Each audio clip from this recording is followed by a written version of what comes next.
Well. Hello, loyal viewers, and welcome to this Tuesday edition of The Sweat. I'm Jesse Cofield. We're about to kick off 50 minutes of very legit fantasy and gambling advice and analysis, which will in turn kick off a full slate of 6 Madden Sims on the Dream Stream. What a time to be alive. Let's get to it. These two dudes have promised to play nice for this segment. DraftKings contributors Kenny Ducey and Steve Buchanan. Okay, you promised me. Need both of your favorite picks on tonight's 11-game main slate. Steve, let's talk pitcher. I saw in your article on DK Nation you think Trevor Bauer's in a good spot tonight. He's going to cost you 10-2, but there was a cheaper option you liked as well. Yeah, much cheaper option, and I think it's the way you should be going on this slate. Brandon Woodruff going up against the Cubs. I'm sure I'm probably taking Kenny's pick because Kenny just loves to harp on the Cubs. But you know what? If there's one thing that Kenny has been right about so far this season, which is a sentence you will not hear often, is that the Cubs offense has been absolutely atrocious. Woodruff is 7,500 tonight and is going up against a Cubs offense that so far this season, a 236 WOBA, a 113 isolated power, and a 48 WRC plus. That WOBA and WRC plus are the worst in the league against righties so far this season. They also are a team that is struggling against the fastball, which Woodruff is throwing over 60% of the time in his starts all throughout his career. So going against a team with all those numbers and a 29.6 K percentage against righties, Woodruff is an absolute steal at 7,500 tonight. All right, Kenny, did Steve take your pick? Surprisingly, he did not. I do love Brandon Woodruff on this slate, but I could talk about someone else here.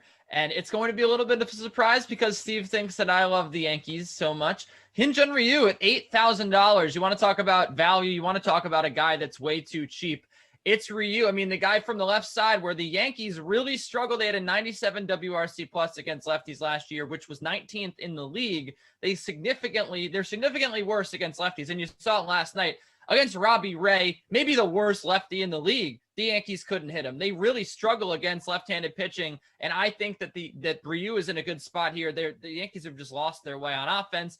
It's really bad when Rougned Odor is the only guy getting singles for you here. The Yankees are the 3 true outcome kings of the league right now, and the problem is one of those outcomes ain't happening, and it's the home runs. I mean, they got by last night with 2 home runs from Kyle Higashioka. That's just not sustainable. This offense does not look good, and I love Ryu tonight at $8,000 at home for the Blue Jays. All right, what about an infielder that you're looking to build around, Kenny? Yeah, this is maybe a little surprising, maybe a little out there, but Yoan Moncada here at $4,500. I know what you're thinking. Fade Trevor Bauer, fade him with Yoan Moncada. Well, Moncada, like quietly 362 xWOBA. You know he's going to hit cleanup in this lineup. He's not the worst option here. And, you know, what have we really seen from Shane Bieber this year that's shown us that we just can't fade him, right? Like 2 bad starts in a row, one of them against the Tigers, who I think they have a great lineup, and we'll get to that later. I don't think that he's going to shut down this White Sox lineup that can hit righties very well. And if you look at Moncada's career, he hits much better power-wise from the left side than from the right side. So he's going to be batting left here against the righty Bieber.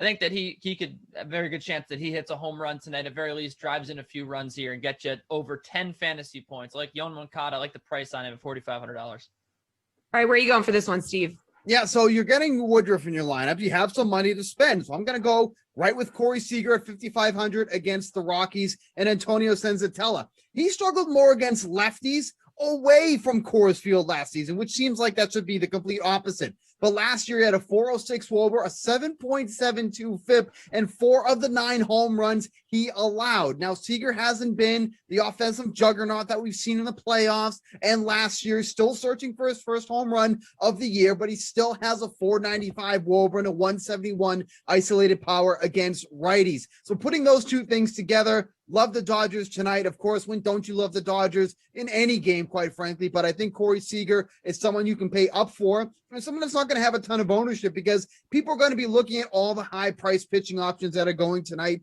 3 studs up in that tied 10K range, but Seager is somebody, and the Dodgers, quite frankly, that are in a great spot here tonight against the Rockies. All right, Steve, talk to me about outfielders. Where are you going to go here? Yeah, Austin Meadows at 4,800, getting a nice matchup against Kyle Gibson, who has just been off to a putrid start. I mean, I don't even know what's happening with that guy when he takes them out, but he's consistently been hit hard all throughout his career against lefties. 363 WOBA, 6.78 FIP last year, and 7 of the 12 home runs that he's allowed. Austin Meadows already flexing those muscles with the power already. 3 home runs on the year. He's going to hit high in that lineup. Probably second tonight, so great spot for Meadows. 4,800, really not all that expensive for someone who is hitting as well as he is, and he's in a great matchup here tonight. All right, Kenny, who do you like in the outfielder position? Look, here's the thing. I'm going to stick in this game, and again, you think Bieber and Giolito, not a lot of runs, not a lot of guys from a DFS perspective to look at. Eddie Rosario is getting disrespected here. I know I picked him as a play last week. It didn't really pan out for me, but look at the last 2 games from Eddie Rosario at $4,400. He was $4,300 and he had a 19 DKFP game. Then what did we do? We priced him at $4,100. The next night he had 16 with a homer and 2 RBIs. Eddie Rosario is heating up. He was the big acquisition for a Cleveland Indians team that's just searching for offense. And from the left side against the righty Giolito has a 43% hard hit rate this year. I like Eddie Rosario's chances of having another good game against Giolito in his career. 2 homers, a 347 xWOBA. You know he's going to be hitting cleanup in that Indians lineup. And again, the guy is coming off 35 DK fantasy points in his last 2 games. He's $4,400. He has the history against Giolito. Giolito has not been fantastic this year. This is another great value for me here in the outfield at 4,400. Kenny, speaking of value, how about you give us a value play? I mean, you've given us a few, but give us another. Yeah, well, my boy, I got to go with the Detroit Tigers here because they're so good to me. They beat the Astros last night. Steve doesn't want to give the Tigers offense any credit. He wants to just say Zach Greinke's washed. Zach Greinke wasn't great last night, but he's been good this year. He was good in the postseason last year. Been good this year. He had 2 starts.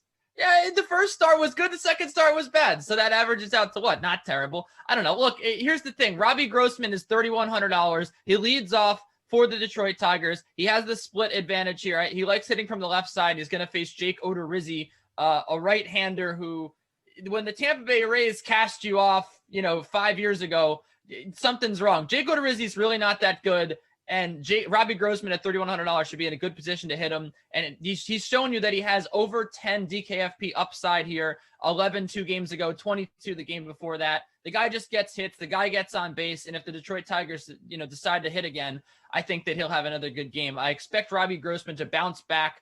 He doesn't normally put together a few games in a row without a hit. He's had 2 in a row so far.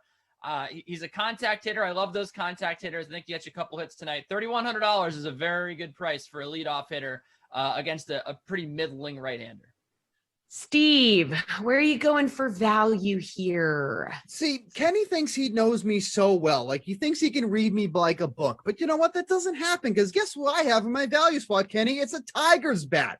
And he's even cheaper than Robbie Grossman. You want to get some value? Nomar Mazara is $2,200 tonight. Literally almost the bare minimum. And he's probably batting 5th tonight in that potent Tigers lineup that Kenny just loves to gawk over and kiss before he goes to sleep every night.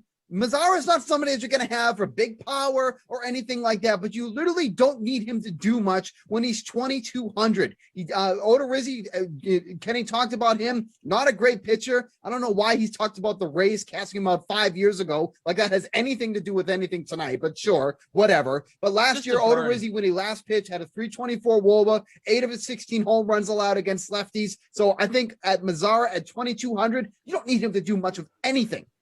I think that's a good value play tonight. Okay, Steve, let's talk about a sports book bet that you like, that you're kissing every night before you go to bed. What is it? Yes, I love doing that, kissing everything before I go to bed. Of course. I don't want to take this play, but it feels like the right play. I want to take the under in the Yankees and Toronto Blue Jays game, under 9 runs. Both teams are 3-7 at hitting the over so far this season. Doing some quick math, that's 6-14. That's not great. That's not great, especially for these lineups. You look at how potent these lineups are. That's not a great number to have. And then you look at the Blue Jays. They're missing hitting the over by over 1.5 runs. So it's not like they're just missing it. They're really missing hitting the over here. So with the struggles that Kenny kind of alluded to with both of these offenses earlier in the segment, again, It's kind of scary to take an under with the Yankees and the Blue Jays, but I think the under 9 runs, which is currently at minus 103 on the DraftKings Sportsbook, unfortunately, I think that's the play tonight. Unfortunately, Steve thinks that's the play tonight. I'm not very good at math, Kenny, but Steve kind of has me convinced. So where are you going for your sportsbook bet? Hey, I took the under opening day with Ryu on the hill because the Yankees can't hit lefties and Garrett Cole was on the other side. I love the under again in the Yankees game. I think you're absolutely right that really both these offenses are sleepwalking to start the year. Okay, Steven. If you like it, I have to reconsider. I like both underdogs here in the Mets Phillies doubleheader. I think that the Phillies are the underdogs in game one. They go up against Taijuan Walker, a career disappointment, 28 years old, just continues to trend in the wrong direction, doesn't have that fastball velocity anymore, walks a ton of hitters, which I think plays into the Phillies' hands a lot here. Against Chase Anderson, who somehow is still in the league. You know, he hasn't been great. He's been going in the wrong direction. Everyone expected him to be out of the league after his performance last year. He's pretty solid in this first start against the Mets, and the Mets haven't necessarily done anything on offense to convince you that they can get to Chase Anderson or pretty much anybody, me, even Steve. So I actually like the Phillies a lot here. I think that their offense has the edge, and I also think that I would give Chase Anderson a slight edge over Taijuan Walker. In game two, Marcus Stroman, it's a little bit weird because he pitched 2 days ago and he pitched to like 3 hitters. He's going to pitch again tonight, but I think he has the clear advantage over Aaron Nola, who just, no one wants to say it, but he really hasn't really been that good the last couple of years. He's had a lot of issues with his, with his exit velocity allowed. I mean, he's been fine, but like we're expecting this guy to be the ace of the Phillies, one of the best pitchers in the league. He hasn't been that. So I'm kind of taking a wait and see approach with him this season. I think the Mets have a lot of value there with Marcus Stroman on the mound. I like both underdogs, and I might even just parlay him, Jesse. What? Kenny getting crazy with a parlay. We love to see it. All right. Congrats on you two making it through a segment together. You love to see it. All right. NBA is next. We'll be right back.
We're back. You're back. Kenny is back. Let's talk about tonight's 6-game NBA slate. As I said, DraftKings contributor Kenny Ducey is here once again, and we've added DK Nation's Stan Sun. Guys, this is NBA building blocks. So who do you like to build around at guard this evening, Kenny? I'm looking at Donovan Mitchell tonight at $9,400. I think that he is probably one of the most consistent guys you can look at on this slate. when you consider, Jesse, that there's injuries popping up everywhere. Guys are sitting out. The Thunder have essentially punted on their season. Poku, I don't even pretend to know how to pronounce his name. I'm just going to call him Poku. He's questionable for this game, so that could even add another layer to the Thunder just being disappointing on both ends of the floor. Mitchell, 50 DK fantasy points in his last 5. And when you look at the Jazz, I mean, they've kind of slipped off their perch a little bit. They were the clear top team in the league, and things have kind of spiraled backwards for them. And I think that they are now trying to play some inspired basketball, get back to, dominating as we round into playoff form. So Donovan Mitchell here, he's done his part. 50 DK fantasy points per game. He's gone over 57 in the last 2. I like him here against a weak Thunder defense to just dominate again in terms of paying up at guard. I don't think he can do any better. Stan, where are you going at guard? I'm going Paul George, 8,700 against the Pacers. Kawhi has already been ruled out. Without Kawhi on the court this season, he's seen a 7.5% usage bump to, insane 37 rate. So, he's going to be heavily involved in the offense. Over the last 3 games, he's gone for 50.75, 53.25, and 52.75 DK fantasy points. 2 of those games were with Kawhi. So, I mean, he's on a heater right now. Indy, they're surprisingly 11th in offensive pace. The spread is 3 points in favor of the Clippers. It was 2 yesterday, so it's gone up a point. So it should be up and down and a very competitive affair with Paul George being the alpha. All right, Stan, how about at forward? Where are you looking for this position? I'm going Bogdanovic, 6,800 at the Raptors. Early in the season, he missed 25 games. It took him about 12 games to get ramped back up and comfortable. Since then, in 8 games, he's averaged 36.1 minutes, 15.6 shot attempts, 8.3 from behind the arc. That's translated to 21.6 points. He's also chipped in 4.5 rebounds, 4.4 assists, 1.5 steals. He's gone over 40 DK fantasy points 4 times with a high of 51.25. There's been a ton of injuries, especially on the wing. So, that's obviously afforded him some more opportunities. Trae Young, he's questionable for today. If he misses another game, I mean, the last game out, Bogdanovic garnered a usage rate of 29%. He played 41 minutes and scored 32 points. So, it's also a pace-up spot as Toronto is 13th in offensive pace. Kenny, who do you like at the forward position? I got my eyes on Evan Fournier at $5,400. Now, of course, he's still questionable, but if he plays, I'm going to throw him in there because I like really any Boston forward tonight against the Portland Trailblazers because this Trailblazers team looks beaten down. They're on the second end of a back-to-back. I really expected more out of them against the Heat, a team that, had lost Victor Oladipo. They were playing themselves on a second end of a back-to-back. And they just came out absolutely flat on the offensive end. We know this team can't defend. They had gotten better on defense. I think they took a big step in the wrong direction last night. So I'm attacking the Celtics all over the board here. And if Fournier plays, again, he's been on that COVID list. I like him at $5,400. But again, if he doesn't play, then that makes Jaylen Brown at $7,800 even more of an attractive option because Jaylen Brown and Jason Tatum, you're not going to get more usage. They lead the slate in usage rates. That rhymes. This season, Brown and Tatum do. So I like Brown at $7,800. But in the interest of building around people, if Fournier plays, I think that they're going to get him involved. They've seemed to want to get him on the floor after acquiring him from the Magic. So I like him at a little bit of a cheaper price. But you can't go wrong with any Boston forward who's going to play tonight. How about centers, Kenny? Who do you like here? I'm looking at Mr. Rudy Gobert at $8,000. I don't know if it's necessarily the best price for him, but I think that when you look at the injuries that the Thunder have had in the front court, they have not rebounded well all season long to begin with. They're just going to be decimated here. And I mentioned at the top with Donovan Mitchell, this is a team on a mission right now. They have just slipped away from where they've been. Gobert especially has not really been that rebounding monster that we've seen. But if you look at it, Sacramento, Rashawn Holmes, he's a good rebounder. Washington, they have some guards and forwards that can rebound. I'm not really knocking him for the last couple of games. I'm really impressed with that performance that he had against Portland 3 games ago, which is a good rebounding team. Against a really weak front court, I think that you should see Rudy Gobert return to the double-digit rebounds, the 15-plus rebounds we're used to seeing from him. And I think in general, the Jazz have an offensive explosion here against the Thunder. The only concern here, obviously, is the blowout factor. but I still think that they're going to want to get Rudy Gobert his fair share of run. We've seen him just play over 30 minutes in blowouts before, even just a couple nights ago against Sacramento. So I like him a lot at this price. Stan, who stands out to you at center? Clint Capella, 8,500 at the Raptors. Mentioned it is a pace-up spot for Atlanta. On the season, he's averaging 1.31 DK fantasy points per minute. Over the last 7 games, he's been playing over 34 minutes a game. He's too big for Chris Boucher, too agile for Aaron Baines if he actually plays. Ken Burch is in the mix too, but I think he can, take care of him as well. He's 6th in the NBA with 35 double-doubles. He's faced Toronto twice this season. He put up 43.75 and 52 DK fantasy points.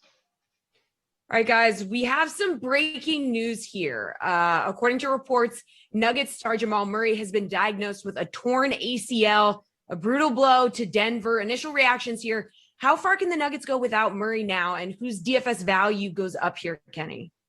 Well, I think that this is the reason why, first of all, the people have been excited about the Nuggets for years because of their depth and the way they've built through the draft. This is why you're happy that you have a guy like Monte Morris. He's a very, very capable guard there. And I think that he's done a very admirable job when Jamal Murray's missed time this year. I think the silver lining really is that Jamal Murray's missed time all season long. So the Nuggets have gotten used to the fact that they need to play without him. They've dealt with injuries on the wings as well. They have a lot of bench guys that have stepped up. And of course, I'm not even mentioning Facundo Campazzo, who's been spectacular in his rookie season. So it definitely hurts. You saw last year their battle with the Jazz, their 7-game series. Jamal Murray was the reason they won a lot of those games. So it's one thing to be good in the regular season like Campazzo has been and like Monte Morris has been, but it's another thing to do it in the postseason. We have not seen Facundo Campazzo in the postseason yet. I can't predict what's going to happen when the lights get brighter and the games get more tense, but judging from the regular season, I think that they can withstand this and they might actually improve on the defensive end. I still think the Nuggets are probably playing catch up here to the Suns and the Jazz, and this isn't going to help though. Stan, what's your take here? Yeah, no, absolutely agree. It's a huge blow for them just because he's a professional getter of buckets. He can go for 50 on any night. So losing that is a huge blow. It's a great acquisition, when they got Aaron Gordon. So that kind of allows them to kind of shift their paradigm a little bit, maybe be a little more defensive focused, as Kenny mentioned. From a fantasy perspective, I think the minutes are going to be split right down the middle. Monte Morris and Facundo Campazzo. Morris, he takes care of the ball well. He doesn't turn the ball over. He's, solid player. Fantasy-wise, he's probably not that exciting. The more fantasy-friendly option is probably Campazzo. Over the last 2 games, he's put up 21.75, 26.25 DK fantasy points compared to Morris's 14.25, 8.75. So I think more usage is probably going to shift to Jokic and probably Michael Porter Jr. as well. So, you may see Porter Jr. He's been great the last, 15, 20 games, putting up over 30 to 40 DK fantasy points every game. So some more opportunities might flow his way as well. All right, guys, good stuff. Let's get back to tonight's 6-game NBA slate. We're talking value. Stan, who is your value pick? Where can the people get their value tonight? All right, I'm going to go 2 options just because one is it's dependent upon the health of Trae Young. So Brandon Goodwin at 3,500 against the Raptors. If Trae Young is out, Goodwin will likely make his 3rd start of the season. In 2 prior starts, he averaged 32.6 minutes, 10 shot attempts, 3 rebounds, 6.5 assists. The usage rate wasn't fantastic, but it was, decent 15. In the last start, that was on Sunday, he put up 35.75 DK fantasy points in 37 minutes. So, the ceiling is there. If Trae Young does play, then I'm going to pivot to Brad Wanamaker.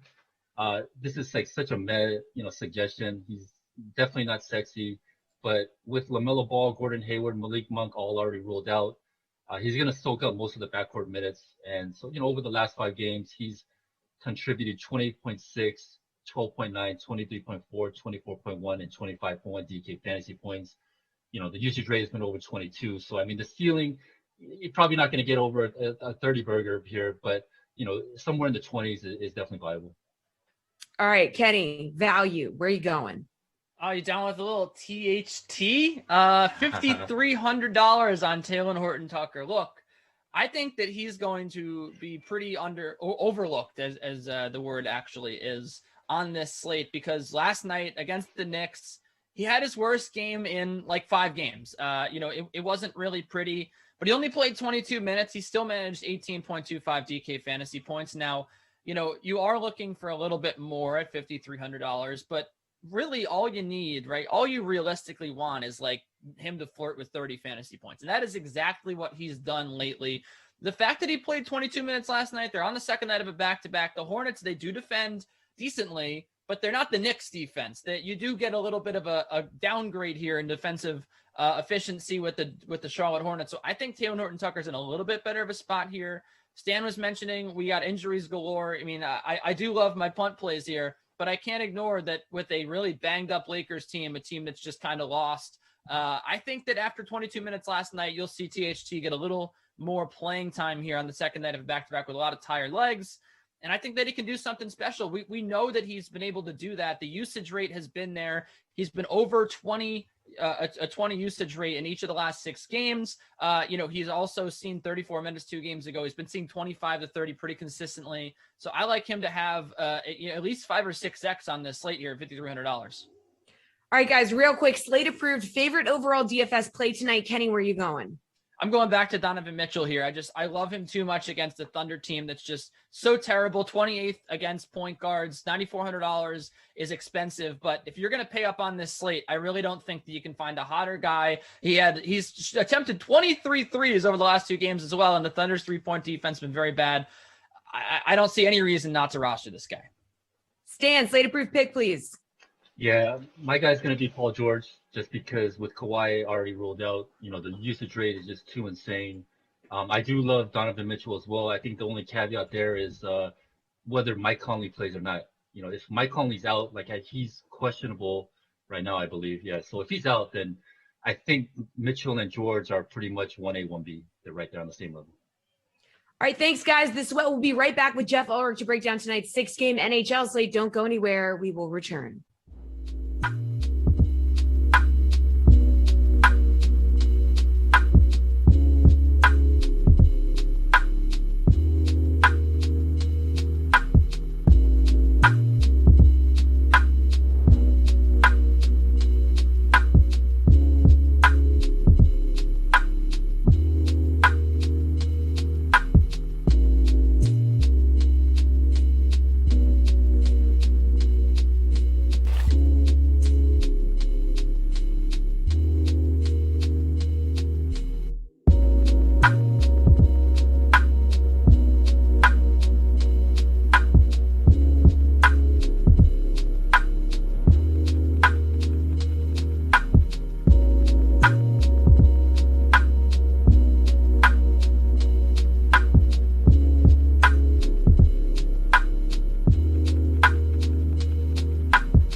Back to the Sweat. I'm Jesse Cofield, and I'm joined by one of our favorite Canadians, DraftKings contributor Jeff Ulrich.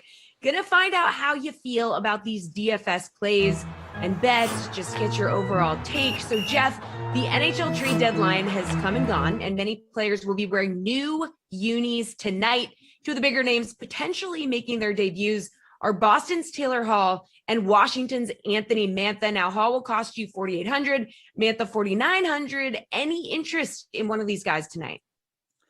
Yeah, and I appreciate you leaving room in there for Gary and, to also be one of the favorite Canadians. But I know. I mean, both these guys are pretty interesting for the NHL DFS tonight, under 5K. I'm not going to lie. I mean, Taylor Hall looks like he's going to slot in on the second line.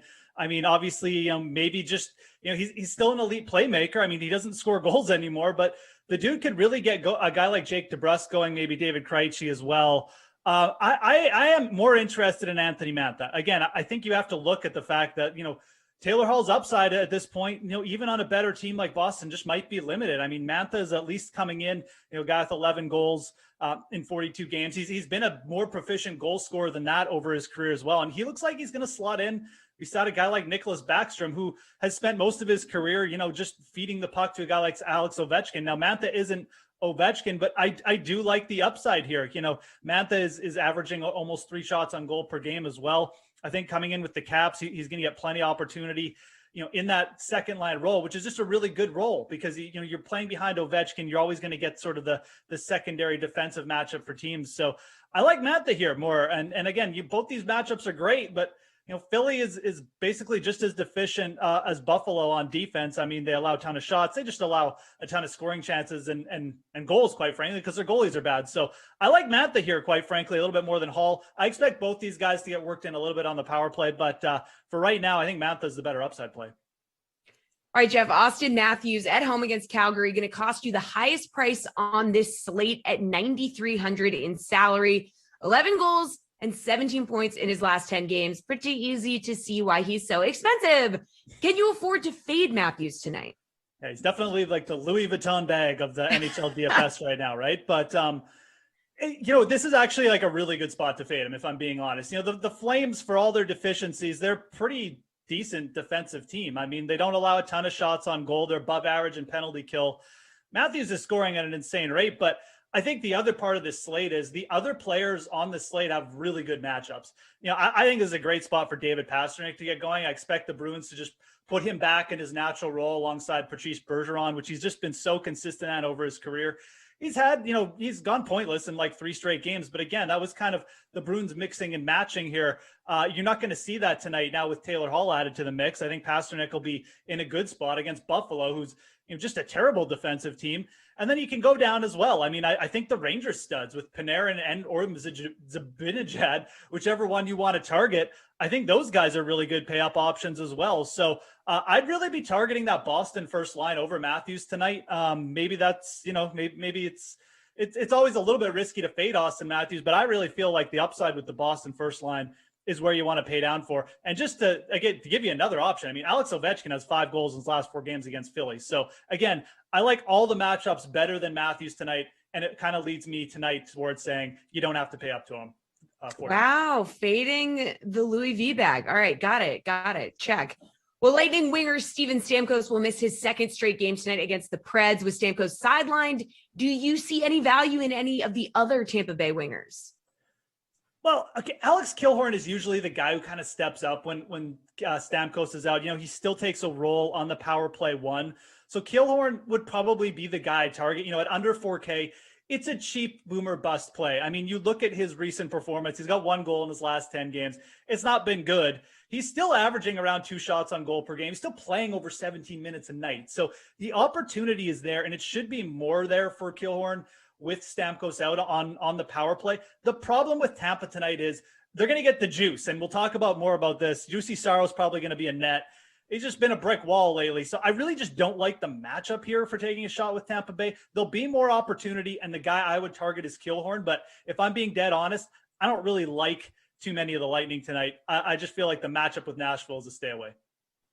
All right. We like you to be dead honest. Okay. Rangers defenseman Adam Fox. He's had a solid season, 37 points in 40 games played. He's got no points, though, in his last 2 games, but those were against the stingy Islanders. Okay, now he gets a nice matchup against the Devils. So are you willing to pay the $6,700 in salary, or would you look to someone else on defense?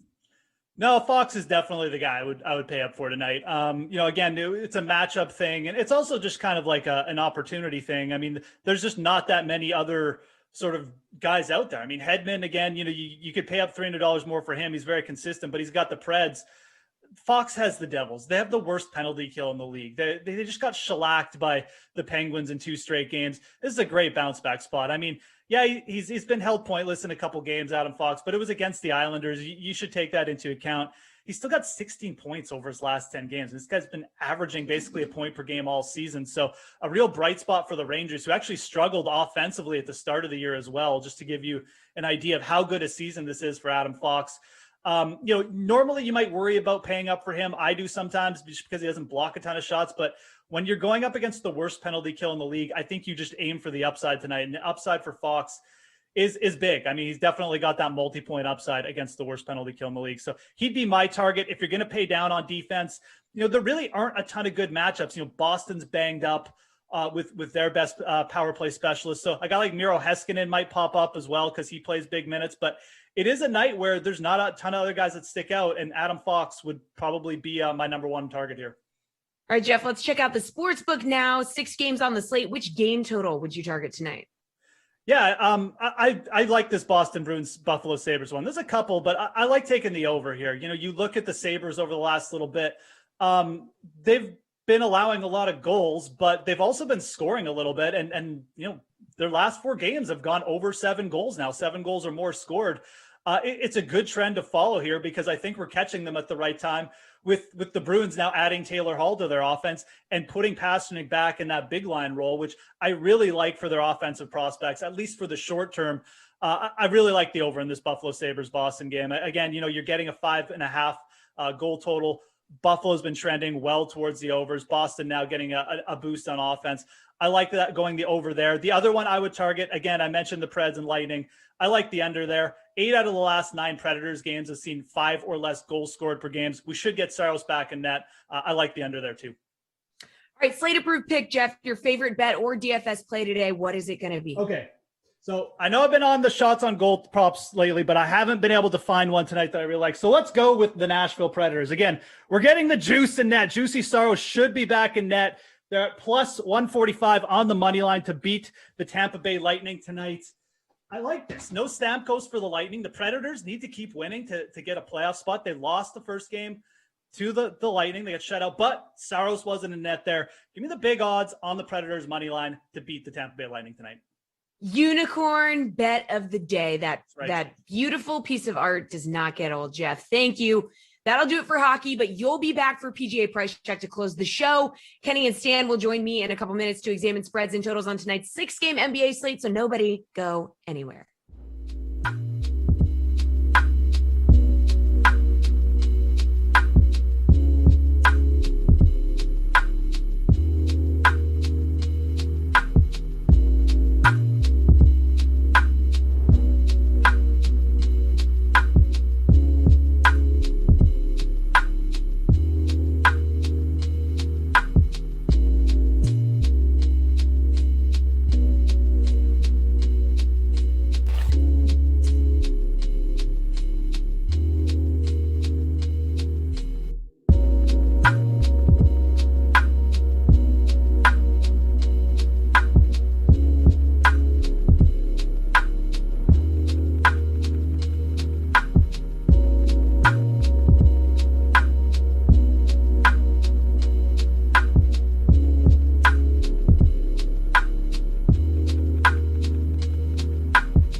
I'm Jesse Cofield. I am back with DraftKings contributor Kenny Ducey and DK Nation's Stan Sun for some NBA high or low. So are the following spreads and totals too high or too low on tonight's 6-game slate? So guys, Clippers on a 5-game winning streak, looking to stay hot tonight, favored by 2.5 over the Pacers.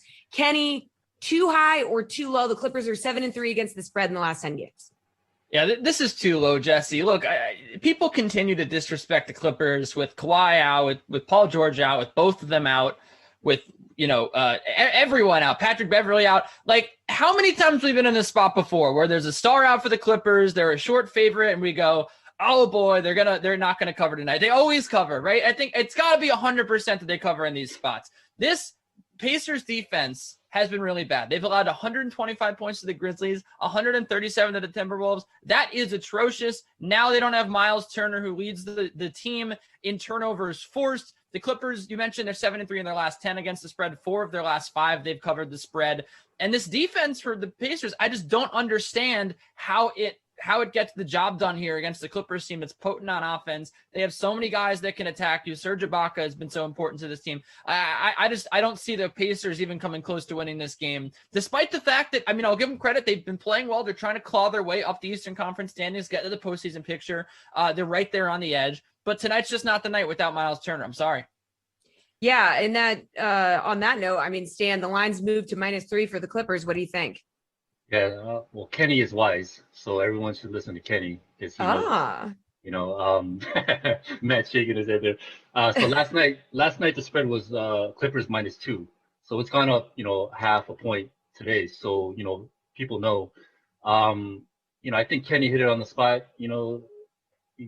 The Clippers get disrespected when there's injuries. Indy, they're 9-15 at home. Clippers are 15-10 on the road. In 10 games without Kawhi this season, they're 6-4. Against the spread, the Clippers have covered 58.2% of the time this season. Indiana, they're 21-31 for 41.4% clip. Only the Houston Rockets are worse at covering the spread. So, all right, guys.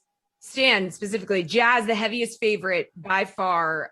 They were 17-point favorites over the Thunder. It's moved to -16.5. This is back-to-back for them. Too high or too low? OKC is 0-6 against the spread across the past 6 outings. Yeah, it's a high number, but I still think it's too low. I think Kenny touched on it in the last segment. OKC, they stink right now. They're an operation change.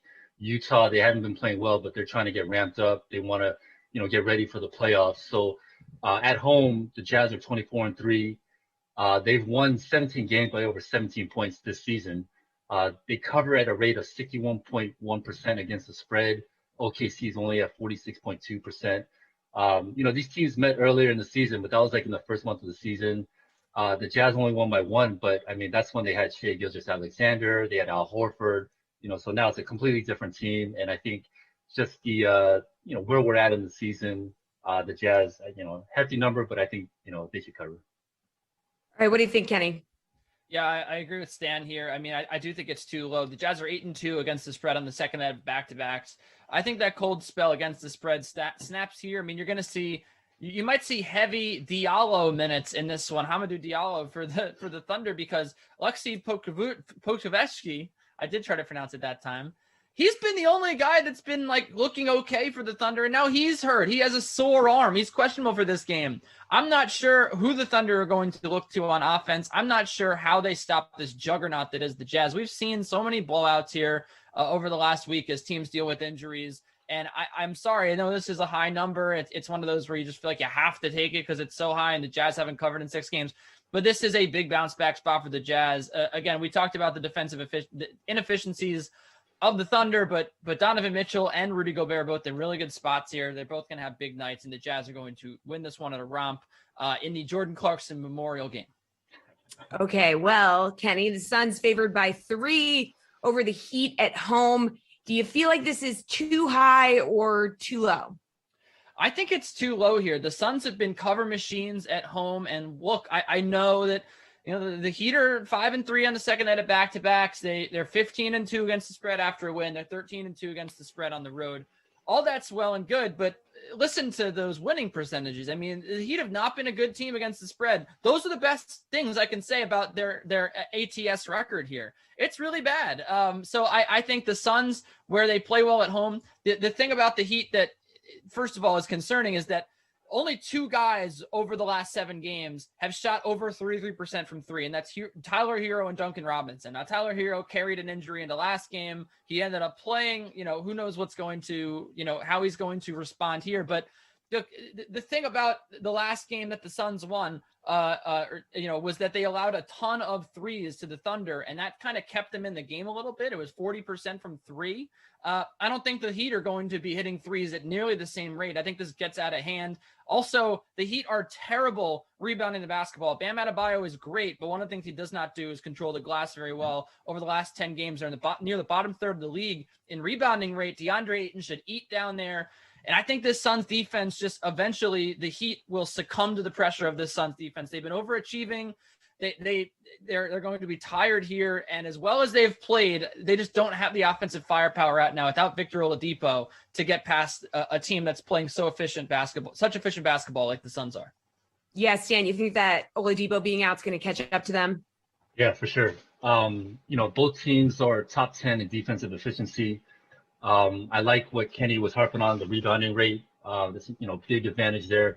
There's also a huge spread in the offensive efficiency ratings. Phoenix is number 5. Miami's way down at 23. And, Kenny alluded to the lack of three-point shooting, the offensive proficiency. So that's going to be huge. Phoenix is 21-8 at home, 9-1 in their last 10. Miami's 13-12 on the road. Against the spread, Phoenix, they're tops in the league at covering, 64.1%. Miami only covers at 44.3%. All right, good stuff, guys. Celtics and Blazers, pretty high total tonight. 230. That's a big jump up. It was at 227.5. Do you feel like that's too high or too low, Stan? It's a big number. I'm going to go over here. Boston games, they typically, slog down and they've gone under 51.8% of the time. Portland games have gone over 52.8%. But I think Kenny alluded to it earlier when he was going for Jaylen Brown, Evan Fournier, some of the Celtics players. The Portland Trailblazers do not play defense. They're 29th in defensive efficiency. They are at home, so home teams. I like home teams to kind of take care of the pace, control the game. So they want to get up and down the floor. I think Boston's going to be able to go right there with them. I think both teams score a lot of points in this one. All right, Kenny, do you agree you want the over here, even though that's a big number? So the one thing that's pointing me to the over is that on the second night of back-to-backs, the Blazers, the over is actually 7-5 in Blazers games, which is pretty impressive. But I look at the Celtics defense, they're 5th in defensive efficiency. I really thought that the Blazers would do a better job here against Miami. I know that they have one of the 6 best defenses in the NBA, or 5 really, as it were. But this guy loves my pick, apparently. I have to take the under. I think this is too many points.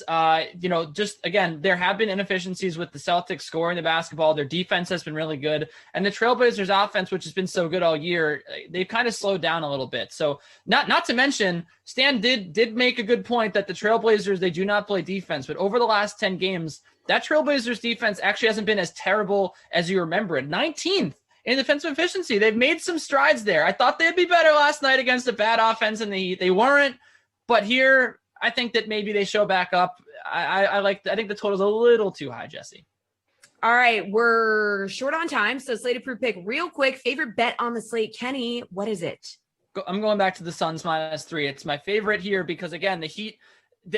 I think that they got a little bit lucky last night that the Trailblazers came out flat. This team does not score the basketball well. They do not rebound well. And the Suns do both. They do everything well. They're top 6 in defensive and offensive efficiency. And again, I just think that I'm taking the better defense by a slight margin, but the better offense by a very wide margin here. And I like the Suns to cover at home where they always cover. All right, Stan, favorite bet on the slate? Yeah, that was my favorite bet as well. I like the Suns a lot in this one. No, I'll get, like I said, Kenny is wise, right? Listen to Kenny. I'm going to go Utah. I like the Utah game as well. The number is really high, but I think they're at home. OKC sucks. I think they're going to put the smackdown on them. All right, you two, good stuff. As usual, golf is next with Jeff. The Sweat will be right back.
icon of analysts is here with me now, Jeff Ulrich. Some breaking news during the show. Going to ask you to put your NFL hat on for 1 second. The Cardinals have signed former Steelers running back James Conner to a 1-year deal. Initial reaction to this move when it comes to Conner's fantasy potential in that Cardinals offense? Yeah, I think this is more of a depth move for the Arizona Cardinals. I mean, they have a guy in Chase Edmonds there who they like, who's integrated well into the offense. And I feel like James Conner is at this point in his career, he's not going to bring the same kind of burst or the same kind of upside in the passing game that we've seen from Chase Edmonds. So to me, this is more of a depth move. And I think it's going to probably create a little bit of panic and perhaps a little bit of selling the news on like Chase Edmonds. So I think this is going to not necessarily lead to big things for James Conner. I think he'll probably get some touches, but I think more so this is just going to create a buying opportunity on Chase Edmonds, who I still really like. I think he's still the superior player there to James Conner, who, like I said, more of an early down running back, doesn't have the same kind of upside in the passing game, which I think the Cardinals are going to value more with Chase Edmonds. All right, good stuff, Jeff. Now put on your golf hat for PGA price check. So which players do you like at these price ranges for the RBC Heritage 10K plus big spender? Who you paying up for? Yeah, the 10K range is really interesting this week. I mean, most people are going to flock to Webb Simpson here at the RBC. He's got a great record. It's a perfect Webb course. But if we're looking at the past performances here of the guys in the 10K range, Cam Smith sets up to me just as good for this venue and should be lower owned here compared to Webb Simpson. I mean, Smith, if you look over his last 10 or 12 DraftKings, production, he's only failed to grab 70 or more DK fantasy points once over his last 11 outings here.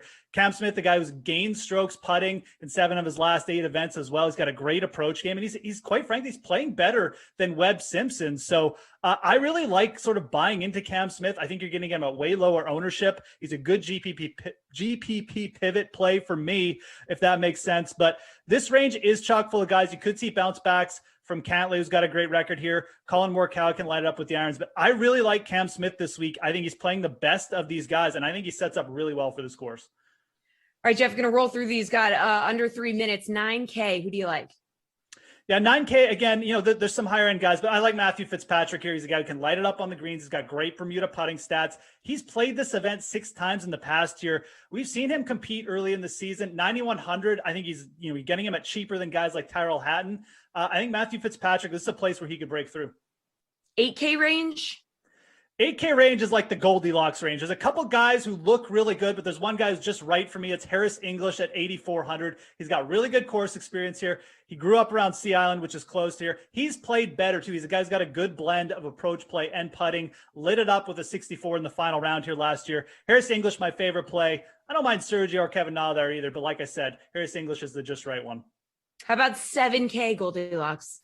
7K, give me Chris Kirk. He's going to be really chalky this week. This guy's playing really good golf all around, though. I think you just eat the chalk with Chris Kirk. Again, it's a great setup for a guy like him, too, relies on approaches and putting. The GPP pivot for me would be Lucas Glover, who gained 1 billion strokes approach his last time out. When he's in form with his irons, he can do well in a course like this. All right, 6K and under, some value here. Okay, 6K and under, Matthew Neesmith. I believe he proposed to his fiance at Hilton Head. So he's got some good mojo going on. Really good DraftKings score, good ball striker, sets up well for the course. Again, more of a low-owned GPP pivot for me would be Doc Redman at 6,800. He's starting to play better with his irons. He finished inside the top 20 here last year, lit it up on the approaches. Doc Redman, if he gets hot with those irons, look out. He can put in a big week. I like him for the big fields.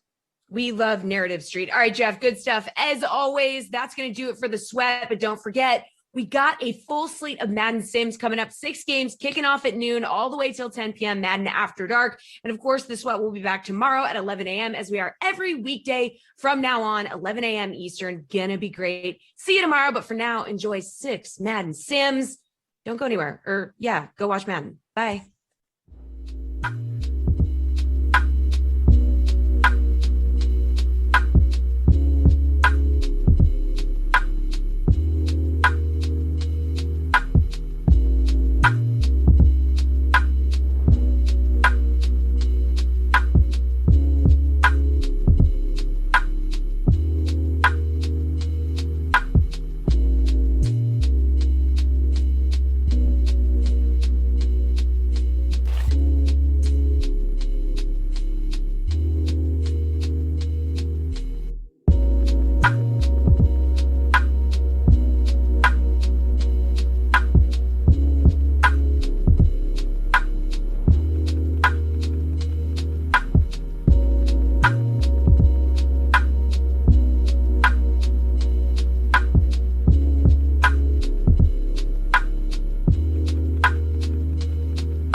Oh. Let's do this thing, baby.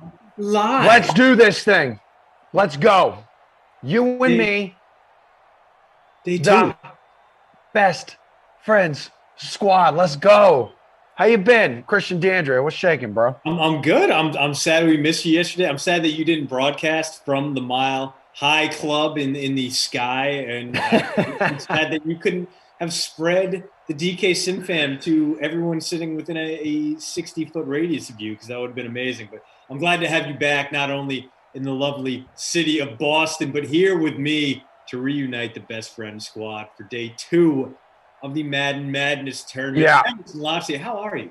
I am hanging in there. Yeah, we got back home late last night, so I'm kind of a little tired. I'm still a little foggy between the ears, but that's almost normal for me these days. Question for you. We could dive into the trip. We could do a bunch of fun stuff here over the next hour, but what'd you decide to do with your lineup? I paid down because I want to make sure I could have Madden Mitch and Austin Eckler in my lineup. So you got to pay down somewhere to keep those guys in there. I mean, Hunter Henry is my captain, giving you fewer than 10 fantasy points per game. But you figure with this Bears defense, not a lot of guys are going to shine. Why wouldn't it be a tight end? In fact, I got him and Jimmy Graham stacked up. Graham and Madden Mitch, my only 2 Bears.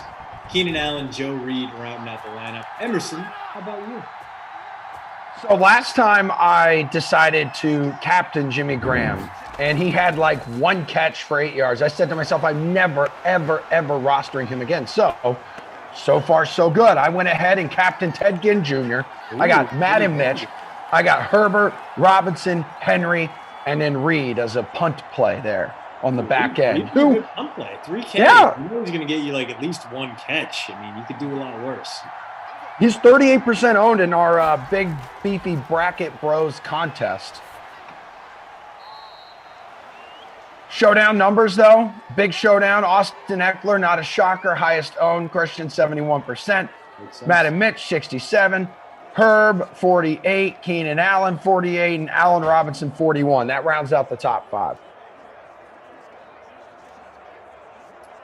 Makes some sense there as the Chargers not off to a rousing start. 3rd and long coming up for the rookie quarterback Justin Herbert, who, I mean, by far did look like the best guy out of his rookie class, although not there.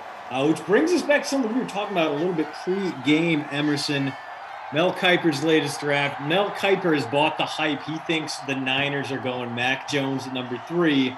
And we were trying to talk about if you can trust an Alabama quarterback, if the Crimson Tide, if it's a program thing, because obviously they haven't had an above-average starting quarterback come through the ranks and play at a high level in the NFL since Ken Snake Stabler. Emerson Lotsia, do you think Mac Jones should be the number 3 overall pick? Do you think he can be an effective pro quarterback? I don't know, because the sample size, it just seems like recent history. You want to go by like what we've seen out of Alabama quarterbacks recently in the NFL. I think it goes to show like it doesn't always equate to success with those guys coming out of that program. They're so freaking stacked. They have the best talent in the country around them. You could put someone in there who may just be a mediocre quarterback surrounded by 5-star athletes everywhere. We don't see a lot of successful Alabama quarterbacks in the NFL. Tua could eventually like prove us wrong, recently here, But yeah, mostly you get like Greg McElroy's and Brody Croy's, guys who they're kind of there. They're decent. They're not guys you'd pick 3rd overall. I think the issue for me is also Mac Jones. It's a small sample size. Granted, he was very good last year, but we didn't even know if he was going to be the starter for Alabama coming into this year. He was okay as a sophomore, and listen, I get it. Strike while the iron's hot, man. But I think he's at the top of his bounce right now. And I think Justin Fields will be much better in the pros than either Mac Jones and probably Trey Lance. Yeah. I like Trey. Trey Lance is a toolsy guy, but he's got to land in the right scenario to be a top quarterback in the NFL. He needs to take that Josh Allen track. And hey, the Falcons might be able to provide him with that. That might not be a bad spot for him. If the Panthers decide, hey, we got Sam Darnold, but Trey Lance is too good a value to pass up at number 8, or if they trade back from 8 and Trey Lance is still there, maybe that makes sense. But like, if he goes to a place like the Lions, or let's say the Giants decide they don't want to deal with Danny Dimes anymore, they will absolutely break Trey Lance like a greedy toddler, going over and playing with all your Ninja Turtle action figures. I love that.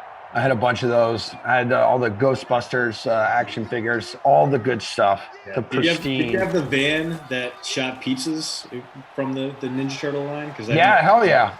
Star. I remember that. Yeah, tremendous. So Matt and Mitch here, like 2 for 2 on the opening Bears series of this game. 2nd and 9 coming up from the 38. It's good to have everybody here. I spent the weekend, past 4+ days in Denver. I feel like I'm still on Mountain Time. I don't know if is it because I'm like weak, or does that really happen to people? Like, I feel like it's 2 hours early right now. My mind is just all over the place. Also, it didn't help that it was a Sunday wedding. Yeah. My buddy does a Sunday wedding on Master Sunday. I said, what's going on, dude? What are you doing? That's a lot to come back from. I mean, I guess you're already assuming people are going to take Monday off anyway, so that's a big ask. You're asking for people to take a full day off and then travel on top of it. Plus, you're at altitude, so your recovery is going to be bad. It's that pass. Thank you. Close to Jimmy Graham, but a terrible loss of 1 on the play. I'm sorry, Cole Kmet, the rookie tight end out of Even worse.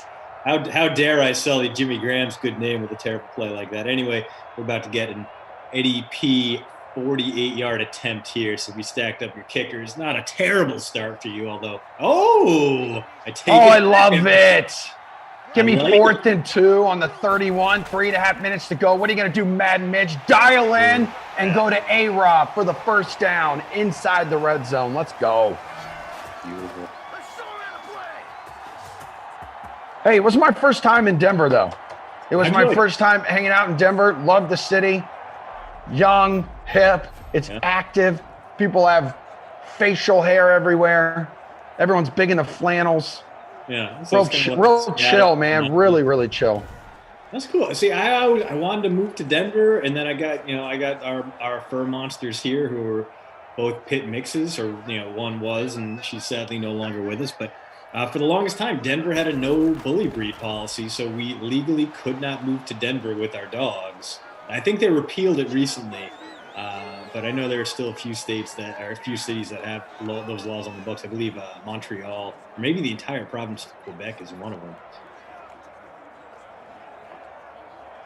Also, I got really into scooters. You can there's just scooters on the street there. You can walk up. Yeah. It was Lyft. So I have the Lyft app on my phone. So I go up, I scan the scooter. Next thing you know, you're zipping around. I'm like 10 miles outside the city. I don't know where the hell I am. The important thing is that you didn't eat it, because that was when I would take the work trips to DC. Those Lime scooters were everywhere, and about once per trip, I would see a very drunk young individual completely wreck his face by flipping over the handlebars on a Lime scooter, which is a difficult thing to do, but there was obviously quite a bit of alcohol involved.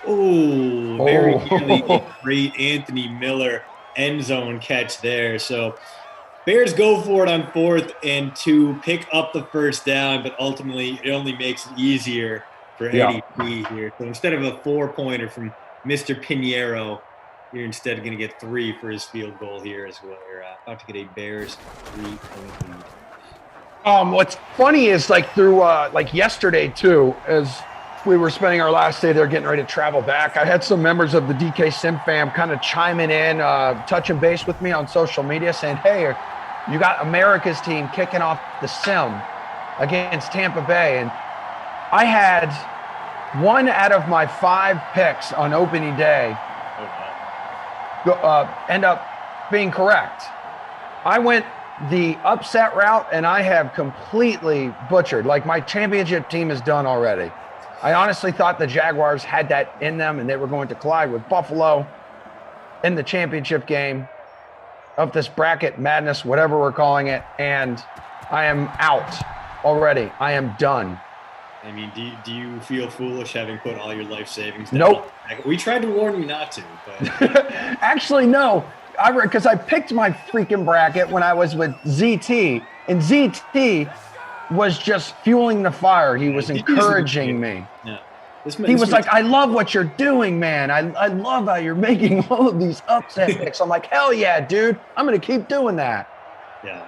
See, I had to make my picks alongside Kenny, so it was like trying to fight the tide. It was just a losing battle. I got yelled at a lot for it. But I will say we were both right to abandon the Jaguars. Never again until our next bracket tournament. Anywho, I'm looking at the bracket, and the bracket is available on the can they still just type in like the Madden Streams information page, Drew, and that'll take them to the bracket. But so the Bucks beat the Jaguars yesterday. What Vegas takes down Arizona. What do we have here? Nice First and 10, little Herbert. Yeah, okay. I had Arizona in that one. My bracket is not looking great either. And you'd think we would know this, since we spend all day calling these sims. Well, that was actually why I kind of decided to go the route that I did with the upsets, because I'm like, these things can be like super like unpredictable. That's true. Like once you think one is going, it's going to be one of those games on paper as Eckler just he's gone. To the house, baby. How's it? Baby girl, young gone, young. 38 yards, first touchdown of this day and of this game. And it comes with under a minute to play, extra point pending here. And the winner of this game will advance to face Green Bay, who knocked off Atlanta 24-14 yesterday. That was late last night. That was the 10 o'clock sim last night.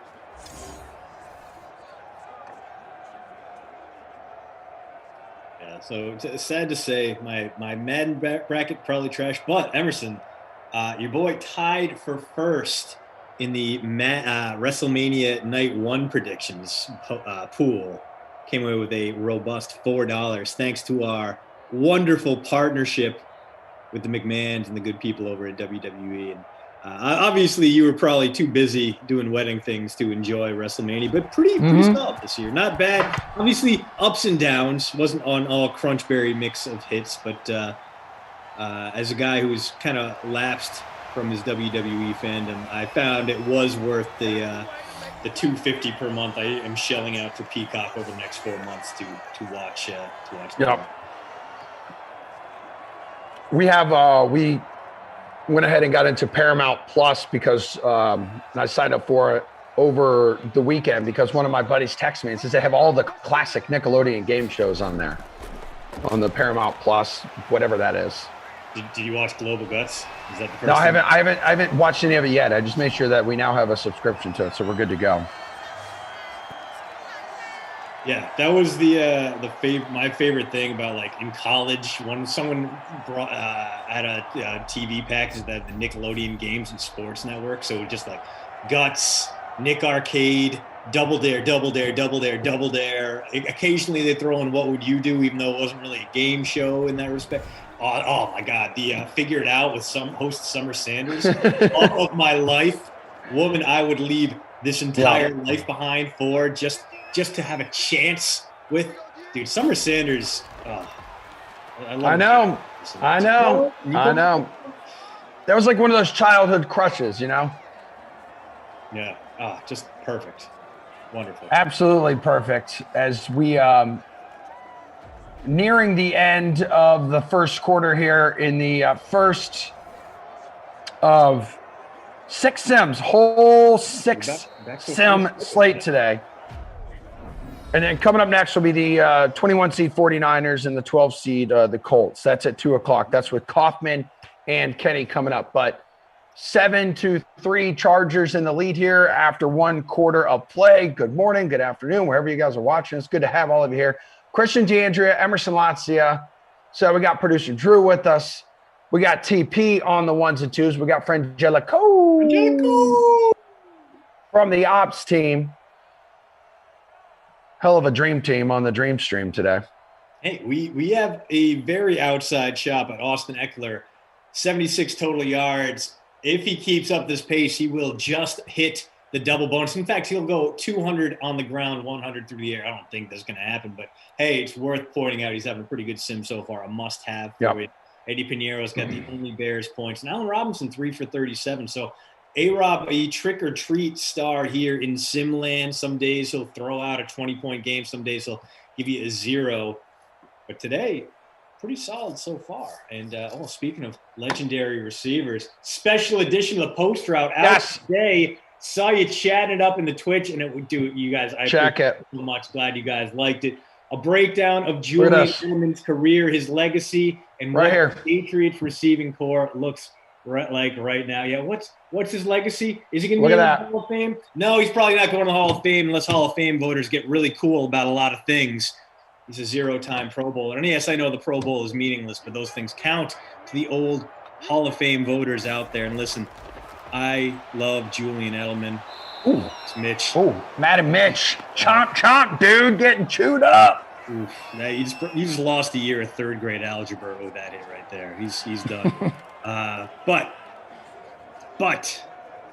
I will say that if Julian Edelman is going to the Hall of Fame, I think Wes Welker needs to get there first. Well, yeah, his numbers just destroy Edelman's numbers, right? I love how this debate came up. This wasn't even really a debate again until the Super Bowl a couple years ago. The dude went absolutely off. But is this is he truly retired? You think he's truly retired? You know what? I imagine he is, but you got to wonder, he's not a young man, and there's so much of his game that does rely on that quick twitch ability to create lateral movement, to the shiftiness. Is that going to, oh my God, what a dude at O'Donnell. Hunter Hive, stand up. Perfect special teams there. Tossing darts, bro. Ooh, this could be safety range. Oh no, it looks like it's gonna be just a simple dive of the gut here against a very tough defense. And of course, dude. Right now, I saw a few of you mention in the chat you decided to fade Eckler. Right now, he's got 4 carries, 62 yards. He's got the only touchdown of this game. But don't worry, you're not the only nincompoops out there. I too decided to fade this guy. Yeah, but Edelman, he's going to be 35 this upcoming season. He's not.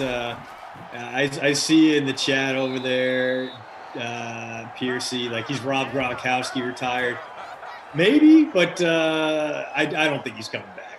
I think maybe Tom Brady gives him the call. He starts to work out a little bit, but I feel like if the Patriots could have held on to him, they would have. If they could have, if they thought that a reunion was possible, they would have found a way to keep him around, because they still do have some cap space for 2021, and it wouldn't have been an issue necessarily, but I feel like he is just at the end of his line there. The knee problem is too much, and his game is so speed dependent. He's not like Gronk, where he can out-muscle guys or just go up the seam and moss guys. Edelman has always been very route dependent, very QB connection dependent. If he loses a step, he's pretty much done, and it's kind of remarkable he lasted as long as he did.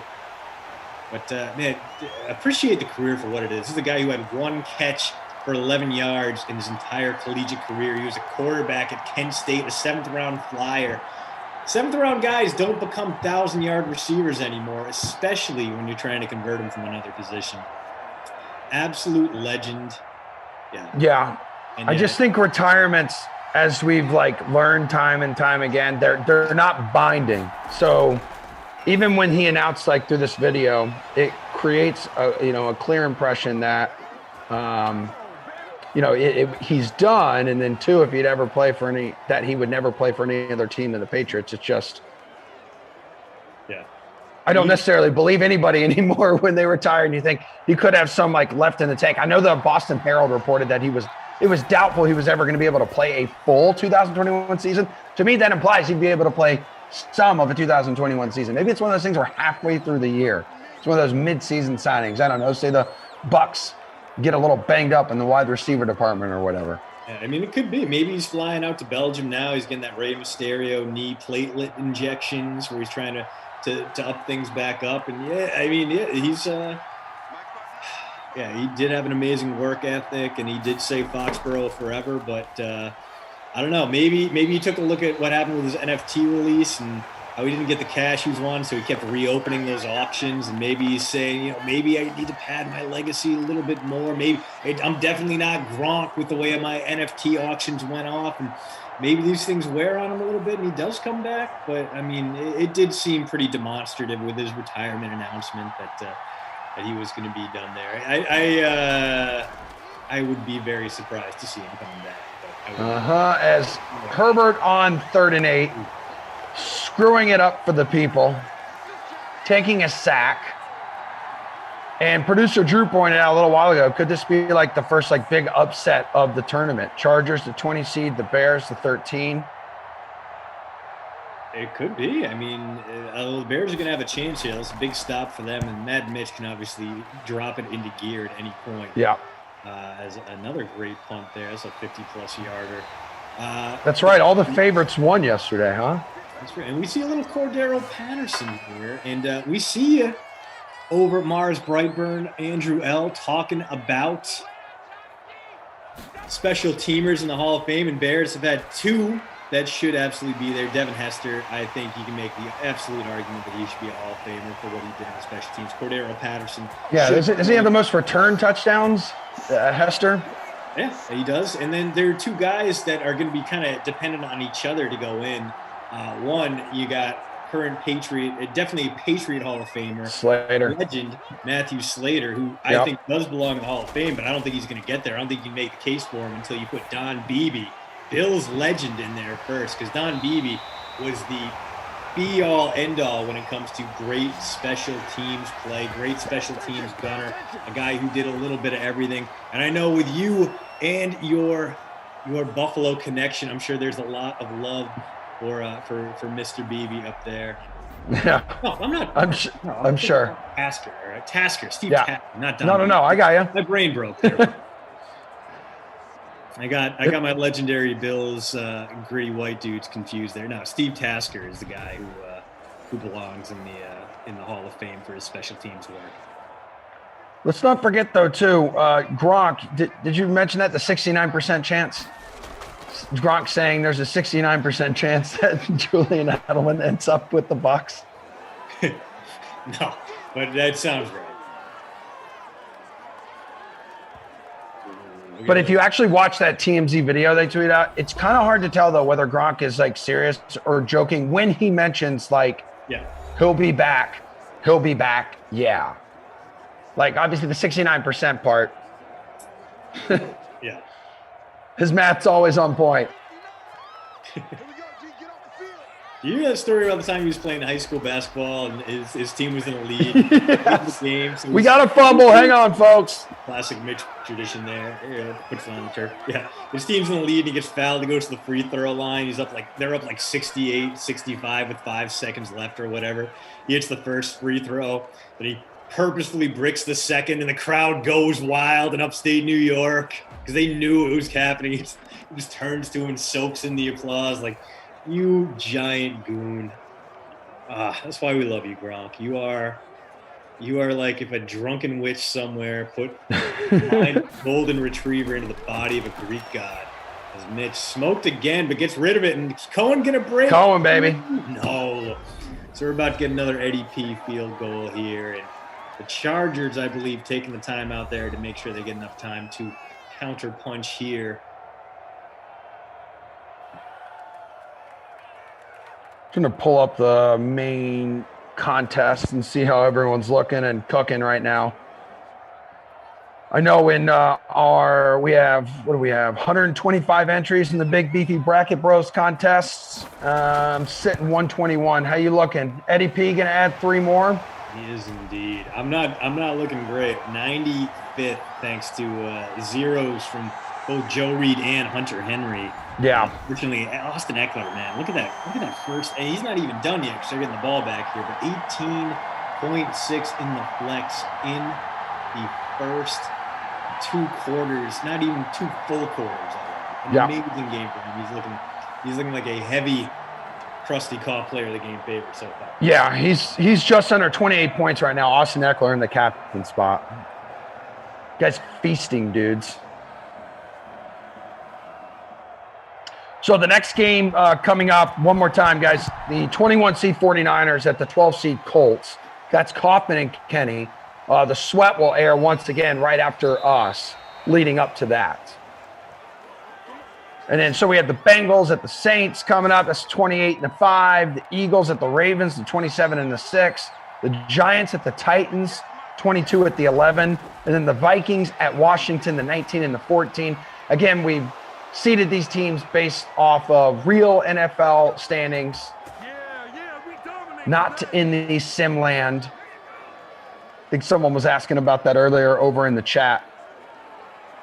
I mean, the theory there was that it was going to create some upsets, and then we just didn't have any on day one, which was no, like, ooh. Yeah. Oh, finally. No, sorry. Every time you think you have the Simland figured out, they throw you a curveball. They're like Rowdy Piper. Just when you think you have the answers, they change up the questions.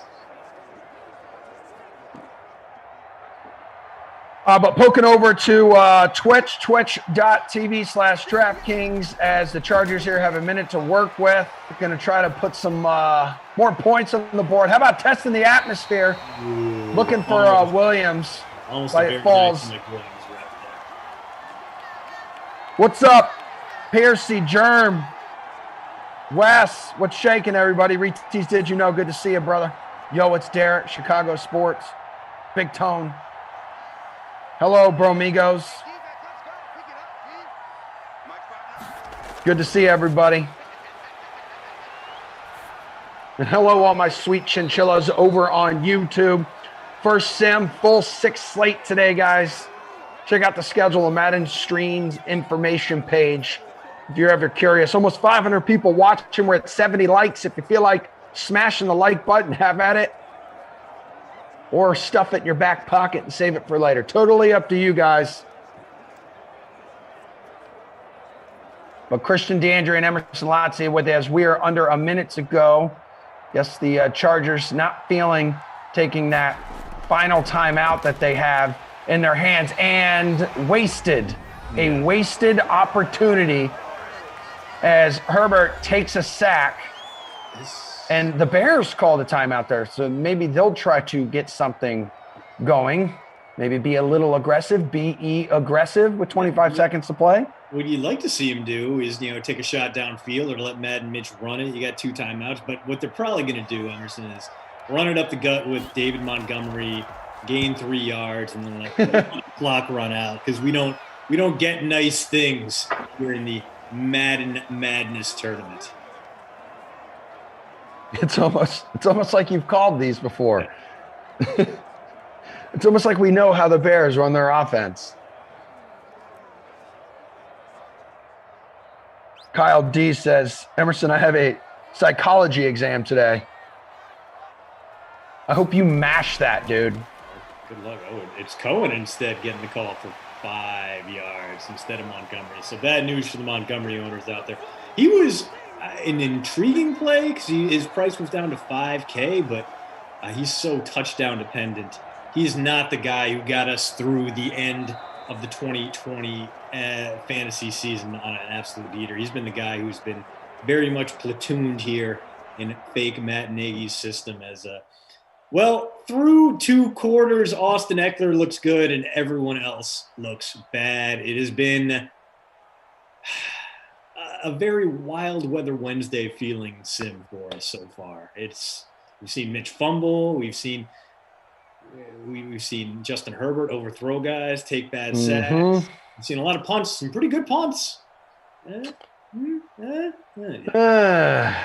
Well, here we are with Eckler, 6 for 81 on the ground, so 19 away from the bonus. Really not much going on in the rushing department. So wait, can we go back to that for a second? Was there no Mitch running the football? Ooh, that's wow. All right, that's wild to me. Yeah. He has 4 points in the flex right now, 103 passing yards, end of the list. He is on pace for an 8-point day he came in averaging like $1 million. I don't know. Yeah. Again, the game the questions on us, right? I mean, like after Lamar, like he's the next like biggest rushing threat at quarterback. I feel like in this game. Yeah, but hey, I mean, again, this is a game that threatens to completely trash my bracket. I mean, I don't have Allen Robinson. He's another guy you kind of play here. Maybe that Bears defense, because they do have a ton of sacks so far. Read the first half.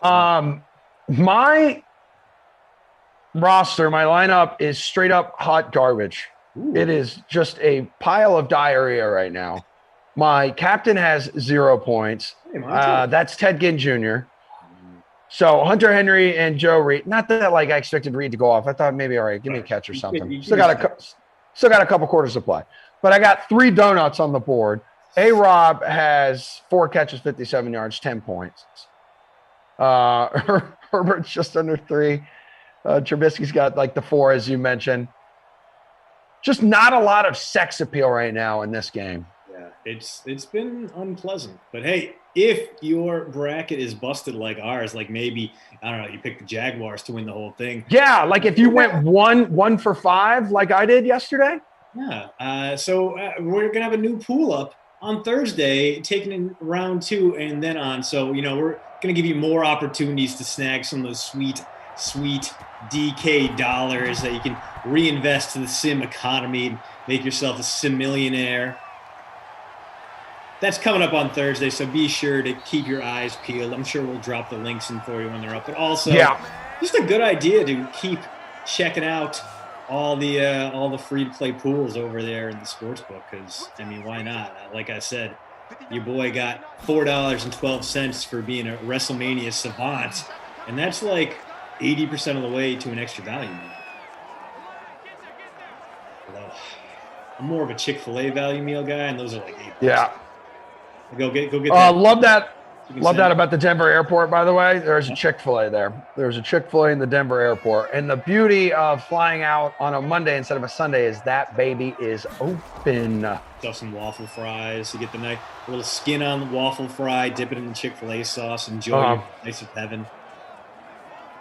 We've got a couple nuggets, so went ahead and did some damage there. Tater Hater, thank you very much. There's always sex appeal with Christian and Emerson on the mic. Don't sell yourselves short. See, I'm looking forward to we're get the in-laws down in Texas, so we both are on the vaccine schedule. The lady for a nice spin move there. Ooh. Extra 15 for the face mask. It is indeed. So the Bears in business here. We got to head down to Texas to see some in-laws, and the nice thing about that is obviously you got Whataburger, but you also have Zaxby's location. Yes, Zaxby's is the superior chicken tendy franchise in America. So I'm gonna go make sure I get a good soaked tender in their tongue torch, maybe the nuclear, whatever the second one down from the hottest is perfect amount of spice. Love it.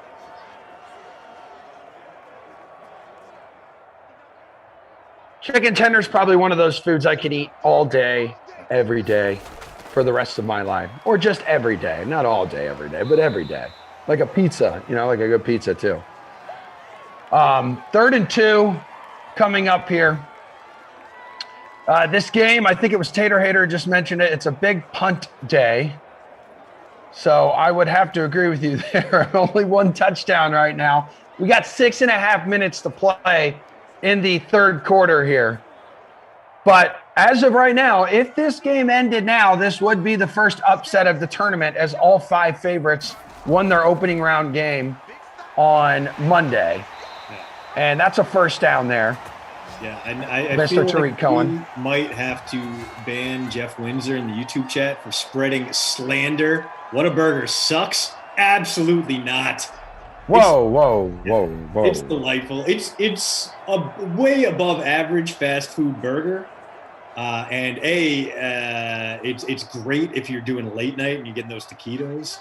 They're amazing. But B, their own personally branded spicy ketchup, amazing. Solid fries. Oh no! Oh, Mitch, we got ourselves Mitch things. That's Madden Mitch being real life Mitch. That's what that is. I wish Stephen Boss was just like, again, touchdown. incoming. And no, more like an interception, but I could have gotten down with that 100%. I got 5 on it. El Paso says Whataburger better than In-N-Out. Ooh, that's a tough one. That is a tough one, dude. I mean, I'll give Whataburger credit because Whataburger has a very diverse menu. Like, you can get a chicken finger sanger there. That's always really good. The fries are good. Like, In-N-Out's fries are garbage. They're basically carbon. Ooh, wow, Herbert. Oh, we got some PI on our dude Williams. Come on the Bears. Oh, a 50-yard play that benefits no one. Buster Skrine gives up a 48-yard pass interference penalty, and now the Bears in real risk of falling down by more than 1 point here. So they're in field goal territory at least, so they got that going for them now, which is nice. Yeah, and now we're throwing Culver's into the mix. Culver's is great too. That's one of the. I'm pretty blessed up here in Wisconsin. Like, our fast food scene isn't that great, but Culver's, I will agree, it's a good smash burger. You get nice crisp edges on the burger. The tenders are good. The custard's outstanding, especially like the ones near me. Like, every few days they'll do like a $1 waffle cone special. You can get like really Reese's, Kit Kat swirl, or Oreo overload. They got some great flavors. They also have some complete, the one problem I do have with Culver's is, like, obviously the flavor of the day changes, and otherwise you're looking at like chocolate, vanilla, or X, and sometimes like butter brickle or butter pecan, like some real old person flavors that, you know. Should it be like a flavor of the day? You're saying should be more of like a mainstream flavor and not so much like off the beaten path? Should it be like a strawberry? Like a rotated, like 3 flavors a day. That way, you're not going to run into like a really raspberry. You know, some days you want that good custard. You want that Reese's. You want something packed with like cookie dough and chocolate chips and mini M&Ms. And you show up and it's like, oh, we have butter pecan. It's like, okay, I'm going down to the 5 and dime to get a malt Culver's. Let's act like we live in the glorious future that it is. We have the technology to put crushed up candy bars in our ice cream now. Let's get a move on, huh?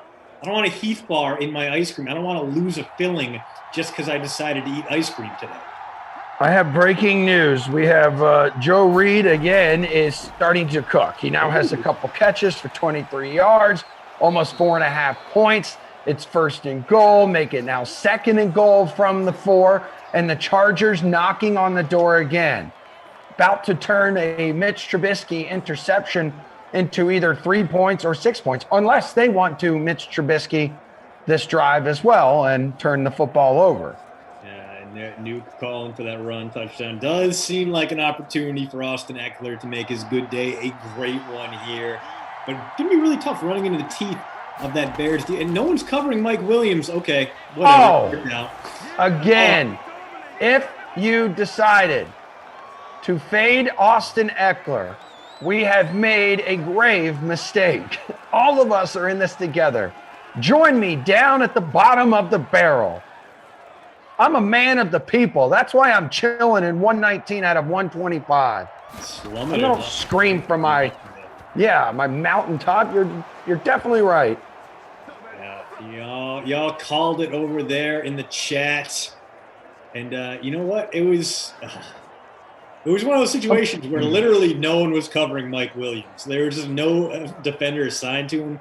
In the real world, it would have been, Justin Herbert would have called an audible and just underhand lobbed it to his wide out. Instead, doesn't matter. Williams throws a block. Eckler gets to the end zone, and they get the points anyway. So nothing to hate on there, I guess. But look at you, Mars Brightburn. Never had a Heath bar in your life. What's in it? Rock solid toffee. It is basically toffee, dude. Yeah, caramelized cement. I don't get down with that a whole lot, man. I just don't. It's not my jam, like, candy wise. Yeah, it's like it's British candy. That's the problem right there. It's like having a British beer. You're gonna get a strong ale. It's gonna be warm. It's gonna be poured out on a firkin, and it's going to have a very thin, foamy head that dissipates as soon as you look at it. British cuisine is not for me, Emerson. Scottish cuisine, however, I will absolutely get down with a good plate of haggis, teeps, and natties, and a little bit of the Boonhaven. Delicious. Scotland, delightful.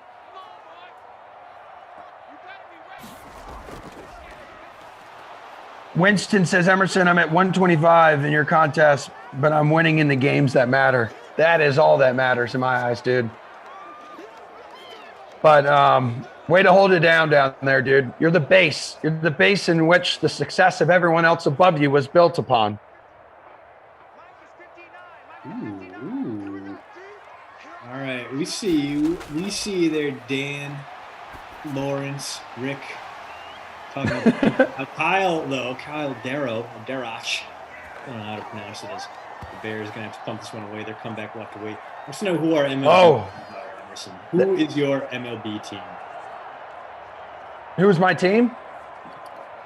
I'd probably say I'd pay more attention to the Red Sox than anyone else.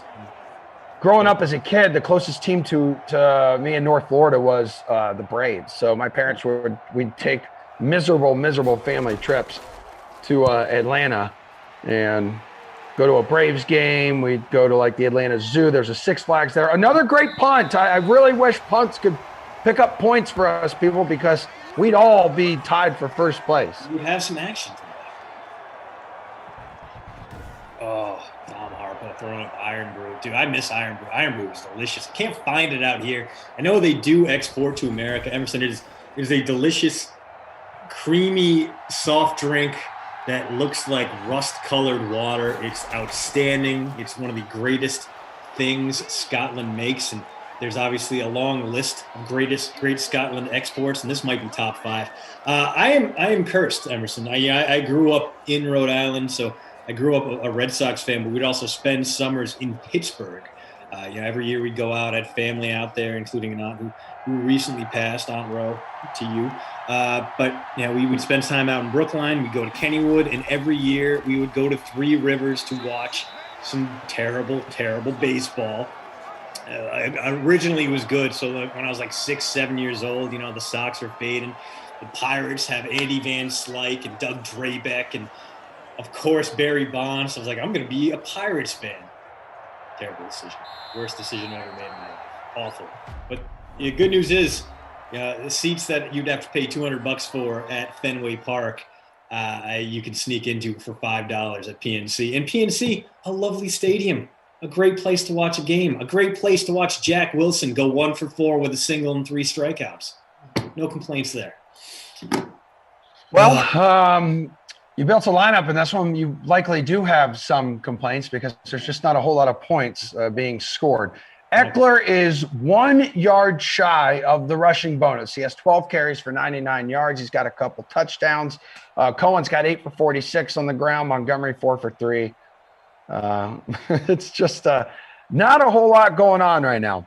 There is not. But in the receptions department, I'm pretty sure Allen Robinson's still leading the way. So 4 for 57. He had that at halftime, which means he didn't do diddly-do in the third quarter. No. Eckler 2 for 25. That catch since the first quarter. Yeah. So his double bonus are over, and it's very sad to me. Yeah, Williams 2 for 19. His biggest play of the day, though, came on that pass interference call. Yeah, so I was able to draw a PI, and that was actually one of the most exciting plays of this sim so far. Again, thank God we have 5 more after this to expectations and standards are low. We're setting them low after this first one. Of course, watch this fourth quarter be like the most insane fourth quarter we've ever seen in our entire life here on the Dream Stream. Look, Madden Mitch, 4.5 points through 3 quarters. Just unreal. And everyone is suffering as a result. You don't want to roster anyone on that Bears roster except maybe Allen Robinson, who, like you mentioned, just did nothing to start off that third quarter. The good news is, they get a stop here. They're 1 possession away from tying this. Maybe we get some bonus football, or maybe the Bears find a way to win this in regulation, send the fans at Soldier Field home happy. Have to wait and see. Big play here. If they can get the stop, they're going to force a punt. Yep. They did not get the stop. Nope. Not force the punt. And bad things continue to happen with the Chicago Bears. D-Rod says, relax, guys. It's just a 1 possession game. Bears can still win. It's true. Indeed, they can. You are not wrong, DR. Yo, Congo Cap, what's up, dude? I see you chilling. Jordan Warren says, come on, Bears. Dan Russell, Mars. What's up, everyone? Must be.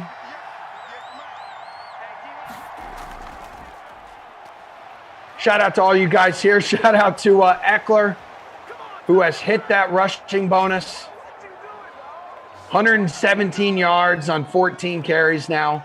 The only 2 touchdowns of the day.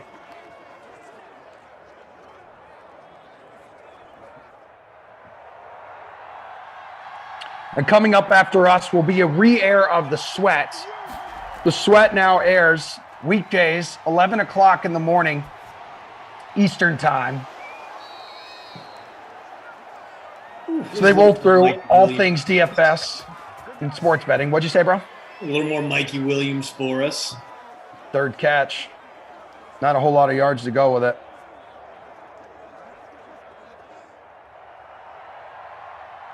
Lineup check. How's everyone's lineups looking right now? First place team in our contest, the big beefy bracket bros, just 78 points. Ugh. But of course, has Eckler in the captain spot, who's north of 46 points.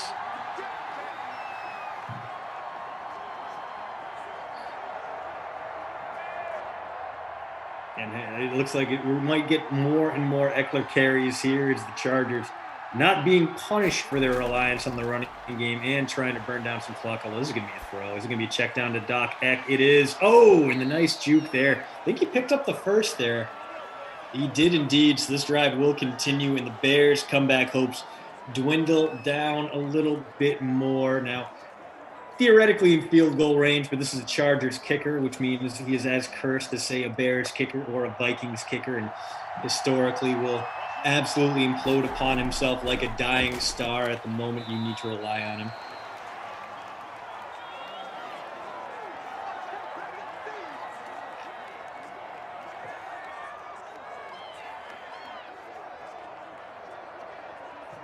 So 5 minutes to play here in this one, 14-6. Yeah. And then the next game after we re-air the Sweat, 49ers at the Colts, 21 seed and the 12 seed. Coffin and Kenny will be cooking for you guys on that one. Yeah, Nuke over on Twitch trying to say that Austin Eckler isn't this good in real life. I disagree, man. He has shown he can be a true lead back, but he's a little bit fragile. He's not a bigger guy, so you do want to make sure that you have someone to platoon with him. You know, he's only 5'10", about 200 pounds. For an NFL running back, that's not that big, but like that's like my height plus about 45 pounds. So he is a beefy boy in the real world. All right, we are about to get a 47-yard field goal attempt that could theoretically put this game away.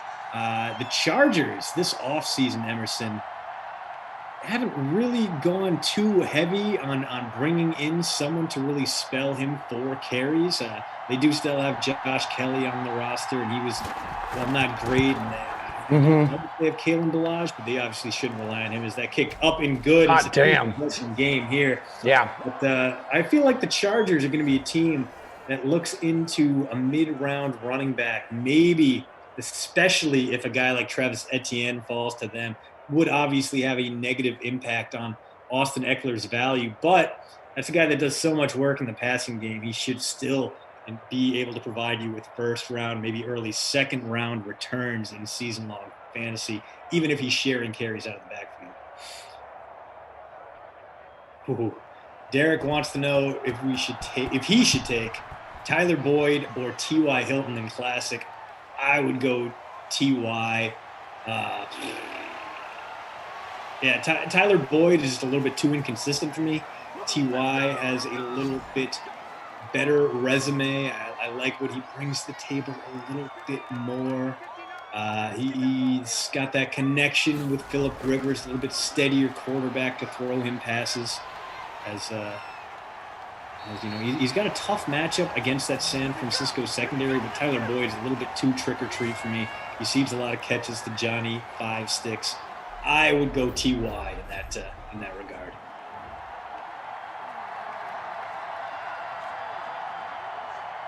Madden Mitch's first rush. What is happening today? What is going on, man? But it looks more and more like this is going to be the first upset of the tournament. So maybe today goes the complete opposite. Here it is. Let's go back-to-back jacks, get dude. out of bounds, Mitch. Get out. Stop running and don't slide. Oh, my. All right, fine. He was like, wait, what were you saying? Let me do the complete opposite of that, Christian. It would have cost him 0 yards to get out of bounds. It would have stopped the clock. Spot-on awareness from our guy, Madden Mitch there. Love it. Love to see it. EA, you got him exactly right today.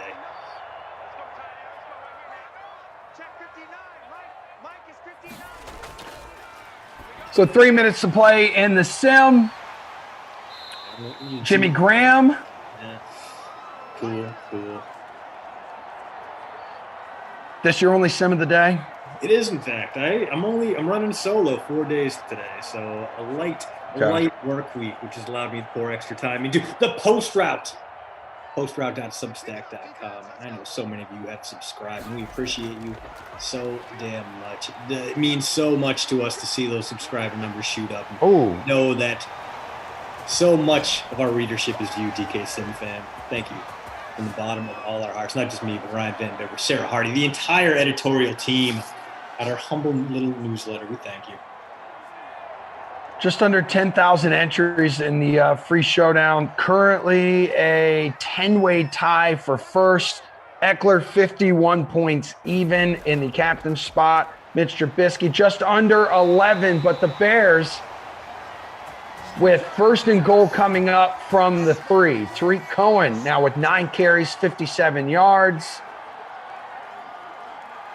So right now you got Madden Mitch, so he's 67% owned. Could he go to the air? A-Rob, 41% owned. There's Cohen, 25%, 2.5% in the captain spot. I believe that will be him in the backfield. And that was nearly caught and then nearly intercepted, and can't confirm it's an incomplete pass. Yeah, you know what? At least it stops the clock. Fine, whatever. Bears do have all 3 timeouts. They're not out of this one yet, but it does not seem good by any stretch for them. They need to get this touchdown. They need to get it fast. Ooh, excuse me. Let's go, baby. 516 of you dialed in over on YouTube. Second and goal. No. How do you run a play that gains 0 yards on second? Dude, it's Das Bears, baby. This is very You can't be that surprised, man. I expect nothing, yet I'm still disappointed. All right, going to the air. Incomplete pass. Wow. Yeah. Okay. 4th and goal from the 2 coming up. Well, they can send Eddie P out there and kick the field goal. It would make a 1-possession game. But, I mean, you're not going to have many better opportunities to score your touchdown than, okay, fine, whatever. Whatever, Bears. Oh, my God, I hate this so much. I mean, Austin Eckler or whatever, there's a very real possibility. Now, he's not going to be there because Mitch and Allen Robinson have more points than him. But Eddie Pinheiro is the 3rd highest scorer from the Bears roster right now. It kind of tells you what kind of sim this has been, although you could probably take that away by just looking at the score, 17-9. It is a 1-score game. You are correct.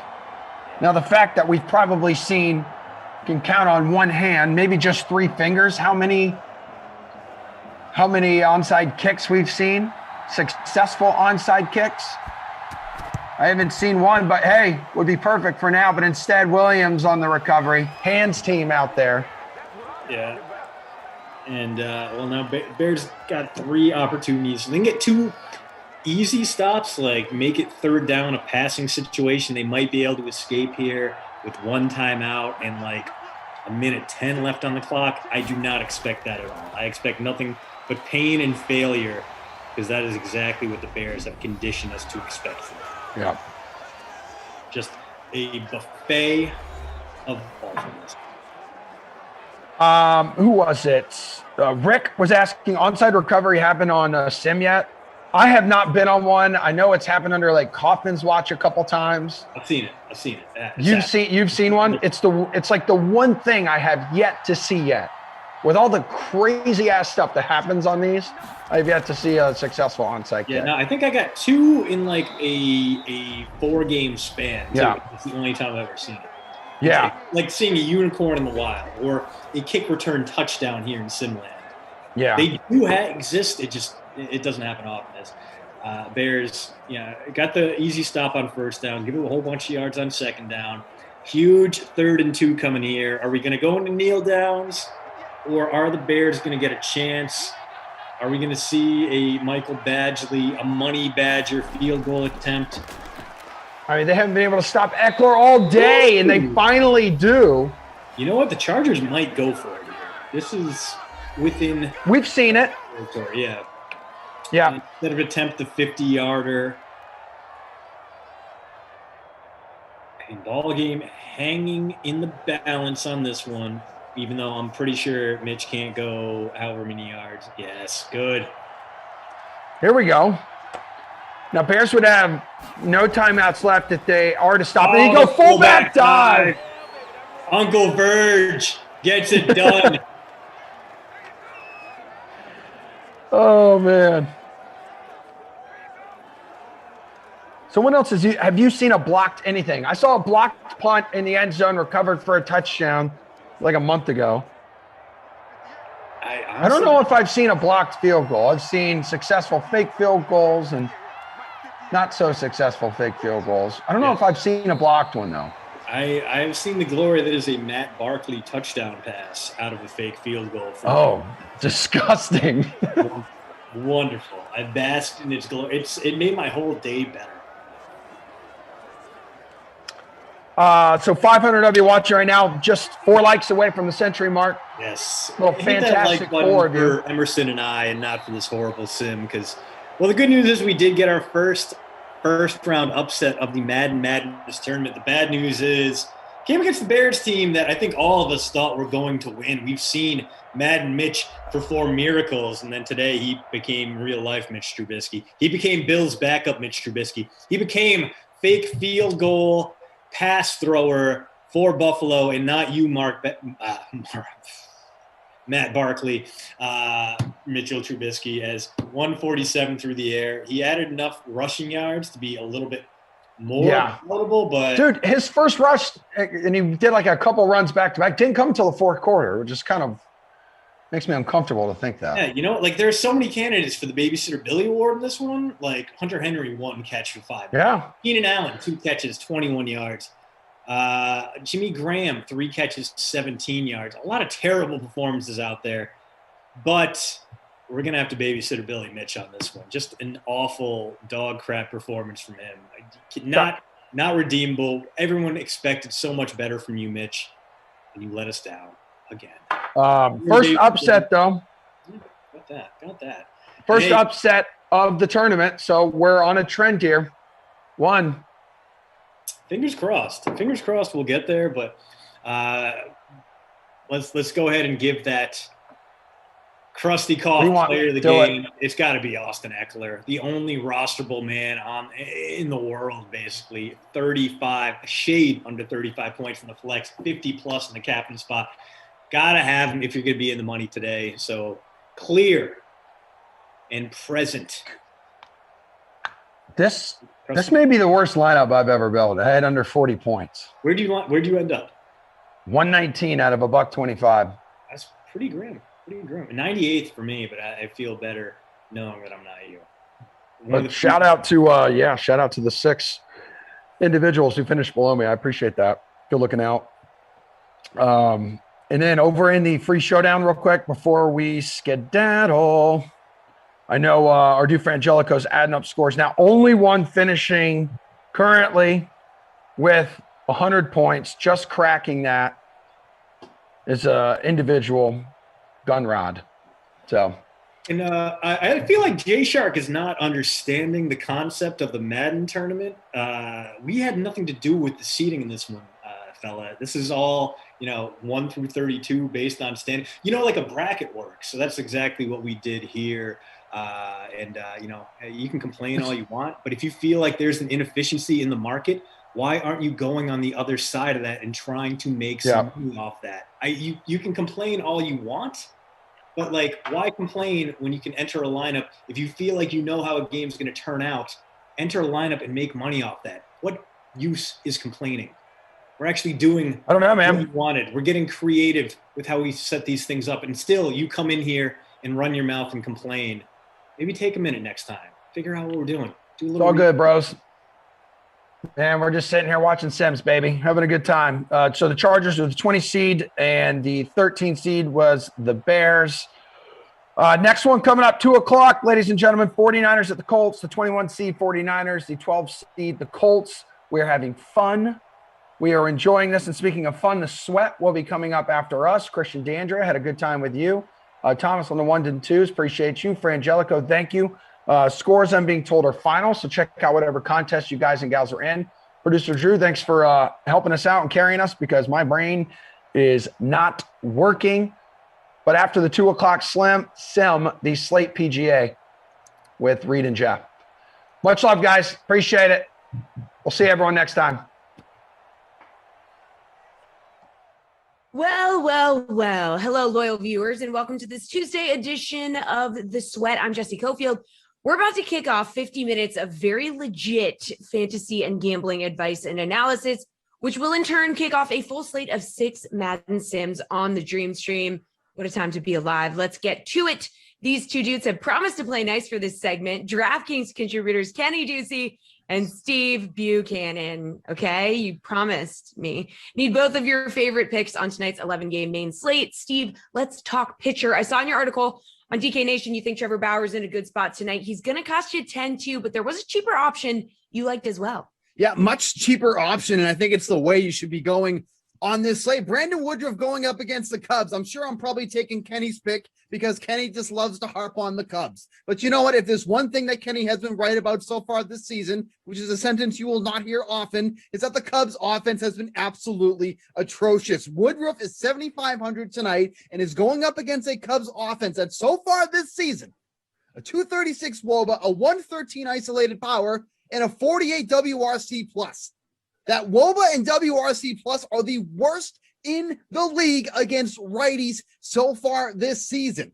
They also are a team that is struggling against the fastball, which Woodruff is throwing over 60% of the time in his starts all throughout his career. So going against a team with all those numbers and a 29.6 K percentage against righties, Woodruff is an absolute steal at 7,500 tonight. All right, Kenny, did Steve take your pick?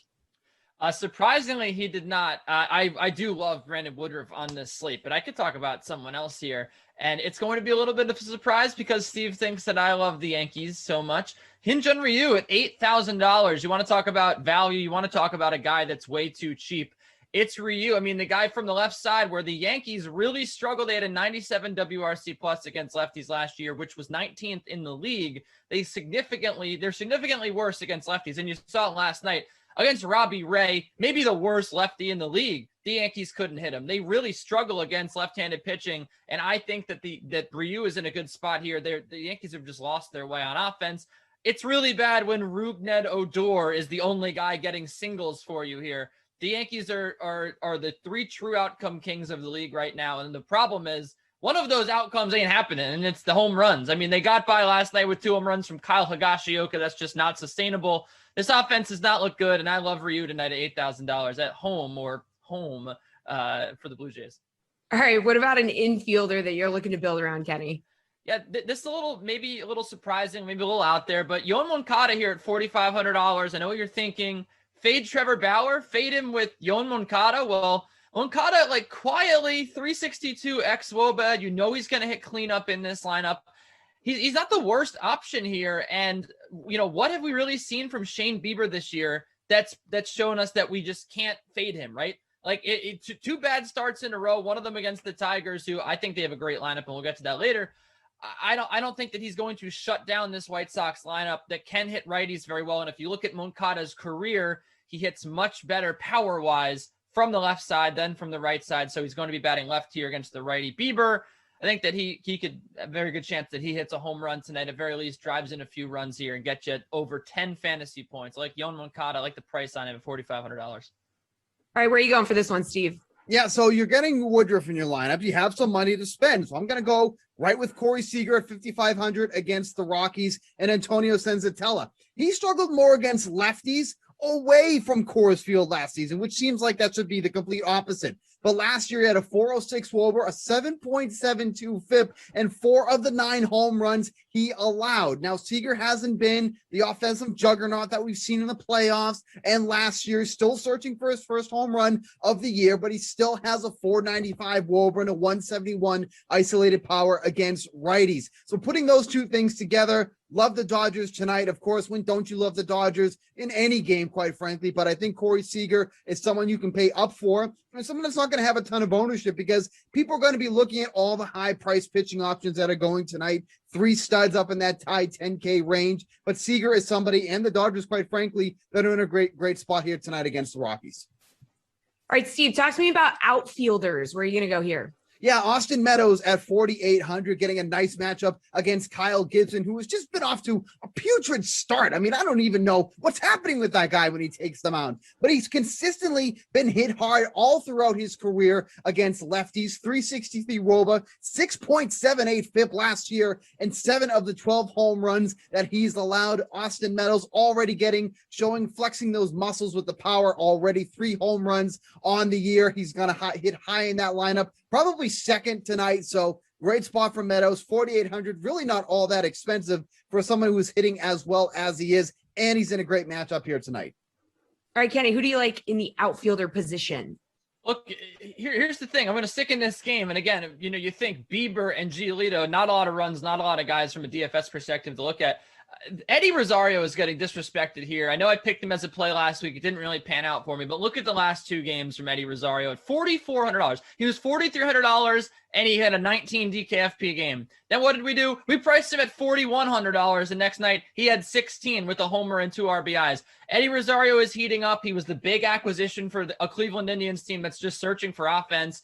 And from the left side against the righty Giolito has a 43% hard hit rate this year. I like Eddie Rosario's chances of having another good game against Giolito in his career. 2 homers, a 347 xWOBA. He's going to be hitting cleanup in that Indians lineup. And again, the guy is coming off 35 DK fantasy points in his last 2 games. He's $4,400. He has the history against Giolito. Giolito has not been fantastic this year. This is another great value for me here in the outfield at 4,400. Kenny, speaking of value, how about you give us a value play? I mean, you've given us a few, but give us another. Yeah, well, my boy, I got to go with the Detroit Tigers here because they're so good to me. They beat the Astros last night. Steve doesn't want to give the Tigers offense any credit. He wants to just say Zach Greinke's washed. Zach Greinke wasn't great last night, but he's been good this year. He was good in the postseason last year. Been good he this year. He's had 2 starts. Yeah, the first start was good. The second start was bad. So that averages out to what? Not terrible. I don't know. Look, here's the thing. Robbie Grossman is $3,100. He leads off for the Detroit Tigers. He has the split advantage here. Right? He likes hitting from the left side. He's going to face Jake Odorizzi, a right-hander who, when the Tampa Bay Rays cast you off, 5 years ago, something's wrong. Jake Odorizzi is really not that good. And Robbie Grossman at $3,100 should be in a good position to hit him. And he's shown you that he has over 10 DKFP upside here. 11 2 games ago, 22 the game before that. The guy just gets hits. The guy gets on base. And if the Detroit Tigers, decide to hit again, I think that he'll have another good game. I expect Robbie Grossman to bounce back. He doesn't normally put together a few games in a row without a hit. He's had 2 in a row so far. He's a contact hitter. I love those contact hitters. I think he gets you a couple hits tonight. $3,100 is a very good price for a leadoff hitter against a pretty middling right-hander. Steve, where are you going for value here? See, Kenny thinks he knows me so well. Like, he thinks he can read me like a book. But you know what? That doesn't happen because guess what I have in my value spot, Kenny? It's a Tigers bat. And he's even cheaper than Robbie Grossman. You want to get some value? Nomar Mazara is $2,200 tonight. Literally almost the bare minimum. And he's probably batting 5th tonight in that potent Tigers lineup that Kenny just loves to gawk over and kiss before he goes to sleep every night. Mazzara is not somebody that you're going to have for big power or anything like that, but you literally don't need him to do much when he's 2,200. Odorizzi, Kenny talked about him, not a great pitcher. I don't know why he's talked about the Rays casting him out 5 years ago, like that has anything to do with anything tonight, but sure, whatever. But last year, Odorizzi, when he last pitched, had a 324 WOBA, 8 of his 16 home runs allowed against lefties. So I think at Mazzara at 2,200, you don't need him to do much of anything. I think that's a good value play tonight. Okay, Steve, let's talk about a sports book bet that you like, that you're kissing every night before you go to bed. What is it? Yes, I love doing that, kissing and everything before I go to bed. Of course. I don't want to take this play, but it feels like the right play. I want to take the under in the Yankees and Toronto Blue Jays game under 9 runs. Both teams are 3-7 at hitting the over so far this season. Doing some quick math, that's 6-14. That's not great. That's not great, especially for these lineups. You look at how potent these lineups are. That's not a great number to have. And then you look at the Blue Jays, they're missing hitting the over by over 1.5 runs. So it's not like they're just missing it. They're really missing hitting the over here. So with the struggles that Kenny kind of alluded to with both of these offenses earlier in the segment, again, it's kind of scary to take an under with the Yankees and the Blue Jays, but I think the under 9 runs, which is currently at -103 on the DraftKings Sportsbook, unfortunately, I think that's the play tonight. Unfortunately, Steve thinks that's the play tonight. I'm not very good at math, Kenny, but Steve kind of has me convinced. So where are you going for your sportsbook bet? Hey, I took the under opening day with Ryu on the hill because the Yankees can't hit lefties and Garrett Cole was on the other side. I love the under again in the Yankees game. I think you're absolutely right that really both these offenses are sleepwalking to start the year. Okay, Steven. If you like it, I have to reconsider. I like both underdogs here in the Mets Phillies doubleheader. I think that the Phillies are the underdogs in game 1. They go up against Taijuan Walker, a career disappointment, 28 years old, just continues to trend in the wrong direction, doesn't have that fastball velocity anymore, walks a ton of hitters, which I think plays into the Phillies' hands a lot here. Against Chase Anderson, who somehow is still in the league. You know, he hasn't been great. He's been going in the wrong direction. Everyone expected him to be out of the league after his performance last year.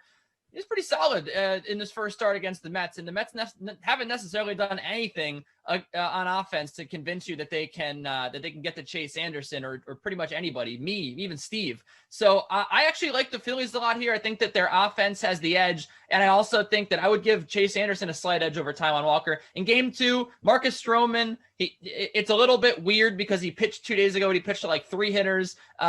He's going to pitch again tonight, but I think he has the clear advantage over Aaron Nola, who just, no one wants to say it, but he really hasn't really been that good the last couple of years. He's had a lot of issues with his, with his exit velocity allowed. I mean, he's been fine, but like we're expecting this guy to be the ace of the Phillies, one of the best pitchers in the league. He hasn't been that. So I'm kind of taking a wait and see approach with him this season. I think the Mets have a lot of value there with Marcus Stroman on the mound. I like both underdogs, and I might even just parlay him, Jesse. What? Kenny getting crazy with a parlay. We love to see it. All right. Congrats on you two making it through a segment together. You love to see it. All right. NBA is next. We'll be right back.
are back. Kenny is back. Let's talk about tonight's 6-game NBA slate. As I said, DraftKings contributor Kenny Ducey is here once again, and we've added DK Nation's Stan Sun. Guys, this is NBA building blocks. So who do you like to build around at guard this evening, Kenny? I'm looking at Donovan Mitchell tonight at $9,400. I think that he is probably one of the most consistent guys you can look at on this slate. When you consider, Jesse, that there's injuries popping up everywhere. Guys are sitting out. The Thunder have essentially punted on their season. Poku, I don't even pretend to know how to pronounce his name. I'm just going to call him Poku. He's questionable for this game, so that could even add another layer to the Thunder just being disappointing on both ends of the floor. Mitchell, 50 DK fantasy points in his last 5. And when you look at the Jazz, I mean, they've kind of slipped off their perch a little bit. They were the clear top team in the league, and things have kind of spiraled backwards for them. And I think that they are now trying to play some inspired basketball, get back to, dominating as we round into playoff form. So Donovan Mitchell here, he's done his part. 50 DK fantasy points per game. He's gone over 57 in the last 2. I like him here against a weak Thunder defense to just dominate again. In terms of paying up at guard, I don't think he can do any better. Stan, where are you going at guard? I'm going Paul George, 8,700 against the Pacers. Kawhi has already been ruled out. Without Kawhi on the court this season, he's seen a 7.5% usage bump to, insane 37 rate. So, he's going to be heavily involved in the offense. Over the last 3 games, he's gone for 50.75, 53.25, and 52.75 DK fantasy points. 2 of those games were with Kawhi. So, I mean, he's on a heater right now. Indy, they're surprisingly 11th in offensive pace. The spread is 3 points in favor of the Clippers. It was 2 yesterday, so it's gone up a point. So it should be up and down and a very competitive affair with Paul George being the alpha. All right, Stan, how about at forward? Where are you looking for this position? I'm going Bogdanovich, 6,800 at the Raptors. Early in the season, he missed 25 games. It took him about 12 games to get ramped back up and comfortable. Since then, in 8 games, he's averaged 36.1 minutes, 15.6 shot attempts, 8.3 from behind the arc. That's translated to 21.6 points. He's also chipped in 4.5 rebounds, 4.4 assists, 1.5 steals. He's gone over 40 DK fantasy points 4 times with a high of 51.25.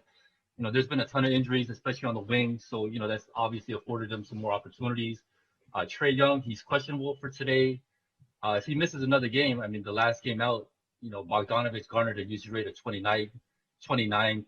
He played 41 minutes and scored 32 points. So, it's also a pace-up spot as Toronto is 13th in offensive pace.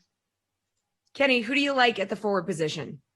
I got my eyes on Evan Fournier at $5,400. Now, of course, he's still questionable, but if he plays, I'm going to throw him in there because I like really any Boston forward tonight against the Portland Trailblazers because this Trailblazers team looks beaten down.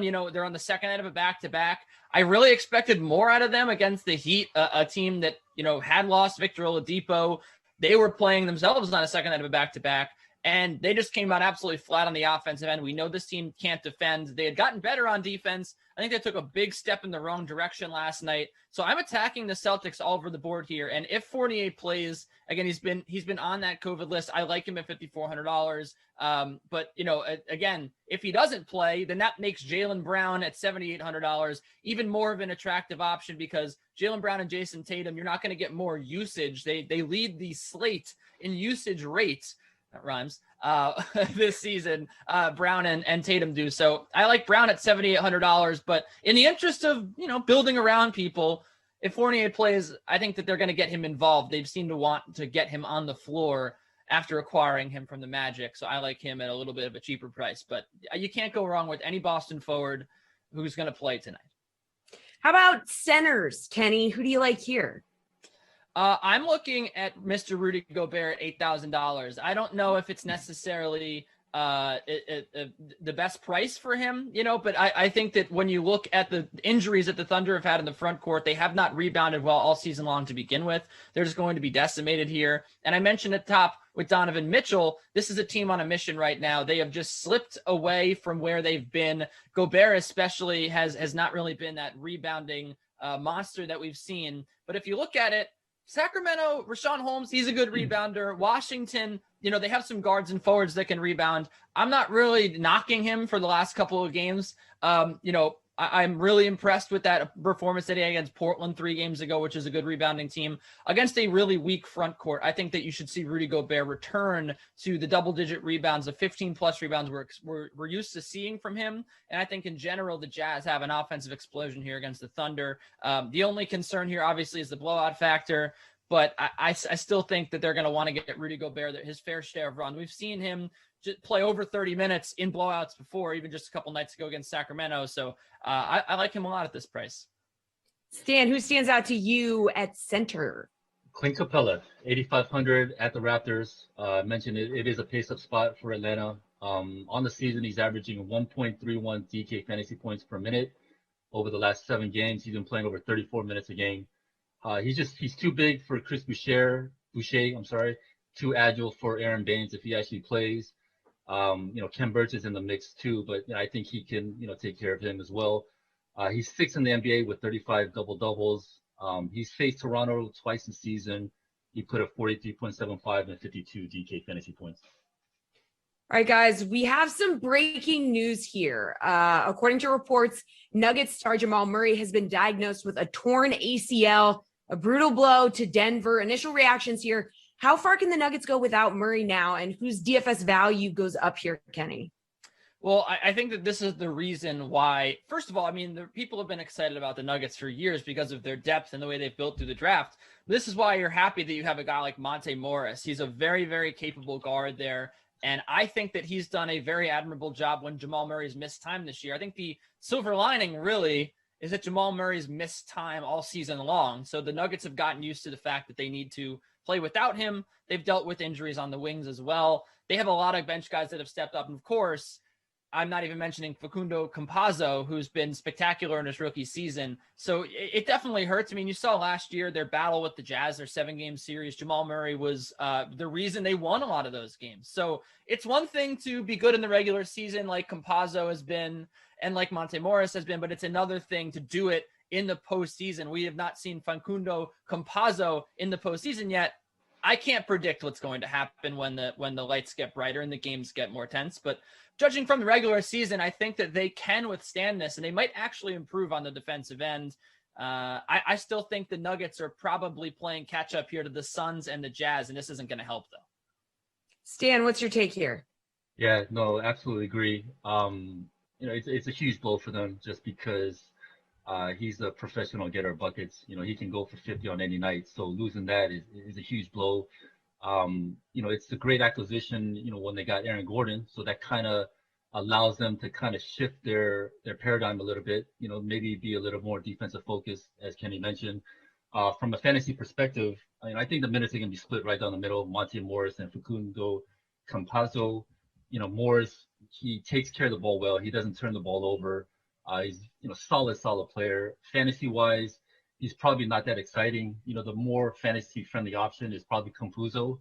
Over the last 2 games, he's put up 21.75, 26.25 DK fantasy points compared to Morris's 14.25, 8.75. So I think more usage is probably going to shift to Jokic and probably Michael Porter Jr. as well. So, you may see Porter Jr.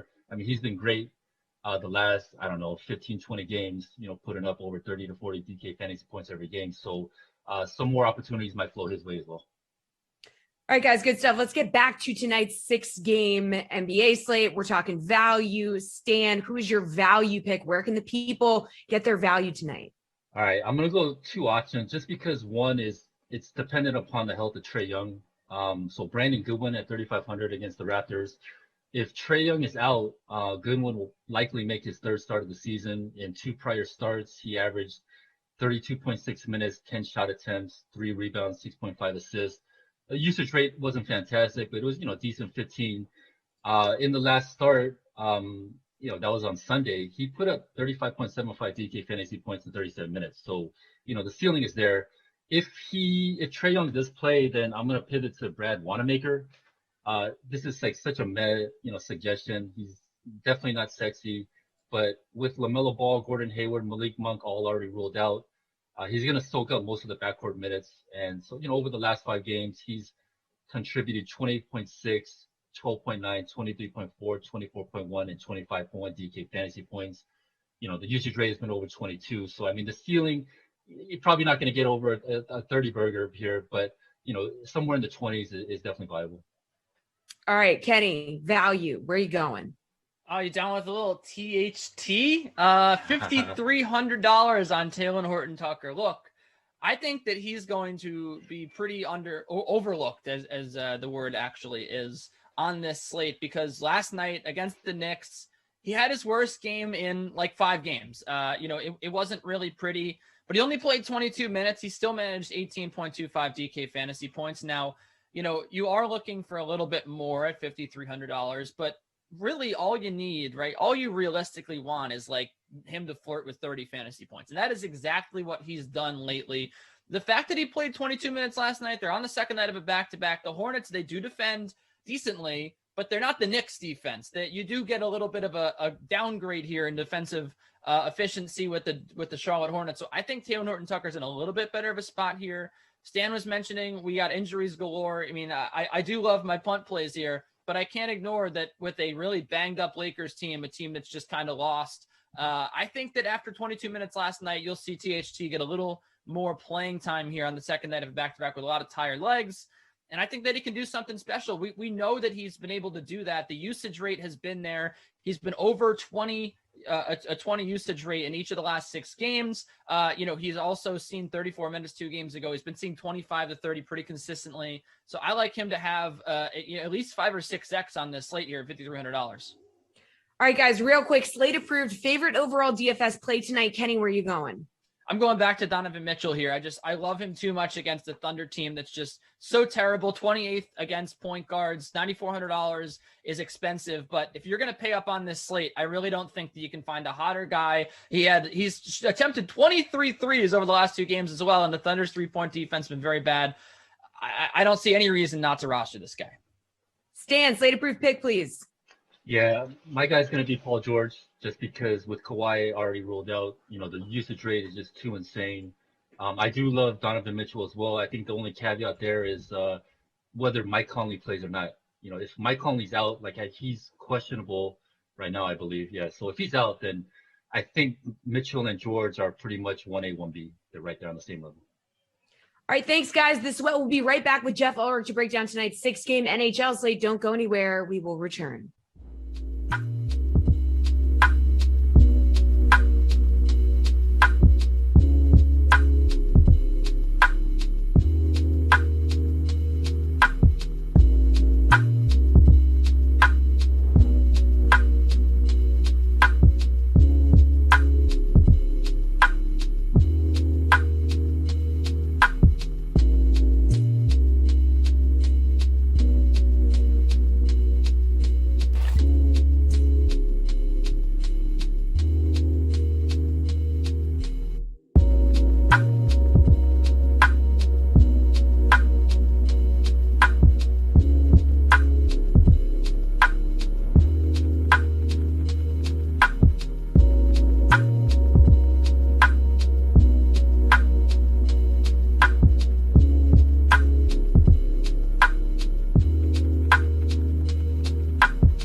Welcome back to The Sweat. I'm Jesse Cofield, and I'm joined by one of our favorite Canadians, DraftKings contributor Jeff Ulrich. Gonna find out how you feel about these DFS plays and bets. Just get your overall take. So, Jeff, the NHL trade deadline has come and gone, and many players will be wearing new unis tonight. 2 of the bigger names potentially making their debuts are Boston's Taylor Hall and Washington's Anthony Mantha. Now, Hall will cost you $4,800, Mantha $4,900. Any interest in one of these guys tonight? Yeah, and I appreciate you leaving room in there for Gary and, to also be one of the favorite Canadians. But I know. I mean, both these guys are pretty interesting for the NHL DFS tonight, under 5K. I'm not going to lie. I mean, Taylor Hall looks like he's going to slot in on the second line. I mean, obviously, maybe just, he's still an elite playmaker. I mean, he doesn't score goals anymore, but the dude could really get a guy like Jake DeBrusk going, maybe David Krejci as well.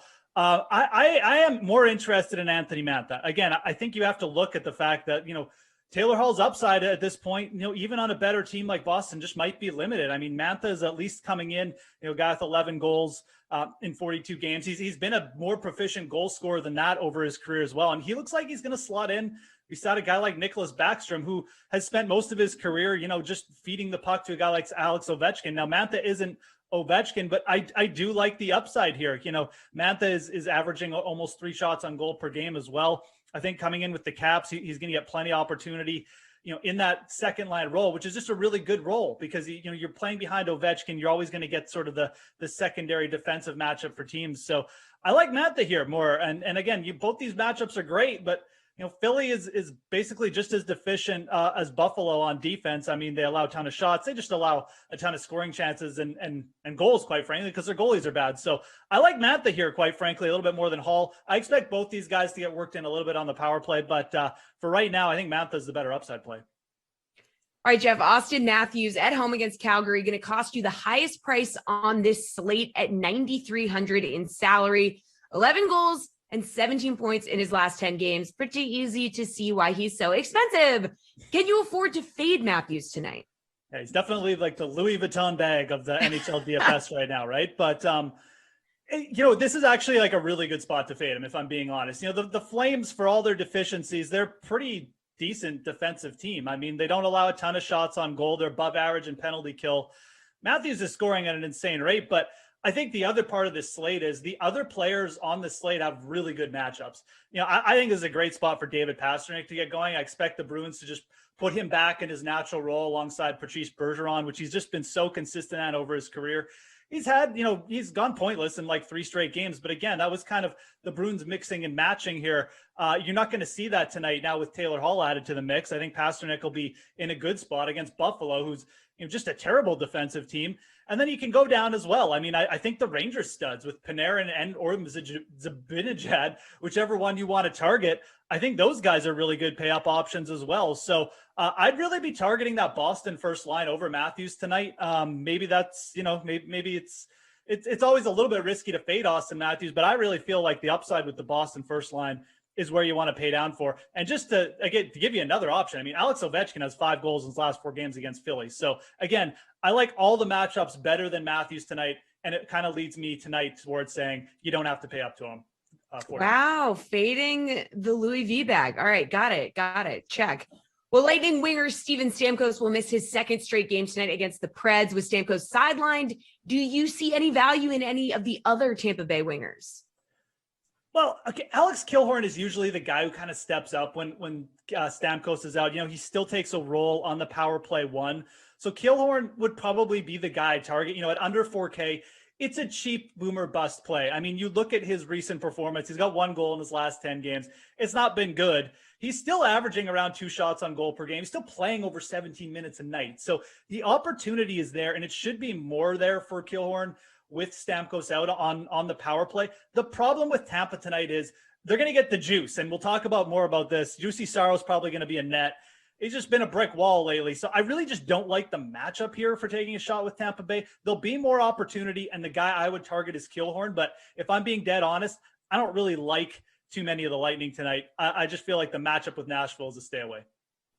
All right. We like you to be dead honest. Okay. Rangers defenseman Adam Fox. He's had a solid season, 37 points in 40 games played. He's got no points, though, in his last 2 games, but those were against the stingy Islanders. Okay, now he gets a nice matchup against the Devils. So are you willing to pay the $6,700 in salary, or would you look to someone else on defense?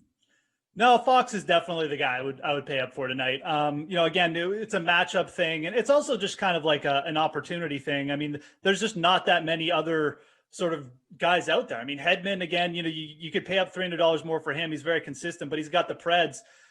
Fox has the Devils. They have the worst penalty kill in the league. They just got shellacked by the Penguins in 2 straight games. This is a great bounce back spot. I mean, yeah, he's been held pointless in a couple games, Adam Fox, but it was against the Islanders. You should take that into account. he's still got 16 points over his last 10 games. This guy's been averaging basically a point per game all season. So a real bright spot for the Rangers, who actually struggled offensively at the start of the year as well, just to give you an idea of how good a season this is for Adam Fox. Normally you might worry about paying up for him. I do sometimes, just because he doesn't block a ton of shots, but when you're going up against the worst penalty kill in the league, I think you just aim for the upside tonight. And the upside for Fox is big. I mean, he's definitely got that multi-point upside against the worst penalty kill in the league. So he'd be my target. If you're going to pay down on defense, there really aren't a ton of good matchups. Boston's banged up with their best power play specialist. So a guy like Miro Heiskanen might pop up as well, because he plays big minutes, but it is a night where there's not a ton of other guys that stick out, and Adam Fox would probably be my number one target here. All right, Jeff, let's check out the sports book now. 6 games on the slate. Which game total would you target tonight? Yeah, I like this Boston Bruins Buffalo Sabres one. There's a couple, but I like taking the over here. You look at the Sabres over the last little bit. They've been allowing a lot of goals, but they've also been scoring a little bit. And their last 4 games have gone over 7 goals now, 7 goals or more scored. It's a good trend to follow here, because I think we're catching them at the right time with the Bruins now adding Taylor Hall to their offense and putting Pastrnak back in that big line role, which I really like for their offensive prospects, at least for the short term. I really like the over in this Buffalo Sabres Boston game. Again, you're getting a 5.5 goal total. Buffalo's been trending well towards the overs. Boston now getting a boost on offense. I like that, going the over there. The other one I would target, again, I mentioned the Preds and Lightning. I like the under there. 8 out of the last 9 Predators games have seen 5 or less goals scored per games. We should get Saros back in net. I like the under there too. All right, Slate approved pick, Jeff, your favorite bet or DFS play today. What is it going to be? Okay. So I know I've been on the shots on goal props lately, but I haven't been able to find one tonight that I really like. So let's go with the Nashville Predators. Again, we're getting the juice in net. Juicy Saros should be back in net. They're at plus 145 on the money line to beat the Tampa Bay Lightning tonight. I like this. No Stamkos for the Lightning. The Predators need to keep winning to get a playoff spot. They lost the first game to the Lightning. They got shut out, but Saros wasn't in net there. Give me the big odds on the Predators money line to beat the Tampa Bay Lightning tonight. Unicorn bet of the day. That beautiful piece of art does not get old, Jeff. Thank you.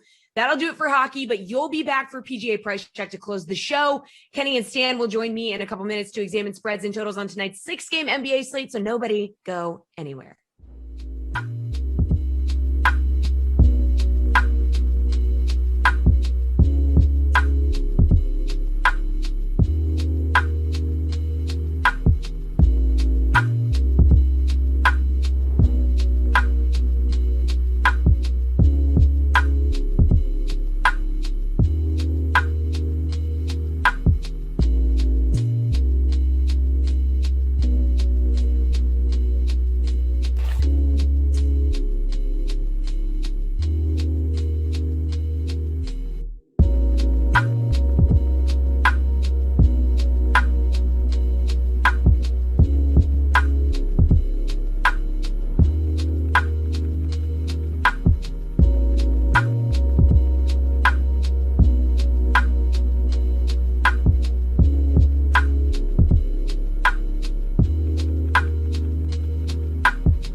everybody. I'm Jesse Cofield. I am back with DraftKings contributor Kenny Ducey and DK Nation's Stan Sun for some NBA high or low. So are the following spreads and totals too high or too low on tonight's 6-game slate? So guys, Clippers on a 5-game winning streak, looking to stay hot tonight.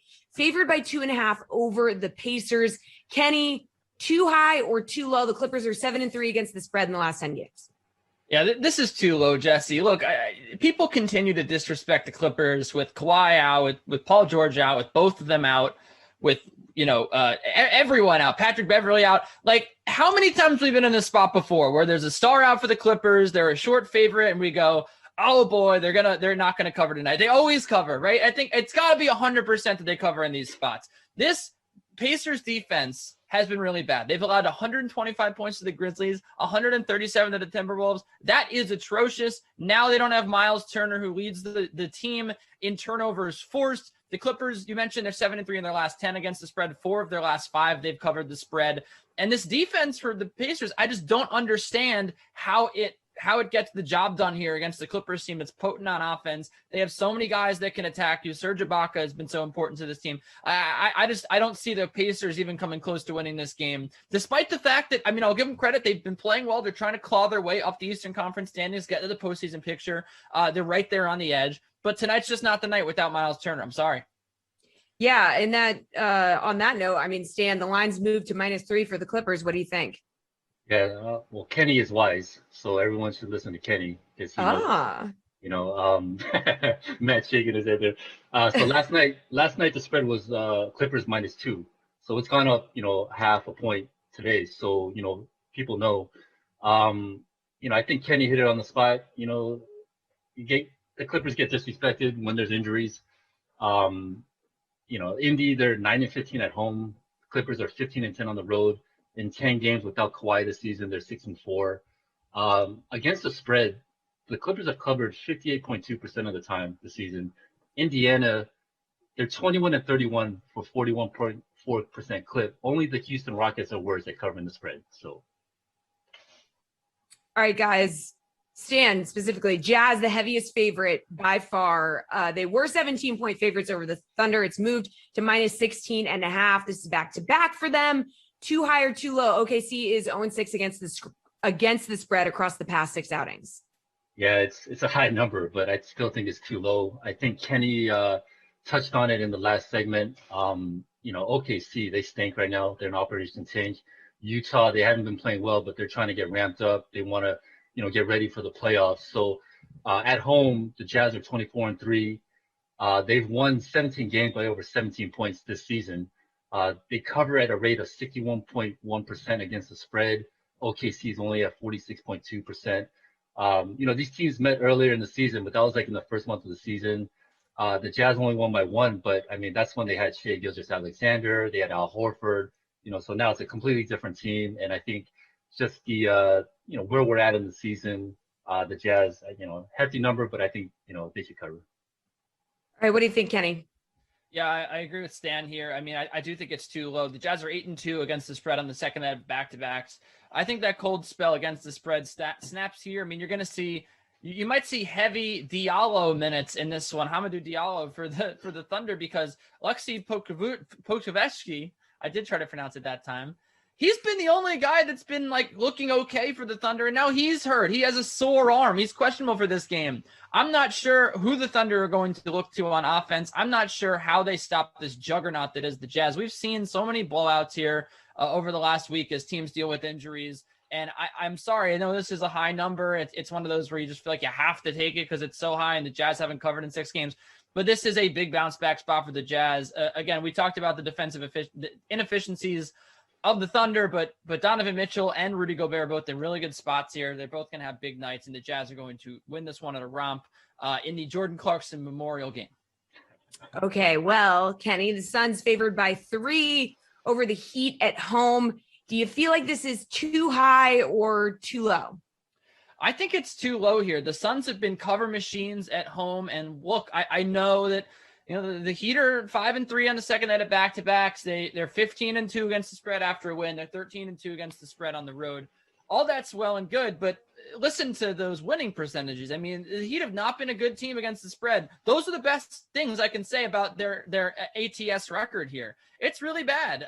So I think the Suns, where they play well at home, the thing about the Heat that, first of all, is concerning is that only 2 guys over the last 7 games have shot over 33% from 3, and that's Tyler Hero and Duncan Robinson. Now, Tyler Hero carried an injury in the last game. He ended up playing. Who knows what's going to, how he's going to respond here. But the thing about the last game that the Suns won, was that they allowed a ton of threes to the Thunder, and that kind of kept them in the game a little bit. It was 40% from 3.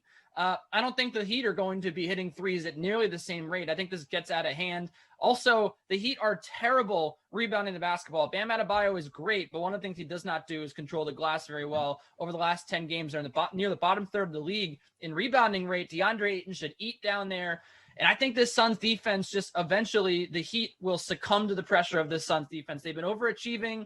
They're going to be tired here. And as well as they've played, they just don't have the offensive firepower out now without Victor Oladipo to get past a team that's playing such efficient basketball like the Suns are.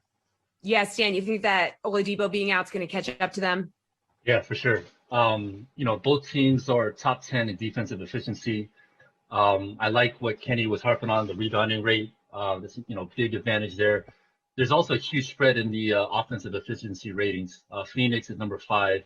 Miami's way down at 23. And, Kenny alluded to the lack of 3-point shooting, the offensive proficiency. So that's going to be huge. Phoenix is 21-8 at home, 9-1 in their last 10. Miami's 13-12 on the road. Against the spread, Phoenix, they're tops in the league at covering, 64.1%. Miami only covers at 44.3%. All right, good stuff, guys. Celtics and Blazers, pretty high total tonight. 230. That's a big jump up. It was at 227.5.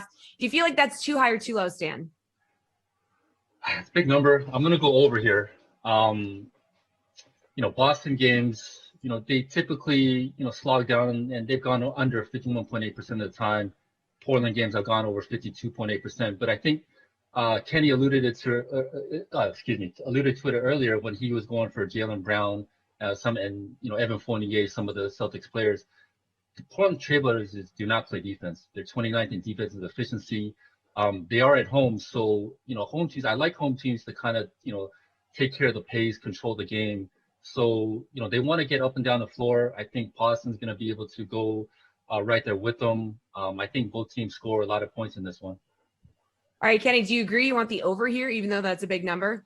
So the one thing that's pointing me to the over is that on the second night of back-to-backs, the Blazers, the over is actually 7-5 in Blazers games, which is pretty impressive. But I look at the Celtics defense, they're 5th in defensive efficiency.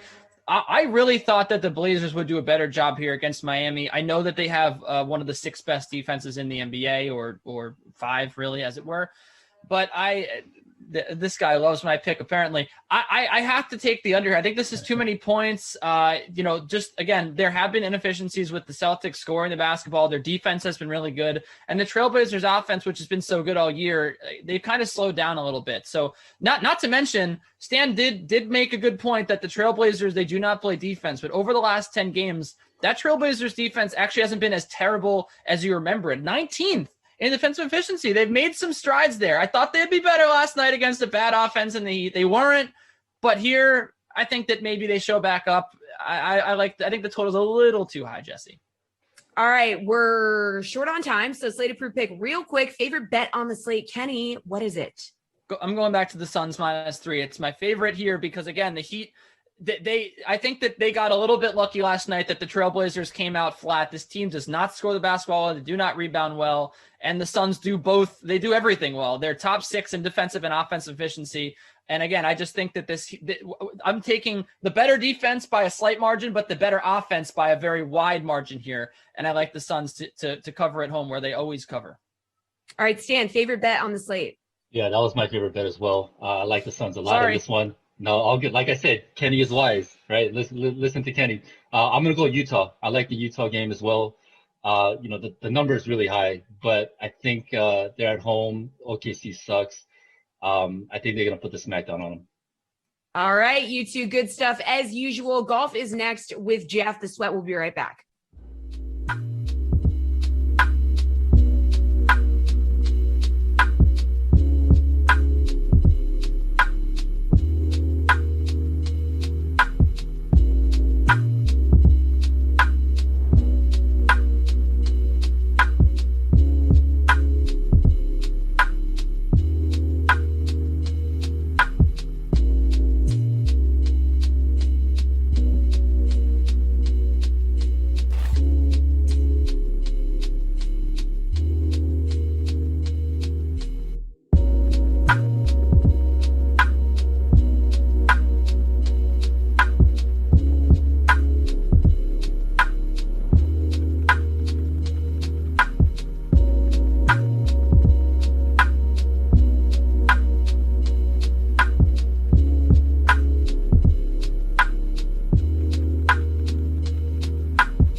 analysts is here with me now. Jeff Ulrich, some breaking news during the show. Going to ask you to put your NFL hat on for 1 second. The Cardinals have signed former Steelers running back James Conner to a 1-year deal. Initial reaction to this move when it comes to Conner's fantasy potential in that Cardinals offense? Yeah, I think this is more of a depth move for the Arizona Cardinals. I mean, they have a guy in Chase Edmonds there who they like, who's integrated well into the offense. And I feel like James Conner is at this point in his career, he's not going to bring the same kind of burst or the same kind of upside in the passing game that we've seen from Chase Edmonds. So to me, this is more of a depth move. And I think it's going to probably create a little bit of panic and perhaps a little bit of selling the news on like Chase Edmonds. So I think this is going to not necessarily lead to big things for James Conner. I think he'll probably get some touches, but I think more so this is just going to create a buying opportunity on Chase Edmonds, who I still really like. I think he's still the superior player there to James Conner, who, like I said, more of an early down running back, doesn't have the same kind of upside in the passing game, which I think the Cardinals are going to value more with Chase Edmonds. All right, good stuff, Jeff. Now put on your golf hat for PGA price check. So which players do you like at these price ranges for the RBC Heritage 10K plus? Big spender, who you paying up for? Yeah, the 10K range is really interesting this week. I mean, most people are going to flock to Webb Simpson here at the RBC. He's got a great record. It's a perfect Webb course. But if we're looking at the past performances here of the guys in 10K range, Cam Smith sets up to me just as good for this venue and should be lower owned here compared to Webb Simpson. I mean, Smith, if you look over his last 10 or 12 DraftKings, production, he's only failed to grab 70 or more DK fantasy points once over his last 11 outings here. Cam Smith, the guy who's gained strokes putting in 7 of his last 8 events as well. He's got a great approach game, and he's quite frankly, he's playing better than Webb Simpson. So I really like sort of buying into Cam Smith. I think you're going to get him at way lower ownership. He's a good GPP pivot play for me, if that makes sense. But this range is chock full of guys. You could see bounce backs from Cantlay, who's got a great record here. Colin Morikawa can light it up with the irons. But I really like Cam Smith this week. I think he's playing the best of these guys, and I think he sets up really well for this course. All right, Jeff, going to roll through these. Got under 3 minutes, 9K. Who do you like?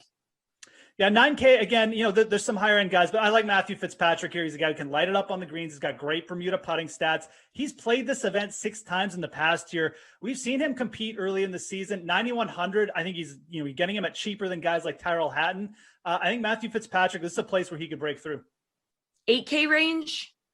8K range is like the Goldilocks range. There's a couple guys who look really good, but there's one guy who's just right for me. It's Harris English at 8,400. He's got really good course experience here. He grew up around Sea Island, which is close here. He's played better too. He's a guy who's got a good blend of approach play and putting. Lit it up with a 64 in the final round here last year. Harris English, my favorite play. I don't mind Sergio or Kevin Na there either, but like I said, Harris English is the just right one. How about 7K Goldilocks? 7K, give me Chris Kirk. He's going to be really chalky this week. This guy's playing really good golf all around, though. I think you just eat the chalk with Chris Kirk. Again, it's a great setup for a guy like him, too. Relies on approaches and putting. The GPP pivot for me would be Lucas Glover, who gained 1 billion strokes approach his last time out. When he's in form with his irons, he can do well in a course like this. All right, 6K and under, some value here. Okay, 6K and under, Matthew Neesmith. I believe he proposed to his fiance at Hilton Head. So he's got some good mojo going on. Really good DraftKings score, good ball striker, sets up well for the course. Again, more of a low-owned GPP pivot for me would be Doc Redman at 6,800. He's starting to play better with his irons. He finished inside the top 20 here last year, lit it up on the approaches. Doc Redman, if he gets hot with those irons, look out. He can put in a big week. I like him for the big fields. We love Narrative Street. All right, Jeff, good stuff. As always, that's going to do it for the sweat. But don't forget, we got a full slate of Madden Sims coming up, 6 games kicking off at noon all the way till 10 p.m. Madden After Dark. And of course, the sweat will be back tomorrow at 11 a.m. as we are every weekday from now on, 11 a.m. Eastern. Gonna be great. See you tomorrow. But for now, enjoy 6 Madden Sims. Don't go anywhere. Go watch Madden. Bye.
What's up, DK Sim fam? Welcome on back here. If you're just rejoining us on the Dream Stream, I'm Adam Kaufman with Kenny Ducey. You probably saw him earlier today on the Sweat, and if you didn't, shame on you. You should be tuning in 11 a.m. Eastern daily to get all of his great insights and analysis on all things, not even limited to a specific sport, just all things. How are you, man?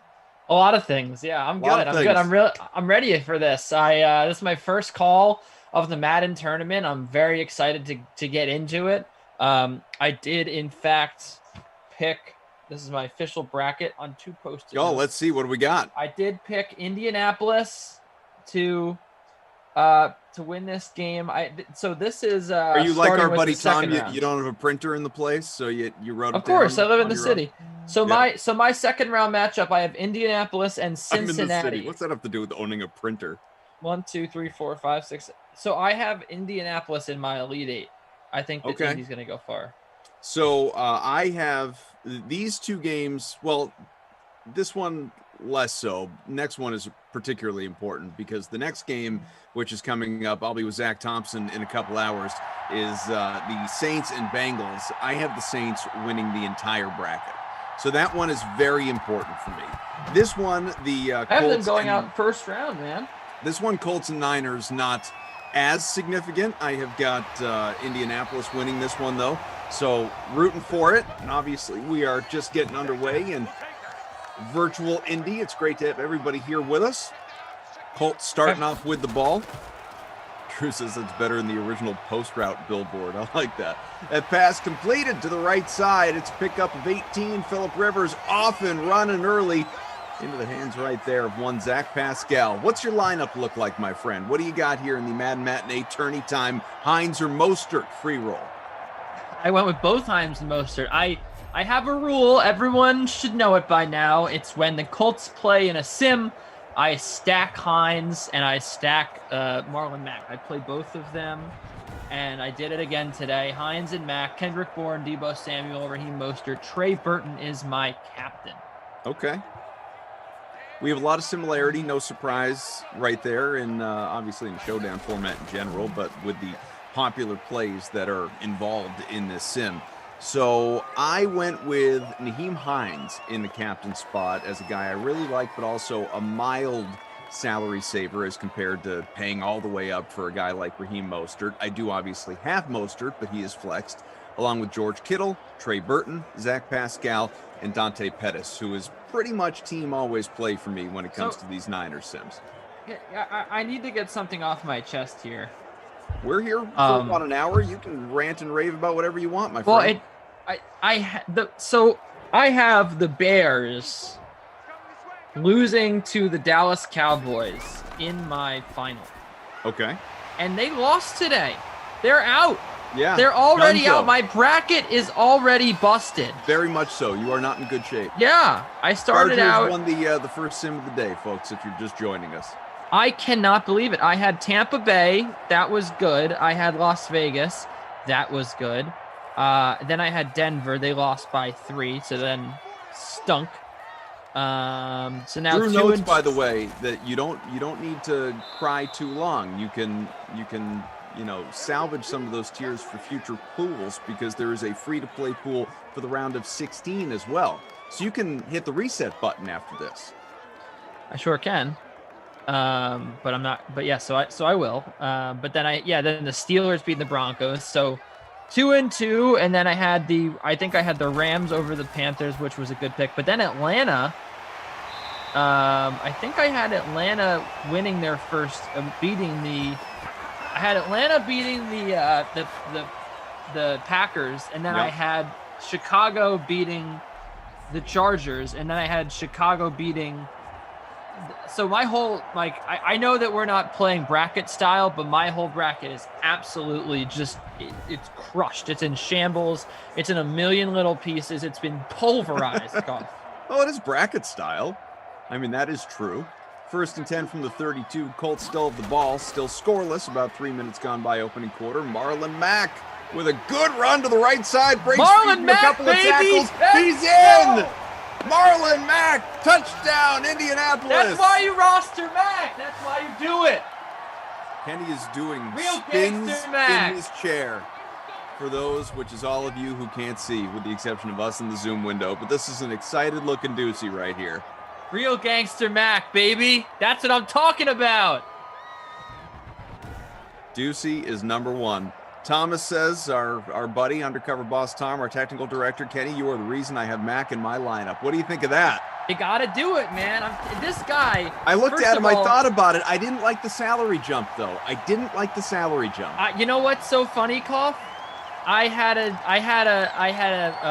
Indy sim. So I had him when he was $3,400. He was dirt cheap. I had an Indy sim recently, and I said, oh boy, I'm not going to play Marlon Mack. He's $6,400. And he had a touchdown in that game, and he was like, it was a 10-13 game. He had one of the 2 touchdowns. So, first of all, what do you mean salary jump? He's down from 7K to 5K. You play this guy at 5K. It's a no-brainer, man. I like when he was hanging out around 3K. That's when I felt Look good at his about history. Marlon Mack. We can do it on DraftKings. He had a 3K game 3 sims ago. Then he had a 3K game in Sim 120. I mean, the guy consistently is not $3,000. I don't know. I mean, his salary fluctuates based on the matchup, but here it does. I thought this was pretty good. All right, well, for those of us who took Indy, good start. 7-0 Indianapolis. As taking a look in the DraftKings conference room, do us a solid, folks. Smash that like here early on a Tuesday. Second of a half dozen Madden simulations coming your way over the course of the day. Tyler, Koff, what's up? Expired name, AK Ducey, DK Sim fam. Good luck to all. David had said, of course Ducey picks Marlon Mack. Well, I'd say Ducey's looking pretty good after that pick right about now. Hugh, Koff, Deuce, what's poppin'? Good to see all you. Brian, good to see you, Ducey and Koff. Thank you all for hanging out with us. Must be, honestly, maybe my favorite too. Kaufman number one, but the slugger Ducey is earning my utmost respect. Flash is the ultimate personality. Well, you will see him a little bit later on today. Mike says, nice. Niners are still going to win. We'll see. Okay, they got Mike. their weapons, obviously. I don't care who wins. I just care that I win. care. I care for the bracket's sake. DeMacline says, Koff, I roster Mac just because of my name. Makes sense. I'm in it. I get it. I will say this, Koff. I'm really glad that we did this. And I think that what we've been missing from Madden is the people caring which team wins. Agreed. You know? So I do think that while the DFS aspect of it, and we're obviously still filling out lineups, is fun and good, it's healthy to mix in a little bit of who's going to win this game, because it puts more emphasis on the finish. You know, it adds more drama. Like, you root for the comebacks, you stick around for the close games. Dare I say it makes like us focus in more on the game itself? Yeah, and what about, a punt like that, right? Mm-hmm. You picked Safe territory. You picked San Fran in your bracket, or in the first round of the free to play prize pool. You feel pretty good there. Yeah. T.Y. Hilton, or Ty Hilton, as I like to call him, with the pickup, 1st and 10 on the way from the 14. Again, it's 7-0 Indy as we are about halfway through this opening quarter. Here's what I want to know. We'll check in on our leaderboards and all that good stuff, see how everybody's doing in the various contests, certainly. But what I'm wondering, folks, how are your brackets doing? Because Ducey, his is just in shambles, horrible shape, as mentioned. I am 5-1. Not that I have it entered anywhere. It's a for funsies bracket for me. But Okay, I'm 5-1 because I'll show you, Ducey. I printed it because I'm in the suburbs, so I have a printer. I printed mine, so I'm sitting 5-1. The only game that I lost, I guess I should have rolled with your advice.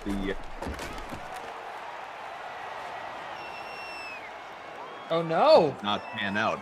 But I lost you for a second. What did you say? You should have rolled with my advice, and then you cut out. Oh, I'm sorry. It must have been the Emmernet knowing that, wait, you're about to compliment Ducey? Let's just drop you for a half second. I should have rolled with your advice because I went Arizona over Vegas, and that is my one blemish so far is Phillip Rivers lofts one near side incomplete. So, yeah, Tom is It's cough on the collar, Christian. It's early. It's early. This is the one time. Hopefully it doesn't happen again. But I'm 5-1 on my bracket. What I'm wondering is anybody 6-0? Anyone 6-0? Let's see. Let's look in the chat. DeMac line, cough. I'm 6-0. Deontay, cough. I'm 6-0 so far. I have the Niners in this one. So, like I said, just. So how about that, DeMac Lion? That's what I'm pulling for. Yeah, Indy. This is an Indy household. Cough with the printed MapQuest directions. Exactly. You root for Indy in this household, or you get out. I've only made one mistake, says Smash Land on the bracket, and that was picking the Cardinals. Yeah, me too. Me too. It's where I'm at. 4-2, says Chicago Sports 82. My 8-year-old, Deucey, because I printed a bracket for me, one for my 8-year-old, one for my 6-year-old. We filled it out together like we did with the Madness of March for college basketball, just for giggles. We did it here for the April Madness. My 8-year-old comes into this one 6-0, like a few of the people in the chat. But he and I were on opposite sides here because he's got the Niners and I've got the Colts. So I'm rooting for his misery, if you will. Misery, yeah. Misery, yeah. Whatever it may be. Meager, 6-0, baby. I got the Niners in this one, though. 7-0. Long way to go. Robert says I'm 6-0 and have Indy. I'm with you, Robert. Rooting for you to go 7-0, my man. DJ says one love. One love, DJ. There's Kendrick. Oh, my God. That's Kendrick Bourne. New Patriot Kendrick Bourne, if you will. 1st and 10 from the 44 coming up. How is my lineup? How is my lineup not doing better? Well, my lineup is doing awfully. Awful. Just terrible. Awfully bad. How about that? Out of 170 in our free roll, I am 132 at the moment. Mr. Golf and More is sitting first. And how about this? Guy's not even on the call, but he's still representing the Sim fam. Train Island, Christian DeAndrea, is sitting third in our contest at the moment. Jimmy G is just so bad. I don't know how you can pick the Niners in this game, man. He is awful. Chris Boyd says he is 0-0 right now. Chris Boyd 0-0. 0-0. Undefeated, baby, undefeated. There you go. Never lost. Right? LeVar Ball. Never lost. David asking about Wild Weather Wednesday. That is tomorrow. Weather will continue to be a focal point on Wednesdays, even during the tournament. If you'd like, we can run down the weather schedule for you tomorrow. We have a flag on second. That's pretty crazy that some of these teams in this. I mean, if I'm a coach of one of these sim teams, I'm not happy about the weather factor. I'm livid with the folks at DraftKings. I mean, you gotta feel for these teams. Look at the Texans and the Bills. They got to go to Buffalo. It's probably going to be snowing there. I mean, I don't know.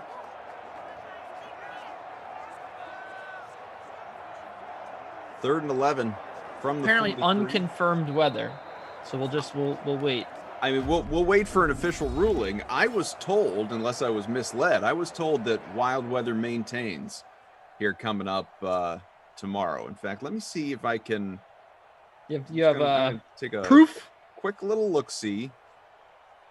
See what I've got written down here. Well, this particular spreadsheet doesn't tell me. So I guess we'll have to, we'll wait. We'll work to confirm it for you. But I believe weather is a part of tomorrow. Mac, your guy, 3 for 33 and a touchdown in this 7-0 game. The only score so far for the Colts and in general, 7-0. We'll look at the receiving numbers. My captain, Naheem Hines, has 1 rushing yard. Many people's captain, Raheem Mostert, has 0 rushing yards and just 6 in the air. Hilton 2 for 22 and Bourne 2 for 20 so far. 1 for 18 for Campbell. Red, White, and Green said, no, Mac, game over. I wish the game was over because of Marlon Mack's touchdown. I have Marlon Mack in my lineup. But Kendrick Bourne, T.Y. Hilton, I think, is the real shocker so far. We'll see if he can keep this up. But that's definitely a little bit of a surprise because he has not had a lot of good sims lately. Pascal with the early catch. I think that's what I've got here. It's my one error in blue. That's what I have. I could have helped you with that. Again, I'm 1-2. Daddy at the top because that's what Glash calls me. I think I'm 3-2. Is that possible? No, I don't think it is. It's not possible. There are 6 games that have been played so far. Okay, 2-1, 3-1, 3-2. Yeah, 3-3. Okay. 3 and This 3, could- but with a busted bracket because you've already lost. Well, a busted Finally. lower half. I could still get Indy and then Indy again. Busted lower half it's a tough scene. I got Cincinnati winning in the first round. And I'm a really Ranks big as fan of 6-0, that one. but really wish I could have changed this one to Indy. Sorry. Can't Who knows? now. Maybe you'll be laughing later because it's only 7-0. It's a 1 touchdown game. I think I'm gonna run the table. I really do. You think so? Yep, that's right. Aaron Rodgers, run the table. I'm gonna do it. I'm gonna run the table with. Cincinnati next. They're gonna beat the Saints, and then the Jets, the Patriots, the Cowboys, the Browns, the Bills, the football team, the Titans, and the Eagles. I'm gonna run the table, man. I'm a big fan of your confidence. You gotta have it.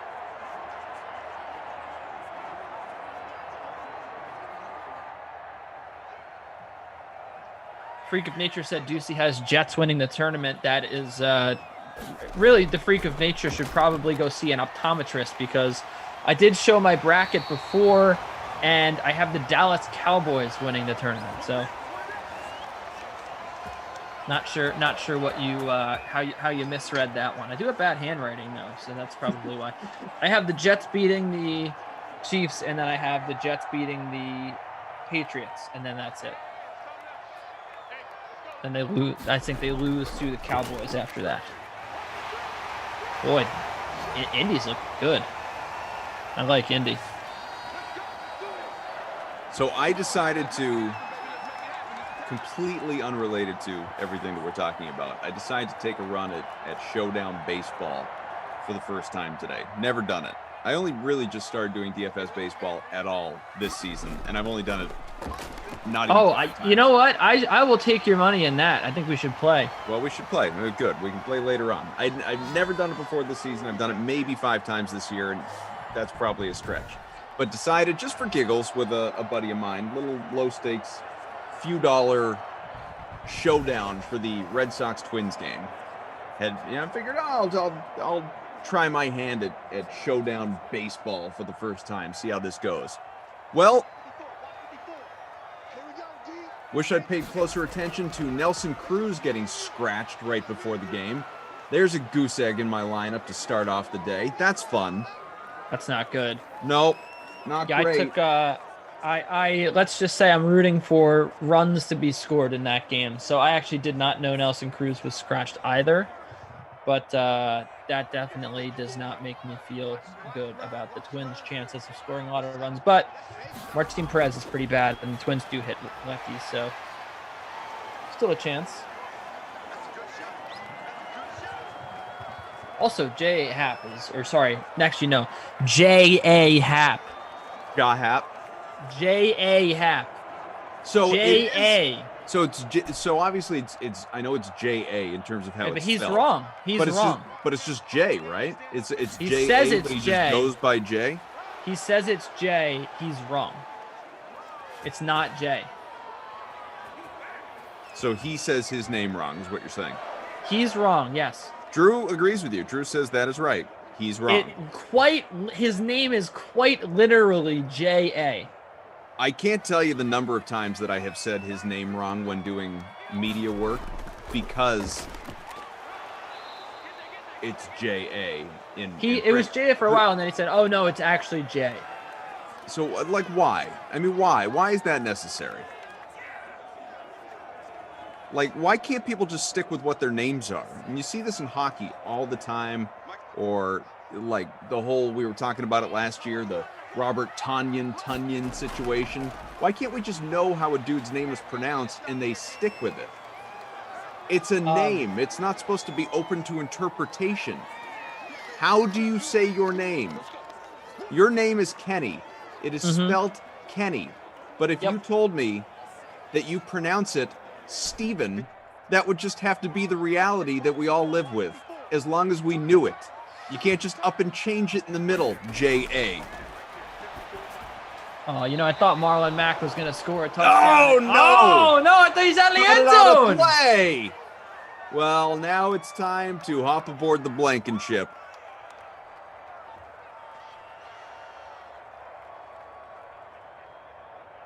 Drew says it used to be J.A. and he changed it. Maybe it's Jason Andrews, then somehow it got to J.A., but everyone calls him J. I don't know. I don't know the answer. I just know. Pick one thing. All I know is James Anthony Happ is his full name. Pronunciation, J. All I know is Marlon. Then why does it have to be J.A.? Why can't it just be J. Happ? I understand. I completely agree. I just don't get it. I don't get it either. Yeah, J.A. It's like someone exactly. saying, it's like someone's like, if your name is like JT Real Muto, it's like him just saying, oh, my name is it's Jit Real Muto. Or DJ LeMahieu just saying, actually, guys, my name's it's LeMahieu. Dan is feeling my pain. Just why would Nelson Cruz be pulled out just before the game? He's facing a lefty. It makes no sense whatsoever. I think baseball fans deserve better explanation by the Twins. Look, I don't care why. I'm just kind snowing, but that doesn't. I don't think that's why Nelson Cruz was pulled. I'm more annoyed with myself. There's the monster. For not, there he is. Rechecking the lineups like 5 minutes before lock, like I had planned to. A couple of people asking me who won the last-minute NBA contest yesterday. Honestly, I have no idea. Let me look. I know that I didn't win, therefore I didn't care. But I'm happy to take a look. Let's see. Drew says, I think it's snowing. Maybe his hammy's a little tight and they don't want to push it in the snow. Last night's winner was Brooklyn Bees. Okay, so whoever that is, Brooklyn Bees is our winner. Congratulations on taking the last-minute NBA Century Mark contest last night. I see our guy Gregors, mayor of Simland, pulled 4th. Lindenbaum, 14th. Fievel, 15th.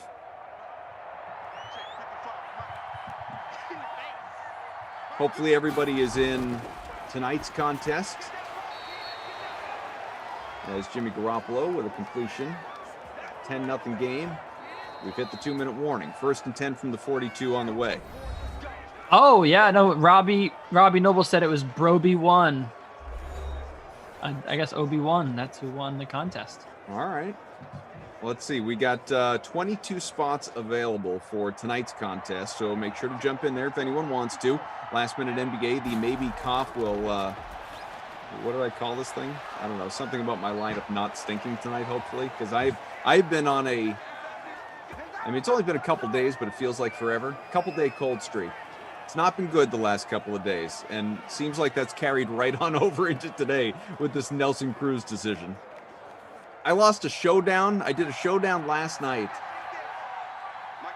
for the Nuggets-Warriors game.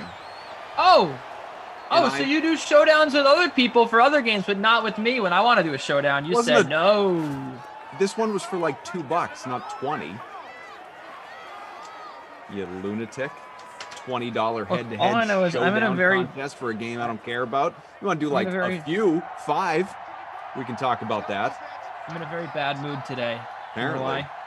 Calm down, buddy. It'll be all right. 1st and goal from the 8. Because one of the keys on my keyboard broke, the H key. I've had to write all morning. What the L? I've had to write all morning, and I don't have time to go out and get a new keyboard, like a wireless keyboard, or get it fixed or anything like that, right? Sure. So I also, the other thing I'm dealing with is I woke up this morning and I said, oh, you know what? I remember I used to have a tablet when I was, in college, and I still have the keyboard. So I said, oh, beautiful. I'll just use this Bluetooth keyboard. It'll be fine. And first thing I did, I woke up, I pulled the keyboard out. Now, Koff, I'll show you. I've kept the keyboard in a very safe, it comes in a little case. I see it. You know, yeah. and then you open it up, Goal and it like, Garoppolo hit as he threw it turns incomplete. into. I'm in the middle of telling stories. I'm sorry. It seemed like Mr. We need to care so much about who wins these games in a tournament. I just you figured open in a it up, goal situation, and it I'd turns acknowledge in- the play. Okay, it turns into a little tablet stand when you open it up, right? Very cute. Yeah, but it's a protective case for the keyboard. This has been in the protective case, okay, for probably like the better part of 7 years, okay. And I put fresh batteries in it, and it's not turning on, and I don't know what's going on, but I'm very upset about it. This was supposed to be what helped me out today, and instead it's been a nightmare, and I just don't understand how it can just not work with fresh batteries. To me, that doesn't make any sense. And it wasn't like the batteries in there were like frosted, you know what I mean? Like when they get this battery acid all over them. Like that wasn't the case. Yeah, it hadn't kind of rotted and right. Gotten all, if you will, crusty around the springs. There you go. Yeah. They're not crusty. They're fresh in there. You know, I got fresh batteries in the bodega. That's the other thing. I spent money getting back, all this stuff, and then it doesn't work. What am I supposed to do here, man? I don't know. Damien says, I think the problem is it's old AF, Kenny. That's what I'm thinking. It's definitely got to be fried. I mean, a keyboard shouldn't just up and not work after 7 years. It's not. That's what I'm saying. It's a keyboard, and I've been keeping good care of it. So what's the problem? DJ wants to know maybe dud batteries. You mean you obviously tried brand new batteries? I did. I tried brand new batteries. I even tried the brand new batteries in a remote. They work. They're not the problem. I don't know. I'm trying to customer service trouble support you here, and I'm not sure what the issue is. Right. Can I place you on hold to connect you to an associate? Please. You know what I'm gonna do? Maybe there's one. It takes 3 batteries. This keyboard. Maybe there's one. You only put in 2, because that could be a problem. No. I put in 3, but maybe there's one dead battery. 101 stoppage. Here we go. So I'll restart. I'll replace all the batteries one by one. I'm also putting them in the right direction. Like I checked that. Someone on Twitch says it's not the keyboard, it's you. Look at that completion. What? We got a flag though. Is it me? Not great. Roughing the passer. Fred Warner. Colts now primed for another touchdown here. Less than a minute to go. Opening half at the 12. 1st and 10 on the way. Ducey. Goff. Drew. Undercover boss Tom. Frangelico in game up. Frangelico! Brian says Goff put Ducey on hold. Oh my God, yes. Aaron wants to know, do you have the correct USB port? I was actually going to ask that question. It's a wireless keyboard. Okay. Are you connected to the internet? Why does that have to do with the keyboard? When it's but if it's wireless, it's not turning on. There's a light on it, and it's not turning on. There's my we have a touchdown by Trey Burton, but obviously let's deal with more important things. So if it's a wireless keyboard, I mean, like a wireless mouse, you got to have you got the thing, the little adapter thing that goes in your computer. No, there's no adapter. Lives in the keyboard. Well, you got to have something to make it recognize that for the computer to pick it up, right? It comes up as a Bluetooth device. Is your Bluetooth on? Of course it is, but that's not the point. Assume the point is the light on the keyboard is not turning on. So you can't even power on the thing. That's right. Okay, and it's not a battery issue. You've tried multiple sets of batteries. I literally just been sitting here just now. Are the batteries in backwards? Tom wants to know. They're not, but that was something that I was concerned about. At first, I was like, let me make sure I'm putting the batteries in right. Executive Sessions here says that the two of us together, we bounce off each other great. Drew says, did you unplug it and plug it back in? You know what? I'm getting sick and tired. Adam, I'm $125 an hour. I worked IT in college, okay? I'm an IT professional. Obviously. No, the point is the keyboard's broken. That's the point. It has nothing to do with user error. It has everything to do with the fact that the keyboard doesn't work anymore. Jordan it's says like counting 10 years down old. the minutes till a Ducey's Broken Keyboard parody account appears on YouTube. Have you tried blowing on it? Yes, I did. I literally tried everything, Koff. I tried everything. And I've had to write. You don't understand the feeling of having to write like 6 articles, 6 like 700-word articles with no HK. I had to write about the Miami Heat and the Phoenix Suns. There's H in Phoenix and H in Heat, and it was just like Heat. And I was And now for the Miami Heat. Right, and then how many times did I missed it? And it's a mess. So what did you do to correct this? Did you send your editor an email saying? No, it just took me like twice. Or you had to really like pound the H to make it happen. No, I took the cover off the key fell. Drew says copy an H and then just paste it in there every time.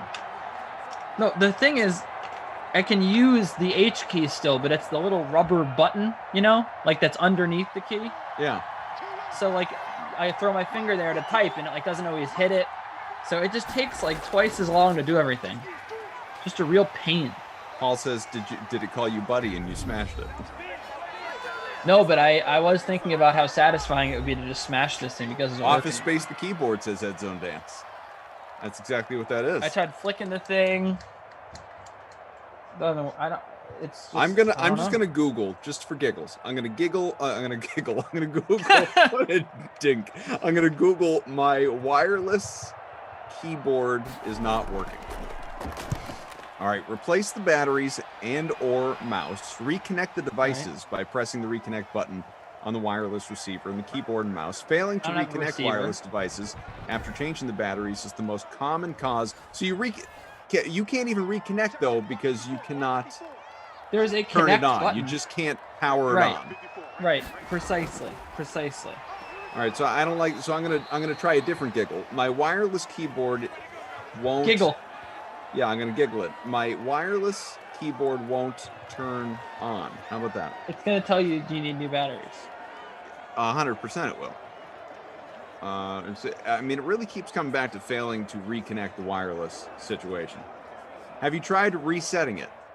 Since it's already off. There's no reset button. DJ says Rob Gronkowski, that keyboard in the escape key. 17-3. We're well on our way to. What did this say? With the keyboard, I hold down the escape key. Yeah, hold down the escape key, and while holding down the escape key, then turn on your keyboard. And after about 5 seconds, release the escape key, and you will see the keyboard lighting flash if the reset is successful. For what kind of keyboard? I don't know. Give it a try. I can't believe you're at a point to question advice. The thing won't turn on, and you're second guessing. This is unreal. Stupid freaking Logitech, man. I'm telling you. Well, there goes the sponsor. Look, I'll show you. I'm using a Logitech camera to show you this, by the way. I love the Logitech camera that I have. Okay. It's good. There it is, yeah. right? Yeah. And then I'm just like, you can see right here, there's lights. Bet you guys weren't expecting this today. They just don't turn on. Yeah. Anyway, the point is, I need to fix the keyboard on my actual computer or just get a new one. I'm actually thinking about just straight up getting a new one. So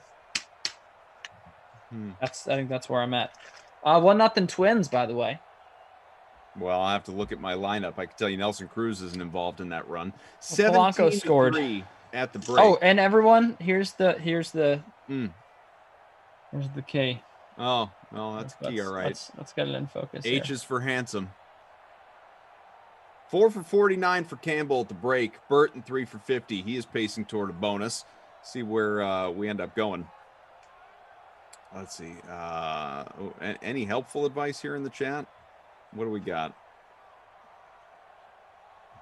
Mike Bizzle said Logitech recently discontinued its universal remote. What does that have to do with anything? We'll try the battery. Is like, they pay me to babysit this kid? Not so. I have said it, I don't know how many times. I love working with Kenny. I love working with you. Not only that, I happen to think I'm the best at working with Kenny. What do you think of that? I think it's like a little challenge. Are a dynamic duo. Eat that, Glash and Emerson and everybody else. But you upset Skip Perkins. I am the Kenny Whisperer. D says, cough, tell him to put it in the dryer. You got Yeah, this. did it get wet? This. Did you Oh, spill it's something gone on now. it? No, I've told you I've moved. Like, I know, and but it's did always you spill something on it like 7 years ago and you just don't remember? It's stayed in the protective case the whole time. Well, Jeff Windsor says, FYI for you, huh. the crews can come in and pinch hit. Yeah, I guess that's true, but I'm not gonna. He also said my cards in that basket. He also said, FYI. It's like, just so you know, in baseball, they do have people pinch hit. Listen, I'm not gonna reject that bit of knowledge. That's why you got to insult the person. I think that's a perfectly valid thing to say about a baseball player getting scratched from the lineup. There's nothing wrong with that. That's fair.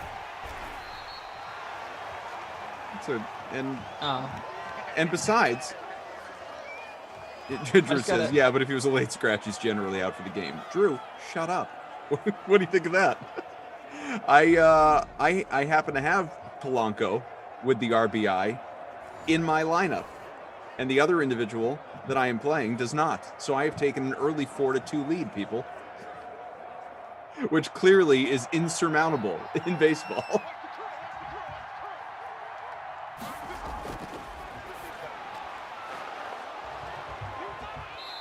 LT says, Kenny requires a chill personality like me, Freeze Pops, or LaMarca. Would you agree with that assessment that you are at your best with me, Tom, or LaMarca? Yeah. And Jeff? Jeff's a good submission too there, undercover boss Tom. Jeff is chill. One of my great accomplishments in Simland was getting Jeff like angry during the sim. Like electrically fired up. I was one of my favorite sims was just a passionate moose stomping his feet all around. Great. We had ourselves a great time. I think that you're pretty good at working with me too, Cole, I would say. Thanks, buddy. What do we have here? I'm not entirely sure what the comment means, but I'm going to go with it. It's executive sessions. Oh my God, this is great. Ducey is closing the gap on Rossi for the most impromptu DK host. Okay. I guess that's good. I can afford a new computer. I'm getting ready to buy one. I'm just trying to figure out what to get. I actually want to get a Chromebook. By the way, I like this comment here. Moster Pascal total poop show today. But I'm trying to research computers. I want to get a Chromebook, I think, because I've had Chromebook was the first laptop I bought out of college, and I liked it a lot. I still use it sometimes. It's very tiny though, and like low powered. So I want to get like a higher powered one, but it's cool. It gets all your stuff done. Like you just have Google Chrome on there. They have some apps as well. But that's really all I need because for working DK Live, and I can still use this computer I'm on right now to do, my Zoom calls, my Madden sims, all that stuff. But I would definitely be able to work much easier with that. And it's also like half the price. So I'm thinking about it, but 17-3 game. A few minutes gone by, third quarter. Ducey, Mr. Koff, Man. undercover boss Tom, Drew, Frangelico, all here with us. Just want to catch up on the chat a little bit here. Sure. Rossi popped in the chat, says, Sump fam, I stopped by to say hi and say I'll see you at 6. Great to see you, Rossi. Thanks for coming on in, and we look forward to your simulation a little bit later on today. Brian says, Ducey should win the 2021 award for most improved. Honestly, he's really hitting his stride today. Thank you. Brian says don't get a Chromebook in all caps. Why is that, Brian? I've as a former Chromebook owner, I liked my Chromebook. Dan says you need yourself a Wi-Fi booster. No, what I need is a mesh network, but I have a small apartment. I don't require a mesh network quite yet. I mean, we've already established the guy doesn't have room for a printer. You want him to go out and get a whole network? Yeah, come on, man. What are you talking about? Wi-Fi? I don't even need a Wi-Fi extender. My internet's pretty good here. Garoppolo, first and goal. Incomplete. It has nothing to do with my signal. It has everything to do with the fact that my sometimes Spectrum cuts out on me. The Emmernet issue. That's it. Right. It has my internet service provider, which I will name because it's awful. It's Spectrum. Terrible. There's as someone said before, Moster. Boom. Raheem Mostert touchdown. It's going to narrow the gap to a score. About to be 17-10. Congrats to all those who rostered and likely captained Mostert. We'll look at the ownership percentages in just a moment.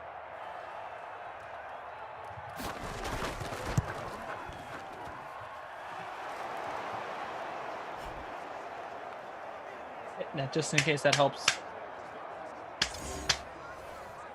Tyler, who might be listening on tape delay, thank you for the shout out. Well, there goes a potential sponsor. Goff, greatest comment all day. I'm dead. I appreciate you. Andrew says. Our Andrew? Google DraftKings DFS. Yeah, he said the word Google, and I was going to read it as giggle, but I think it's just a. Yeah, it's it's Lugal from Hot Tub Time Machine. What we want to tell you folks is that something special has just gone live. Okay, that is the special offer for today. You can enter a lineup in the $12,000 bracket challenge special, and if one Derrick Henry involved from the Tennessee Titans, who will be facing the New York Football Giants a little bit later on this evening. If Derrick Henry scores a touchdown, you get a $5 contest ticket. So again, that is a Tuesday offer. Enter a lineup in the $12,000 bracket challenge special. If Derrick Henry scores a touchdown, as he often does, depending on your pronunciation preference, which is a weird way to say preference. If he scores a touchdown here in this sim a little bit later on today, you get a $5 contest ticket.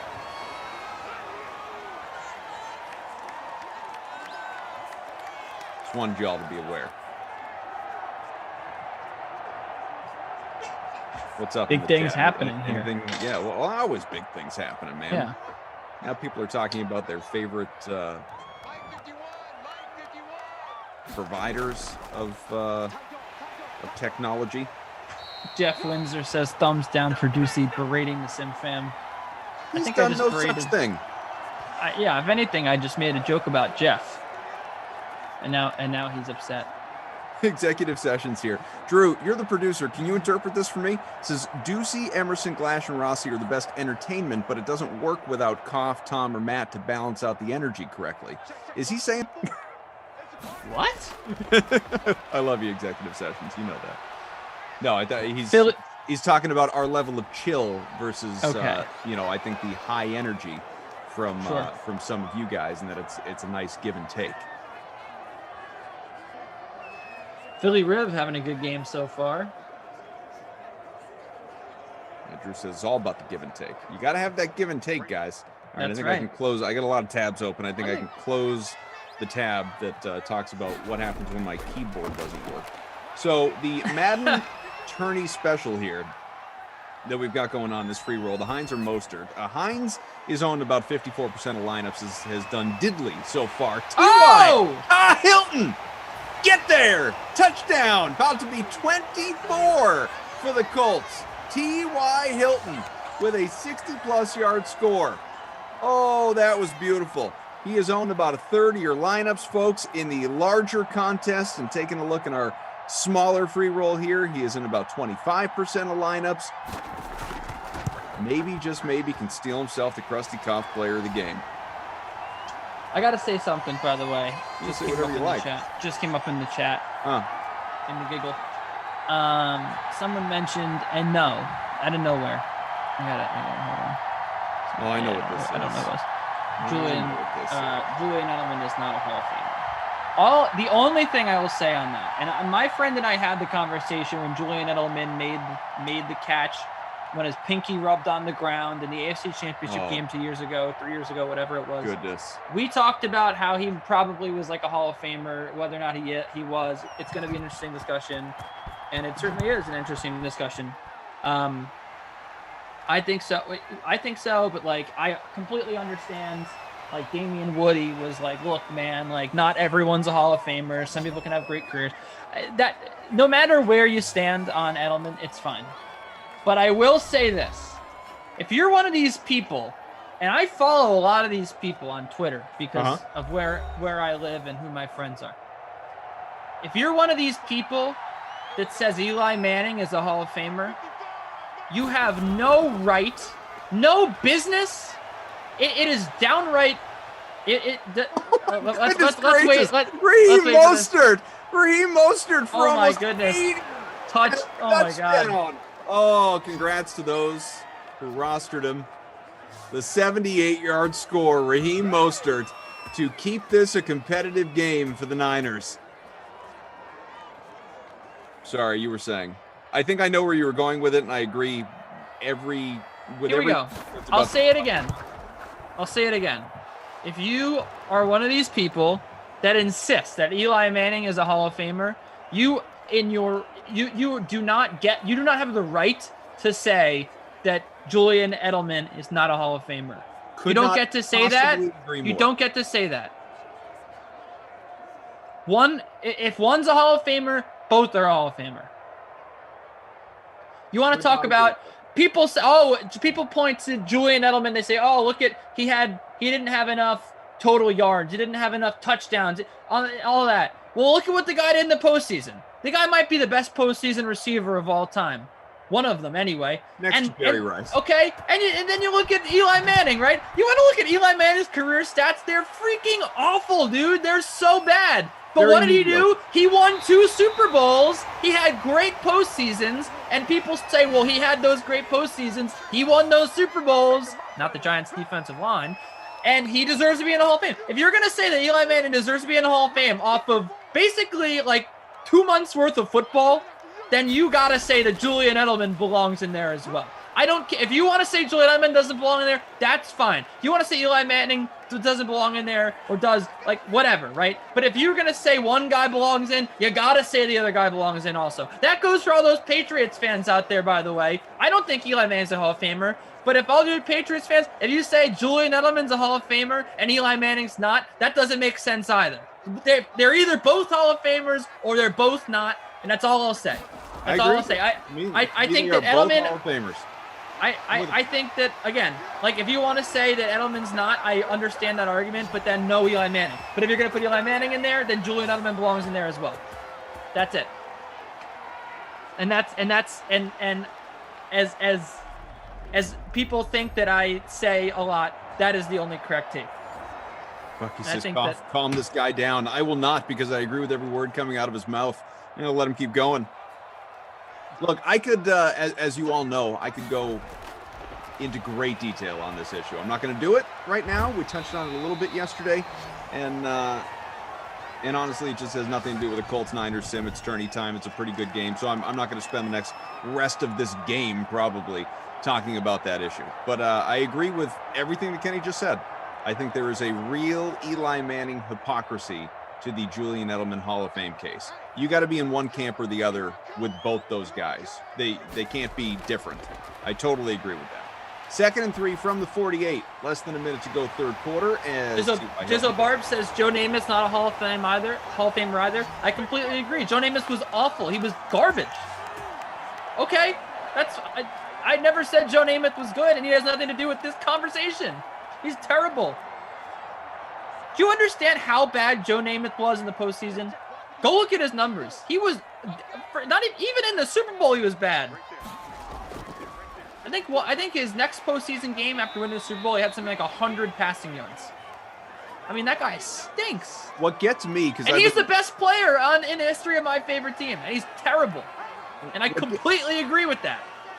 What gets me is, and I've been, obviously just reading different things on Twitter or wherever else. I had a tweet that's been, making its rounds, and so it's led to a lot of mentions and quote tweets or whatever on this topic, as it's 24-17 through 3 quarters, the Colts in front. And I need a water after that. For people that want to, make a Reggie Wayne comparison, or who's another one that people keep throwing around? Reggie Wayne, there's another one. I don't remember off the top of my head. But Edelman's numbers are better than Reggie Wayne's in the playoffs. Postseason does matter. Now, I think the most fair comp that I have seen out there in this argument against Edelman being a Hall of Famer is Hines Ward. Hines Ward had dramatically better regular season stats, and his playoff stats were not that far off from where Edelman's was. He was also a Super Bowl MVP. He won multiple rings as well, not 3, but he won 2. He, he's a top 5, top 10 guy in most of the important categories in terms of playoff stats. You can absolutely make that case. Hines Ward should be there before Julian Edelman. To which I say very simply, Kenny, and anybody else, fine. Like, never once did I don't think anybody else for that matter. Anyone like my guy Adam Rank has written an article about this. Other people, obviously Central New England, have written articles about this. Julian Edelman, in his Hall of Fame case. I have not seen one person say or even believe that Julian Edelman is a first ballot Hall of Famer. He's not. Of course he's not. Well, that's not even a thing though in football. They don't have ballots, right? No, but first year of eligibility. No, they don't have ballots. But he's not a first year eligible Hall of Famer. It could be 20 or 30 years before the guy finds himself in the Hall of Fame. And if you want to make the case Hines Ward should get there before Julian Edelman should get there, fine. That and obviously Hines Ward hasn't gotten there yet, and he hasn't been a finalist in the last handful of years since he's been eligible. Fine. I think they're both going to get in eventually. Julian Edelman may be in his 60s by the time he is a Hall of Famer, but I do think that he will find his way in there. And that's really what this boils down to. It's not he's going to be eligible for the Patriots Hall of Fame in 2025 to get that red jacket. He's probably there year 1. And if he's not, it's year 2 or year 3. He's going to be there, and no one would argue against that. As far as Canton, the Pro Football Hall of Fame, for him to get in there, it's going to take a while. He's not like Tom Brady. As soon as he's eligible, he's going to be there. Or as some believe, Rob Gronkowski, as soon as he's eligible, he's going to be there. That's not what we're saying, those of us who are pro Julian Edelman being in the Hall of Fame. And if anyone wants to say that about Eli Manning,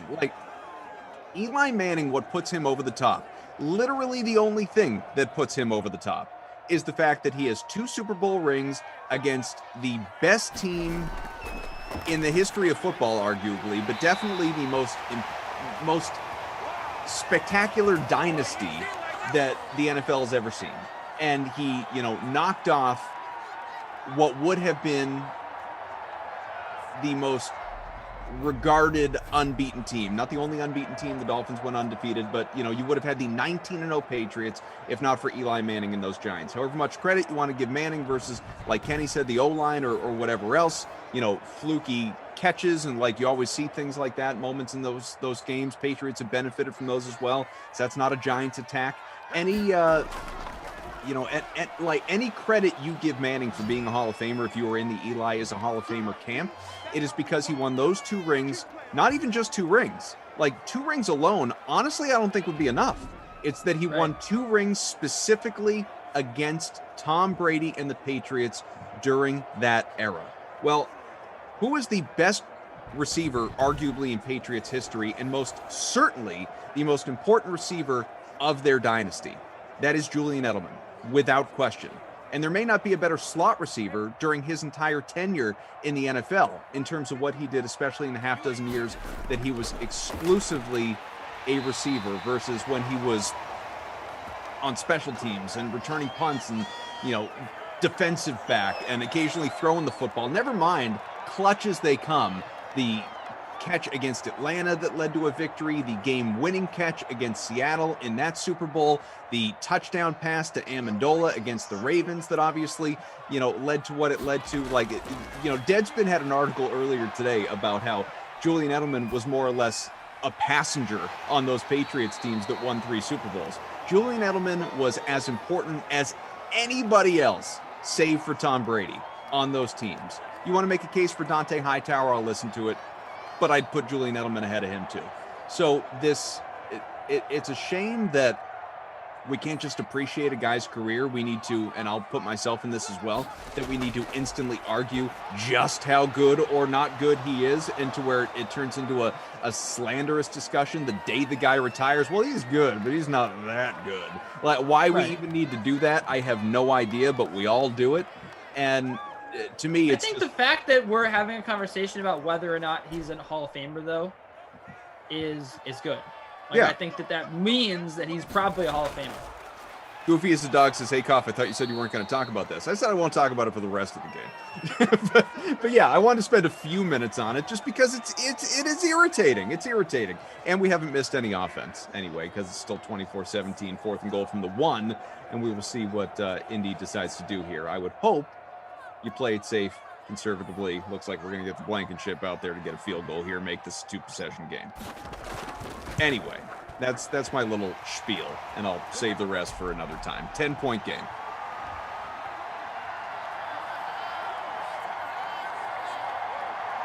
I will look in the chat to see if we missed anything important there. Hit the like button, would you? We got about 500 people watching. Get ourselves to 200 would be great. Smash that like, hit the subscribe button on the DK YouTube page if you're watching on Twitch, as we know many of you are. Give us a follow there, twitch.tv/DraftKings. Dan calling for a host limit for characters used. We got time to fill, man.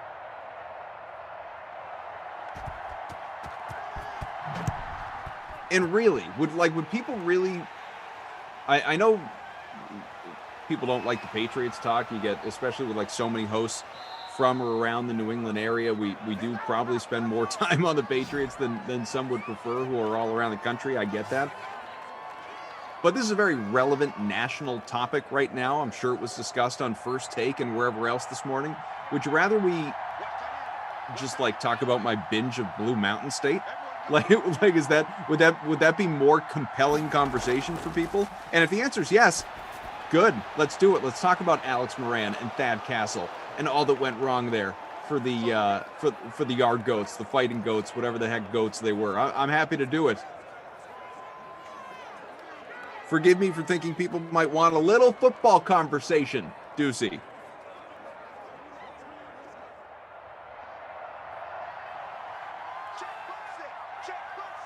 Anyway, 2nd and 1 from the 38.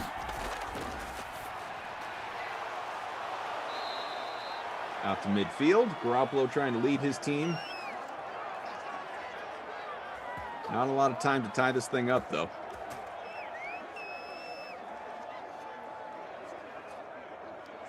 Kenny, did we hurt you? Did your mic break along with your H key? Oh, I was muted. I was saying stuff. Oops. I said, yeah, we definitely have to talk about it. That's the news of the day. It's a football stream. Pass interference. How often do you see that, Koff? Not as often as in the Madden 21 days, I'll tell you that. 1st and 10 from the 22. Bucky wants more DFS picks from me for baseball. I do really like... I will tell you that I will advise against picking Yankees and Blue Jays tonight. I do like quite a few hitters in the Cleveland and Chicago White Sox game because I definitely the implied total there is so low, but I think that there's going to be some runs scored there. I think that, oh boy, Mostert again. Man. My goodness. God love you if you captain Raheem Mostert today. I really like his 3rd touchdown. I think that Moncada is in a good spot and Eddie Rosario is in a good spot. 2 lefties, or Moncada's a switch hitter, but he's going to be hitting from the left side. He does more damage from the left side. He's a better power hitter from the left side. They're both going to be hitting cleanup in that game, and they're both really reasonably priced. I think Moncada's 4,500 and Rosario might be 4,400. So I like those guys a lot, and I think that they'll get some hits, and there should be some runs scored in that game. Giolito this year has a slight edge over Bieber, but if you look at Bieber's expected ERA, it's like 3.7. His real life ERA is like 3.65. He just hasn't been that good this year. And Giolito's been better. Like the walks are down, the strikeouts are up, but Cleveland showed that they can hit. So I don't know. Got ourselves a game here, folks. We do, yeah. 24, 3.5 to go. Who's sweating their brackets right now? Yeah, a lot of people in here had what, San Francisco or Indy? San Francisco, I feel like, that was right? a pretty good divide, actually. Which is interesting for what was a 12-21 matchup. It's not like this is, a 16-17 or whatever. Tom notes closing in on 70 points for Raheem Mostert in the captain spot. Unreal. Healthy Niners in Simland. That's right. Robbie Noble wants to know if the Colts have punted. I believe they have. Yeah, Rigoberto Sanchez has gotten out there, right? Yeah, we've seen him. DW Nasty, are we going to OT? We just might be. Jeff Windsor wants to know how my Marlon Mack lineup is. Sorry, how my Marlon Mack line is. I don't believe I have a line on Marlon Mack. I don't think I've cast out a line for Marlon Mack. Phillip Rivers, there he is on the read option.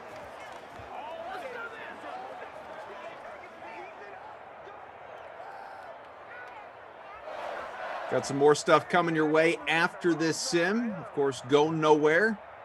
Reed T. Fowler, I believe he'll be with Jeff Ulrich, getting together for a little PGA pre-lock action. Get you set for the RBC Heritage, which, of course, starts up later on this week. A couple days away. Should be fun. 1st and 10 on the way. No Hideki Matsuyama in that tournament after his historic Masters win. Yep. First Japanese man to win a golf major. Big, big deal for him, for the sport. Obviously, Japan in general. I mean, he was already a superstar, a legend over there, and this makes it that much bigger, obviously. RBC Heritage should be really fun. I kind of like Corey Connors this week. Oh, Reed does not like Corey Connors. He played some great golf, man. Come on. He fell apart on Sunday, but he was right in there. Timeout on the field, late in regulation. We'll leave the golf takes to the golf guys. It was a great tournament this weekend, though. I still can't believe how much drama there was, considering Hideki had a 5-shot lead like midway through the round, like right at the turn. Didn't he have a 5-shot lead going in the back 9? Yeah, I mean, it was fairly obviously it was one of those. You look at the leaderboard at the end. If you didn't watch it, it was closer than it ever actually felt. I mean, the golf itself was kind of anticlimactic, and that's to Matsuyama's credit. That's something I was talking about with Jason Sobel from the Action Network earlier today when we were just talking about the tourney and what's to come with RBC. But again, a testament to Matsuyama, and you had other guys that certainly were fun to watch there. Whether it was who was it? Zalatoris. Will Zalatoris was the second place finish and getting in on the Happy Gilmore jokes and all that stuff after the fact. If Adam Sandler's ever looking for another caddy, I know Sandler was tweeting him after the fact. But I mean, just really cool to see a 24-year-old kid. Not that he's new to the tour or anything. He's been around for a few years, but to see a 24-year-old go out and do what he did, a second place finish at the Masters. You hope bright future for him. Garoppolo completes that pass, good for a first, gets out to the 35. Hey, you got my girlfriend into golf. That's the most I can't thank him enough for that. You talking to Reed or pretending Will Zalatoris is listening? I can't Will imagine. Zalatoris did. I don't think I got her into golf. Will Zalatoris did. Oh, okay. That's my point. I thought you said you. No.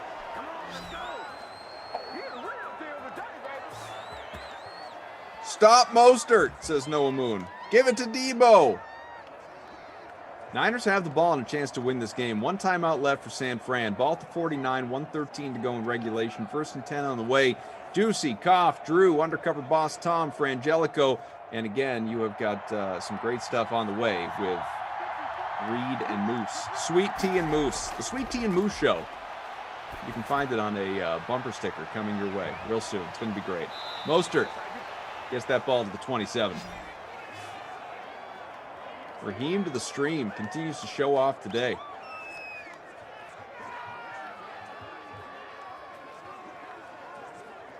So while my lineup is a bucket of yuck here, we've got D Hard. I'm in 85th. In front. Train Island. Christian sitting top 5 still. Mostert is up over 70 points in the captain. Woo! Undercover boss Tom hanging out in 8th. Representing. 2nd and 17 coming up. So the Niners still have that timeout, not using it. 30 seconds left. Clock's counting down to 25 at the 34-yard line. They got to run one more play here. What are we doing, San Fran? Closer. Jimmy G's going to take a sack here. That's going to happen right now. Jimmy G's going to get sacked here. Watch. He's going to take a sack. We're down to 13-12. Garoppolo takes the pass, and now we got a timeout. That's big. Folks. This is the Garoppolo the Niners needed in the Super Bowl, man. Folks, this is overtime on the cards. How about Dante Pettis with a goose egg right now and still part of the leading lineup?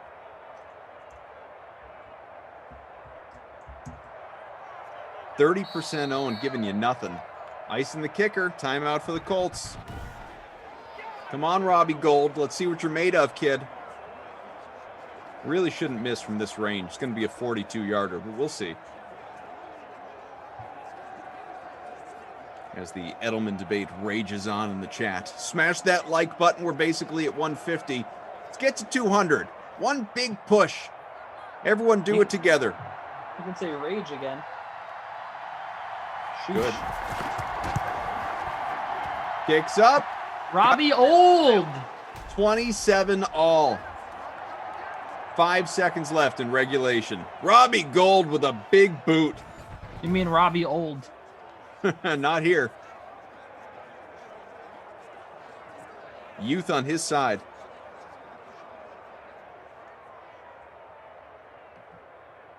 April Madness, says Mo. That's right. If the real people were in the stands, they'd be flipping out. All right. Yeah, I'm down in 89th here. I could use overtime. Maybe a little Deebo Samuel magic. Maybe a little Naeem Hines. There's nothing that's going to save my day DFS-wise, but I'm here for a compelling game, so let's go. Don't say that. Well, I'm in like 137th. I don't think I'm in well-positioned to do anything. Wait for the kick return, though. Right? What's the move here? You think they're just going to run the ball and play for OT, or Rivers will actually sling it just for the heck of it? I think he's going to hand off to Hines. Yep. To overtime we go, folks. 27 all. The Colts and Niners virtual Indianapolis. If you are new, here's how this works. It's no different than what you're used to. Team that has the ball touchdown wins the game. A field goal gives the other team an opportunity to tie or go ahead and win. If we remain tied, be it a 27 all or 30 all after each team's had one possession. Sudden death. There are no ties in Simland, folks, especially, I mean, that's always the case, even when it's isolated exhibitions, but that is most definitely the case when we're talking tourney time here. Right. Something to note, though, is that it's not exactly the same as overtime because you have in the NFL, because if the clock expires, we will just continue playing like nothing's happened. Correct. Yeah, the clock is now irrelevant here in these sims. But like at the end of the period, we're not going to stop and kick. No, but we will go to the next overtime, and they'll just reset the clock, even though it doesn't matter. Yep. Jack, hello, good to see you. Robbie, well done. So Niners with the ball first. Mostert, who is having himself a heck of a day. 2nd and 6 on the way from the 31. Shane says sitting 16th place in the $5 contest with $12 winning right now.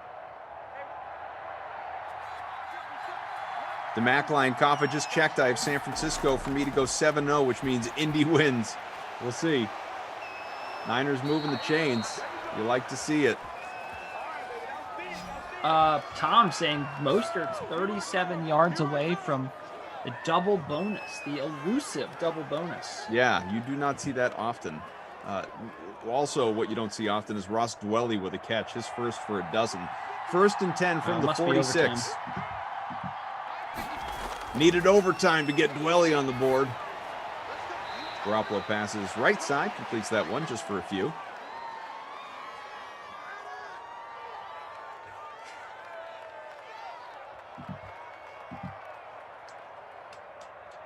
All right, let's go, boys. Let's get it to Deebo Samuel here. How about that?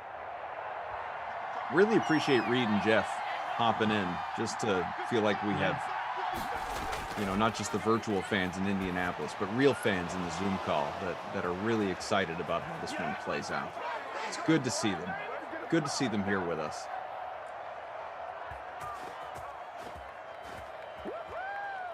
Reed fades to black.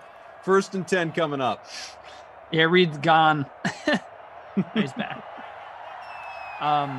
Who you like in the Champions League today? We got Bayern Munich and PSG playing, and Porto and Chelsea. Who do you like, Paul? I don't like anyone. I like this sim right here. That's what I like, Kenny. Let's stay on point, man. This is a big deal. It's 27-27. Overtime. Bracket madness. Give me that Champions League stuff. All right. Someone took a Uke. I don't know about that. I don't know if he's going to get any more touches.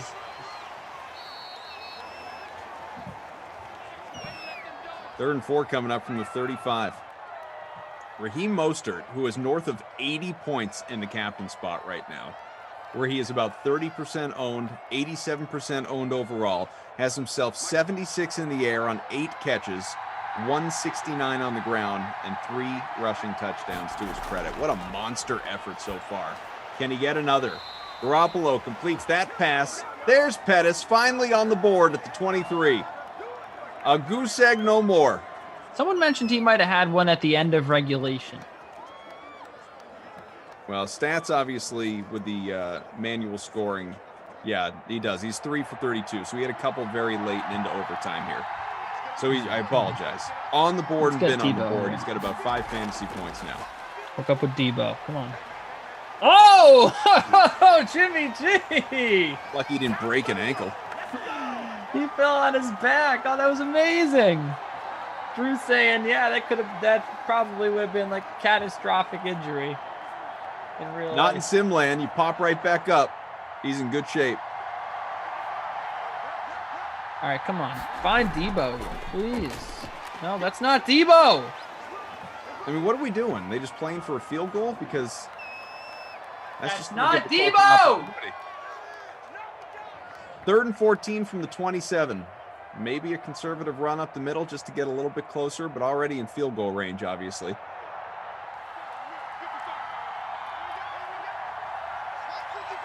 Come on. This has been an awful series here. Garoppolo, he's got time and space and completes that pass. Good for a first. Can he get all the way there? No! Oh! As Garoppolo completes it to Mostert for a big gain. Are we into double bonus territory? We got to be close. I think we might be. He needed 24 receiving yards. Double bonus. 27. 101. Wow.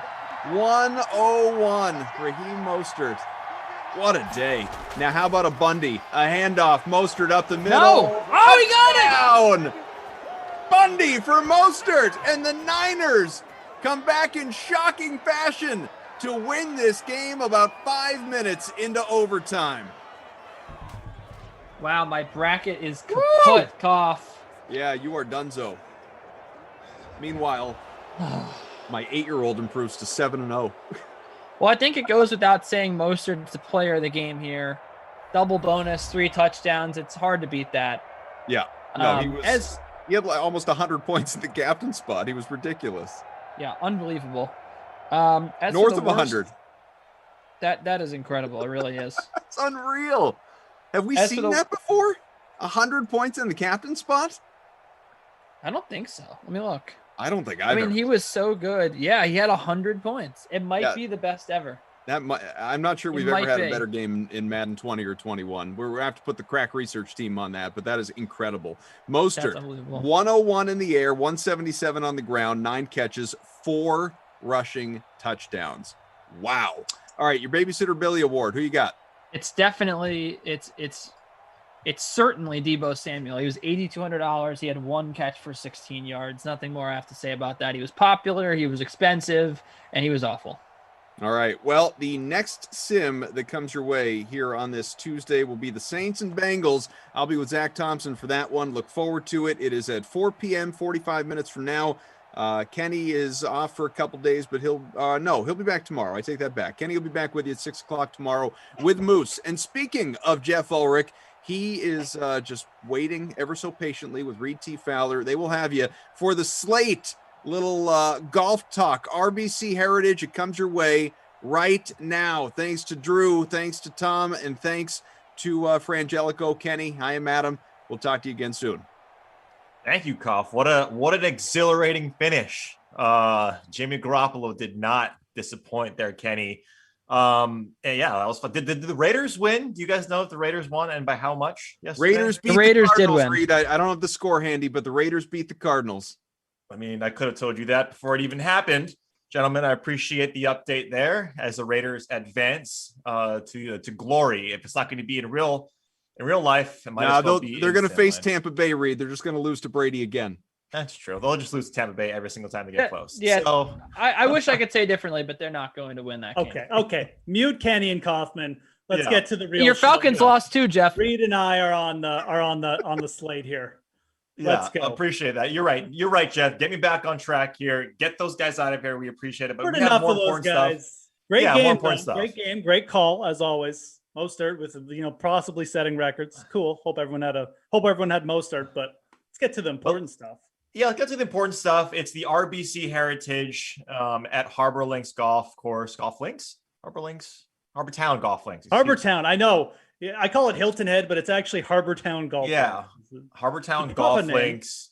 A little less than 7,200 yards, par 71. You guys know the specs already. We covered that yesterday. This is when you guys get your questions in, and we will do our best to answer all the stuff that you guys. So if you guys over on Twitch, on DraftKings, or excuse me, on YouTube, please load up those questions as much as possible, because this is when you guys are able to do it. We told you guys yesterday that yesterday's show was more of an overview. This is when you guys get a chance to hit us up with any questions you might have. And Jeff, before we get started, very quickly, because Adam and Kenny there took way too much of our time away from us.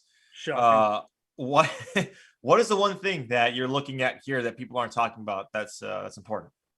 I just think, how the lineup construction is going to go this week. You're going to get some really sort of concentrated ownership on a very small handful of people. And it is just, I think there's going to be very concentrated chalk at kind of each level, and it's going to lead to some opportunity. Maybe people are talking about it. I don't know, but it's something that I think you guys should be aware of. I'm talking about, Dustin Johnson being 11-5, 11-6, whatever he is, and not being very heavily owned this week. Patrick Cantlay probably going to suffer from, low sediment as well. Whereas a guy like Webb Simpson's going to be popular. A guy like Chris Kirk in 7.5 range. There's a lot of different guys you can go and pivot to here. I mean, obviously, we got the we're going to have the DraftKings salary structure up here, but I think it's going to be one of those weeks where the course history and the recent form and coming off Augusta and some guys playing well and maybe just a little bit underpriced as well. It's going to lead to a few players being very concentrated in ownership. Yeah. So we'll look at the salaries right now, Jeff. And you mentioned it. I think this is where this type of course, right, is, and this tournament is going to be heavily based on roster construction. I think if you want to play contrarian, if you want to go contrarian, I think it's a balanced lineup, right? I think the top guys right now aren't necessarily Webb Simpson, yes. Colin Morikawa, I know we've talked about him a little bit, but there's definitely a case to be made that you don't have to go with these top 5 guys. Or top 6 guys, even Berger to an extent, right? There's some play like these, they all have question marks. So, this is a place that if you want to go contrarian, you can honestly start your lineups with Terrell Hatton. I know Kenny mentioned that he likes Corey Connors, but I'm not a huge fan this week. He's been playing well, but not a huge fan this week for Corey Connors. And when you take a look at the salaries that we have available to you, it's right. If you start your lineups, and you guys are looking at our screen now, if you start your lineups, right, like with Will Zalatoris, Daniel Berger, if you go over to the DraftKings Sportsbook, you can kind of see, right, how these lines are matching up and how the DraftKings pricing is. And so that's something that you have to keep in mind. That's something that I think is vastly important here. Yeah, definitely. It just feels like this is a week where lots of people are just going to look at it and go, okay, I mean, it's obviously a tricky little course. The sentiment is going to be around, playing guys, who don't hit it that far and have good irons and upside putting. And, there's a lot of guys available like that, like in the 8K range, even in the high 7K range. And people are just going to stack up those guys. Like I said, Chris Kirk, Henley, Siwoo Kim, Answer is under 9K. Mm-hmm.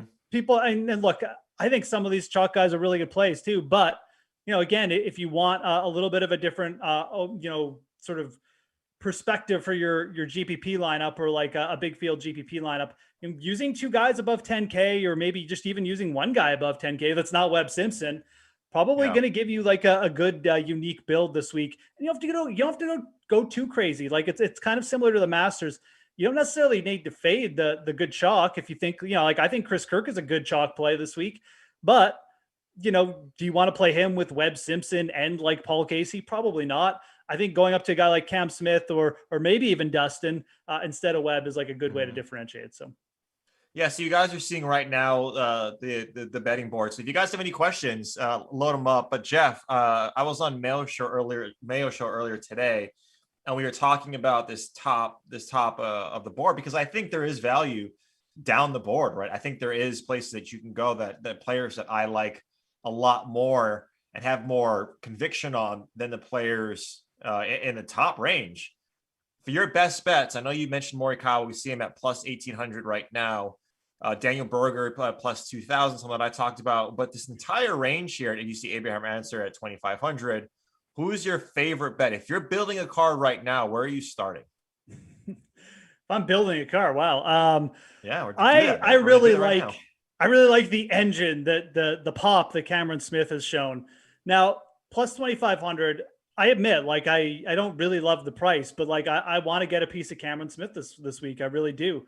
This course just sets up so well for a guy who, coming in, you look at his form. Like his form is, it's just been so consistent, and it's consistent in the areas you want to see. Like he's gained strokes putting in it's like 10 or 7 of the last 8 events. He's made the cut in 10 of his last 11 starts. He's like a more consistent version of Webb Simpson right now. And, for DraftKings, I think you can get him a way low ownership, but even in the betting, I mean, you look at a guy like Webb out there in the odds. I mean, he's plus 1,100, but Cameron Smith is like double him. So I don't mind taking a piece of that. I wish it was a little bit bigger, and maybe you'll get a little bit of drift tomorrow or something, but that is the guy I kind of want a piece of here. We know his putter can show up again. This is a course that brings a lot of different styles into play because it's a bit shorter. It's more approach and putting. I don't know if I trust like the putting of Morikawa or Paul Casey or even Patrick Cantlay, but right now Smith is the guy showing upside in kind of all different areas. Very confident. I like targeting him if you're going to like the guys in the plus 2,000 range. Some comments in here. Mr. Hawk says, no offense, Jeff and Reed, we want MLB and NBA Pro. Offense taken, Mr. Hawk. This is clearly not an NBA or MLB show. So if you don't want to be here, you don't like golf, take a little break. It's okay. Take a little break. And that's completely fine. The slate, the MLB slate is on after the next sim. So if you want to stick around for that, Mr. Hawk, absolutely. But this is going to be PGA. So that's the last comment. That's the last non-golf sport comment I'm ever going to read on this show. That's probably a lie. I'll probably read another one. Let's see here. I think there's a question from Mike. How about the past champions, Kisner, Wes Bryant, or Kodaira? So I got no love for Wes Bryant. That guy, looked like he was going to do something around the fall, hitting it okay. The rest of his game just isn't there. I don't really care if he does well. If he does well, good for him this week. Kisner's interesting. I mean, he always plays well at these kind of courses, it feels like, but missed the cut at the Players and the Masters. Hasn't the RSM Classic, which is very similar to this event, very similar course. He did put in, a second place finish there. Yep. It's the right price just to take a shot with him because like the recent form isn't there, but we see this all the time. I mean, Kevin Kisner he'll show up to just like a shorter Pete Dye venue and he'll just light it up on the greens. So I don't think you need to he's probably not playing enough for me to say, oh, like he's a cash game play. I'd prefer Kirk, but as a pivot, he's going to be lower owned than Chris Kirk. He's not the only play in this range. I guess this is the argument against Kevin Kisner. Like Bezuidenhout is playing really well. I think he actually sets up pretty good. He's a very strong putter. Poulter's playing okay. Grace, Charlie Hoffman's going to be chalky, but still Hoffman playing really well. So I don't know. I'm not like super high in it, but I definitely see there's a couple chalky plays in this range, and Kisner could be a good pivot off him. Yeah. Past champions here. I don't know how much I'm putting stock into past champions. I think it could be interesting. Something that Mail mentioned earlier this morning that I haven't really looked into is that, Kuchar is playing better on Kuchar courses. So that could be something that you can take a look at. It's RBC guys, or excuse me, it's Pete Dye guys, right? Like you want to play the Pete Dye specialists, or like we mentioned, you want to play the guys who are trending, who play these coastal courses well, right? And it's guys like Harris English, who we talked about. That's guys like Abraham Answer, who can, if you don't want to bet him at 2,500, that's completely fine. But his price tag on DraftKings right now is 8,900. Right. Yeah. Like, I think that's a very reasonable price for a guy who has the upside and who clearly the books, the DK Sportsbook being one of them, have up there at 2,500, whether that's public and sentiment that's causing that number to be there and be inflated a little bit. They still they don't want to get caught, right? Putting Answer and laying a plus, 3,000 plus 3,500 number up there because it's possible that he could win. So, I would go less former winners if you wanted to. I guess Kisner will be that guy because this is his area, right? Like this is his backyard essentially. Yeah, and just to your point too, I mean it's definitely a Kuchar course, but it's easier. These are easy greens to putt on. Like they're small greens, so you have to have some iron form. But the good putters tend to just light it up here. Like guys like Kuchar just tend to they come here and gain like 8 strokes because they can just sink everything. So that's why, you look at that whole range, Kisner, Kuchar, these guys are just like some of the best putters in the business. And they tend to get hot with their irons when they don't have too much pressure on their off the tee game and they're just in the fairway all the time. So all these guys are in play this week. Feels like will probably be the most popular, but I think Kisner and Kuchar, and I like Kuchar the most of those three, like especially for GPPs, because I don't think people are necessarily back on him after missing the cut last week. He only missed the cut by a stroke. He played well at the Valero. So I think Kuchar is really interesting. He always comes here. Like I said, he'll get it going with the putter. And some of these, it's just an easy course to sink putts on. And it tends to you see some of these elite putters just light it up for the week. So. Got it. Just heading over right now to the Twitch. Guys, load up your questions right now for myself or Jeff. Nothing on the Twitch side right now. We got Steven talking about Siwoo. Viper asking, how does Harman match before this course? Harman's a great match for this course, for being honest. Another guy who can he gets by with the short game and putter a lot. He's been playing well. The putter's been very consistent. Obviously last week, hanging in there with all the big guns to finish T12. He's T3 at the Players.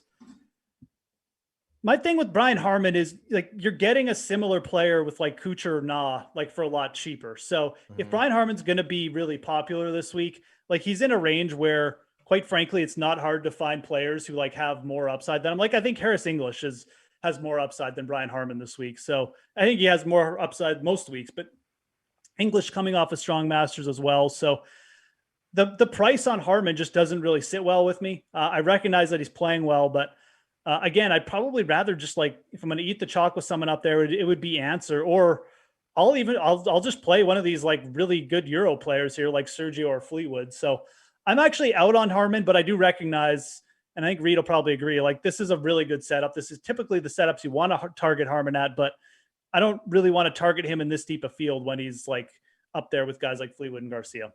Yeah, and you're right.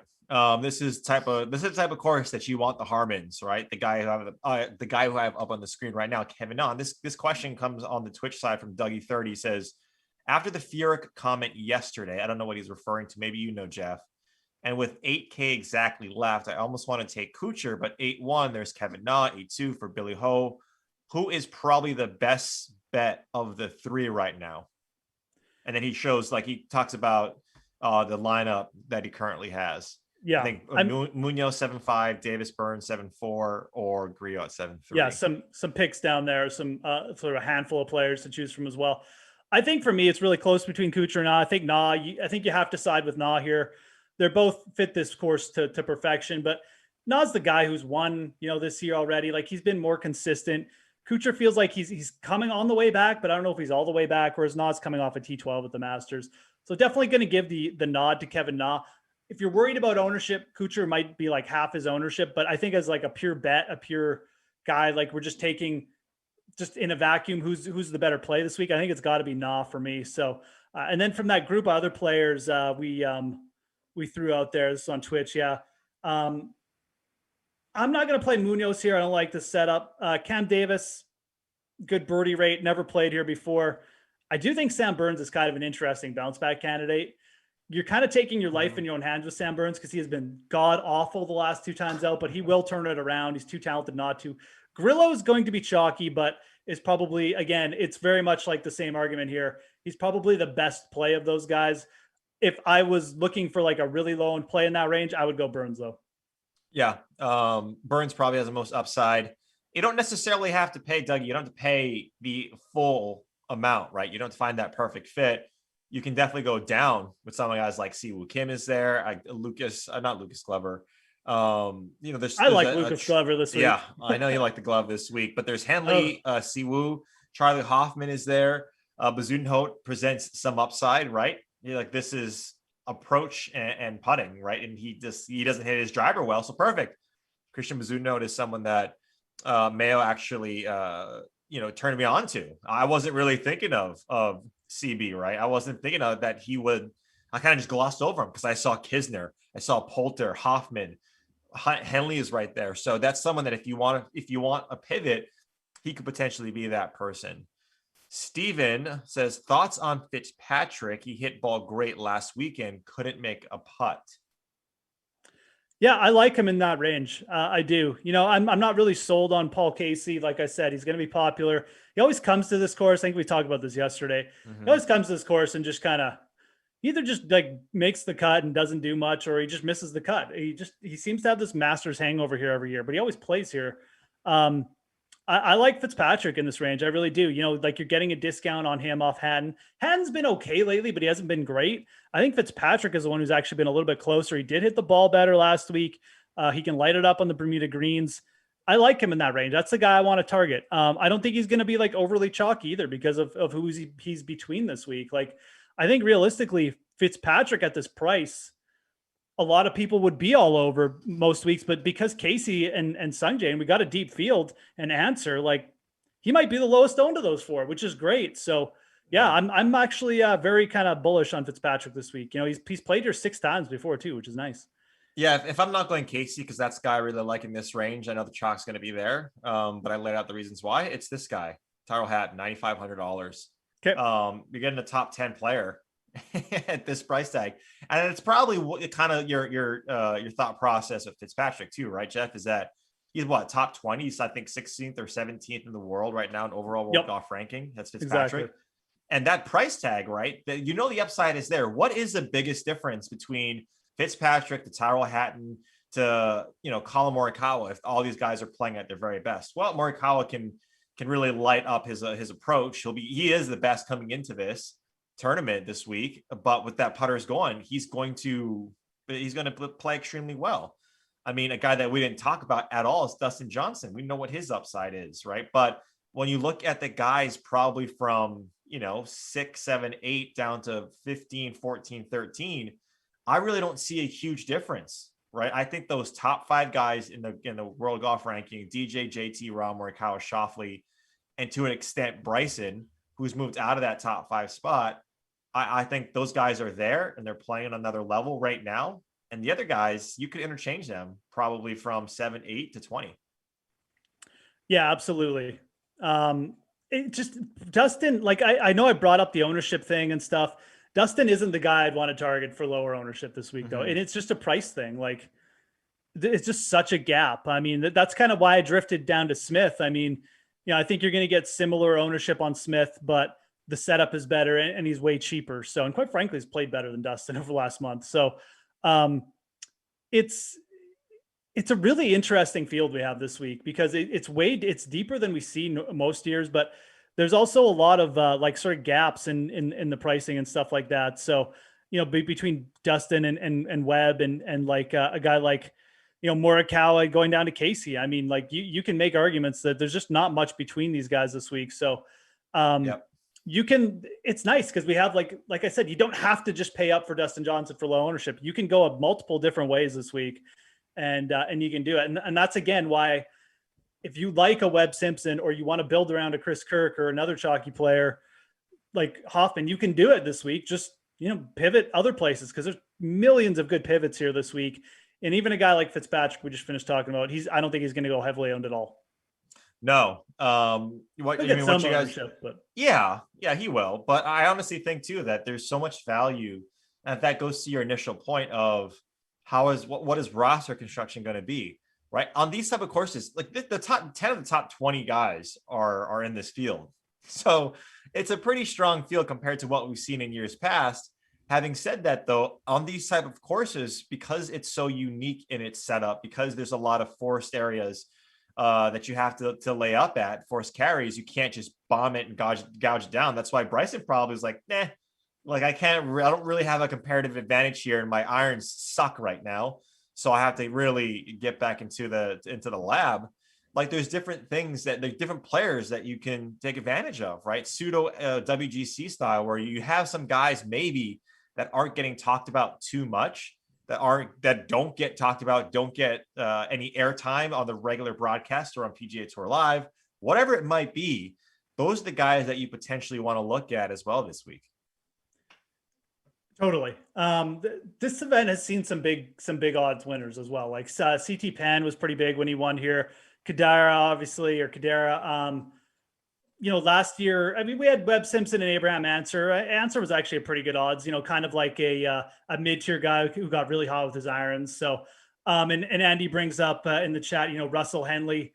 Absolutely. A guy I think that is pretty fair in the odds right now too. Obviously one of my favorite players, Tee to Green, has just been so good over the last year and a half, quite frankly, plus 500. He's been putting better too. He's been putting better on Bermuda greens. If you look at his splits, like a lot of his good putting performances come on Bermuda. So maybe he's got that Bermuda mojo back that he had early in his career. But yeah, Henley is a guy. I think a lot of people will drift to Siwoo because they saw Siwoo last week. I would prefer Henley to be quite honest. Yeah. I mean, coming off the T3 at Honda and he doesn't have like the monster course history here that Siwoo does, but it's still pretty solid. And quite frankly, this is just a course where it sets up perfectly for his game. So I'm pretty big on Henley this week. I think you're getting good odds on him too, especially for the outright. Yeah, if we take a look at the odds right now, where is Henley coming in? Last time I checked, he was 80. Might have come down a little bit. Pretty sure he came down. Yeah, I don't think he's at the 80s anymore. Yeah, there he is. He's at 50. Yeah. Right? Like, and that's probably the number that he should have started at. Right. Yeah. If you got 80 on him, that's incredible. Yeah. A couple other guys that have gone down as well. I think our boy Harris went down 10 points. He's at plus 4,000 now to win the RBC Heritage. And I guess this is a good opportunity, Jeff. If you're looking maybe sans the outrights, maybe you've gotten burned a little bit on outrights over the past handful of weeks, whatever it may be. Any other derivative or down market or derivative bets that you're looking at? So top 5, top 10s, top 20s, first round leader. For sure. What are you taking a look at? I know you tweeted it out earlier today, your bets, but just walk us through some. Yeah, no, top 20 is always a market. And I think this is a good event to target top 20 market because again, it brings in a lot of different styles. So, a lot of these players deeper down and in the DraftKings and the daily fantasy board, like they're inconsistent. And that's why people don't like them for daily fantasy. But like a guy like Matthew Neesmith, a guy like Doc Redman, when these guys make the weekend and their irons get a little hot, like they'll top 10. I mean, they have that capability. So I think Redman at plus 500 for a top 20. And even you could pair him with Neesmith. These are two guys I both like this week. you could bet both. I mean, you bet one unit on both. I mean, all you need obviously is one guy to come through, and you're seeing like a multi-unit profit. So, Redmond and Neesmith would both be guys I'd really like targeting in the top 20 market here. Good setup for both. We saw some improvement from Redmond just in like basically his entire game the last time out. He wasn't great, but he was better. And this is a good setup for him. So I want to say he was like 19th or something here last year. He really hit the ball here well last year. So Redmond at plus 500, probably my favorite top 20 bet, because again, at those odds, if he misses the cut, he misses the cut. But if he makes the weekend, he's the type of player where he's probably going to get there for you. He was T21 here last year. It's crazy though, Jeff, that area that like Siwoo, like you mentioned, Russell Henley, and Steven asked Jeff directly. We can't answer that question. But that range, right? Like the Siwoo, Russell Henley, Charlie Hoffman. Yeah. Like this is where this morning, I was having a little bit of trouble ranking those three. Yeah. I'd probably go Siwoo 1, Henley 2, and Hoffman 3. But that could easily flip, right? That could easily be Hoffman is playing amazing golf right now. Those three guys are really close. They're really close. Really close, right? Like, so on DraftKings, when you're taking a look at that, and again, if you guys have questions on DK Sportsbook, we can definitely look at that as well. But you could start your lineups, Jeff. If you start it like Harris English, or you start at Sergio, if you like Tommy, you talked about Tommy a little bit yesterday, Brian Harmon, you could then go down and roster all three of these guys. Now, yeah, absolutely, man. We said this yesterday. Like you can make a lineup with 5 guys from 7,500 to 7,900 this week, and it would look good. It would look good. It would feel good on this course. I would probably rank Henley first, just behind Siwoo, and then Hoffman. But all these guys are hitting the ball well right now. It wouldn't shock me if either one of them ended up with like a massive upside week. But I'll take Henley there, and I'm hoping Henley will be the lowest owned of the three. I kind of have a feeling he will be. Yeah, especially with current form from both Siwoo and course history and die history. Like it's just everything. Yeah, it's just recency bias, right? Like we saw Hoffman at Valero, we saw Siwoo last week. Henley hasn't played for a few weeks, so everyone's kind of out on him because I don't remember what he did last time he played. So yeah. Question here from Dougie30 on Twitch. Thoughts on Kazire 6,500 T9 at Valero at the 65 on Sunday. Your heart's in Kazire. I mean, again, just a dude who you can get so hot with his putter. He's played okay in spots. I mean, obviously 9th last time out Valero is great. Had that great last round. I have a feeling he'll be a very popular play down in here just because most people will drift him. And he does make a lot of sense. Yeah. I don't know what to say about Patton Kazire. He's just a guy that I'll sometimes target him in events like this, like if I'm making multiple lineups, but I just never want to trust a guy who's so over reliant on his putter. Now, saying that, like the dude putts well every week. So it's very much like getting into the Denny McCarthy situation we saw last year where if he's just going to gain 3 strokes every week, you might as well play him on events like this where putting gets emphasized. So I do like him in this range. I think you probably at this point have to say you can trust him more than most players. We talked about KH Lee yesterday. I definitely like him too. I'd probably rank Kazire a little bit higher, but Kazire higher. But it is what it is with him. Like just realize, if the putter for some reason doesn't show up, he's probably not going to save you with the rest of his game. Kazire, I mean, like look at his like T7 at Sony. We know that's a correlated course there. 53rd at Amex, which is a Pete Dye course, or 3 of this year. On T10 at the RSM Classic too. Another T10 at the RSM Classic. Yep. He's won the Sony Open before. He's won courses like this. Yeah. So yeah, I mean, Pat Kazire at 6,500.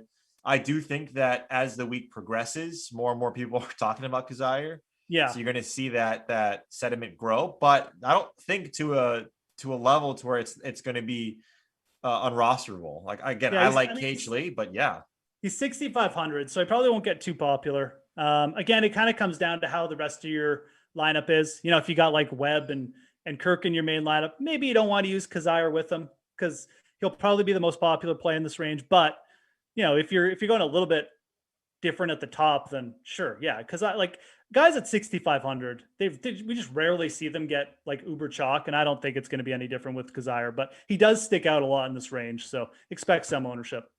Yeah, and especially if you're going top heavy, like if you're starting lineups, DJ Cantlay, like you want to roster the 2 top guys, you're gonna have to sit in this area for your probably 2 or 3 guys. And there's value here, Jeff. Like there is value. There's some upside with these guys. Clearly, this is a type of course that you want to play these type of players in the 6K range. You know, other players that I'm just going to throw out there, take it for what it's worth. Bryce Garnett seems to always play these type of courses well, like the Mayakoba, like the Corrales. You always see Bryce Garnett pop on some of these courses. I think, like I mentioned earlier, KH Lee is someone that I like as well. But if you take a look at the higher 6K range, Chase Seifert is someone that you can also take a look at. Russell Knox is someone as well. I think most people are going to really go towards Doug Gim at $6,900. That's probably the chalk that you're going to see in this range. But at the same time, I do think that there are other players that you can easily go to in this and have a roster build that if you wanted to do stars and scrubs, you can easily do that, I think, this week. Yeah, no, absolutely. Yeah, Gim will probably be one of the higher owned targeted players there. Another guy down there around Kazire too. Tom Hoagie's played well recently. Yep. I like Matthew Neesmith in that range. Hopefully he won't get quite as popular as Gim, but again, we're kind of talking like it's all relative, right? Like some of these guys might not even crack 5% ownership, even if they are the most popular guys in the range. So if you really like their upside, you don't need to worry too much about it, but those will be the popular. I like Neesmith the most. I think I'd probably roster him over Gim this week, but outside of the names we mentioned, like the rest of the guys, they're not going to have any ownership, but you can still find some solid upside. Like we said, I think Redmond, I mean, he's proved time and time again, when he makes the weekend, there's always a chance he's going to shoot like 64. So I love that. Chase Seifert's played well too. Another name under 6,900 that you can definitely target. I'm not there on Russell Knox. He's been so bad at scoring. Like he's just so bad at getting the ball in the hole with the putter and around the greens that I'm not going to go there. It was you who brought up Luke List the other day, wasn't it? Yeah. Yeah. And I don't mind that call. I actually don't. Yeah. The one thing I looked a little bit further because I mentioned it to Mayo this morning, and he was. Well, I was going to say the big is Pat in on Luke List. No. He's like the Luke. No. Oh no. Okay. Well, that's scary. Right. It's scary because he was saying that Luke List is gaining a lot with his putter, which is never the case, and he's not placing well. I say, look, that is, of course, right. You can look at that and say, wow, he's now putting well, and he's not placing, so the ball striking might not be the thing that he's doing well. It's reversed. But I would argue that for him specifically, which I don't think is usually the case, guy can get back to his ball striking quicker than most people just because of how well he hits the ball. Yeah. So I do like that. Yeah. And he's got good course history here. And I think this is one of those events where like the course history does matter. So, kind of he's very much like a Redmond type player. If he makes the weekend and he gets it going a little bit, again, you can definitely play him. He's just got more volatility than the other players in this range. Quickly, Andy wants to know Chris Kirk. Definitely like Chris Kirk. Like I said, he's just been playing solid all around. Love this kind of setup for him. He'll be popular. It's the only thing about him. Favorite 10K plus player. So this is an interesting question because you want to answer it first? Yeah, I'll take a stab at it first. Okay, go. And then I'll give my thoughts. Yeah. So I think, well, I'll give you two because it depends, right? Cash or GPP. So tournament play, I do think that a Cam Smith is probably the best in this range just because he's coming in as the lowest sediment of the guys above 10,000. And Jeff mentioned it yesterday on Cam Smith, so I won't belabor the point too much, but putting well, hitting his irons well, and a guy that has shown upside. He played at Augusta. He's playing these tough courses well. This can be a challenging course, but Cam Smith, I think, is my favorite tournament play. Cash, I'd probably go Berger. I know Webb Simpson is there. He's an auto, of course. Like if anybody wants to play Webb Simpson here, of course you can, right? Because get your top 10 Webb Simpson here, and that's it. But I do like Daniel Berger. I think he sets up well here. He won on a coastal course. He plays these type of courses well. He won Colonial, which is kind of a course that anybody can win, like RBC Heritage, like Harbortown. So those are my two favorite. Yeah, I'm definitely on the Cam Smith train, like I said this week, but I do recognize, Webb Simpson's course history here has to count for something. He's just too consistent a player for it not. So, you're making like one core lineup. I definitely understand using him. And look, you can use him as we already talked about, this is a fine week to go under 7K for like, if you're throwing one in the big $15 contest on DraftKings, the 800K guaranteed, 200K to first this week. The $5, the drive the green. There's some big field GPPs with lots of prize at the top too. So check those out if you haven't. But again, if you're making one lineup for that, you can use both these guys. Like, I think that's fine. And I think that's a good strategy to use Webb this week. Like, because I think most people will use Webb and then they'll go, okay, well, I used the guy in the 10K range, so I got to go to the 9K range for my next pick. So I'll use Paul Casey, who's also going to be popular. Or maybe they get a little fancy and go like Sung Jae. But still, that's going to be the mentality of most people. Whereas if you use Cam Smith with like Webb, most people aren't going to do that. So it cuts you out as using some guys in the 8K range, but again, like, we got a lot of guys we like in the high sevens as well. So I like that strategy of possibly just using two guys from the 10K with Webb and Cam. Yeah, Steven says fade all 10K guys. We talked about that. I think it's That's definitely strategy. You can definitely do that this week. Like we said, you can fade all the guys like above 8K, I think, and still like legitimately have a good lineup this week. It's that type of event. Do you want to go with your picks here? The guys that if you had to say, here are my picks that and I know you tweeted it, but for the sake of this show, and I want to use the fancy screen share where I can pick them on the DK Sportsbook. Just let me know what your picks are. Yeah, absolutely. So you can go to the DK Nation, the playbook. Obviously, you can check out the cheat sheet. I go through like a couple of my top plays there. I'll also give you a big overview of the event. That's on the screen now. Great graphics by my guys. We got Cam Smith's beautiful mullet flowing there in the background. I like him. I love the setup for him. Like I said, I like him as a pivot as well. You can pair him with a chalky top guy, or you can just use him on his own. Lucas Glover's a dude who gained over 7 strokes on his approaches last time out. T21 here last year. This is a veteran course too. And Glover, when he gets going with these irons, man, he will hold that form. So I think he's a really good play at 7,100 this week. I also like him as a triple digit bet. Those are two of my top favorite plays. Also like Harris English, we mentioned Henley. I'm probably going to eat some chalk with Kirk this week. I think that's fine. Again, he's just so cheap. He's been playing so good, and it's the right type of course for Chris Kirk. Yeah, look at that. Look at that mullet on Cam Smith at 10-2. Of course, absolutely gorgeous. Absolutely gorgeous. Jealous, everyone hates it. Yeah, just a little jealous here. His parents probably hate it, but yeah, and I think his girlfriend. He also mentioned that his girlfriend just hates it. Oh yeah, no, I mean that's a given. Steven says, "Thanks, guys. We need more golf in here. Appreciate it." Of course, Mr. Hawk probably thinks otherwise if he's still here, but we appreciate that you guys are here. We got maybe 1 or 2 more minutes on this show before we send it off to the next sim that will be coming up. But Jeff, when you take a look at, if you had one guy to completely fade, because we talked about guys that we like, if there's one guy to fade in each range, and you've kind of touched on it a little bit, like Paul Casey, right?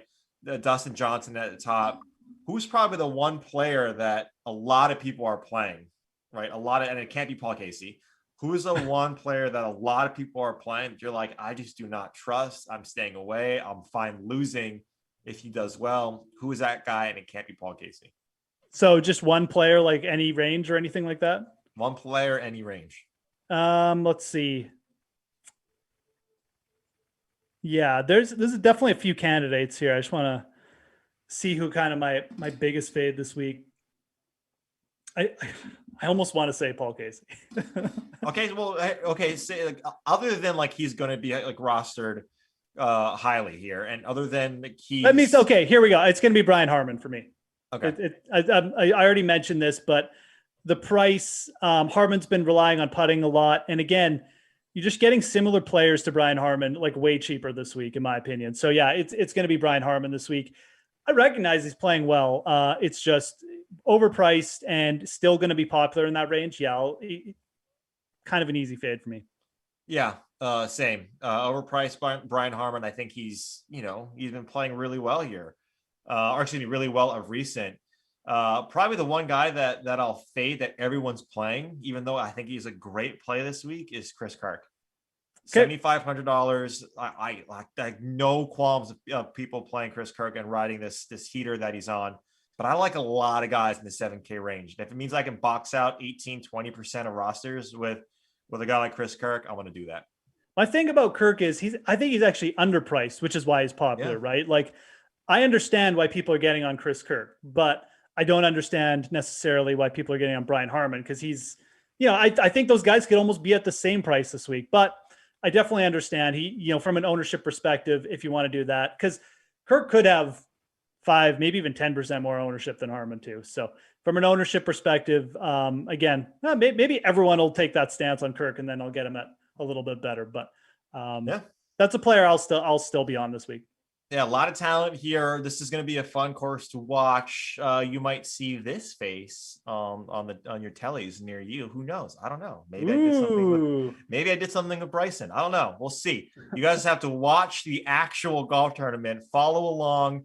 Obviously with your DraftKings lineups. If you guys have played some bets on UK Sportsbook, good luck. But the next sim here, Jeff, the 4 p.m. sim is with Kaufman and Zach. It is the 28th ranked Bengals. So again, in our bracket here, in our Madden bracket, 28th ranked Bengals at the 5th ranked Saints.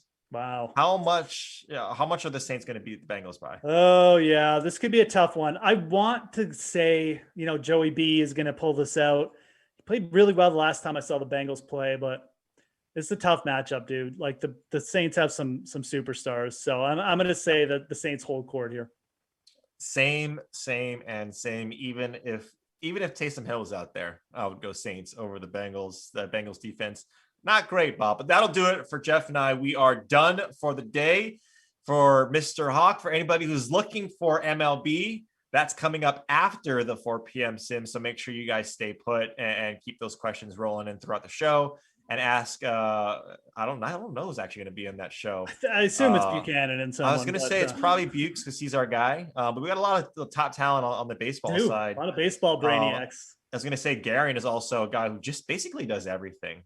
I think Garion just covers every single sport. So it'll be Bukes and Garion. Get your questions in for that. It should be a good time. We appreciate Hit that like. Smash it. Hit that like. Subscribe. Everything on the way out. We appreciate it. We love you guys. Good luck and take care.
everybody. Hope you enjoyed the Slate, the PGA Tour preview of the RBC Heritage with our friends Sweet Tea and Moose. But now you are stuck with us back here for Madden simulations, and not just that, a spicy matchup between, of course, these New Orleans Saints and Cincinnati Bengals. Looking forward to it. He's Zach Thompson. I'm Adam Kaufman, and I say spicy because this man right here, we are on opposite sides of this game. Very different rooting interests. How are you, sir?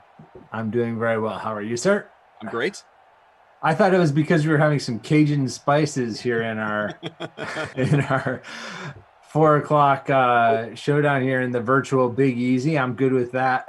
In case anybody's wondering, I stacked up the Bengals just to do it. I went all in here on the Bengals, who are one of my upset picks. I know. I did it. I went with Gio Bernard in the captain spot. He's been very good in both earlier matchups, which I will admit, Bengals won neither of the first 2 matchups with the Saints. Okay. So you're looking good there as far as the past results. But I'm not going to pretend I look back on that sort of thing. So I'm glad that you. Fair enough.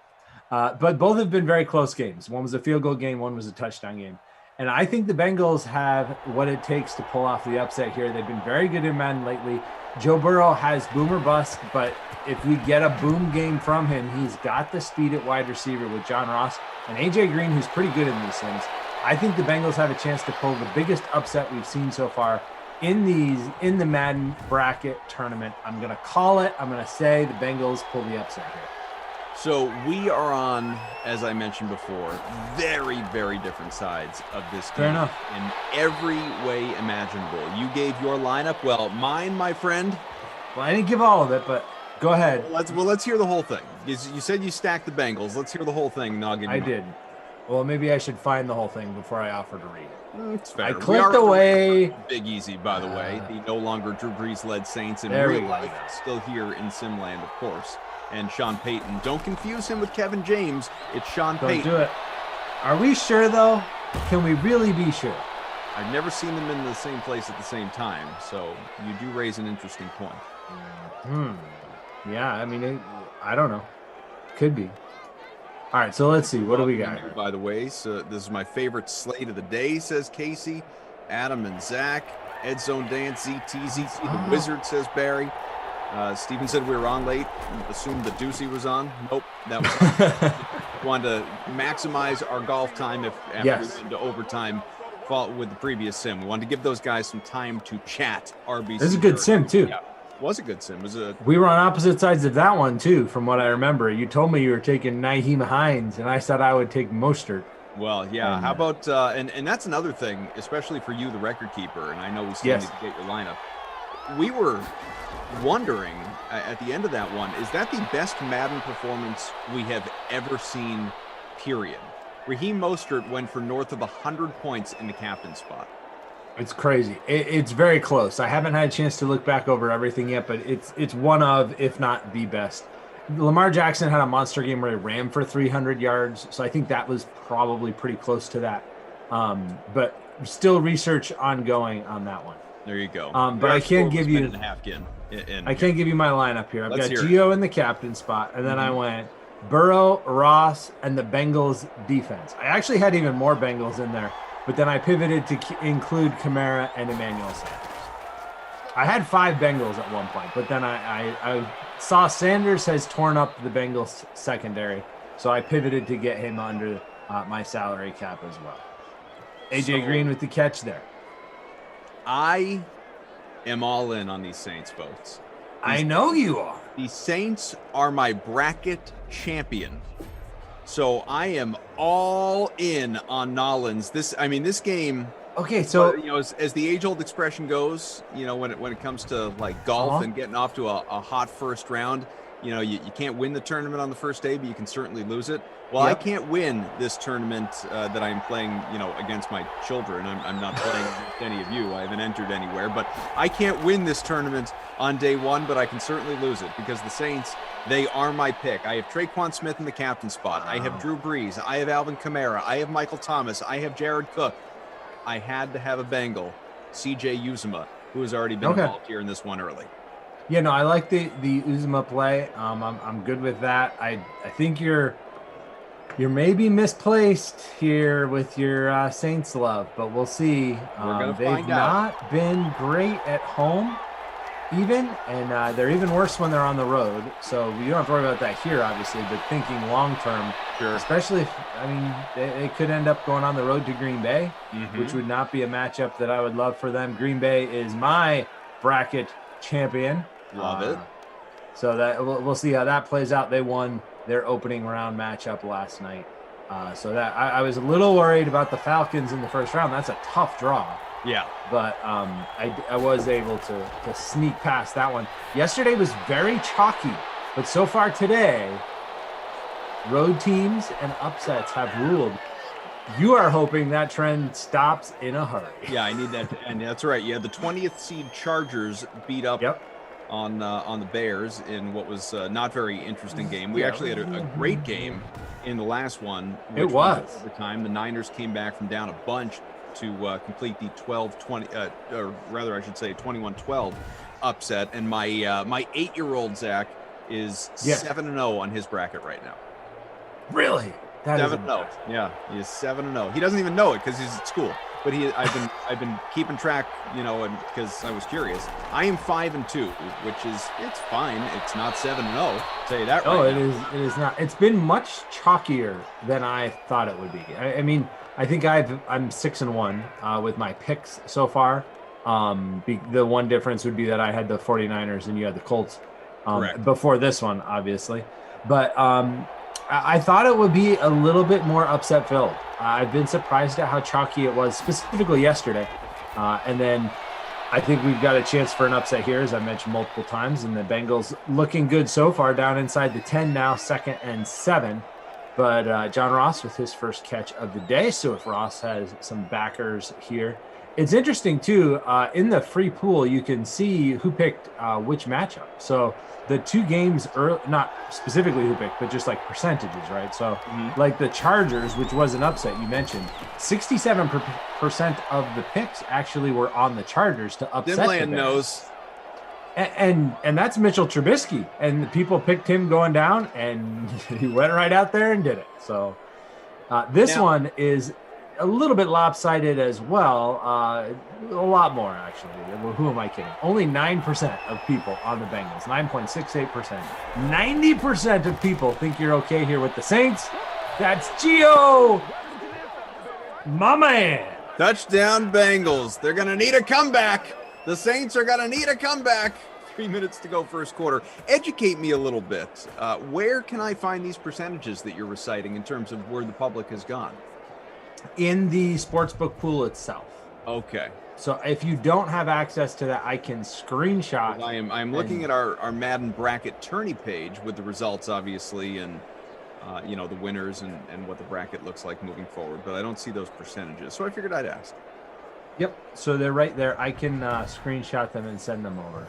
That is cool. Let me pull that up. It is just for, as everyone knows who entered it. At least I hope you figured it out. It was not a full bracket. You just picked the first round.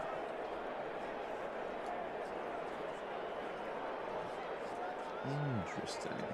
So you just click on the entry there in your live sports pool. A reminder, by the way, while we're talking free to play, special Tuesday offer today. If you play in the $12,000 bracket challenge, special contest. If Derrick Henry scores a touchdown in that sim a little bit later on today against the New York Football Giants, you get a $5 contest ticket. And as we know, he's pretty good at scoring touchdowns in Simland. It's a $10 contest. Yeah, not bad at all. $5 contest ticket if Henry scores a touchdown in that 12K bracket challenge special contest. Yeah, and he has done that. As you said, he has 58 touchdowns in 66 sims. So not a lock for sure, but a good chance that he will get a touchdown there and get you $5. Looking at this at the DK Sportsbook free $5,000 simulated football bracket tournament here. So do you? We have you have it there? Okay, cool. 28,000 entries. Yep, and you have the percentages there. So I need to look at. Yes, I do. Yep. I can see Okay. I will not send them over then. No, I I was appreciate that. screenshotting, but you don't need So me to do that because you have 3%, as you noted, on the Saints. The next game, also very lopsided. The Ravens 88% versus the Eagles at a dozen. Yep, and I think there could be an upset there. I think this game is more likely for it to happen. I think Lamar Jackson and the Ravens will escape that one. I actually have them in my final four. So we've only seen one, not seeding, but in terms of where the public went, we've only seen one upset so far, and that was the Cardinals losing to the Raiders. Yeah, which was the I mean, I would say it was the biggest surprise to me because I thought the Cardinals would take care of the Raiders, no problem. Kyler Murray would roll. And then the last game, 49ers were slightly under 50% as well, as Drew notes. Mm-hmm. So, yeah, 42% of the Niners. So two teams now have gone against the... that's true. Yep, the picks. Thank you, Drew. The Colts-Niners, that's actually one of the most balanced of all of them. But the most balanced, I don't know if you scroll down far enough to see this, but the Patriots and the Dolphins, which I can tell you as of breaking news in the last 30 minutes, the weather has been posted for Wild Weather Wednesday tomorrow. Okay, that game between the Patriots... We were asking earlier if, in fact, weather was a factor tomorrow, and I said I believed it was, but we were waiting for confirmation, so there we go. Madden Stream info page, it's up there, people. And it is in the wind. Should be very upset that their teams have to deal with weather on Wednesday. Hey, it's a fact of life that we cannot avoid here in Sinland. Death, taxes, and Wild Weather Wednesday. Wild Weather Wednesday. Yep, Drew Brees only 20 yards overthrew his receiver there. But look at the Patriots and Dolphins split. It is 50.9% on the Patriots and 49.1%. Like, it could not be much more evenly split there. And now we're going to get wind in that game as well. Your Saints, they're punting. Are you worried yet? Are you very worried early? Yet? It's very early, Zach. I'm not worried yet. Okay. Are you worried about your ability to maintain? Because I don't know if you want to take a screenshot real fast. You are first in our free roll out of 176. I will less than a point in front of Ed Zone Dance. Do I think I will maintain? Most assuredly not, but I can hope, right? Sam says, "Hi, Adam, Zach, watching both of you in a school bus while parked." So just in case you were wondering our demographic, it extends to bus drivers, or maybe Sam is just hitching a ride. But I'm going to assume if the bus is parked, Sam's the driver. Cool. Thanks, Sam, for all you do. Getting those kids to school, if that's what you do, or whatever bus you drive. Smash that like button, by the way. Let's get to 200. We got about 400 people watching the Dream Stream here on the YouTube. Thousands more across all our other platforms, including Twitch, twitch.tv/DraftKings. Smash that like. Let's get to 200. I'm even going to open up the Twitch chat because I don't have it open right now. I'm going to open it up. I want to see what's going on with the Twitch fam. Sometimes I get myself into trouble when I open this thing sometimes. It's the Twitch chat, the YouTube chat. These are some different personalities between the two. It's true. It is. Do you feel like do you feel like you fit in better with one than the other? Boy, or is that too loaded of a question for you to answer? That's hard to answer. Okay. I mean, as we reach the end of quarter one, 7-0 Bengals in front, I will say I've spent more time with the YouTube chat. I feel like I know them better. The Twitch chat, I'm still, we're still kind of feeling each other out a little bit.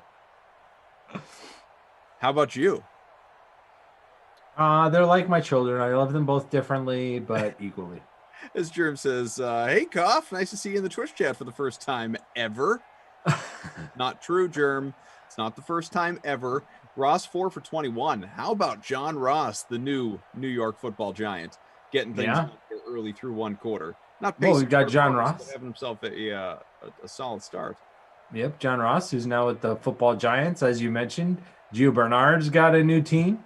The Tampa Bay Buccaneers. All kinds of people in new places as we look at this. AJ Green also with the catch. He's in Arizona now. So a lot of these Bengals that have gone to other places this offseason. It'll be interesting to see if Ross can turn things around or kind of or even makes the roster, even get started. Yeah, right. Like it's hard to say turn things around because that kind of indicates that he's been going the right way at some point. Right? Like, is it a career renaissance if you never were really going in the first place? Oh, big hit for Cam I think Jordan. so. I mean, you're just looking to turn things around. So he's looking to turn things around from a negative to a positive. Okay, fair enough. I don't know that there's been amazing energy in the sim. Hey, we are here. We got two teams that both of us feel fairly strongly about. I picked the Bengals to pull this upset. And on top of that, Mr. Kaufman, I picked the Bengals to win in the next round too. Well, you certainly know that I did not. Yeah, I can confirm. Yes. Can confirm. Here, and we'll see. My champ. Let's go. Here we go. First and 10 from the 27. Breeze drops back to about the 20. Completes a short pass. Just shy of a first. 9-yard pickup. And it'll be a 2nd and 1 on the way. Emerson's forehead says, I know you, Koff. Brian says, Koff and I are homies. Yeah, we are. Hanging out in the Twitch chat. And hello, everybody. Good matchup for Michael Thomas at the top of the screen. Oh, that's Alvin Kamara. Even better. Throw it to Kamara. Big boy pass out of Breeze, and looks like it was caught out of bounds. 3rd and 1 coming up. Yeah, so the Bengals rolled their coverage to the bottom of the screen, left single coverage on Kamara at the top of the screen. He's got that satellite X factor, which makes him even better as a pass catcher. And he was in single coverage. Breeze, if he would have led him a little bit more with that and hit him in stride, could have had the big home run play, possibly even for a score. But instead, accuracy a little off, threw it out of bounds. That's why I don't trust the Saints. But you do, so. I do, so much so. Tyler says, Zach, too many keyboard issues. This was a real thing with Kenny in the last sim. His wireless keyboard couldn't get it working. The H button does not work for him on his primary keyboard anymore, which he said was very stressful as he was trying to, write about NBA teams like the Phoenix Suns and, Atlanta Hawks and whoever else, but really stressed about it. We spent quite a bit of time trying to troubleshoot Kenny's keyboard. Wasn't happening for him. Do you have any keyboard issues, or are you okay?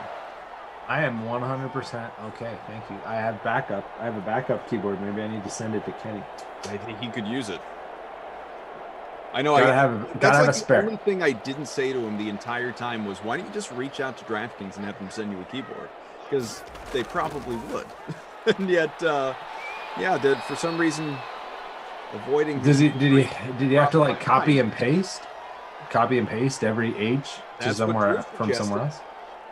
That would work, but Drew says, Jordan says, smash the like on the way out if you're leaving. He says he's heading to work, picked the Saints, lost every game except for the first one. If the Saints lose, I'll tell you all my picks for the next round ahead of time so you guys can all go the exact opposite. Okay, cool. We'll see which way that goes. On Twitch, we got Dougie saying predictions for Taylor Hall's debut tonight, Koff. Man, love to see him score a couple goals, obviously, but that would match the season total, so I don't think that's... I was going to say, yeah. Whoa, that's optimistic. How about, you know what? Let's be bold. Taylor Hall against the old team at the Garden, first game. Those jitters, that excitement. Goal and assist. Really? Goal and assist for Taylor Hall tonight. Wow. I'm just assuming that he's is bold. on Krejci's line, but I really don't know. That is bold. Thank you. Thank you.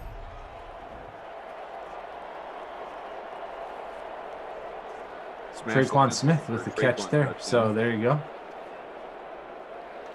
It's your captain. Yeah, he is.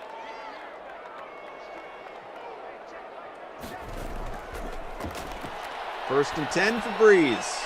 Completes that pass inside the red zone. Picks up 14. Breeze north of 50 now. First and 10 on the way from the 16.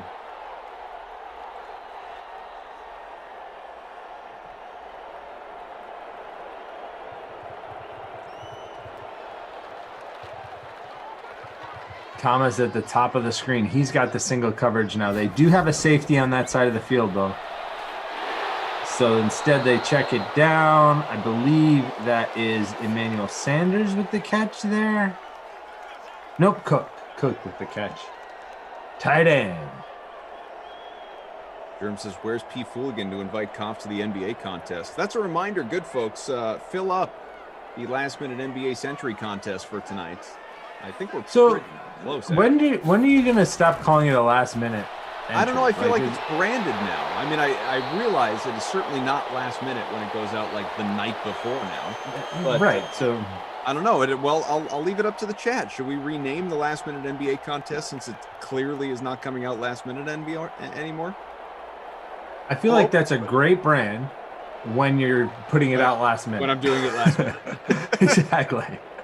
It's a great on point brand when it's last minute. When it's the night before, wow, Kamara's open and he steps out of bounds. Tom suggests we call it the Cops College Fund contest. Looking to go back to school, Cop? No, just setting up those 1099s or 50. Oh yeah. Whatever. Just got to take care of the children. I hear you on that one. Bankrolling DFS lineups. Second and goal. Kamara pushes his way there. Touchdown! How about that second and even third effort of Alvin Kamara? He is here for it, running people over, shoving people out the way. He knows that he is carrying your bracket hopes with him as he barrels his way into the end zone to tie this game up. Drama. People, we got drama here in our Madden tourney. I like this. This is fun. Spicy. It's spicy, man. This is spicy. Someone says, no, it's branded. We don't change it. Robbie Noble says the Centurion. I think he's just talking about Raheem Mostert in the captain spot last game. Okay. I am certainly up and willing to listen to other names for the contest. I'm perfectly fine with that.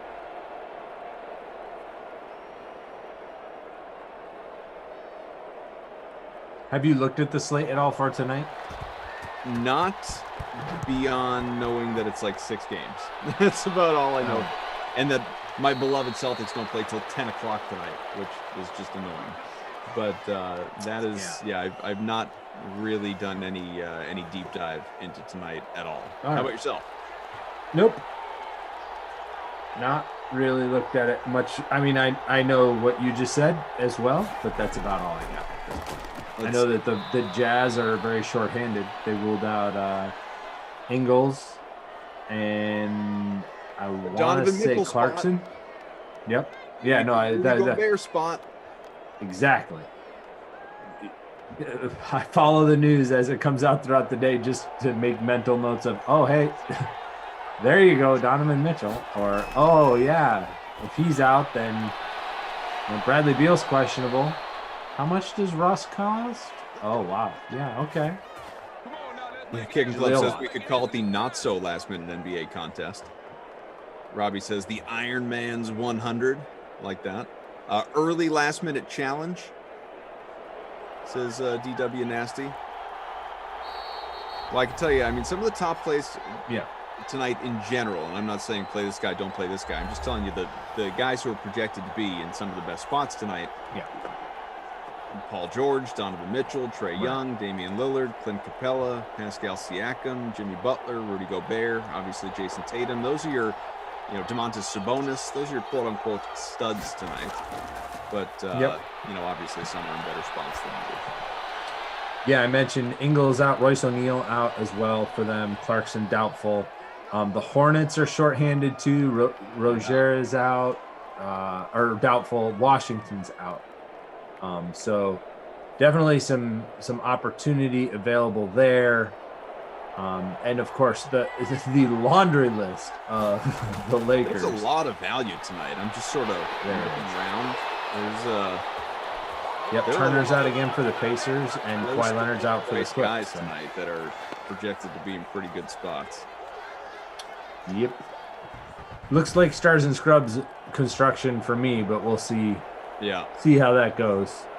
Big There's sack some there mid-tier by guys. your There are Saints. definitely some mid-tier guys. Oh, yeah. No, there's definitely some mid-tier guys. There's just some of those value plays you can get might allow you to stack up multiple stars. And there's some stars in a smash spot, like George with Kawhi out. Agreed. Did you See how it all last shakes minute out. NBA for tonight? Did you reserve your spot? I did not yet. I did not. No, let me go do that now while I'm Let's see if thinking. it's filled. Let's take a little look. Hopefully people didn't prevent you from having the pleasure. Nope, 8 spots left. All right, hold on. And it's You carry this sim, will you? Yeah, why start now? 4th and 14 from the 35. Punts away for the Bengals. 7-all game as we're about 40 seconds until halftime and safety territory after a heck of a punt. Saints get the ball to 2. Now, if they get a safety, how does that change your feelings about your Saints?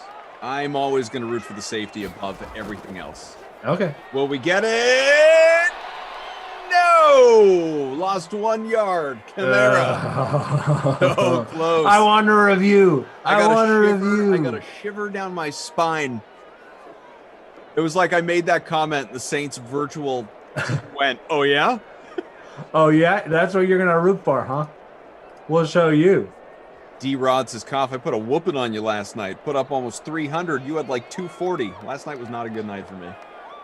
Last night and the night before, in fact. I have a little two-day cold streak right now. I did a... High five. Yeah, Murray gets out to the 3. Doesn't matter. We get the break. Daddy Koff taking your money, says Bucky. That's an interesting title. I did a showdown for the it was the Nuggets and Warriors game last night. Yeah. And I lost. Did you have Jamal Murray? I had Jamal Murray, who obviously, as we know, and above all, DFS and everything else, like that just sucks. The torn ACL, and brutal for a team that was so fun to watch too, losing such an important piece this year. So obviously wishing him a speedy recovery. Not that he's coming back this season, but wish him a speedy recovery and that he looks good next year and everything else. Specifically to the context of DFS last night, that injury was not great for me because I lost by a quarter of a point, which is just it's such a frustrating way to go down. A quarter of a point. A head-to-head? It was a 3-man and I finished second, which is annoying. So did the guy in front of you have Jamal Murray? No, I had Murray. Oh, no, I know, but did he No. did not? Oh, Correct. so all you needed was one more something before he blew his... Just something. Yeah. And of course he went out with like a minute left, and then we had basically all the same players other than Murray. So there was I was as soon as that happened, I was just done. Brutal. You and Jamal Murray. I mean him more so than me, but I was out the $2. He's out a seat. Not the same thing. Poor guy. Yeah. 7. I meant you, 7 not and a half. What's that? Yeah. I meant you, obviously. Yeah. Kamara and Bernard both with the 2 rushing touchdowns to this point in this one. It's been a fun sim, even though it's only 7-7. We're kind of getting to watch Koff sweat in real time here with his champion Saints on the ropes. Okay, maybe not. With my team. Yeah, it's a long way to go. Yeah, it's Robbie, a little I'm premature. reading that out loud. I'm not Glash. Don't treat me like him. Not going to slip those by me. Stats are updated. Thank you, Frangelico. 7-all game right now. Burrow 76 yards, Breeze 72 passing. Neither one of them having great games. Neither has a passing score either. So we'll see which quarterback can find their way here in the second half. Ross says, turn your head and Koff NBA Classic. I really might need to rename it the Koff's College Fund Contest or something like that. I like that. Of course, yesterday I finished like 70th out of 100. So yeah, not great. All right. Yesterday was not great for me. I did pretty well on Sunday though. I won a lot on Sunday. A lot meaning a lot of contests, not a lot of money. Don't worry, people.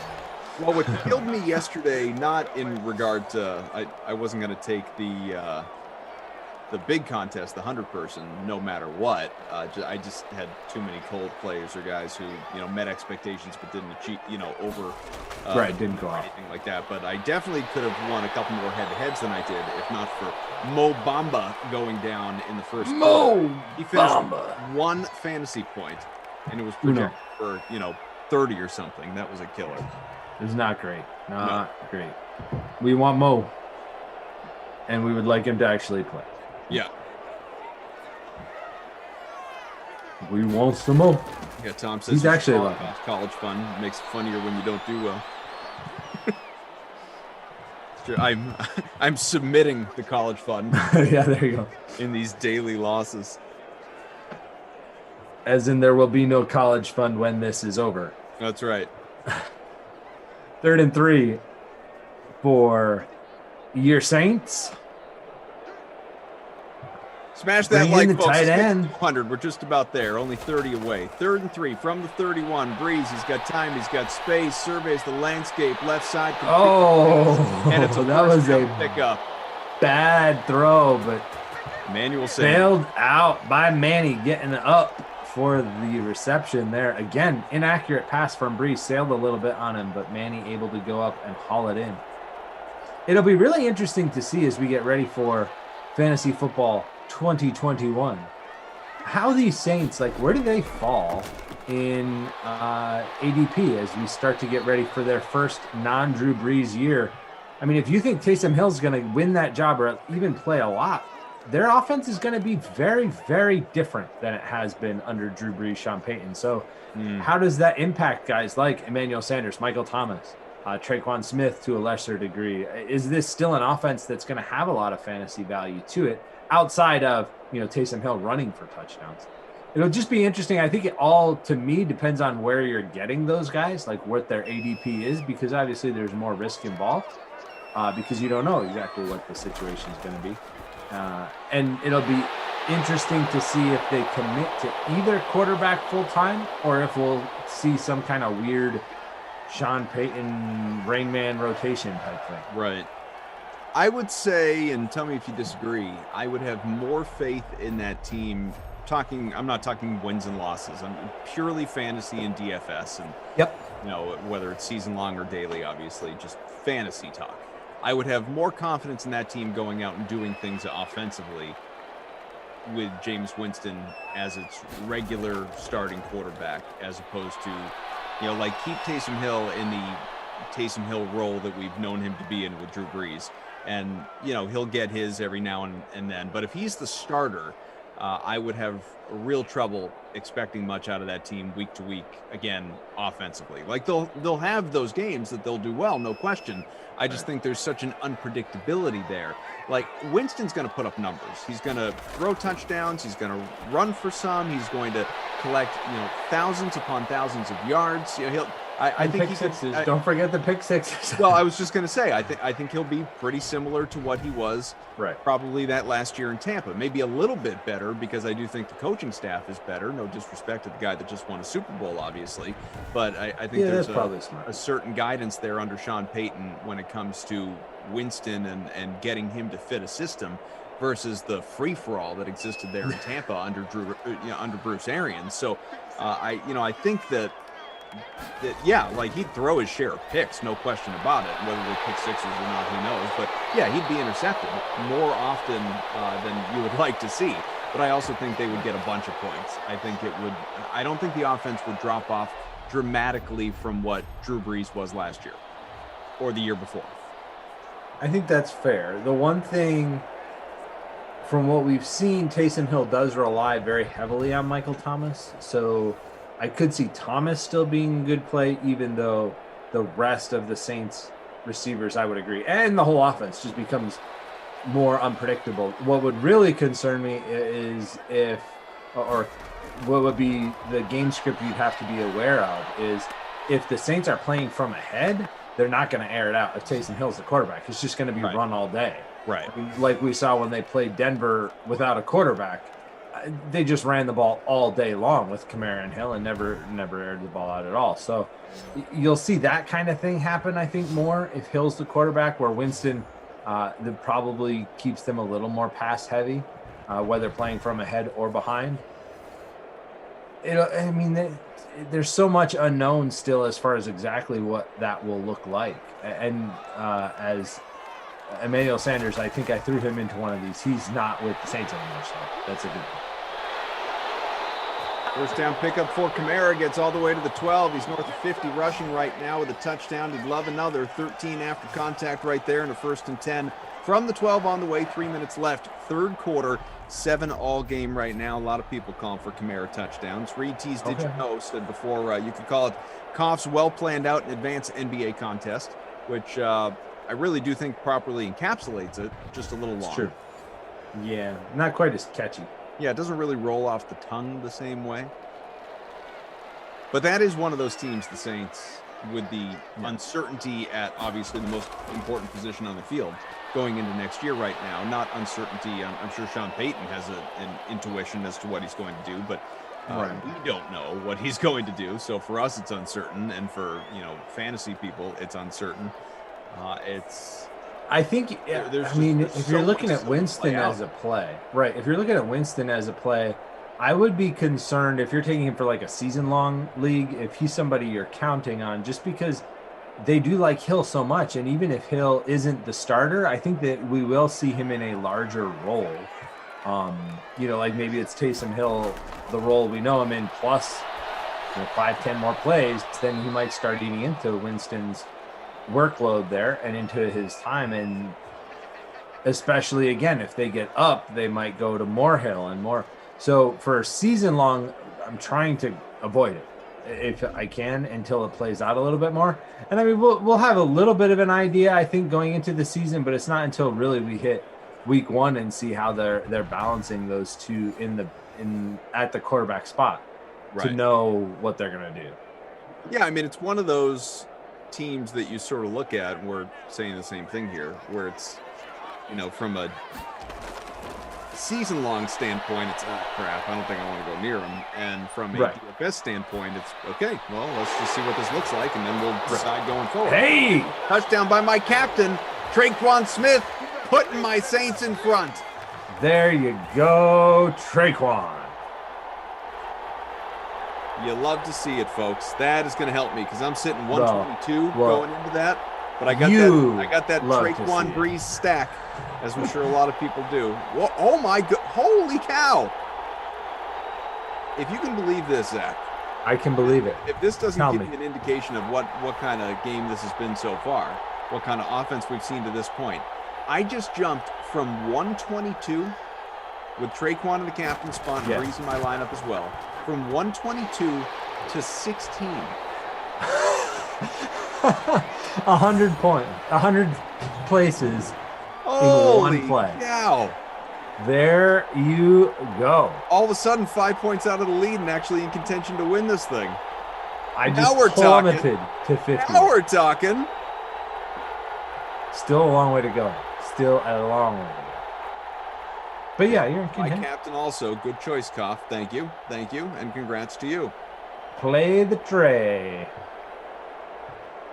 Rock life. Adam, if you win, I win. Let's all win together. Okay. Except me. I picked the Bengals. Oh, and they fumbled. Okay. Did he get it? Did the Saints get it there? I thought the Bengals fell back on top of it. I did too. But we didn't get the Saints. Oh my God, the Saints have it too. Oh, fumbled on the kickoff of it. We can open this thing up now, folks. We can open this thing up already in field goal range. Just like that. Cincinnati. Just like that. The what Bengals are you doing to me? Somebody check virtual Joe Burrow. Is he okay? I'm a little worried now. As Drew says, the Bungles live on. That was suboptimal. Wow. For my Bengal staff.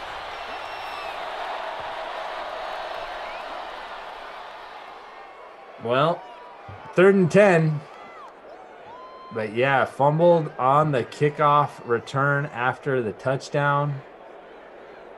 Your Saints DST coming up large. That ST part, special teams, very special. Tom says, is this a Will Lutz draw? Breeze completes a pass to Camaro. Oh, they stopped him. Oh, it's a hold. I thought it was a hold on Nollins. Ryan Ramczyk. So now they're out of field goal range, I would think, unless it's a really long Will Lutz drive. They're indoors. True. It's not out of the question. Breeze over the middle, incomplete. So this would be a 54-yard field goal, as you said, not out of the question. Red, white, and green. Snuck off to the work bathroom for a second to enjoy the stream. We're talking about the Appreciate game, that. Right? 4th and 20 from the 37.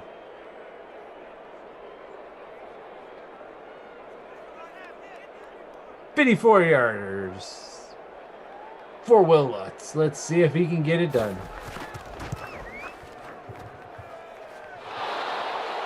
Is that wide? Yeah, I don't think that worked out for I think Will Lutz hooked, fans. Hooked left, right at the end. Ugh. Sorry, Saints. And the Bungles live to fight another day. Well, at least they killed the little clock in the process. The undercover boss, Tom. What a pointless drive. That's going to be a hold as well. So we're going backwards to start this Bengals drive. Jonah. All right, 1st and 20 now for the Bengals. Yeah, this has not been a highlight reel of results for either side, to be quite honest, since the touchdown. Had the fumble on the... There we go. That's big. That's real big, but we got a flag. Yep, it's going to be a hold on A.J. Green. It'll still be a first down because it will be a spot foul. So, Tyler Boyd, wrong receiver, but right idea. It is a first down out across midfield, but they lose a lot of those yards, which they picked up on that catch by John Ross. Harvey Noble says my closed captions are on. What in the world must we sound like in closed caption? Those translations not always right on point. That is true. Especially when we talk over each other, that's when things get really weird. Not that you and I do that. I mean, other commentators that I've seen at other times, yeah. Two of us are pretty good in that respect, I think. And that does take us to the end of the third quarter. 14-7, Saints in the lead after the touchdown from your boy, Traquan Smith. Drew Brees has 127 yards and a touchdown. Burrow only 81 yards, no touchdowns yet for him. The only touchdown for the Bengals is a rushing score by Gio Bernard. Alvin Kamara has the rushing score for the Saints, along with 57 yards. Outside shot at the bonus if he can break off a big run or two here in the fourth quarter. Bernard 3 for 19 on the ground. Joe Mixon 3 carries as well, but only 8 yards for the RB1. As far as receivers go, John Ross does lead the way with number of catches with 6 receptions. Emmanuel Sanders 4 for 42. It's really the only notable one. The rest of people not putting up big yards through the air, which makes sense. Haven't seen a lot of passing success from either offense. A lot of incomplete passes from both Brees and Burrow in this one to this point. But we got a one-score game. We've still got some drama. Koff's champs not putting it away when they had a chance there in the third quarter. Way to go. Mars Brightburn says, what place are you in now, Koff? I'm sitting 27 out of 176. Bomber 44's in front. Our dude here, T-Pike, undercover boss Tom, is sitting 12th, tied for 12th with Earndog T78. I see Zach Thompson is no longer in first, so I hope you took that screenshot. Where's Z Thompson hanging out now? 48th. Okay. Yeah, not great. Not great. Not awful. Long way to go. Not awful, but not great. Yeah, I had the Bernard touchdown. He's my captain, which definitely helped early. I had the Kamara touchdown. but the Breeze Smith connection that buoyed you over 100 spots knocked me from, I think I was at like 4th or 5th at that point, down into the 50s. So, how about David Perry? David, where have I been? Is that Zach Thompson? You drop a couple pounds? Yeah, more than a couple. Yeah, I did that. I did, yes. 75 as of last week. God love you, buddy. And this is goal. So I'm actually trying to level off now. Which now you just want to maintain. Challenging. Yeah, right. Because you maintain is the key. You don't want to keep going down really much more, but you don't want to gain it all. Right. You don't want to gain it all back. So you got to find that new balance, which is my challenge at this point. But yeah, it's been great. I feel a lot better out on the Little League field. I can confirm that. There you go. What so if you had to like go out and replace half your wardrobe, probably not gone crazy in a pandemic necessarily, because it's not like you're going places and going to a lot of different things. It's from about here up, right? It's like here up, and exactly. We're okay. I just need shirts that fit a little better. I no longer wear pants. The waistline is not an issue, but just here up. Exactly. Yep. And it's funny, some of the shirts that I was getting ready or thought I was going to have to toss at the beginning of the pandemic are now the shirts that fit me the best, because I've shrunk into them. But it definitely had to jettison quite a few t-shirts that were a little oversized. Emerson's forehead says, "Awesome, Zach. What's your secret? Chopping down trees, I suspect." Yeah, I just go out and I chew the trees down. Actually, it helps with both the beaver style. We call him Lumber Zach. There you go. Yeah, helps with the cravings of food, and also just good workout. No, I did a lot of walking, especially at the beginning last summer and fall. Walked pretty much every day, a few miles. And then just tracking what I eat. I didn't cut any specific food out, but did a pretty good job tracking, just because that gave me a lot of insight into like, if I do stop and grab this quick snack at this fast food place, it might just be a quick snack and not a big deal. But then when you put it in your calorie tracker, it's like, whoa, hey, all right, I guess I won't eat for a week now. So just more awareness of that. And I did kind of give myself an incentive. Usually at the end of the day, we'd have some kind of dessert or ice cream in the house that I knew if I was able to get to the end of the day with that many calories left under my goal, then I could have that, whatever that was. And that kind of motivated me to try to do that throughout the day. So that was what worked for me. I think it's a journey for everyone who tries to lose weight, and everybody needs their own unique plan, but that's what worked for me. And it's been good. It's been, again, as I saw the energy and just the ability to do certain things I was struggling to do before come back, that was quite a motivator. Well, I've said it a bunch of times because we've talked about this a bunch of times, but we have enough. Congratulations. Thank you. There are a lot of success stories in the last year related to these sims and streams and the Dream Stream and all of us hanging together. And I mean, yours is, in terms of real life success stories, yours is right there, number one. So thank you. I appreciate it. It's very, very cool. And yeah, it is. I mean, it's fun I can only imagine what it feels like for you, because it is fun for me when people that haven't been here in a while pop in and are like, "Is that Zach?" Like that. Like I take enjoyment out of that. So I can only imagine how it makes you feel. Yeah, I mean, it is nice. It is nice. I feel like I wish there was more of a secret that I could give out, like to everybody, be like, oh, you just have to eat blueberries every day and you lose all this. It's great. But unfortunately, there isn't like a secret I can give out like that. But yeah, it's been a very good journey for me on lots of fronts.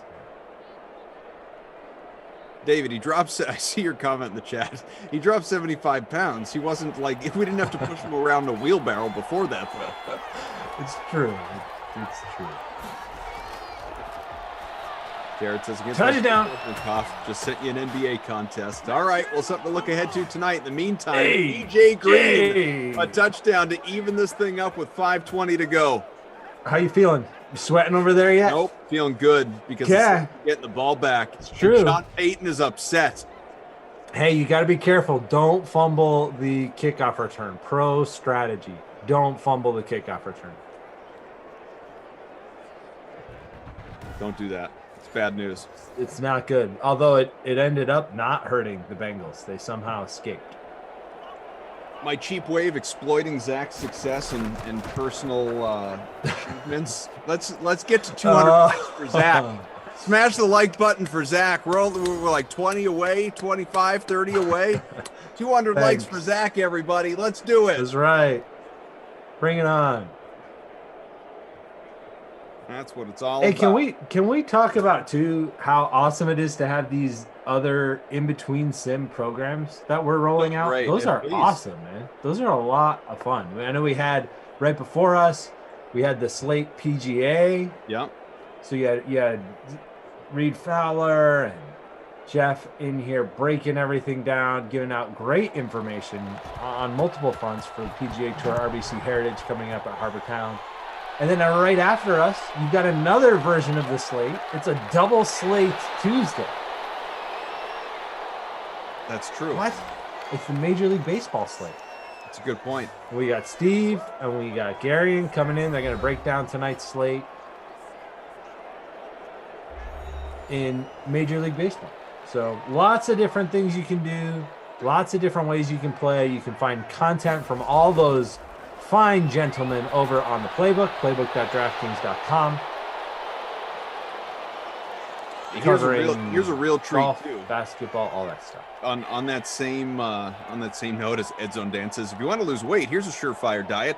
Play Cough head-to-head on NBA on a regular basis. You'll have no money left to buy any food. What I was going to say, you bring up the great in-between sim program that we have. I'll leave it to you guys to decide whether or not this is great, but it is another offering for you. On Thursdays, started last week. How did that go? This week it was a lot of fun.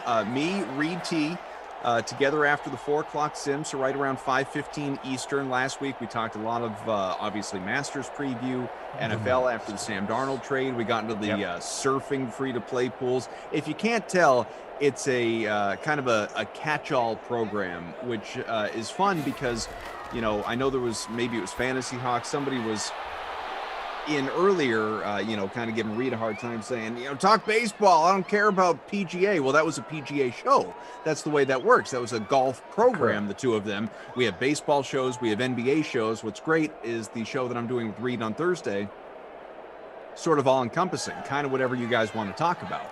Because, me being the jack of all trades, master of none, I can offer that for you. So it's a lot of fun. And looking forward to doing that again on Thursday again after the 4 o'clock sim. So join us. Free range Kaufman. Just go wherever you want. Yeah, exactly. Which is a dangerous thing. And also entertaining. So make sure you come back and check it out. Thursdays after the 4 o'clock sim.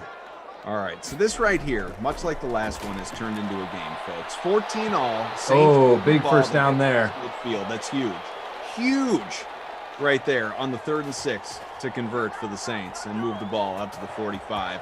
Manny Sanders again, 5th catch. Still not quite in field goal range, but very, very close. Probably need another 10 yards, although we did see Lutz miss from, 54 earlier? Mm-hmm. So... Paul says, thank you for offering all the great people. Thank you to all the great people for offering this free entertainment. Paul, bad news. Next week, it's all going behind a paywall. I'm just kidding. Don't worry. We're going to continue to give everything to you for free. You guys should see the look on Zach's face. Dislike. Yeah. Just kidding. All the Sims. It's a joke, but it Drew says, don't you even joke like that. I'm kidding. DW, we're going to have a bunch of people mad now. BA Cough. That's right. That's right, DW Nasty. Thanks, man. No, we are here for free and for all of you. YouTube, Twitch, wherever you find us. 13 or so hours a day. It starts with the Dream Stream, 11 a.m. Eastern, the Sweat. All day long, whether it's Jesse or Emerson and me, someone is hosting with all of our analysts that you're familiar with seeing on these game broadcasts or other in-between Sims programming like Zach mentioned. 11 o'clock Eastern for an hour.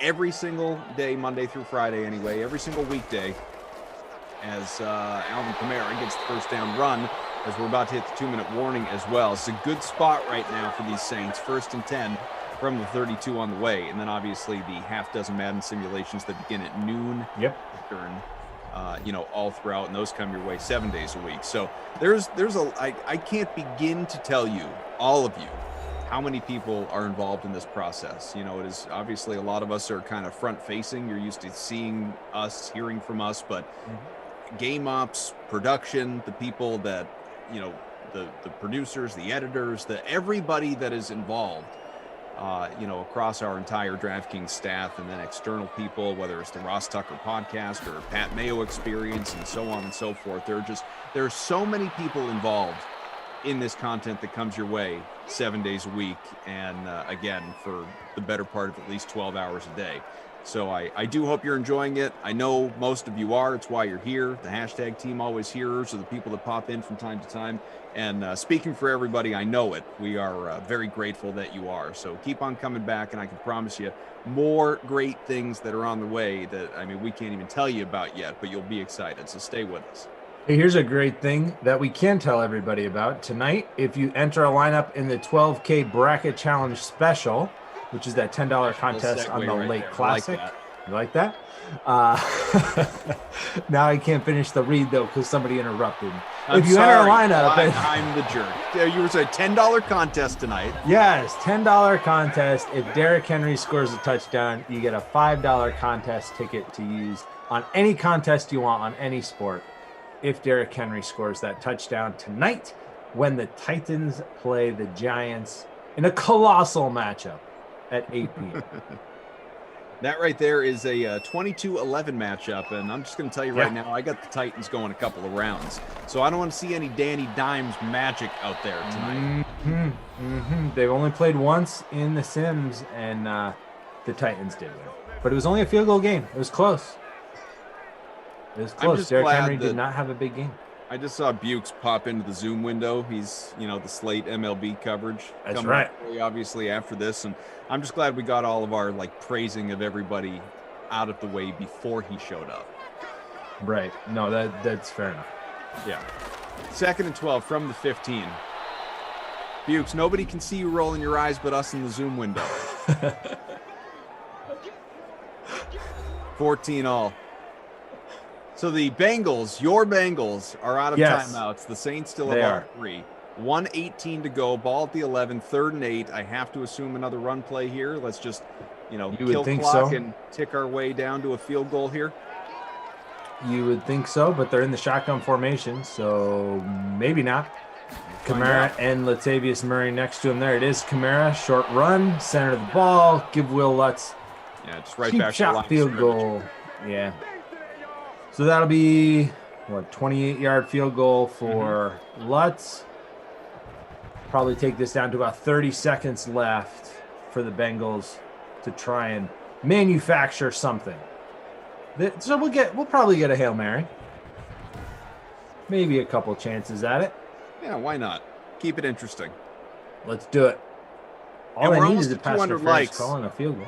Let's get there to celebrate this tournament, folks. This is a lot of fun, truly. We are, with the conclusion of this game, going to be halfway through the first round, round 32, as the kick is up, it's away, it's good. Will Lutz, 17-14, Saints leading. My champion. Yeah, right. What has been the most surprising result to you so far? I know your picks have been pretty spot on. I'm not surprised that the Niners beat the Colts in a very surface level way, but the way the game played out and the comeback on the part of Garoppolo and the Niners, that did surprise me. Yep, forcing overtime and then getting the walk-off touchdown. Right, and just being down by a ton and coming back the way they did. Right, that's usually not their game plan at all. Long over, Colts running away with it. Right, the game script that they favor is getting out early and then running the ball 100 times with Raheem Mostert. Right. But this time they actually were able to throw the ball quite effectively, get back in the game, and Mostert obviously had his big game as well. But bonus.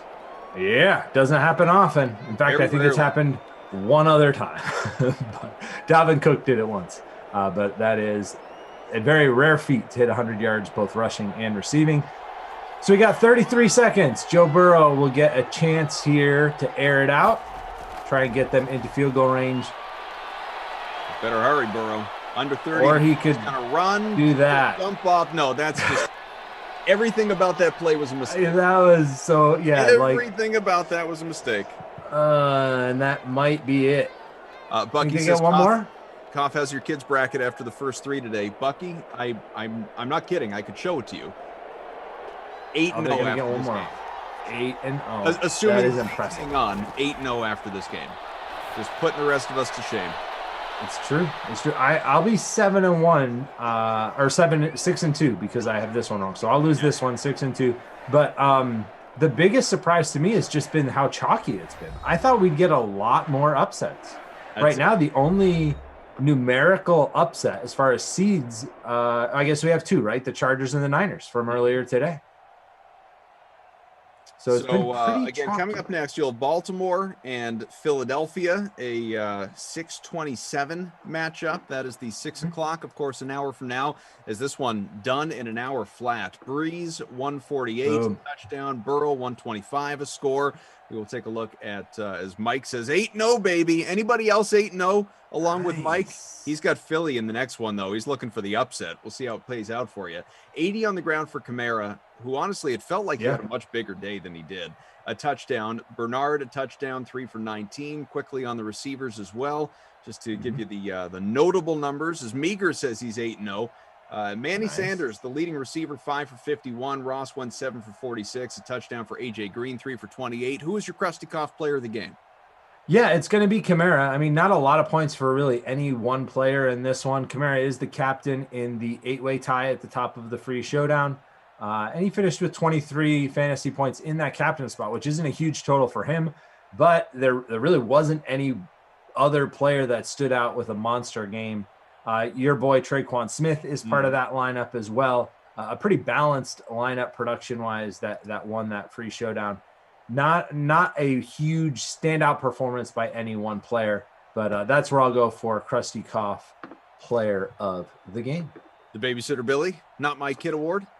Yeah, so I've been looking around. I haven't found anybody who just totally busted, like just huge letdown, except Joe Mixon, who only ran for 8 yards, under 1 fantasy point, which feels like an awful game. But you kind of expect that from Mixon at that point, right? What about Drew Brees? I mean, Brees didn't even have 10 fantasy points. What about CJ Uzomah? 1 catch, 20 yards. Oh, you know who it is? You know who it absolutely is? Okay, let's hear it. Who is it? It's Michael Thomas. Michael Thomas had 3 for 33, 3 catches for 33 yards. Look at the ownership. 18% the captain spot, 61% overall. Yep, you're right. That's who it is. Michael Thomas not showing up. I don't know if they could guard Mike, like his Twitter handle says that they can't, but either way, not a good game for him. Disappointment. So he gets the Not My Kid award, but your champions survive and advance to the next round, and where they will face. Next up, it is the Niners. Next up, so it'll be a good one. Beautiful. Frank says 8-0, halfway there, Sim fam. Best of luck, Frank. Keep at it. Robbie Noble says if you're 8-0, good job. Yeah, there aren't many, but good on you if you are. So, again, you will have coming up later tonight with the late classic, Brendan Glasheen coming up, Jason Rossi, Ravens, Eagles at 6. That's the happy hour Sim, prime time at 8. Yep. Glash and Brandon Cristal for the Giants and Titans, and then BK and Tom Carroll at 10, Madden After Dark, Vikings and Washington. We want to thank undercover boss Tom, who finished second in this free roll. Way to go, T-Pike. Drew, Frangelico, and of course, ZT. We'll be together again for the Browns and Lions tomorrow at 2. Look forward to that. You can catch me at 12 and 2. But first, right now, how about the slate? MLB, getting you set for tonight's lock. Gary and Thorne, and a very bored-looking Steve Buchanan, but he's probably got something to say for you. Bukes, take it away. You could unmute yourself. Yeah, thanks a lot. I mean, I was on mute for so long because I thought you guys would never wrap up. You can't get these two guys to shut up. We got another show coming on. People are here for MLB, so get your stuff out of here. We'll take it over from here. Coffin and ZT, two guys that'll never shut up. But let's talk about MLB tonight. This is no longer Pre-Lock Live. This is the slate. baby. Brand new show, brand new format. Took forever to get it going because you got confident in those guys talking, but glad to be here. Gary, it's nice to see you. It's a Tuesday. We got a huge 11-game slate on tap. How you feeling, baby? Love the sweatshirt. Give me some love. Yeah, doing good, man. Happy to be here. Talk about this slate. Very strange slate that I'm excited to break down. I will apologize off the top. Apparently, there's some massive construction taking place right outside my window. So if anyone hears loud jackhammering noises, it's not my brain trying to work. It is, in fact, a crew doing construction on my street. So I apologize in advance. But yeah, man, this should be good. This should be good.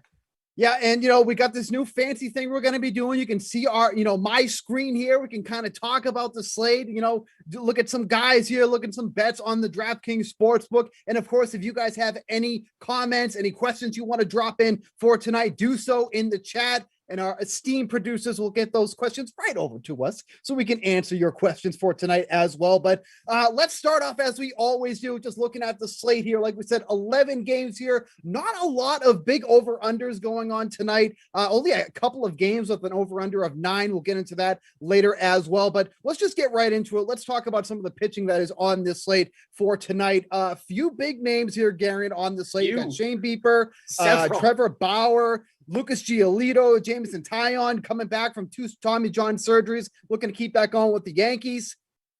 Who kind of is out there as something that you want to take here? Because I know there's a lot of high price guys going tonight. I'm looking way down the board, quite frankly, but just give me somebody off here, some of the top price guys that you're kind of have your eye on here for tonight. Yeah, this slate is insane. It really is.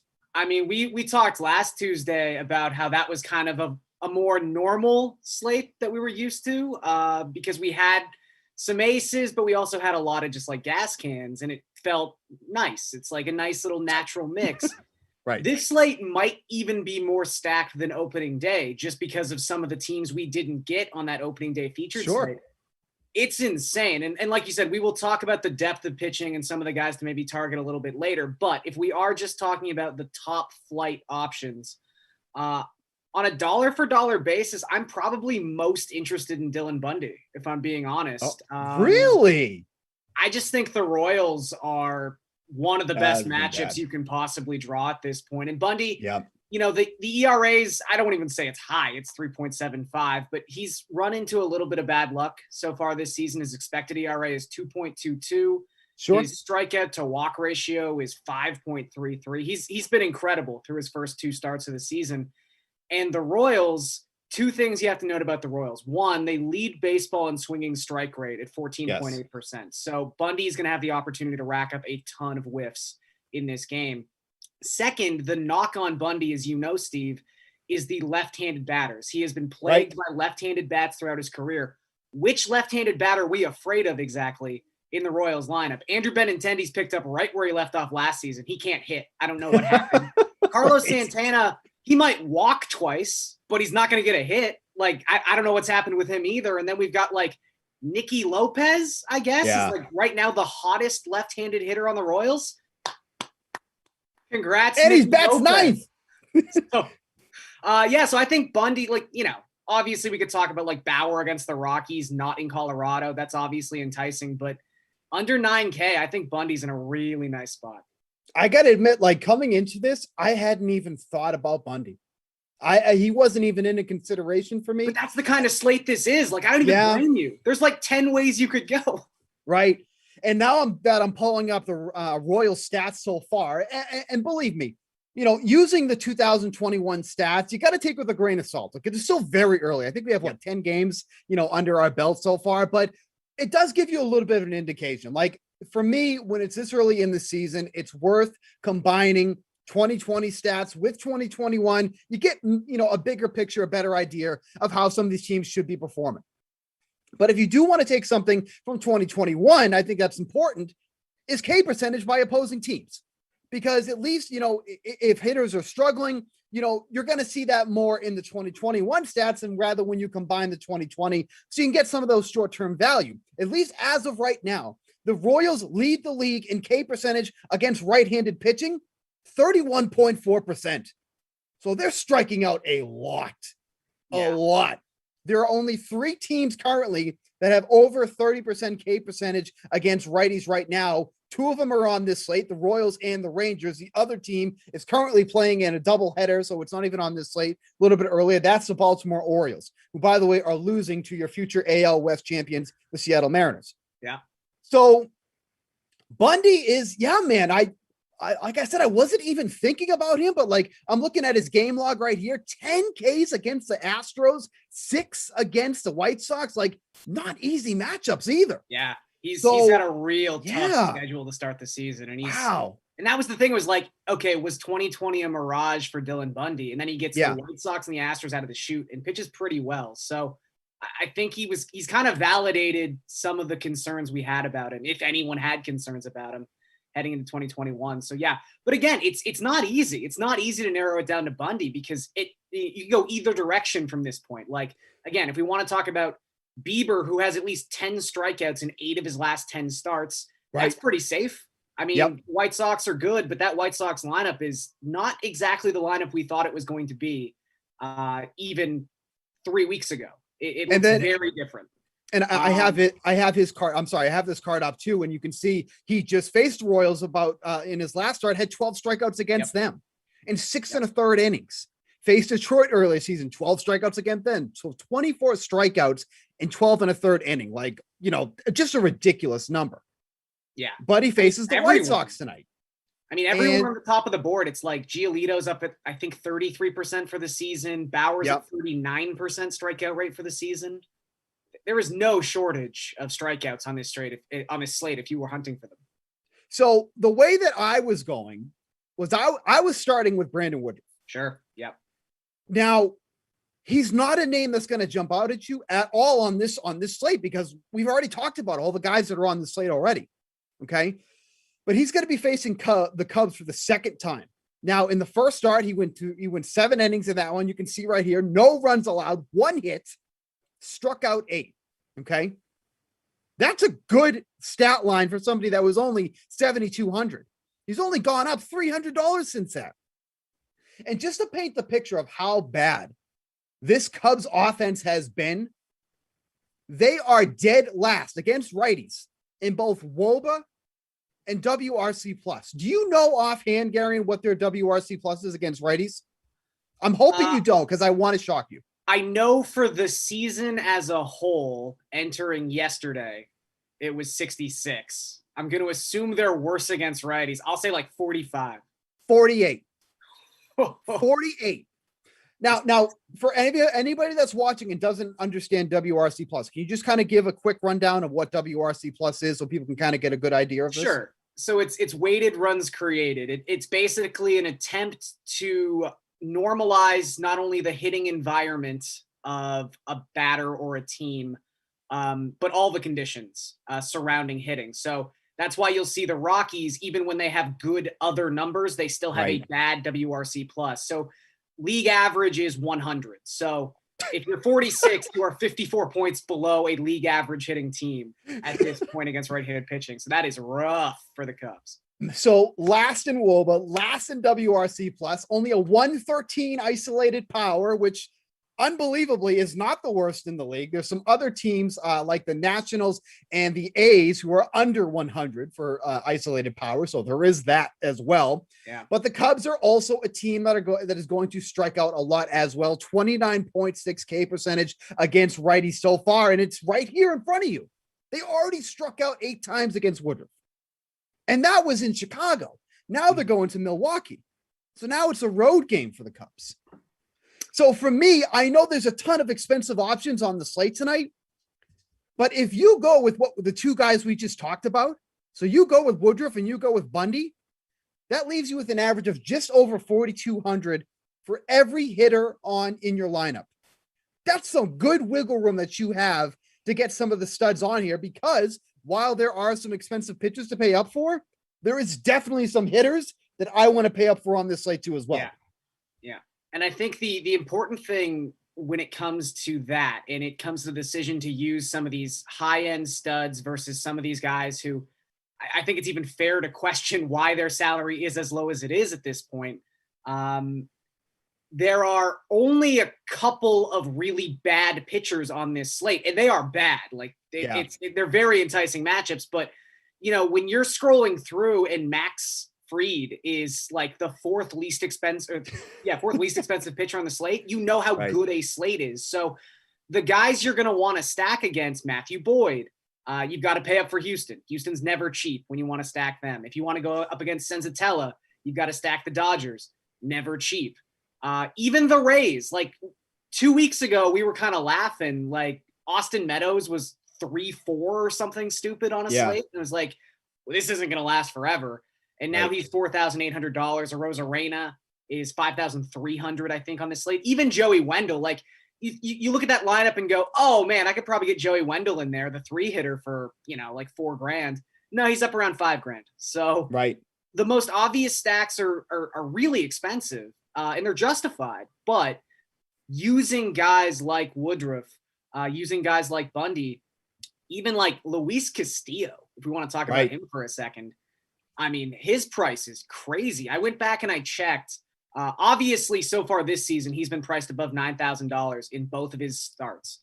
If you go back to last season, prior to August, he's only been priced below $9K once in that 11 start span. And he was like 8,700 or something. Like he has never been this cheap.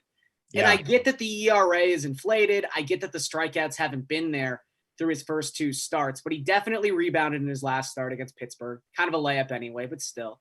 And I think the thing that really intrigues me about Castillo is when you look at him from a pitching profile perspective, he's not really doing anything all that different. I know the fastball velocity is like a tick or 2 down, which can be a little concerning, but he's still generating a chase rate of around 45%, which is, it's elite. It's not even near elite. It's elite in baseball. It just so happens that his outside the zone contact rate right now is up around 78%. For his career, that number is like 55%.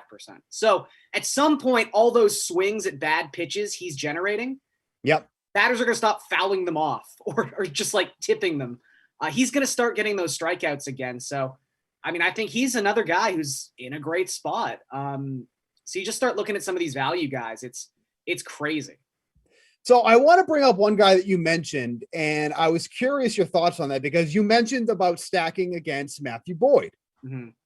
Now, do you think that that's actually a play for tonight? Because you look at the 2 teams he's faced already. He's faced the Indians and he's faced the Twins. Now, at least on the surface, going against a left-hander, those are 2 teams that I would be stacking against Matthew Boyd. But he's come out of that pretty much unscathed. Yeah. Through 12 2/3 innings, he's allowed a total of 3 runs. He struck out 10, averaging an 18.8 DraftKings fantasy points in those games. Now he's facing, on paper, what should be a tough matchup against the Astros. You look at his advanced numbers, and again, it's still very early, so take these with a grain of salt, but his FIP and his ERA pretty much align. 2.13 FIP, ERA, 2.75 FIP. So basically what that tells you is exactly how the outcome played out is how he pitched. Like he didn't just get lucky. It wasn't anything like that. Like he pitched efficiently, and that's how it translated as well. Now we do have a Houston Astros team that has been mashing the ball. They're playing possum right now. They're near the top of the AL West. Not going to stay that way. The Mariners are going to make a big push. But at least as of right now, the Astros are hitting. Now, is this an opportunity to either A, use Matthew Boyd because he's in a tough matchup, but he's pitched well, or is this an opportunity to stack the Astros because people might shy away from them because of how Boyd has pitched thus far? Which one do you think is the more likely outcome for tonight? Yeah, I don't think he's going to generate all that much attention from an ownership perspective, just because, as we talked about, there's so many different places you could go. Like we haven't even mentioned, there's that matchup between the Cardinals and the Nationals where you just have Steven Strasburg and Jack Flaherty at just over $8,000 apiece. Flaherty coming off a great start in his second outing of the season. And then also Strasburg looking amazing in his first start of the season for the Nationals. So I think I'm not all that worried about pitching ownership, period. on this slate, just because I think there's Sure. 8 or 9 guys who people can go to. So it's going to get pretty spread out. So I wouldn't be using Boyd thinking like, oh man, I'm going to get low ownership on this guy. Like, honestly, Bieber might be 11% owned tonight. Like, I just don't, I think it's going to be spread pretty thin. So Yeah. I wouldn't try to get cute at pitcher. I would just find someone I like because there's enough guys. And when it comes to the Astros, like you said, they're hitting really well. They've got a lineup that's full of guys who mash left-handed pitching historically. I know Springer's not there anymore, who was kind of like the best of the bunch at the top of the lineup, but Bregman for his career, I think, is a 171 WRC plus against lefties. Correa's hitting 310 against lefties going back to like the start of 2019. And he's relatively cheap and batting cleanup for the Astros tonight. And Boyd, yes, he has looked. I don't want to take away that he's looked good and that the advanced numbers back up how good he's looked. But at the same time, this is someone who's given up 1.98 home runs per 9 across the last 2 seasons. So the larger sample still worries me with Boyd. And I think I would just bet the Astros to kind of break out and him to have a bad start. I think the fact that he hadn't given up a home run, it was like the first time in 3 years he went 2 consecutive starts without giving up a home run. Yeah. You're really letting it ride if you think it's going to be 3 in a row. Right. Like we mentioned earlier, if you have any questions, any comments you want to drop in the YouTube chat or wherever you're watching, be sure to do so. We'll get to those questions later on. I know we have a couple of sports books questions. We'll get to that later in the show. But before we move on to some of the hitters, is there anybody on this slate that you're just specifically staying away from? Like, you know, I think there's an easy one with Kyle Gibson, not just because he's the cheapest guy on the slate, but because he's been absolutely putrid so far. I know he had a nice start against the Blue Jays, but as a fellow Blue Jays resident fan, I think you can say that their offense has been pretty horrendous so far this season. So I think, yeah, I think that's something that you can definitely point to, but no interest with him going against the Rays. Is there anybody that kind of sticks out that you're just like, I'm not even going to touch on this one, not even going to consider? It's pretty spread out, like you said, but just kind of curious on your thoughts. Jake Odorizzi would be another one for me, even against the Tigers. Go ahead. Yeah, I'd say Odorizzi. Like, you can kind of just scroll through and it's like Tyon until I see him throw 100 pitches, even with that Jays offense struggling, as you were talking about. Until I see him be effective across like an actual full-length start, I'm especially on this slate. Like, what is the justification for Jameson Tyon being $9,400 when Steven Strasburg is $8,400? It makes absolutely no sense. Danny Duffy, no way. Kyle Hendricks, even though I think that game is going to be super low scoring. I mean, I'm at the point now where I'm just blindly betting Brewers unders, and it tends to work.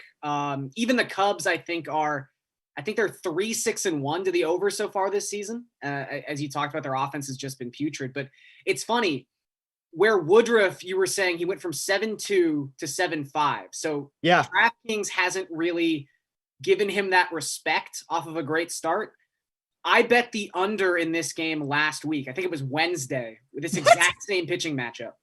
The over-under on the DKSP was 9.5 runs. Tonight it is 7.5. So maybe DFS isn't respecting Brandon Woodruff, but the DKSP is very much respecting Brandon Woodruff in this particular game. So, yeah, Hendricks is a no. I think Odorizzi too. Someone who, you know, you're just not going to get the full complement of pitches, I think. Obviously, Detroit's not a lineup that you're exactly afraid of. But I just don't think on a slate like this that, again, is so packed with talent that you have to take a chance on someone like Odorizzi. And just a quick note on him too. This is going to be his first start. He barely pitched last year. So probably a pitch limit on him, I would imagine. I would think so. Not anything like, maybe 60, 70, but like maybe once he starts getting around that 80 mark, if he even makes it that far, just something to be aware of too, if you were looking maybe use him in a tournament or whatnot. Moving over to the hitters. Now, we talked about a lot of pitching options that you can use for tonight. Who are you looking to stack? Because this is where it gets a little dicey. Because if you're using some of these high price options, like we mentioned, Bieber's on here, Bauer's on here, Giolito, Tyon, it does tie your hands a little bit with stacking some of these hitters. The Dodgers for me are the obvious one, but I'm not telling you anything you don't know, because Antonio Senzatella, if anything, he actually struggles more away from Coors Field than he does at Coors Field, which is one of the strangest, numbers that I've uncovered on this slate. But other than that, is there any stack that kind of sticks out to you that maybe you want to definitely implement and then work your pitches in around that? Yeah. So, I mean, we talked about the Astros, where I don't think they're not cheap by any means, but I do think they're affordable. Bregman's like 5,000, Correa's like 4,700. That's a pretty good value for that. The Angels are kind of an interesting team against Danny Duffy and that Royals bullpen. I mean, Trout obviously is expensive, and you're going to have to it's just a pill you might have to swallow if you want a true Angels stack. But Shohei Ohtani has basically been, through all StatCast data, the best hitter in baseball so far this season. And he's only $4,500. I know it's left on left, but you're also going to get a couple of plate appearances against probably a right-handed reliever towards the end of the game. I just think he is undervalued on this slate. And he also has that dual position eligibility that's really nice, first base and outfield. And there's some other nice pieces of that Angels stack, like Justin Upton's hitting cleanup with Anthony Rendon on the IL. He's only $3,600. This is a Justin Upton from 5 years ago, but Justin Upton used to crush left-handed pitching.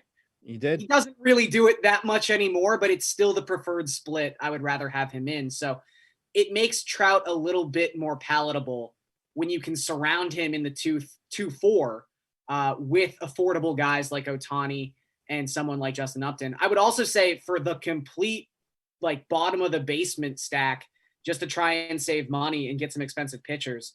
I'm just trying to look this up right now. I don't know. Have you seen the Marlins lineup yet? I have not. I can actually pull it up real quick here, though. Okay. Well, realistically, what you could do, Jesus Aguilar, who we talk about all the time as a guy who can really hit left-handed pitching. He's batting third. Going to be batting third. Is Garrett Cooper in there? Garrett Cooper is in, and he's batting cleanup. Perfect. So it's not. I wouldn't suggest going all out Marlins stack, but if you just want to stack Aguilar and Cooper, you can do it. Combined, they cost less than Mike Trout. Right. Wow. Aguilar's 3-1. Cooper is 2-8. And that's someone who had a 209 WRC plus against left-handed pitching last season. If you look at Fried's numbers, he has been BABIP'd to death across his first two starts. His BABIP's 560. So he's obviously had a little bit of bad luck. He's not pitched as poorly as some of the raw numbers indicate, but I don't know. I mean, that's a nice, really cheap stack if you do want to get a Bauer or a Bieber into your lineup. Reed Tees, did you know, was wondering if Nomar Mazara is a value in outfield tonight. I wrote him up today. Yeah. It was painful. I felt dirty. I took a shower after writing that up because there is no chance that I'm going to write him up any other time this season. There's no reason for it. But here's why I do like him. He's 2,200. Yeah. He's batting fifth. He's going against Odorizzi, who is historically struggled against lefties. Mm-hmm. And he's 2,200. I'll make that point again. Now, this is not somebody you're relying upon for power. This is not somebody you're relying upon for his pop because he doesn't really have any. But he does not need to do much of anything to reach value on his $2,200 salary, which is essentially the bare minimum at this point. If he doubles and scores, you're golden. That's all you needed for him to do. So that is somebody that I do not want to play. I am not excited to put him in my lineup and hit submit. But realistically, if I can get 7 points out of him, I'd be thrilled.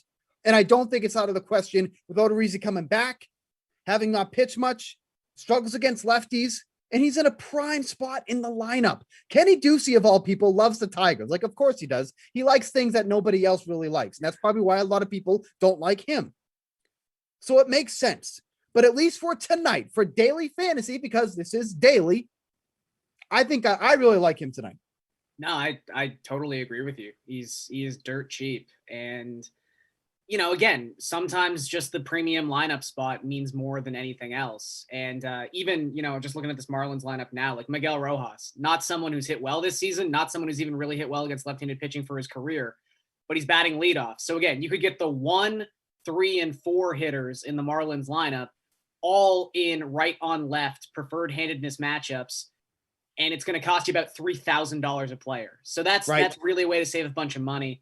I think the other kind of interesting thing to look out for As we should mention, Christian Yelich is not going to return tonight. Brewers just put out their lineup, so that under is looking even better in that Chicago-Milwaukee game. Right. But the other possible big name, former MVP in the National League, who could dictate a lot of value on this slate is Mookie Betts. And if Mookie Betts is still out, we saw Gavin Lux hit leadoff for the Dodgers on Sunday. Lux, $3,800. We got a question in the chat talking about it. It's not even a question. It just says Gavin Lux ? I guess I'm answering yes. Great guy. Gavin Lux on this slate against Senzatella. So if he gets in there and is hitting leadoff, that's a really nice way to complement those expensive Dodgers in the middle of that lineup, Seager and Muncy and Turner.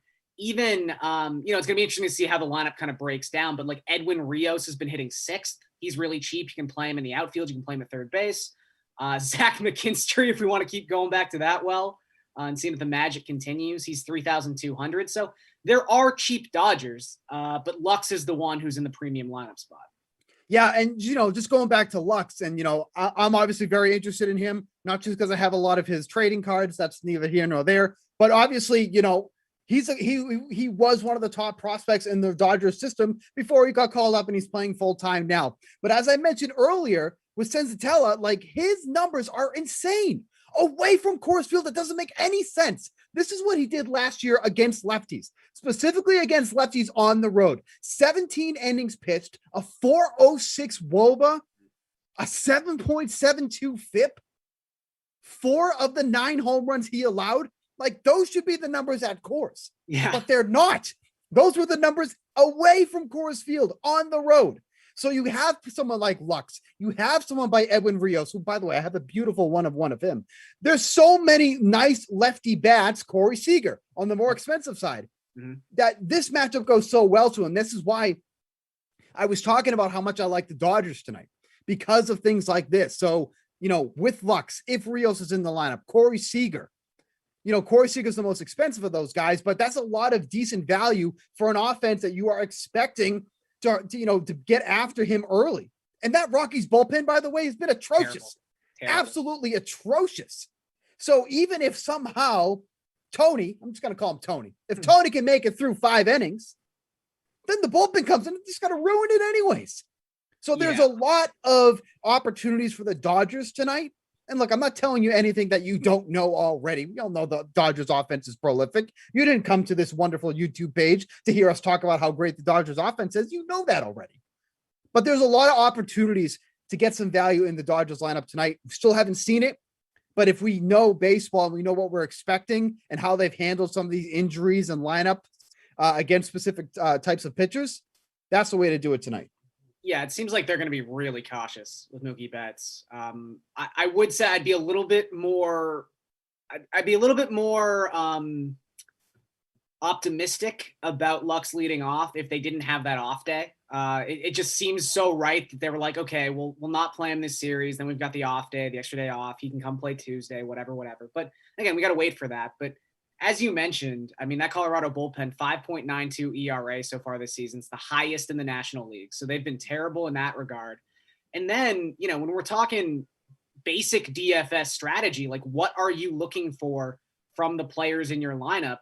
You're looking for hard contact generally, but base level, you're just looking for contact. You want guys who can put the bat on the ball. And sometimes it's not about their player profiles. It's about the pitcher's profile. And since the start of 2019 among qualified pitchers, no one in baseball has a higher zone contact rate than Senzatella. He just cannot get a swing and a miss. He does not have that kind of stuff.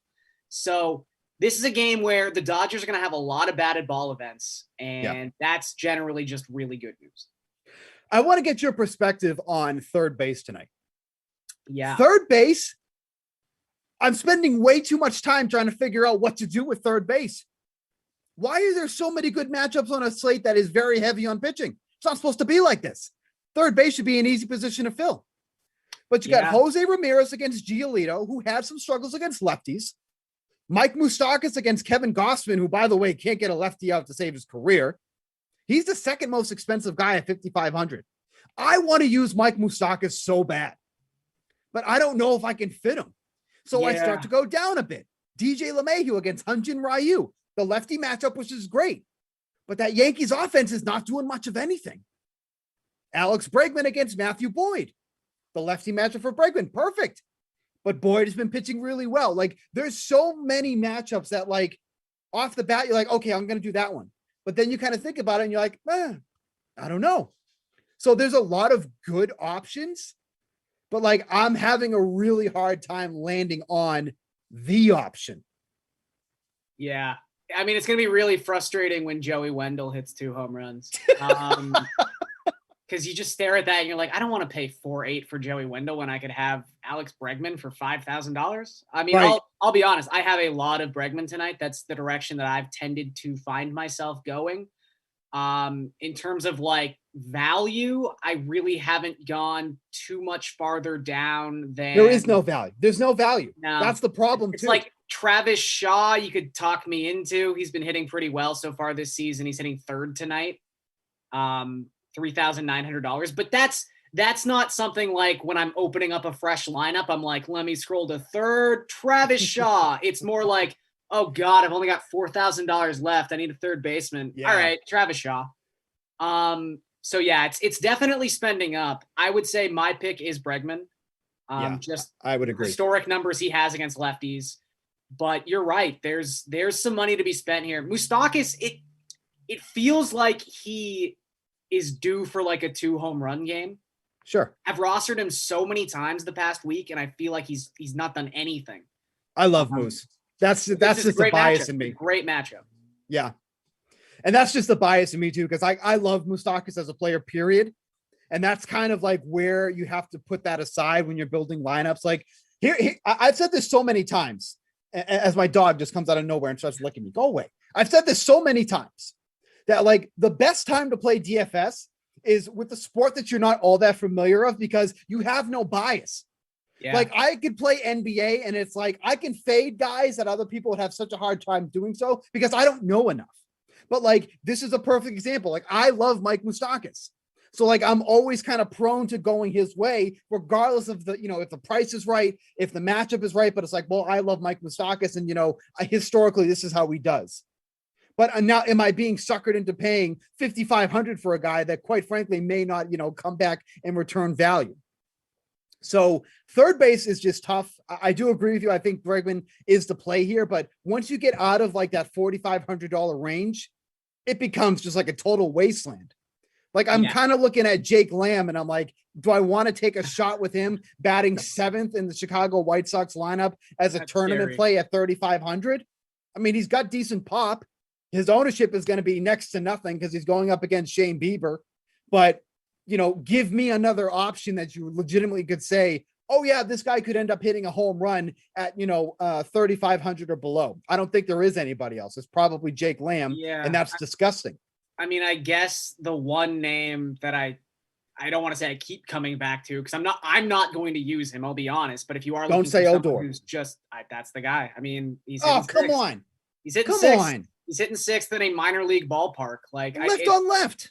No, look, it's left on left. I don't know if Ryu's going to pitch more than 6 innings. Like he could have 2 plate appearances against the Jays bullpen. I mean, again, I don't want to do it, but that's kind of illustrating the point of how little value there is at 3rd base, where I'm even contemplating talking myself into Rougned Odor being viable. I think you have to pay up at this position. Yeah. So and that's pretty much the long and short of it. And again, so we were talking about paying up at 3rd base. So again, if we go back to that Dylan Bundy and Brandon Woodruff, right? You put in Bregman, you're still left with 4,100 for the rest of your lineup. That's doable. Yeah. That's very, very doable. And if we get that Dodgers lineup and it has Lux, it has Edwin Rios, there's some of the other pieces that you can try to implement too as well. But like, there is definitely going to be some value on this slate tonight. And it's funny, somebody literally just said it in the chat, and this is next where I was going to. How cheap is Josh Bell right now? Yeah. 3,000 for Josh Bell tonight, who's hitting cleanup again for the Nationals. Josh Bell has to be one of the best values on the board. It's insane how cheap he is. And like, obviously his season started off, we had the COVID issues. The Nationals as a team had the COVID issues. So he's got to that slow start. I was watching the game a bit last night. He was definitely a bit behind on the pitching he was seeing last night, but you cannot give me a better value, in my opinion, than Josh Bell, because we know the pop he has. And why I thought this was such an underrated move during the offseason is because pitchers could easily pitch around him when he was in Pittsburgh, because who was behind him when he was with Pittsburgh? Like Gregory Polanco. Like, okay, I will easily put Josh Bell on base to get to Polanco. Yeah. That is no longer an option in Washington, regardless of who's in that lineup. Let's take a quick look here. I want to see who's. I think Schwarber's hitting. I was going to say it's probably Schwarber. I'm just double checking. It is Schwarber. I'm not going to pitch around Josh Bell to get to Schwarber. Absolutely not. And if there was one way to beat Jack Flaherty last year, and small sample, short season, lefties gave him a lot of trouble last year. So you have Josh. Oh, so let's even take it a step further. So you have Juan Soto, then Josh Bell, then Kyle Schwarber. That's a tough little tandem that you have to take down if you're Jack Flaherty.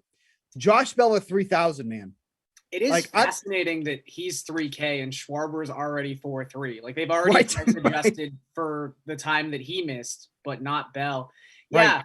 It's funny because, like I said, I do like Aguiar. So he's 3-1, same position. Cooper has first base eligibility as well. So it's weird some nights where the value gluts at one position, which is why Cooper having outfield eligibility is so key. Sure. To kind of move those two guys around a little bit. Another name, we're talking about cleanup hitters on lineups you might not necessarily love, but you could maybe talk yourself into playing like one guy on an island. Especially if you're someone who's looking to stack the Rays tonight and you want to bring that back a little bit. Jose Trevino is hitting cleanup for the Rangers. He's 3,100. But look, whoever has a problem with just punting at catcher, I'll do this every single time. I've got heavy exposure to Trevino tonight, who, small samples we're talking about here, but has been an above average hitter in his career against left-handed pitching. So I've got no problem playing some Jose Trevino. Like, I don't think the Rangers are going to score 12 runs tonight, but I think he could pick up a couple hits, and that's all I'm really looking for a catcher that cheap. I'm not even joking. If we did a most rostered player so far this season, it's him. I've used him almost every single time, because he's so cheap. He's already faced a bunch of lefties, and he gets another one tonight. And you're right. Like, his numbers are not going to blow you away. But at a position that I almost have no inkling to pay up at, he's the perfect guy. And now he's batting cleanup tonight. Oh, yeah. It's funny how it works. Like, it's one of those slates where I started looking at it last night before we got news that the Baltimore-Seattle game was going to be a doubleheader, and then it was off the slate. So I've been looking at both of those teams and just sort of like, there's so many aces on this slate. Yeah. What game could just be like 12-11 because it's two terrible pitching staffs? And I was like, ooh, that game looks nice. We've got a lefty on the mound for Seattle. Maybe I'll get some like Pedro Severino and Ryan Mountcastle. And then that was gone. And it was like, well, where am I going to find value now? And I think it's like you said, it's finding some of these weird lineup quirks, the Josh Bells, the Trevinos, the Gavin Luxes of the world. And just knowing the injury news, because that's really the most important part. Yeah. Let's switch over to the sportsbook side for the remainder of the show here. As we mentioned, 11 games on the slate tonight. And one of the questions I wanted to get to that came earlier in the show, and this was a play that I, just tweeted about before we went on the air. I hate taking unders. I absolutely despise taking unders, because for a sport that, struggles to gain popularity to begin with, the last thing I want to do is see less offense. Yeah. But taking the under in the Yankees Blue Jays game, I just feel like that's the play. That's one of the plays tonight. The under 9 runs. First of all, it's set at 9 runs, which I was shocked at. 9 runs seems a lot. Seems like, it's a little too much like preseason respect for both these offenses. So these offenses combined have gone 6-14 hitting the over so far this season. 2 offenses that coming into this season felt like they were going to be these juggernauts. And, we're not even at April, by April 15th yet. So let's, relax a little bit. Yeah. But at least for tonight, getting almost even money on the under. I can't stay away. I cannot stay away from taking the under here. Well, again, like it's one of those situations. It's early, so you could obviously say like, oh, these offenses are due to break out at some point. But like, you look at the Jays, they're missing George Springer, they're missing Teoscar Hernandez. Lourdes Gurriel was on the COVID IL for a couple days. The reports were he actually threw up in the dugout at one point. So he's not like 100% right now, and he wasn't hitting well to begin with. The Yankees, no Gleyber Torres in the lineup tonight. He's getting the night off. He jammed his finger last night. So you're already missing a bunch of very key bats. And yeah, Toronto scored 15 runs in a very strange weather-delayed game on Saturday, but the Angels walked 10 Blue Jays in that game. Like, they handed them those runs. Right. Toronto scored 1 run or fewer in 3 of their past 5 games. And like you said, the Yankees, I mean, right now, the Yankees' 2 best offensive players this season have been Gary Sanchez and Kyle Higashioka. And you can't put them both in the same lineup because they're both catchers. So I just think this is a little too high, but it is funny to kind of see how quickly the sportsbook has adjusted to the fact that no one's really scoring runs right now. I think when you look at the Major League leaderboard, team batting stats, heading into yesterday's slate, so this might have changed slightly, but I don't think it's going to change too much. There were only 11 teams with a WRC plus at or above 100. So nearly 2/3 of the league are hitting worse than the average team through 2 weeks of the season. So there are a lot of 7.5s on this slate. And that partly has to do with the pitching we've been talking about. But yeah, I think initially I was like, the Yankees were plus money in this game. And I was kind of just like, I'll just take the Yankees at plus money. But now that they've kind of evened that out, I think the under is the way to go.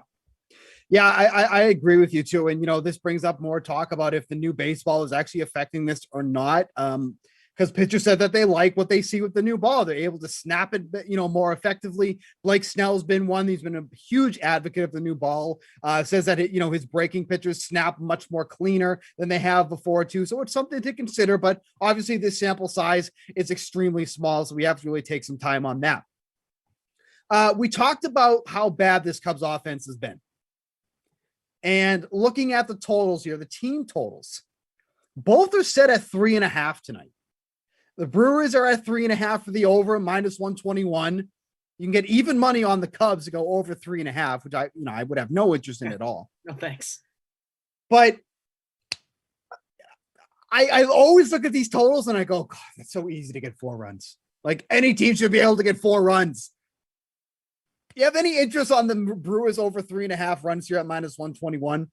No. I think one of the big things for me looking at this game, and I've already bet the under at 7.5 for the game as a whole, but it really is Christian Yelich going to be in the lineup? And once you take Yelich out of this lineup, I know Hira finally got a hit, so maybe he's kind of turned the corner this season. I believe he started 0 for 20 to begin 2021. But, who are you really afraid of? Again, we talked about Travis Shaw as kind of like a last resort at third base. But when Travis Shaw is hitting third in the lineup for your team, you got problems. And Kyle Hendricks, I love betting on Kyle Hendricks because I never use Kyle Hendricks in DFS because he's not a DFS guy. But he's a great pitcher.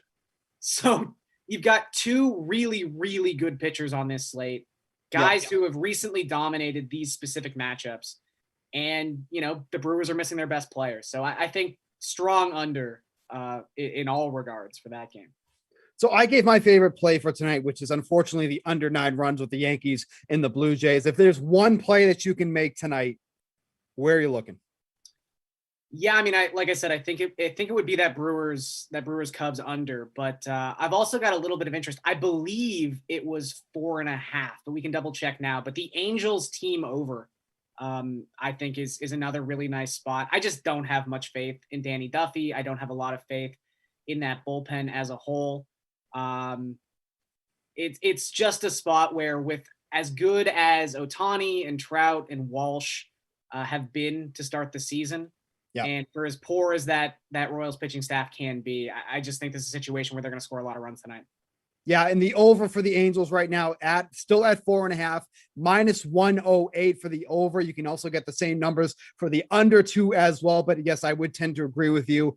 Even without Rendon in the lineup, because obviously he's on the IL, that would definitely be a play that I like too as well. That is going to wrap it up for this Tuesday edition of, I had to check that for a second, make sure it's Tuesday. This Tuesday edition of the Slate. Not to fret, plenty of Madden action still coming your way later tonight at 6 p.m. The Eagles and Ravens will do battle. You got one good, commentator, one that's kind of weird. Brendan Glasheen, who I still have blocked on Twitter, who I still have blocked on Instagram, is on the call for that one. Rossi will also be with him. Like to see what his reaction was to the Fiend losing at WrestleMania. I really didn't like that at all, but that's for another time as well. But they'll be on the call tonight to get you started for the night games from Madden, the 3-game slate. Obviously, go grab those contests in the DraftKings lobby. You can play those, get some action for those Madden contests for tonight. As for us two studs, for Gary and Thorne, I'm Steve Buchanan. We'll see you on Friday.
Here we go. Late slate underway in less than 60 seconds. Jason Rossi, Brendan Glasheen, producer Mike's with us, Andrew, and Zach from the Game Ops team. Rossi, got the football. Yeah, we're ready. Man, how you living? Dude, living large, in charge. It's Tuesday, sun shining, water's almost done for the day. We're having a day here, man. How are you doing, Glash? I'm good. I'm also really happy to see our buddy Kyle is in the chat, and he got an 82 on his psychology exam. So give it up for Kyle. He's earned his way to watch the 6 p.m. sim because he got a B. Well, he passed. That's probably a better way of looking at it too. Kyle, from me to you, I'm glad, and we got Glash off of the elephant cart in the traveling circus. He has been scooping his elephant poop, and now he's back with me. At least he was back yesterday, but yeah, Kyle was pretty upset you weren't around for like 2 days. So, just want to let you know that. So there was a little joke going on Saturday, Sunday that you had joined the traveling circus. Yeah, and I addressed that. Okay, good. Simply by acknowledging that I saw the joke. Yeah, but all it takes. Who do you like? I got nothing. I don't know what to say. I can't even make a joke about the circus. Look, Lamar Jackson, I'm looking at ownership right now in the 12K bracket challenge special, which is a paid contest, just over 1,000 entries. We're going to keep an eye on this throughout the night. I'm here for the next two. Rossi's here at 6. I'm here at 8 with BK. Lamar Jackson's 54.7% owned. We'll keep an eye on our contest. I'm sure his ownership overall in a showdown or the captain spot's going to be absurd. Yeah, to me, Lamar Jackson's unavoidable. Philly's defense low-key stinks. So I didn't captain him. I went to Sean Jackson. I'm taking shots here. You know, the way to separate yourself, I always find in these contests, is get the receiver or the running back that's going to, outperform what you would normally expect. So I'm going to go Deshaun there, just with some of the, where he's kind of the wide receiver 2. I got Goodwin in there as well. I feel like Jeffrey could be feast or famine here. Got Lamar Jackson in the lineup as well. Okay. The rest of the lineup looks a little something like, as things load, Ertz, Tucker. Oh, I stacked them kickers. Of course I did. You know what? It's been a foolish play recently, but we'll see what happens. I will say this, since it's a little different, we have playoff predictions here. What do you think here, Glash? Aside from your lineup, who's taking this one, in your humble, big-brained opinion? I think our the total for entries in the free-to-play pool for round 1 over on the DK Sportsbook was somewhere around 28,000, a $5,000 prize pool. I think this is the most challenging side of the bracket. We move to the top right of the bracket. I like Philadelphia, mainly because Baltimore is just so one-dimensional offensively. And there we see Lamar throw a completed pass to Mark Andrews. He's like his best option. I played both of those guys. So while captaining Lamar Jackson in our contest, I really do believe Philly's got a good chance here. Yeah, I agree with you. I'm still going to take Baltimore because this drive obviously super important, but I've noticed doing a ton of these Baltimore sims, I'm sure like you have, pretty popular team here in Simland. If they get off to a hot start, it's like there's just something clicking, especially Lamar. If he starts running around in this first drive, I'm going to take Baltimore just to go the opposite route from you. I picked them in the tournament. Maybe as part of this, I know you've been hearing all of our picks throughout, but now that we have entered, as you said, the right side of the bracket, as we see behind me is a picture of a cat, behind you is the bracket. Little difference between our lifestyles, but we could talk a little bit maybe about that. I love the vibe in the chat already. Folks are pumped to see us, and not so great now. Lamar Jackson fumbles, and we're going to get a fat guy touchdown, Philadelphia. That would look like me trying to run down the street on a warm day. It's like, get the refrigerator off your back, dude. Wow. Lamar coughs it up, picked up by the big fella, rumbling, stumbling. Gets his way into the end zone. All right, so you've got the Philadelphia DST. Interested to see what the ownership is there. In the free showdown, 5% owned. How about 11% in the 12K bracket challenge special? Woo. Kenny's therapist, formerly Jane Sparrow, loves it. Nice. That got me. Michael Dunn just drops an LOL. The Eager 66, lol. Yeah, there's a huge swing right there, Glash. If you won, whether it be in that 12K that you mentioned, or if you're just playing, whatever you're playing here, for money, for not, if you decide, let's just throw in Philly's defense. Like, for me, I stacked the kickers. I had enough money to put Philly's D or Jake Elliott. I went Jake Elliott because I'm like, I don't know, Baltimore can really ball out here.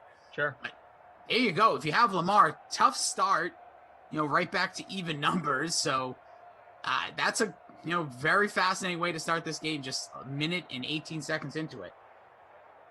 All right. Hey, there's a good energy in the sim. I know a lot of people rostered Lamar Jackson, like you said, free, paid, whatever it may be. But man, the number 27, I love having the bracket behind me. The number 27 seed Philadelphia in front with a fumble recovery for a touchdown. Whew, I'm telling you, that I did not see that start coming, but let's see how Lamar Jackson and the Baltimore offense responds here. After a face mask, good field position at the 40. Ooh.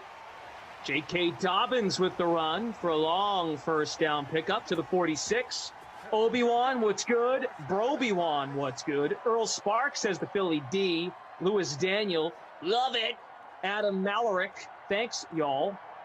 You're welcome for whatever it is you're thankful for. Shane Thomas, sup? Wow. I'm settled in. That was good. That was good. Sometimes you need that shot of adrenaline to kick you back into Simland, and there it was. Actually, there's another word for that. It's called strapped on in. Come on, Lamar. Ooh. Redeem yourself. Break it. Redeem yourself. Nice run. Getting down to the 8. 36-yard pickup. Don't do math on the air. Don't do math on the air. It's never a good idea. As I always say, Glash, I sometimes have my faux pas here. You're much more professional. I always just say 30-plus yards. That's good. Very well done. Or 10-plus yards if you can't, 1+ yard. Can't be wrong. Technically, you're right. I'll never forget. I'll never forget. This was a couple years ago. I was working with some of our producers, and we broke the news. I didn't break the news. We were reading a breaking news hit on Nolan Arenado with the Colorado Rockies, and he signed a $250 million extension. And my hit was Nolan Arenado and the Colorado Rockies have agreed to a contract extension worth more than $250. I said it, and they're like, "You didn't say million," and I'm like, "Oh." But you weren't wrong. No, that's the thing. It was still accurate. Yeah. No. Listen, being directly accurate sometimes is boring. It's like a white piece of paper. You put a little construction paper out there. Let people think. 3rd and goal. What you gonna do, Lamar? Take it and run. Score. Got it. Yeah. Way to make up for your error. Yeah, big play there. Once negative points in this sim before this drive. Lamar bounces back. Nice big run, 40-plus yards on the drive. Caps it off with that touchdown. So if you're playing for that big cash, I'm assuming he's going to have, what'd you say, is there on that 54% ownership in the Classic? That's right. Mm-hmm. So that's 54% smiles across the world because of a simulated football game. Got to love the world we live in. All right. Lamar Jackson in the showdown contest, the free one on DraftKings, $250 in prize money, 43%. Captained, 87% owned overall. Lawrence Curtis says, that's my captain. Noah Mooney to Andrews. Hi, Noah. Mike Ament faded Lamar. You look good for like 2.5 minutes. Lamar. I hope that's in like well, I guess the night you get some good teams to pick from, but I feel like Lamar is close to a must roster with that 54% that shows. Reed's T over on Twitch is fake football, fake wrestling, fake drama. It's all good. No, my friend. It's all real. Hey, what'd you think of the product over the weekend? The product. If we're talking about you, I thought you were great. If we're talking about DraftKings' latest, one of the 2 acquisitions they made, and one being the WWE free pools that I was just straight acknowledging people with, telling them to acknowledge me as their tribal chief, as I was just giving them ways to win cash. Right. I liked it a lot. I was talking with our technical director, Andrew, before. little wrestling head like myself, it was a very enjoyable time. Good. Seeing crowds again, Glash, it was a beautiful thing. It has been a year and change for most wrestling fans, and they've even seen a real audience member at a WWE event. Crazy. Screens. Crazy. Yeah. That was in Tampa, right? At the Raymond James. Yep, the home of the reigning, defending Super Bowl champs. And no signs of Gronk. And there was a lot of rumors that maybe, I don't know if he resides down there, to be honest, but I think he's a California guy now. Okay. Oh, cool. But yeah, it was really fun. It was actually, Glash, one thing that was interesting. First time in wrestling history, there was a rain delay. Well, I mean, how does that? Oh, well, because normally the event's inside. Oh, yeah. Nice connection there on the third. Yeah, usually it's either inside, big dome, like next year in Dallas. So yeah, and it's been outside. Like I've been to a few WrestleManias being outdoors and not rain, nothing. This one, downpour. You know how Florida weather, it rains for like 17, 18 minutes, and then it goes away. Well, the other thing too is it can rain on one side of the stadium, and on the other side it could not rain. It's honestly, so Florida weather is by far the strangest. Like Seattle, we all know like the weather, Chicago, but like it's consistent. If it's a rainy day in Boston, wherever most metros, it's just like crappy day. Florida, it's like beautiful day, 10 minutes of rain, back to normal there a few minutes later. Oh, Rossi's Fat Cat, you must have been watching something else. It says, it was a very bad WrestleMania. One of the worst. My friend, completely disagree. Completely disagree. As long as you're entertained, listen, it's 2 days and everyone's knee-jerk reacting to things, whether it's great or not. Yogi Dead is in the chat on Twitch. Rock for life. Heavy Kevin. Rossi's in there, always in with my Twitch fam. Banded Caterpie. Come on, Carson. There you go. First down, sliding. I love. Well, a DST touchdown. I guess that's not offense. But Lamar Jackson scored to make up for his fumble, and now Philadelphia in the driver's seat at the 25, 1st and 10. Yeah, both teams scoring. That's, and there's probably some people in the comment section. I know sometimes when I'm on Sims, there's been this weird trend of lack of points, and I choose that. But no, yeah. We'll see. This is the first drive for Philadelphia's offense, already getting their way down to the 25. Like Lamar, Carson's been doing it on third down and on the ground. So, nice run there. See if they can keep it up. Sanders seems like a good play, too, because he gets a lot of touches. And looking at the bracket, guys, the winner of this sim plays the winner of the 8 p.m. sim on the top right of the bracket. The 11 seed Titans and the 22 seed Giants play next at 8. Carson, 2-step drop. Oh, you had an open man. You got to hit that man. Playoff attorney, as we've been saying so far, it's Turney Carson. Can he turn it up? I will say so. We do have a chance to see a potential Giants-Eagles AFC East showdown. True. A lot of history between the two here in Simland. They go back a year, just like every other team. I mean, think of it this way. Down goes Carson Wentz. If Baltimore wins, and the Titans win, we get an AFC title game or an AFC divisional round rematch when the Ravens were upset and when everyone said, Lamar Jackson, can you win a playoff game? Remember that? True. And then didn't they beat them this year too? Didn't the Baltimore Ravens? And the Ravens bounced back and won this year. Yeah. So there you go. There's some high drama to be had. That's right. I forgot about that. They played each other 2 years in a row. Yeah. 3rd and 17. No. Man, Baltimore's defense showed up at the right time. You hate to see that. A 4th and 26 at the 29-yard line. Well. A couple of sacks for the Ravens D. And as we know, the points allowed by Baltimore were courtesy of their quarterback fumbling. So those will not go against the Ravens DST. Was that kick miss? That kick. It was a big doink. It was no good, and that's what happens. You stack the kickers, and we get a doink. Listen, this isn't Chicago. Step it up, Elliott. Screwing up my lineup. There goes all my money. Now I can't buy my child chicken nuggets. Quarterback draw set up here, and Lamar does gain a few. Congo Cab says, good stop, be more. If Carson Wentz is in the driver's seat, asks Brian C., where are you? Oh, I'm just strapping Rossi into his car seat. Then I'll be going back to the driver's. Appreciate that.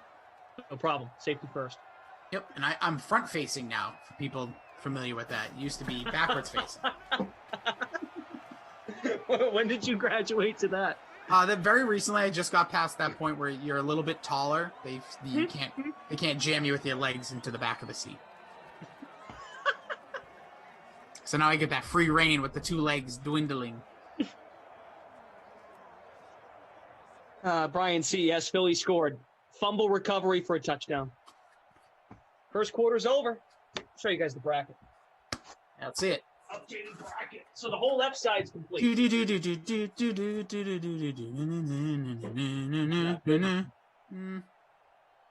have to go to the professional in this one. I can't see. I'm blind. Yeah, the ring light doesn't help either. No, but it looks good. So that's the left. So the whole left side's complete. Now we're over to the right.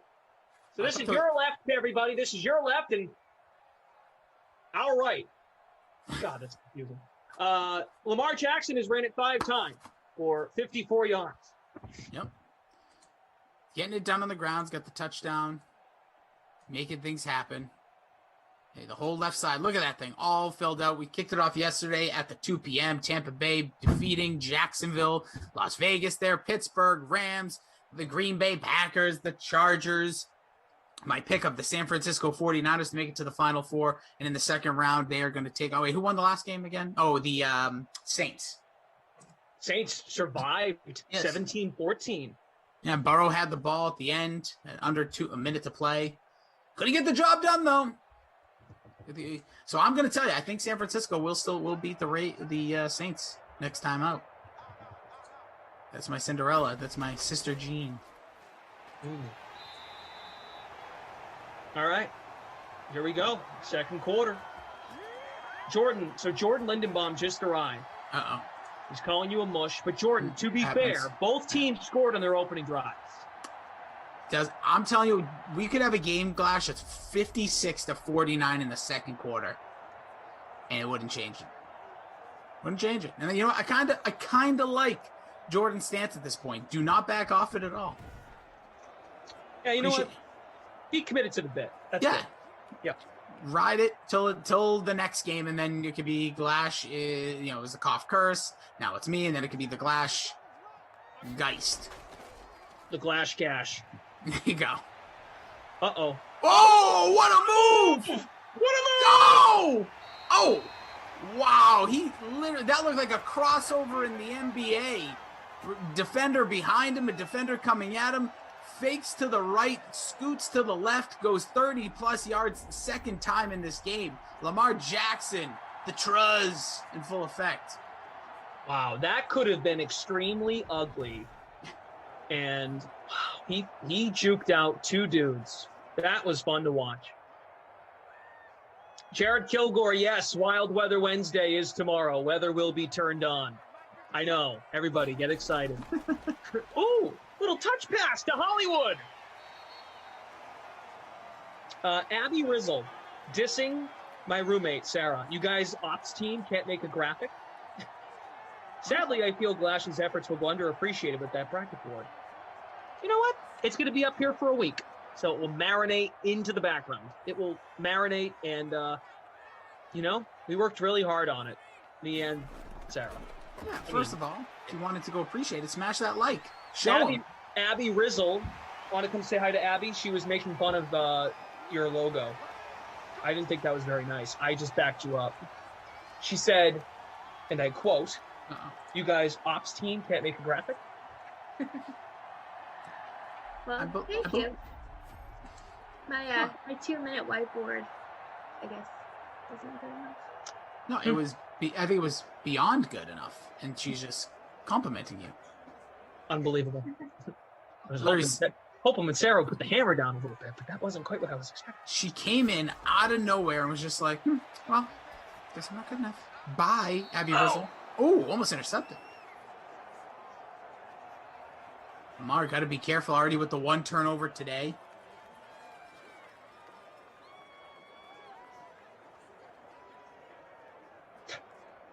Chef Mandan needs Willie Sneed Lawrence Curtis wants Lamar to keep running. Jackson. Closer. The big 3rd and goal here. Last time ran it in from right around the same yard on the other side of the field. So will Lamar do it again? Will Willie Steve get involved? Will there be another fumble for a touchdown? Abby Rosalino. I'm just playing. Love you, mean it.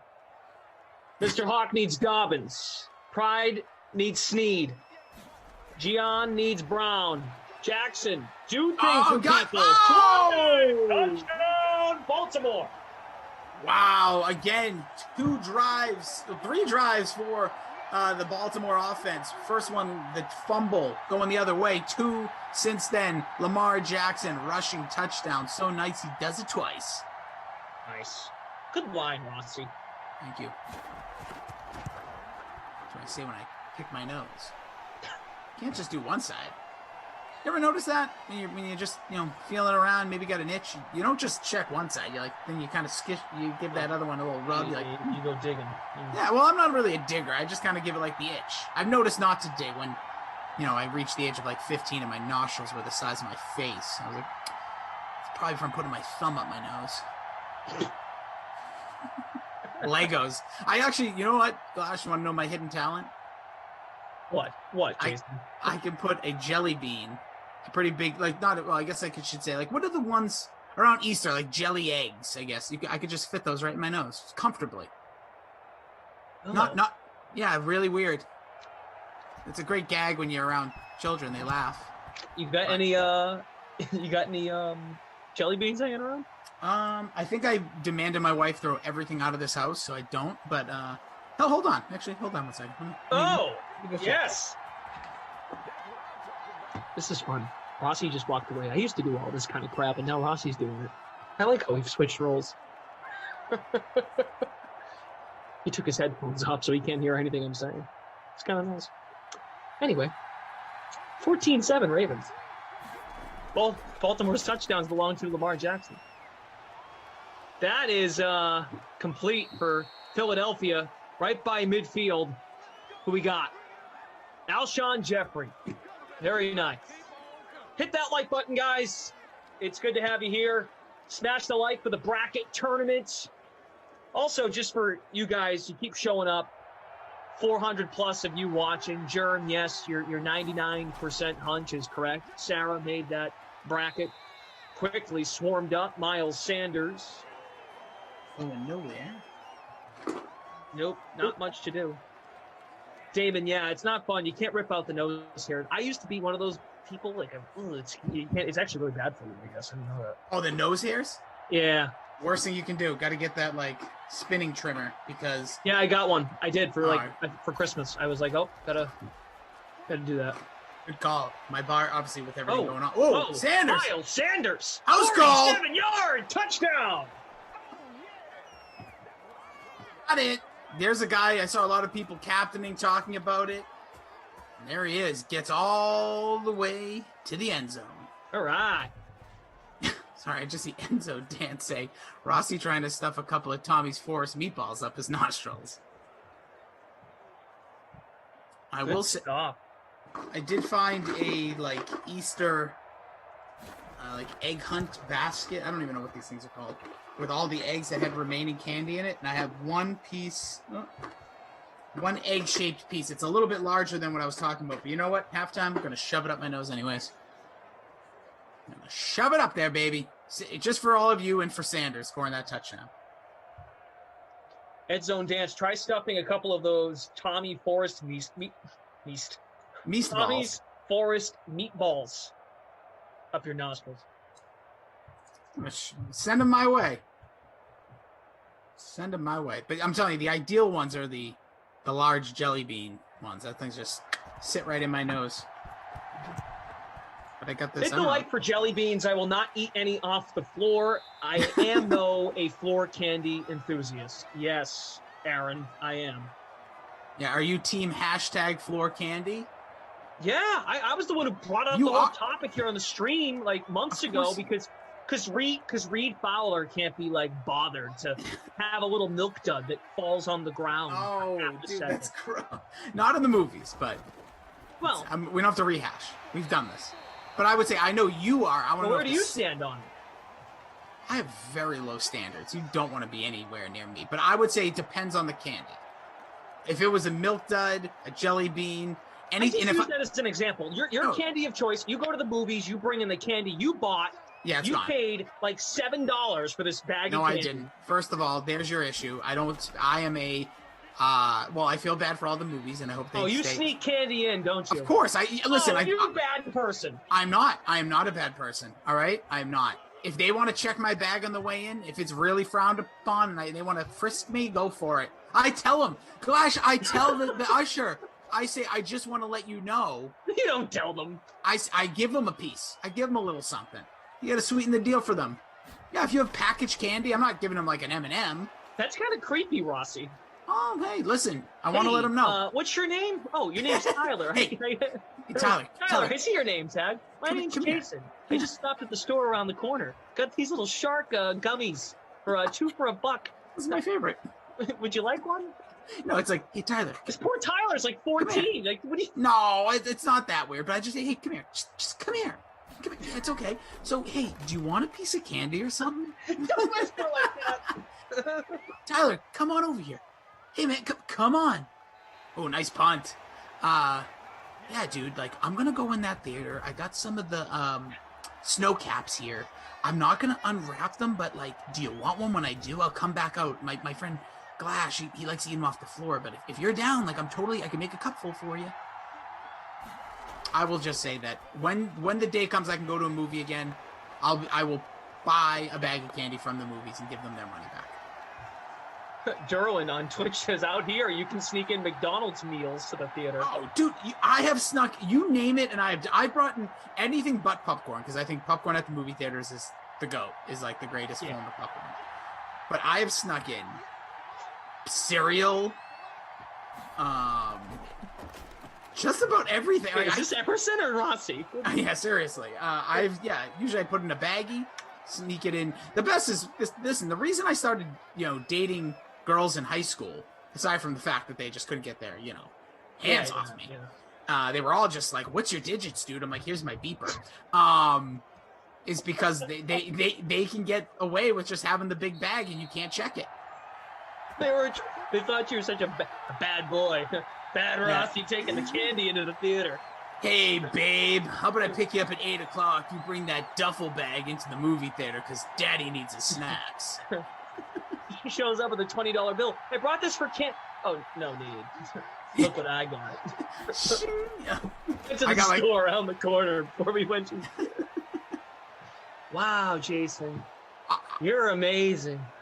I will just say, Glash, there's a reason why there is a Walgreens, CVS, 7-Eleven, whatever, wherever you are, right near all the movie theaters. They know, you know, we all know. Ooh. Producer Andrew, snow caps mixed with popcorn. Ooh, that's my dad. That's my dad's favorite mix right there. Love that.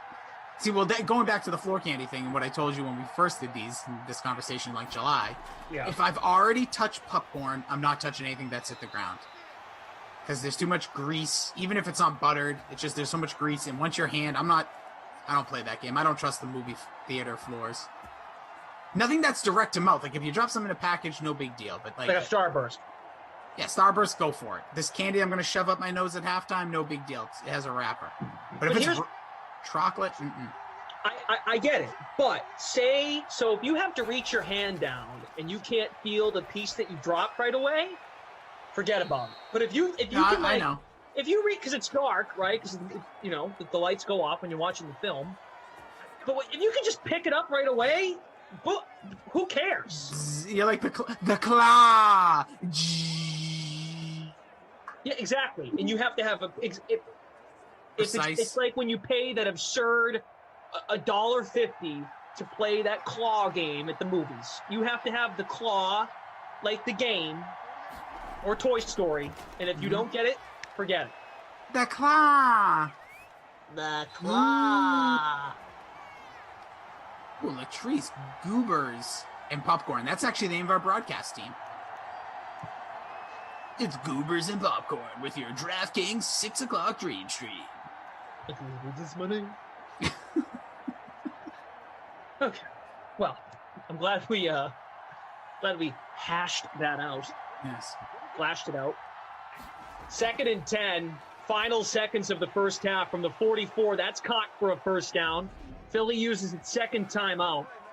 Looking at ownership right now in the contest, Liberty Man 1 is in first place. Stacked up this game. Stacked the whole game, with the exception of defense. And that looks like a good call right now, given we've got 2 scores apiece. Except the defense. You probably wanted to have the Philadelphia defense. So far. Still a lot of game left, though. Yeah. True. Here's Wentz from the 42. Nice clean pocket. Jeffrey steps out of bounds. That's good. Derwin says, buttery theater popcorn is great. I'll finish a bag before the trailers. It's been years, unless I've personally made a promise to myself to put it on the floor. Don't look at it. Don't even think about it.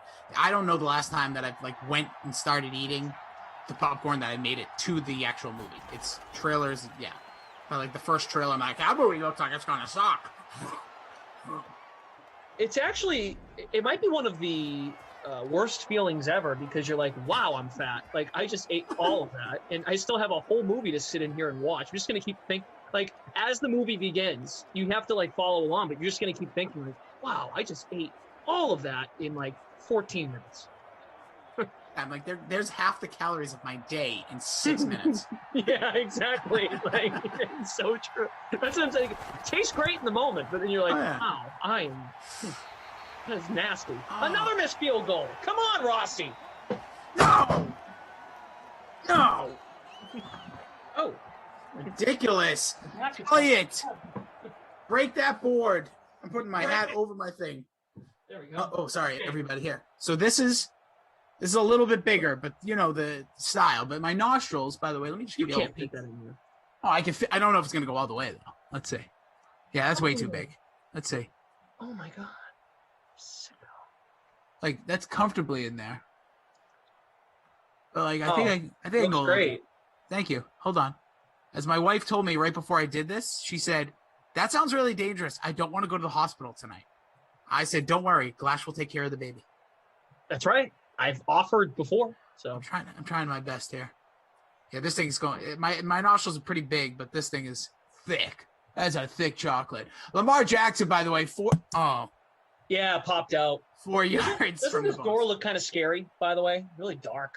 To me, it looks scary. I can't tell what the Sim fam sees, but it looks like if Sarah were to dress up like Ghostface from Scream, I would probably crap you my could pants. just dart out from there and scare the crap out of me. Right, or even throw an orange or just something. Terrifying. If I just saw something flying at the screen from there, it'd be scary. Hold on, I just look over, I see Ghost says, your wife must be so proud. Dude, she gets mad at me all the time when I do this. So I usually do it, like I said, with jelly beans to get a kick out of my nephews that are 11. And she gets mad every time. She's like, it's going to get stuck up your nose one time, and I don't want to go to the hospital. That's what I do for you, Sim fam. I'm going to eat this booger chocolate later, maybe. I think it's Justin says he wants to eat it. Someone get the ambulance ready. Yeah, dude, you want to eat it. I'm trying to see what else. I got this. These don't fit. This is a square. I can't fit a square. That ain't happening. I threw away the jelly beans. They don't want them in the house. Most useless candy. Sin in the chat. That's God. Wow. Should I read it behind the scenes? Yeah. Sin. I don't even. What's sin? Must be. I wouldn't eat ice cream off the floor. I mean, that's a solid little item, a little Skittle. Ice cream must be. I love when people just go straight to the other extreme. Dude, you eat ice cream off the floor? My God, Sin. Yeah, I see what you're saying now. You talking about the crab legs one, or something? Yeah. Something? That's just insane. I hear Bill. I crack up. Anytime you have a soda can or any can in the theater, you always laugh because you're like, they don't sell cans at the theater. You're like, but I do it all the time. Soda water, baby. You know I love my Polar. True, dude. I just had one right here. Bam. Look at that. Oh, is that the, hold on. Is that blueberry limeade or lemonade? Lemonade, you're right. Tis the season. Tis the season. 60 degrees and up. Get out those lemonade flavored soda waters, baby. All right. After I read this, I'm going to get everyone caught up in what we're watching here. Abby Rizzle in Glash's kid voice. Rossi's kid. Dad, can we buy candy at the theater? Rossi. Hell no. Boy, I got jelly beans in your mom's purse. Abby, almost. The jelly beans would be in my nose. Nothing to see here. Yeah. What is a mask on? Huh? Yeah. Hey, Tyler. Tyler, come here. Yeah. Do you want one of these jelly beans? I'm just going to rocket it right out my nose. So put out your hand. Tyler, just put out your hand. Yeah. Don't put them in your pockets. Yeah, just eat these. Head up. Oh, God. All right. Anywho, it's 14-14. Third quarter's underway. The winner of this sim, so I know you all got involved, a lot of you did at least, in the free-to-play pool on the DraftKings Sportsbook, $5,000 prize pool. Hope some of you, if you have a perfect bracket, shout out in the chat if you've got any perfect brackets to this point. We're doing a bracket for the first round. There will be a free-to-play pool available on Thursday when the second round begins. First round action takes us through all the way Wednesday. The winner of Philly and Baltimore, so this is the 6 versus the 27. Baltimore being the 6. If the winner of this one plays the winner of Tennessee and the Giants, which is next at 8 p.m., I'll be with Brandon Cristal for that. You and BK just rocking it, 8 o'clock, so that'll be interesting. You'll see, you basically will be the best man to predict that second round matchup. You'll see both teams. Yep. In all their glory. Yeah, this all culminates, if you guys don't already know, if we haven't pumped it up, 8 o'clock Monday will be the finals, and we want that thing popping off. I want to see everybody there. I want your grandmothers in the chat, your granduncles, those that snuck in $100,000 into movie theaters. Get everybody. Damian Williams in the chat says, still perfect. 49ers came back to win. Yeah. It's a popular pick, I think. Niners beating the Colts. And I was tuned in. It was Glash. I'm sorry, your Glash. It was Koff and Kenny, and they were talking about like keyboards or some stuff.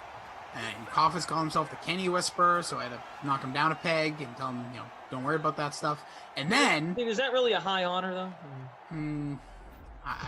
No. If you want to know, I'm gonna peel back and forth the ball for a minute. I'm not going to name names, but there was a short moment in brief time, and this is not necessarily a compliment or disrespect to me or to anybody else, that I was called the Kenny Whisperer. It was for about 3 weeks, and then we got in a foolish argument, and then it was over. But anyways, besides the point, there's my big ego coming out, saying, I'm the Whisperer. But in all honesty, those guys were talking, and I saw San Francisco down 14 points in the mid to latter portion of the third quarter, and almost ripped my bracket up, tuned back in, overtime, and as our guy Michael, the great producer, said, they ended up escaping with the victory. And that's my final 4 pick for that bracket. Mark Andrews with the catch out to the 48. Baltimore's touchdowns both belong to Lamar Jackson, who was owned in 54.7% of lineups in that 12K bracket challenge contest, the bracket challenge special. Liberty Man won in first place, stacked up this matchup, did not play a defense, though, from this matchup. Lamar is going to air it out and complete for a first out to the Philadelphia 40. It's Hollywood Brown. Getting back involved, had that touch pass earlier. Let's see, Go Hogs go 7-1 so far with bracket picks with the Eagles. Nice. Frank White says, I'm perfect, but just my bracket. Appreciate the honesty. Mac Lyon is 8-0, has the Ravens, so I'm doomed. Reverse jinx in effect. I can respect that. There's Lamar. Bonus. Got it. Well over 100 now. Good for him. Having a day. 2 scores, over 100 yards. These are the games that usually you'll see the victory for Baltimore. 133. Thank you, technical director Andrew. Yeah, he's not quite close for a potential double bonus. He's still like in the high 30s for passing yards, at least based on the game center right now, which reminds me, shout out to Zach. Guys, hit that like button for our great operations team. Let's try to get to 250 likes right now. Lamar fakes the handoff up the middle. Gains 4. Nicholas Pride needs Sneeder. Andrews touchdown. Let's go. Vid always. Andrews again. Yeah, guys, if you love these Madden Sims and you feel the community, you feel the bracket pressure kicking in, just love the moments. Hit that like. Let's go. Mark Ingram. Big trust. Woo woo. First down. Here's how I like to say it too. If you like what you're enjoying and we enjoy you, it's mutual. It's a two-way street. The conversation voice-wise is one way. You guys get to chat. We shout you out. Smash the like. It would really make our days. Yeah, this is a good point by expired name. You can't stack this game because you got Henry and Dalvin Cook coming up. There's Lamar. Feels like a must-play now in this bracket challenge contest. His 3rd rushing touchdown. Hat trick.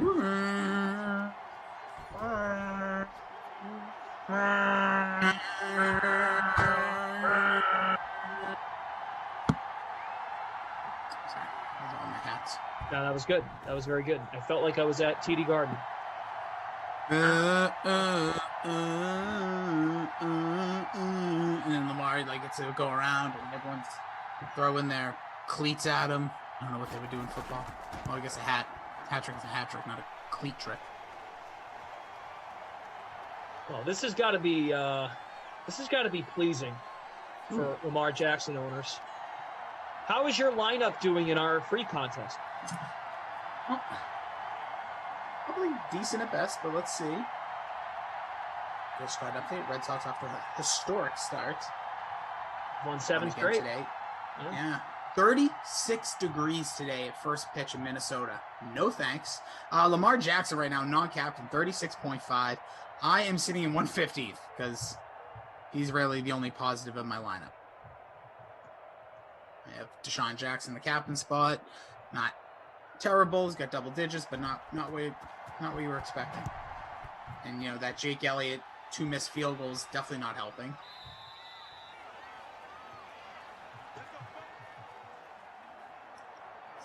So checking it out here, a lot of lineups. So Liberty Man certainly has them. Schemes in second place also stacked this game, has a running back slot open.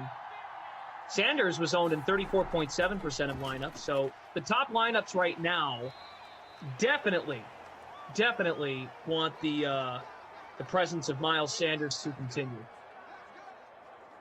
So here's another thing to look forward to, guys. If indeed you played Derrick Henry in the 12K bracket challenge contest, 3K to first place. If you roster Derrick Henry and he scores a touchdown, you win $5 DraftKings dollars. So there's incentive if you played Derrick Henry. And if you haven't played him yet and you want to swap him in there. I was just going to say, edit those lineups because if he scores a touchdown against they're in the next game, right? New York Giants? Yes, playing the Titans. So it's pretty darn good odds in my mind from watching these Sims. The Giants, very lackluster defense, especially that front seven. Just give you some numbers on him as well while I take a peek here.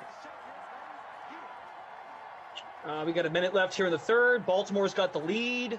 Hey, if you guys need Philadelphia in your bracket challenge for the free-to-play pool, let us know. We can't really do anything to change what the score is, but I'm just curious. I'm curious how we're swaying. Who wants Baltimore? Who wants Philadelphia? There's Deshaun Jackson for a first down to the Baltimore 45. So I just want to give people some numbers just in case. So to push that play, these are his last few games. He has 22 points. He has a rushing touchdown in 2 of his last 3. He had a little bit of a cold streak. I'm trying to see if they've played the Giants, if there's any. Hold on, Rossi, 1 second. Let me just correct myself. You don't have to play Henry. I apologize. If you entered a lineup in this challenge and Henry scores a touchdown, you will get a $5 contest ticket. Oh, I apologize. No, that's all good, dude. But just before you did some research, you didn't have to do it. Listen, that's what I do. That's my life. No, that's great. So just entering this contest that people are in right now, you're all rooting for Henry, whether you have him in your lineup or not. $5 goes a long way in the world we live in today. So that's great. It's cool promo. See, that's what's inspiring about this DraftKings pools and tournaments that we're doing, right, Clash? Like, there's something special. Even these contests that they're running. And last night, we promoted, we tell you, get in who you have right now. Lamar, killing it for you. He's got 3 touchdowns. That's a great way to get closer to that 3K. All right. Justin needs Goodwin, excuse me, Marquise Goodwin. We've hit the end of the third. Baltimore scoring another touchdown. Guess who? It was Lamar Jackson. Lamar! He's got the hat trick. He's the guy. He's already got the bonus on the ground. As you said, far from the bonus and the passing numbers. As you mentioned, he is just 50 even through the air. So Lamar not flexing that throwing, so hopefully he didn't do too much with the receivers for Baltimore. 145 on the ground. He did the fumble now is like it's history in our mind. Don't worry about it. Yeah. No worries at all. Deshaun Jackson, the leading receiver, 4 for 67. Sanders owners hoping for more, 3 for 35. Goodwin, 2 for 20. Snead, 1 for 7. Hollywood Brown, 2 for 18. Jeffrey, 2 for 27. Andrews, 2 for 19. So, yeah, guys, talking contests here. If you got involved with the 12K Bracket Challenge special, it is a paid contest, $3,000 to first place.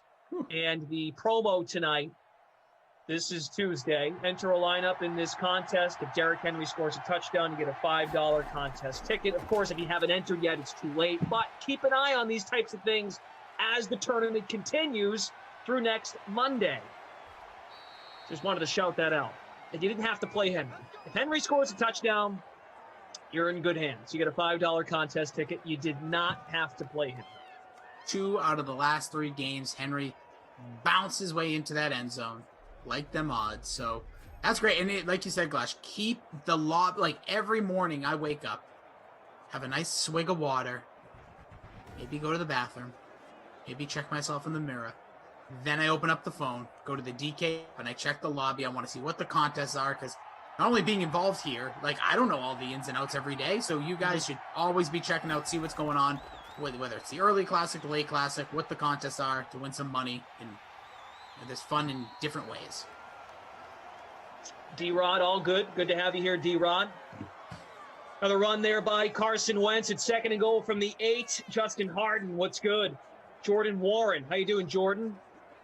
Ashley Edwards is 7-1 so far, except Atlanta. Picked Atlanta over Green Bay. It's a good pick, so did I. Yeah, I don't mind the pick. Atlanta was good in our preseason tournament. Not the Christmas one, but going back to August, September. Yeah, they were in the final against Kansas City. They won, didn't they? They thought they won. I think they might have won, too. Yeah, they did. They did win it. Okay. They were the Cinderella story. The first game, they came back in overtime against Detroit. I remember calling that game, going nuts. It was a pick 6 to walk off, and took it all the way. So I did have Atlanta over Green Bay, because Green Bay is super fadeable at times, but not this time. All right, 3rd and goal. Quick trigger. Touchdown.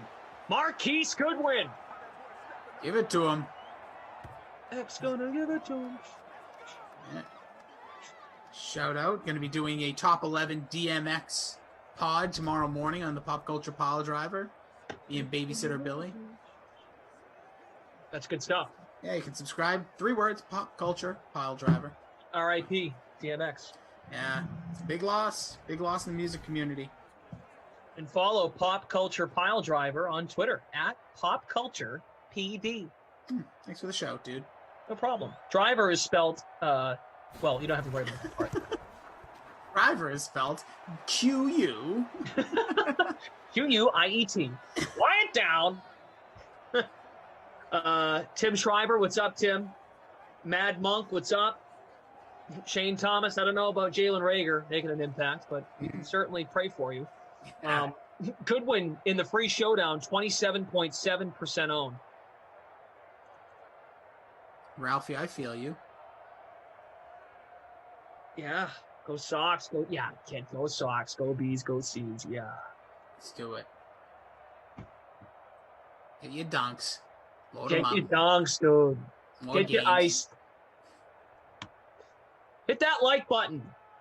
Do it. You'll feel better. You really will feel better about yourself. There's a good energy in the sim. We're tied at 21. Still 6+ minutes left in the fourth quarter. Great Clash and Rossi, producer Mike, technical director Andrew, Zach from Game Ops. Let's go. Let's get to work on that like button. About 500 of you watching on YouTube. Twitch fam is lit right now. About 60 watching on Twitch. Love that. King Duck, Germ, Reed Tease, Did You Know? Lessons Aquatics. Robes 05. Robes, what's up, dude? Robes. Robes. Love myself a good robe. Yeah, my wife basically lives in one. It's kind of weird. Yeah? Yeah, she just always default. I got this robe for her like 10 years ago from Old Navy. Just a basic robe, and she rocks that thing all day, every day. Working from home. Then it's funny, she has a Zoom meeting, pops that thing off, has whatever like professional clothes underneath. Very strange. All right, on 2nd and 9, here's Jackson, who has 3 rushing touchdowns, complete to Dobbins. He steps out shy of the first down. D-Rod said, the contest you're talking about, how much was it to get in? $10, D-Rod. So keep your eyes out. We did it last night. So tonight, D-Rod, I will never tell you what to do and how to live your life, but wake up tomorrow morning, go to the lobby, check out what's going on with the Madden Sims. Everything's there for you. Also, the Madden Sims info page. Check that out, too. Let's be smart here. Let's be smart. Make the right calls. Don't go off your gut. Like right now, here's what I can tell you. There's a Madden Bracket Challenge contest in the lobby right now for $10,000 in total prizes. Ooh. Only $10 to enter. And it's for tomorrow's slate. Late slate. Dallas, Seattle, New England, Miami, Jets, Chiefs. In the lobby right now. $10 to enter, $2,000 to first place. It's titled Madden Stream 10K Bracket Challenge. And you should check out the info page because, I know, get ready for it, the weather will be turned on tomorrow. Yeah, I was just going to say, please do check that because Jamison Crowder and Perriman in that Jets game, you know you want to get the heavy stack on the Chiefs. You're going to have to pick around some low-buy plays, a guy like Chris Hogan who averages pretty good points. So I'm not going to tell you what to do with your lineup exactly. I will tell you I like Chris Hogan in that. I like him because he's real cheap. Balance, get your big heavy players if you just need that last throw in. All right. Look at Rossi giving you out the picks in his brain and his nose. Rossi just picked his nose to figure out that Chris Hogan was the man he wants. I'm just trying to think of how I always stack my lineups. Lowest cost, and then I can pick my studs.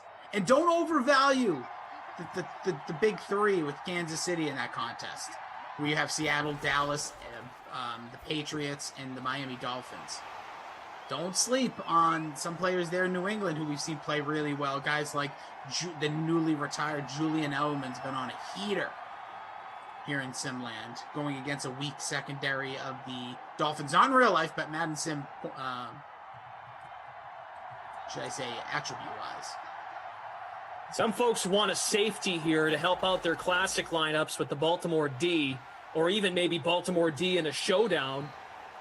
Out to the 7, and they got a punt. Will they get one more shot at this? The Baltimore Ravens up, should I say tied, but the 3 scores from the legs of Lamar Jackson.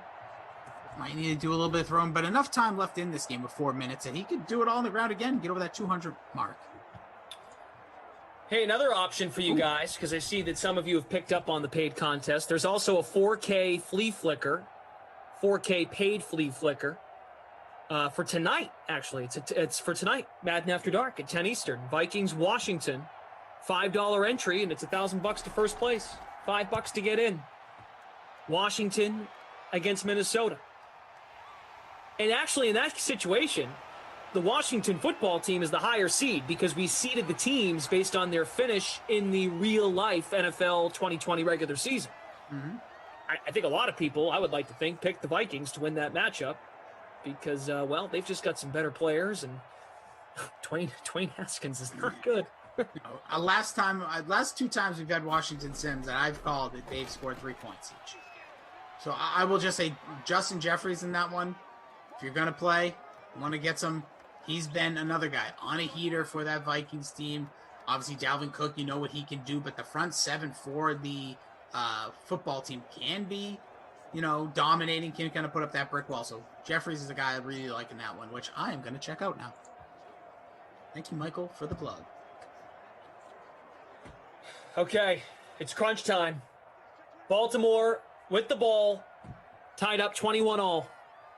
If they continue to run, they might be able to take this down to the final moments. But you got to gain yards. Mark Ingram, 22 yards. Lawrence Curtis, no problem. Madden Streams info page. That is the best way to find any information you're looking for. Stats, superstar traits, X factors, depth charts, the matchups, all that good stuff available. Madden Streams info page. Here's 3rd and 6. You got to throw, maybe, right? No. You can run. You can run. What a move to the left. Another one. Juke. Juking his way like that car that was extremely ugly. I think it might have been Nissan, all due respect to any future advertisers. Not a sponsor, yes, right? Yeah, I checked. I don't know. I didn't say anything about like Irish Spring or anything, but made 2 major jukes like we saw earlier in the game. Glash, and that has been the difference here. And he held on to the ball while getting gang tackled there at the 32-yard line. That was like Rossi juking at the movie theater with his candy from Walgreens, just sliding by everybody. No. Dallas God. Hey, Dallas God. First of all, I am an idiot. No, don't say that. Second of all, no, you cannot change your bracket picks, but there will be another free-to-play pool for round 2 of the tournament on Thursday. All of the first-round sims take place between now and Wednesday night. Thursday will begin round 2.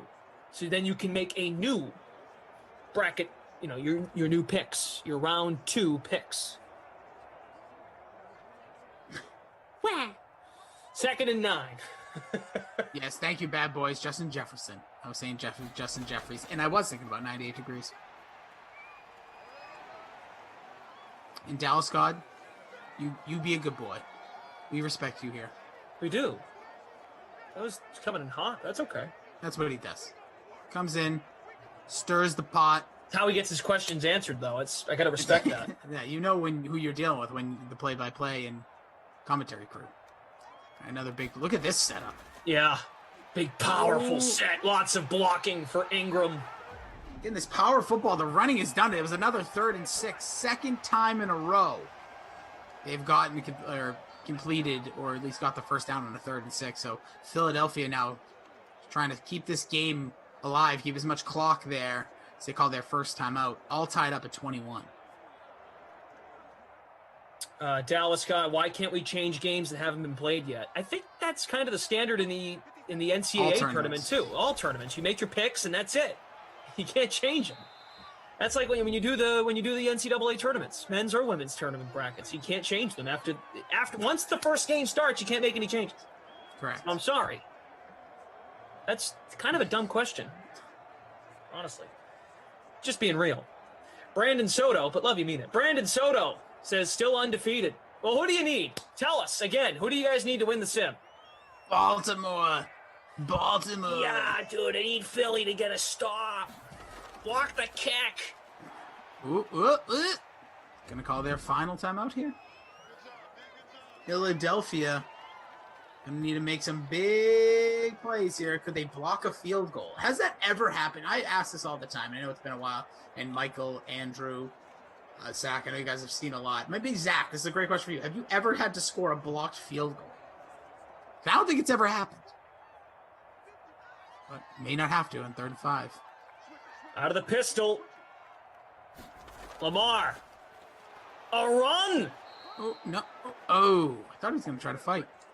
They can settle for 3. The tuck man. not. So I did stack the kickers here, but I was kind of hoping just for Lamar to go for the Bundy. That would have been more fun. Seen only... Oh! Michael said he's seen one, but it's been a while. Been a while. Sounds like my love life, Michael, but yeah, we'll see. We get one here. It's been a while since Rusty went on a movie date. DM theaters. Imagine. Amazing. What? Nope. Not happening. Not today. Mr. Automatic, the best kicker in the game. Justin Tucker for 3. So we have ourselves a 3-point game here, Glash. High drama, end of the fourth quarter. This is the similar scenario that we saw in our last game. Can the Philadelphia Eagles, with 37 seconds left on the clock, make a miracle come true and keep themselves alive in this Madden bracket challenge? All right. Here we go. Liberty Man still in first. I'm just going to keep shouting out Liberty Man because, that's what you get when you're in first place. You get the bragging rights. 97.28 points, but only a defense remains.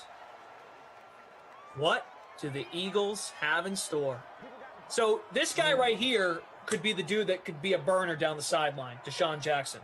And now we must rely on the 88 throw power, or rather the 90 throw power of Carson Wentz. Yeah, I would say that also 4 catches, 67 yards so far for Deshaun. He's been a go-to guy. That's going to be a great start to the drive. Great start. Jeffrey. Just quickly, yes, Lamar will be the glashiest player of the day. And Zach Ertz is going to be your babysitter, Billy. Good call. Good call. We didn't call his name really at all. 3 catches, 22 yards. He was 27% owned in the bracket challenge special. It's a good call, Rossi. Love it. Appreciate Final you. play of the sim. Get out of bounds. No. Whoa, 1 second.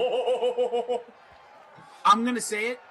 Elliot's not kicking anything. If they try to kick, I will quit. They're not going to try to kick. I quit Sims. He's already missed 2 for 50. They're not going to do it for 60. If they try to kick this, I quit. They're not going to. They're going to go deep to the end zone here. And I'm going to call it right now, Glash. Walk off. Touchdown win here. We never see that 1 second left.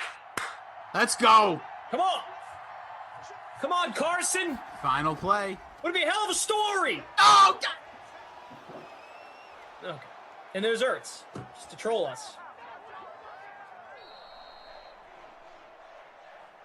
Wow. Well, that was neat. That was cute. Cute play there, Carson. What are you doing? Toss it. Toss it for the Tud, bro. Anyways, here. This is what he should have done. Ready? Just... Sure, show me. All right.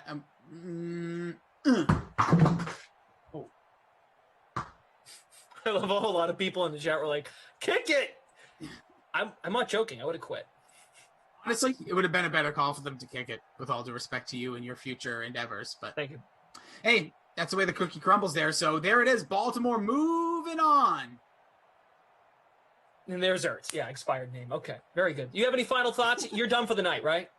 That's it. One and done. Appreciate you, DK Sim fan. This has been great. Follow along. Fingers crossed for everyone that entered that Derrick Henry bounces in a touchdown for you. I'm going to enter in that late slate contest again, a pay-for contest. You can win some cash between Minnesota and Washington. Jump in that $4K, $5 to enter, $1K to first place. Let's go. This is fun. This is a blast. I love this stuff. So, Glash, it was a pleasure to be with you, Andrew, Michael, Zach, and everybody. You know what I always say. Stay hydrated. Be positive.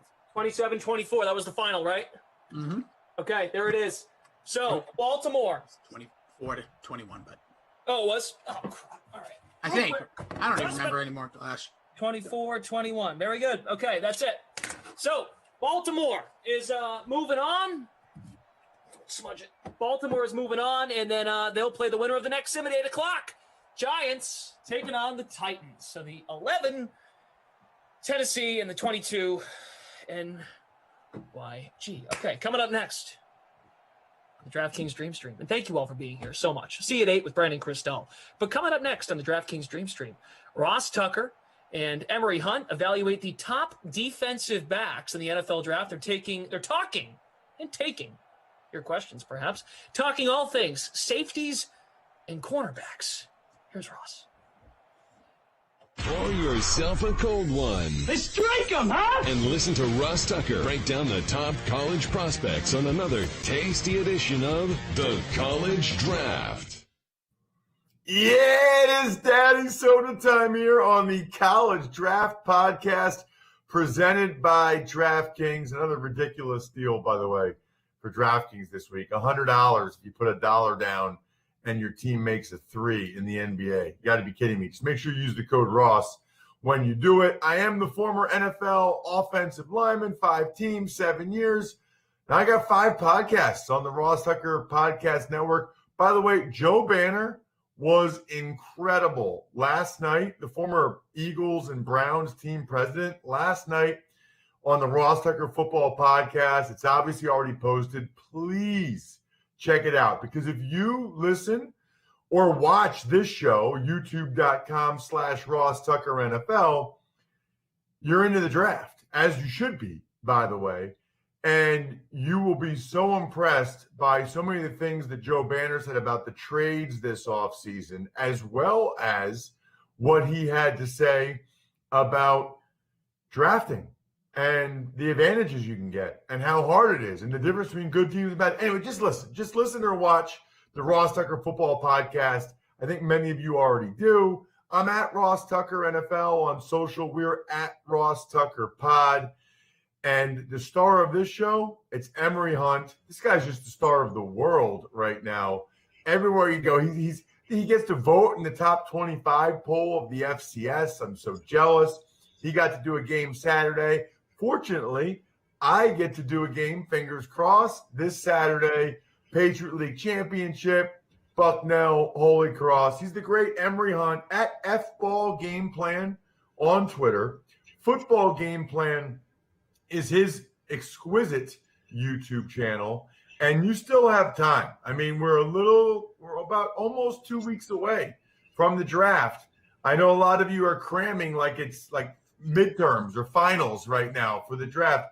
Footballgameplan.com/2021 draft guide. I don't go around, Emory, and read all the other draft guides. I just can't imagine there's another one like it. There isn't, man. And I appreciate everything that you've done for the draft guide, for me on this show, and just out in public in general, because it's been a great year for the draft guide. And you're right. Every time I look through it, I get more impressed with it myself, thinking, man, this is a lot of prospects. And I just go back to thinking how much film I watched to get all this information on people. So I'm glad I was able to put this project together last year and follow up with a second edition this year. So I'm excited about it, man. I appreciate everything. It's awesome. All right, so there's a lot of reasons why I love Emory, like a lot. But one of them is we're talking DBs today, okay? So most of you are like, okay, yeah, I knew it. They did linebackers last week, so DBs today. That means they're going to go over corners and safeties. Then remember the old Bo Jackson commercial, you don't know diddly or you don't know Bo or whatever like that. If you thought that there was just corners and safeties, you don't know Emory, okay? Emory sends me this email. Boundary corners, field corner, slot corner, free safety, strong safety, combo safety. Emory's got 6 different DB positions, but it makes some sense. Now, before we even get into this, Emory, I think this is really important. I don't think people realize, and this is why I love having these shows, I don't think people and our listeners realize how different the college and NFL games can be. In other words, I don't ever remember really hearing in the NFL very often field corner and boundary corner. They usually don't describe it like that as much, but in college, that's what every single defensive coordinator, offensive coordinator say. Field corner, boundary corner, field corner, boundary corner. Like, I do these production meetings for both levels, Emory. The coaches talk differently. Because of the width of the hash marks in college football, it is a different sport. I'm so glad you said that, because I tried to make that point a couple of years ago on Twitter, and people looked at me like I had 10 heads. The game is completely different because of the hash marks. Now, in the NFL, you know this better than anybody, Ross. The game is played primarily in the middle of the field. So pressure comes quicker. there really isn't a boundary or field corner because everything is equal and balanced because of where the hash marks are located. You can't out-leverage someone by formation like you can do in college. And that's why you see these gaps be extended. The zone essentially turns to man because you spread the defense out so much. So, yeah, in college you have field corners and boundary corners. The one thing that's traditional is the slot guy. That guy seems to be designated by position, but you're right. The hash marks make so much different in college football, and that's why a lot of quarterbacks have issues in the pro game with pressure because it's easily identifiable in college. You can see where the pressure is coming from, but in the pro game, it's closer, it comes quicker, and you have to quicken your decisions. Otherwise, you're going to get hit. I also think, Emory, that the nature of college football, it makes the reads easier because they're so often 11 personnel. They so often have the single receiver to the boundary against the man corner. That's a matchup they like and they throw to a lot. It's a shorter throw for the quarterback. Out when they throw it out wide, there's only a couple different route combinations. They throw the quick look screen out there to the wide side a lot. I believe that for the same reason why you said it's easier to identify, I think the reads are easier in college, not just because NFL defensive coordinators can be a little more complicated. It's the nature of the structure and the hash marks. There's only so much you can do from the wide side of the field. And from the boundary side, there's only one corner out there. So if he's coming, you just throw it to that guy. It's a really different deal. It's almost comparable to what you see in the CFL. Now, the CFL has a wider field, but you have the same type of philosophy like you do in college because you can expand the field. In the CFL is because of the dimensions of the field, but in college, because of the hash marks, you essentially take away a lot of the pressure. That's why when they face teams that are able to get pressure, like in Alabama, like in Ohio State, and in their heyday, like a Clemson, teams tend to struggle. Like when Florida went ahead and faced Nebraska in that Orange Bowl or Fiesta Bowl, it was when they finally got to a team that could apply pressure in the confines of the college game, they tend to struggle. So you're absolutely right. It's a different game, and I'm glad you brought that point up because that's a huge point that a lot of people need to understand. All right, so let's start with the corners. And for our purposes, because you have as a boundary corner, Caleb Farley 1, Asante Samuel 2. On the field corner side, you have Patrick Surtain 1, J.C. Horn 2. Why do you have them listed? We kind of talked about it, but why do you have them listed as boundary and field corners? And maybe more importantly, Emory, what does it mean in terms of how you break them down at the next level? Good question. For me, it's when I'm talking about boundary corner, I'm essentially talking about the guy that you want to line up on your number one receiver. That to me is your boundary guy because he's going to be your X receiver. So this boundary corner is going to be essentially lined up on your X. A field guy can do both, but the field guy, in my opinion, is the better athlete. So that guy can play better that has a lot more space. He doesn't need the confines of the sideline. You know what I mean? You kind of want a physical guy that's a great press guy on the on the boundary side against the X receiver, because that guy is going to tie up the timing of the play and can also wall receivers off to the sideline and utilize that sideline as his friend. Now, some guys are able to play both, and I even throw that in the notes. Some guys are able to play all three positions. But for my purpose, when I look at this from a scouting perspective, I'm looking at it from, okay, man, this dude is a great athlete. You can trust him on either side, but for this, I can trust him on the field side. If he needs to follow a receiver or they put him in a situation where he's playing in the open grass, that's the kind of guy that can match up athletically with a split end or a flanker or even a slot guy. All right, so let's get into the boundary corners. Caleb Farley, he opted out of the 2020 season and recently had a back surgery. You know, I saw the first game he ever played against Florida State and was immediately impressed. And I think it was his first game ever playing corner or something like that because he was a quarterback. He's a very unique athlete. Yeah, he has A+ ball instincts and ball skills. And, this is a guy that has that offensive mentality and taking it over to the defensive side of football. And when you have the ability, I always look at it like this. Can you score? Can you take the ball away? I want those guys first in this game, this era of football. And he can take the ball away. And that, to me, is worth his weight in gold. And because he has the ability to match up athletically, he has solid press skills. He plays the ball like he's a wide receiver. That's the number one corner type activity that you want out there on the perimeter. Your number 2 ranked boundary corner is a former teammate of mine's son. Always makes me feel old.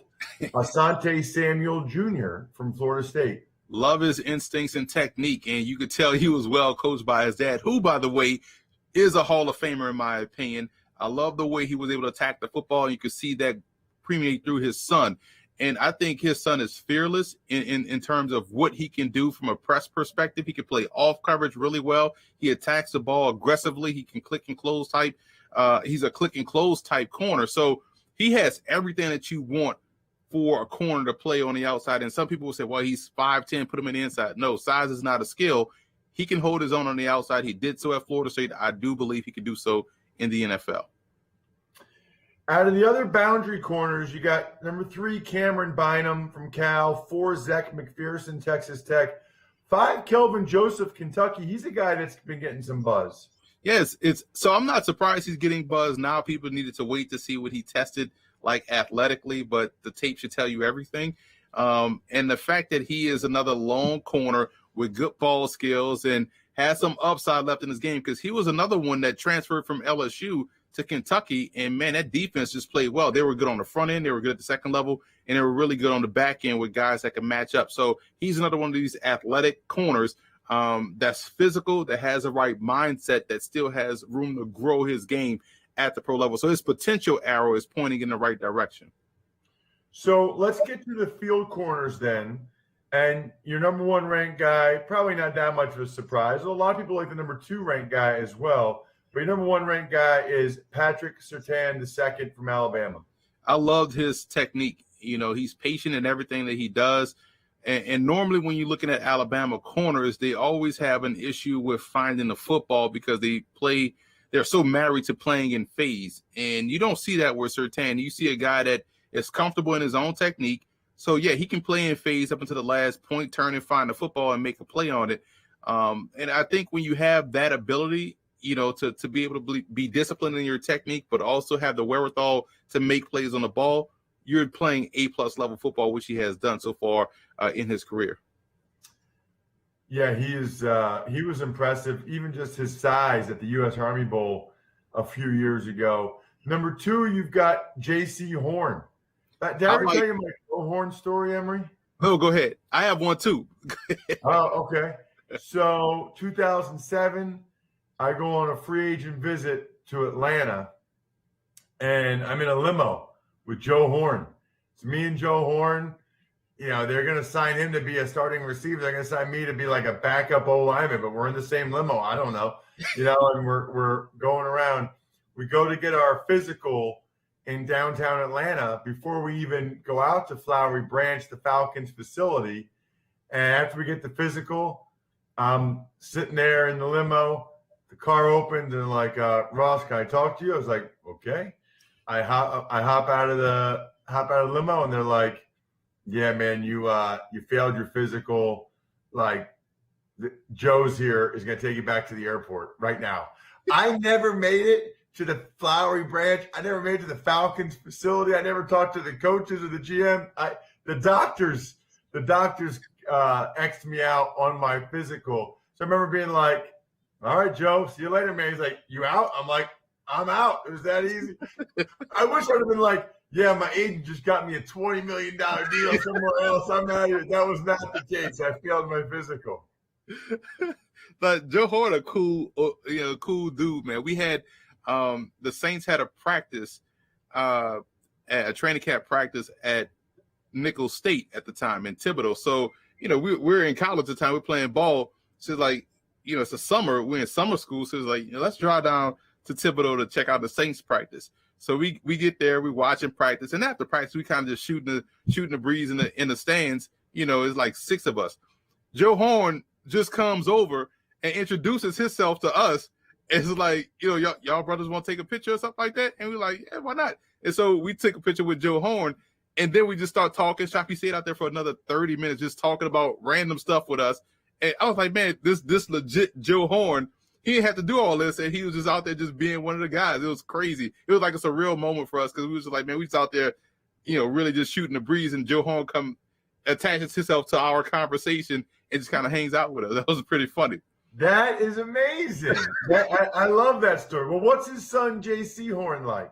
Aggressive as all outside, man. And sometimes it's to a fault, but you want someone like that in the secondary that's aggressive in the right state of mind. Like, he's aggressive in how he attacks you in tackling. He's aggressive in how he attacks the receiver once the ball's in the air. He's aggressive in how he attacks the football once it's in the air. So he's aggressive the right way out there on the position. He's athletic. And so, yeah, he is the type of guy that you can see. If you told me you wanted to go with Horn over Surtain, I wouldn't be mad with you because Horn is a terrific player as well. Let's get to the slot corners. And you've got your number one slot corner is Elijah Molden from Washington. Before you get into Molden, though, Emory, I think most people know slot corner, nickel corner, same type of thing, the guy that plays on the inside receiver. I think it's a top 20 most important position on a football team. I think it's really important. It's the money down play, third down. What are you looking for typically from slot corners? Guys that can mirror and match, and guys that can, play that short area game, almost like be point guards on defense in football. That's what you want in nickel corners. I think it was Bill Parcells who said it best, that Allen Iverson would be an outstanding cornerback because of his footwork. And when you think about what point guards do or how they play defense, that's essentially what playing nickel is all day long. And remember growing up, Ross, you watch the games, the NFL games, and they have the starting lineups, and then they go to the secondary, and it'd be the 4 guys, and then they do the wipe, and it shows nickel package, dime package. Well, nickel package now is your starting defense because everyone is in 3 wide receiver sets nowadays. So this is a starter position, to your point. It's so important to have guys that can start on the inside. You want to treat this position like you would your number one corner out there on the outside. Yeah, very important that people realize that. What about Elijah Molden, your top-ranked slot corner? I love his football IQ, man. He just understands ball. Like, this dude has great spatial awareness. He understands where everything is. He has a great concept of what offenses are trying to do from a route running perspective. So he's always in great position to make a play. He may not be the fastest or most explosive, but he's smart. He's instinctive. He's always in the right spot. And he makes a ton of plays. To me, that's exactly what you look for someone starting on the inside. So you've got 3 different types of safeties: free safeties, strong safeties, combo safeties. Before we get to them, I do want to mention quickly, we always talk about Emory being the czar of YouTube and how awesome he is. I've got this new show on YouTube. It's called Football Feedback. It's like, I don't know, I do it once a month, maybe once every 3 weeks. It's just you guys. Like, I give you guys the same link Emory has right now. You come on, you ask me whatever question you want. All you have to do this week is take advantage of any of the sponsors over at rosstucker.com on the sponsors tab, especially Keeps. I love me some Keeps and keeping my hair. And then send it to me, ross@rosstucker.com, and you'll automatically get on the next Football Feedback YouTube show. Be right on the show like this, like Emory is. All right, let's start with free safeties. You've got Ardarius Washington from TCU, Richard LeCount from Georgia, and before you get into the specific player, free safeties, typically, Emory, your middle of the field, free safety, center fielder type that hopefully can cover a lot of ground on the back end. Yeah, guys that can roam around. Technically, in the definition of the word free, you don't want to relegate them to a certain player because you like their ability to really read and react. So, yeah, that's exactly what the free safety is in this regard for scouting purposes.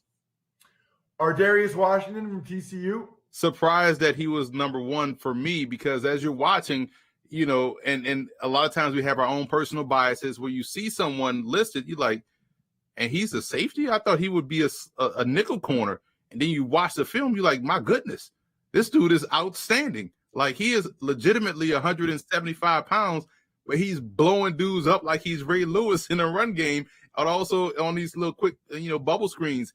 And he has good instincts. He has explosive reactionary skills, and he's able to play the ball. So I think he can hold his own out there on the back end as a free safety. I know some teams will probably see him as more of a combo guy. They want to play him in the alley or play him shallow. But, man, back deep, he can cover a lot of ground. And because he has that good range, I like him on the back end. His tape just graded out consistently well, more so, in my opinion, than his teammate Morick, who's an outstanding strong safety in this class.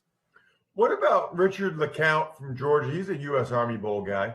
And this is a classic situation of film versus combine testing. When you watch him play, he plays like he's 6'1", 210, runs a 4.4 with how well he closes on the football, with how well he's able to make plays on the ball. He's able to arrive at the exact time the ball is, and sometimes he's able to make the play and pick it off, or, separate man from ball with his contact. But then you go to the combine, he measured it at 5'11", 190. He ran a 4.6 or 4.7 or something like that, maybe even 4.8. But you think, man, he don't play like a 4.8, safety. He plays faster than what he tested. So I'm going to trust the film in that regard. And every time I see him, he's making a game-changing play on the ball. And I like someone like that on the back end. I remember Daniel Jeremiah tweeted something out about his testing. And, he said, I kind of can trust what this guy did on film. It's just shocking that he tested this way. I like his film better. And it reminded me a lot of Sammy Knight when he was coming out of USC. Sammy Knight, ran like a 4.9 or something like that, and the Saints drafted him. But all Sammy Knight did was do exactly what Richard LeCount did at Georgia, find his way to the football, make game-changing plays, and ended up being one of the best safeties in Saints history, with how many times he turned the ball over, how many times he made plays on both ends of defense. So LeCount, to me, is the same type guy. Let's get to your strong safeties. And what are you typically looking for there, Emery? Guys that are great open field tacklers. And I know today's game kind of adjusted how we traditionally looked at strong safeties. You kind of looked at strong safeties as guys that, they can play safety, but they can't catch or they can't cover. They can't do anything but just run and hit. But that's not how the position has evolved. And so I think you see these strong safeties that now have the ability to match up versus tight ends and versus backs and be in a good spot to make plays. But you still want guys that are a little bit more physical than free safety, so they're a bit more apt to make plays in space and tackling, and also can be utilized as blitzers. Your number one ranked guy, I've heard a lot of buzz around this guy. It's Richie Grant from UCF. Yeah, he's explosive, and he's another one of these new age strong safeties that you are trusting in the alley, trusting in run support. You can also trust him versus tight ends, matches up well, and he makes plays on the ball. So to me, he's kind of leaning toward a combo guy, but because he's so physical, I like him more so as a strong safety in a traditional sense, because he's so special in what he can do. So this other guy, some people have listed as one of the top 20 players in the draft. You have him as the second best strong safety. You mentioned him earlier, Trayvon Moehrig from TCU. Yeah, I think, he's not as overly explosive as you would like, but he's consistent. Like, he doesn't take bad angles to the football. He's a good open field tackler. He's able to make plays that are coming his way, that are there to be made. And he does give you some versatility. I also like the fact that he can essentially be your nickel linebacker in certain packages and sub packages if you want to keep an extra defensive back out there. So I like the stuff that he does bring to the table. I just think from an explosiveness standpoint, he's not the dynamic athlete as his teammate Washington is. So I got to ask you about your number 3 ranked strong safety, Paris Ford, just because I heard about Paris going back to high school, and Paris had a terrible pro day. Terrible. Like, I couldn't believe how bad. Sounds almost like what you were saying about Richard LeCount. Yeah, and that's the shocking part of it, because you see everyone start to now down his game, but it's like, man, we just watched this dude do some great things at Pitt in the run game. He was consistent in the run game. And another one of these situations where you play faster than you test. Some guys just have that ability. They don't do drills well. They don't test well. The game to them is the real thing.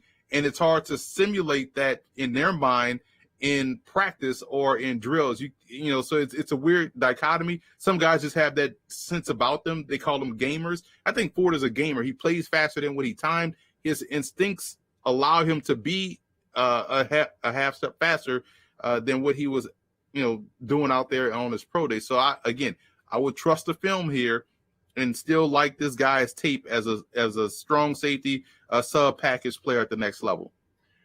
Combo safeties now, and your number one ranked guy is Andre Cisco, but you got to explain what you mean by combo safety first. Combo safeties are guys that can, play either safety spot, so you can trust them at either spot, but also you could trust them matching up in coverage, let's say in the slot per se, versus receivers in hold their own. So these guys can essentially, play slot corner. If you want a bigger guy there in certain situations, you could trust them versus some bigger slot receivers or some tight ends that are flex tight ends, but you could also trust them at either safety spot.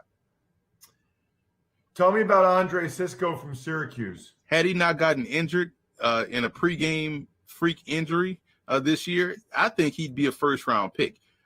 He is tremendous. He's athletic. He's explosive. He can match up across the board. He makes plays on the football. And he plays as fast as he would have tested had he been able to do so. So this is a guy that is an elite athlete and has elite level instincts. And he's going to be a stud pro, considering he gets back to full health. So, Emory, we got an email question, and we got it a couple weeks ago, but, we kept having guests on, so I wasn't able to get to it. Remember, if you take advantage of any of our sponsors ever, DraftKings, Keeps, whatever, send me an email, ross@rosstucker.com. Forward the confirmation email to me, and you can ask Emory any question you want. Somehow, Emory, I blew what the guy's name was, but if you're a loyal listener, you'll know it's your question. Sorry. He said, this is from a couple weeks ago, looking forward to the football game plan scouting profile. Question for Emory with his evaluation process. For wide receivers, how much does physicality go into your process? Seems like players like Dez Bryant, DeAndre Hopkins, Michael Thomas are highly successful in the league due to their physicality when running route at the top of the route and in contested catch situations more than eye-popping traits. How much does the wide receiver physical nature play into your evaluation? And do you actually grade this aspect of a prospect? Steve Smith is another player that comes to mind who is undersized, but is an absolute dog of a competitor and very physical.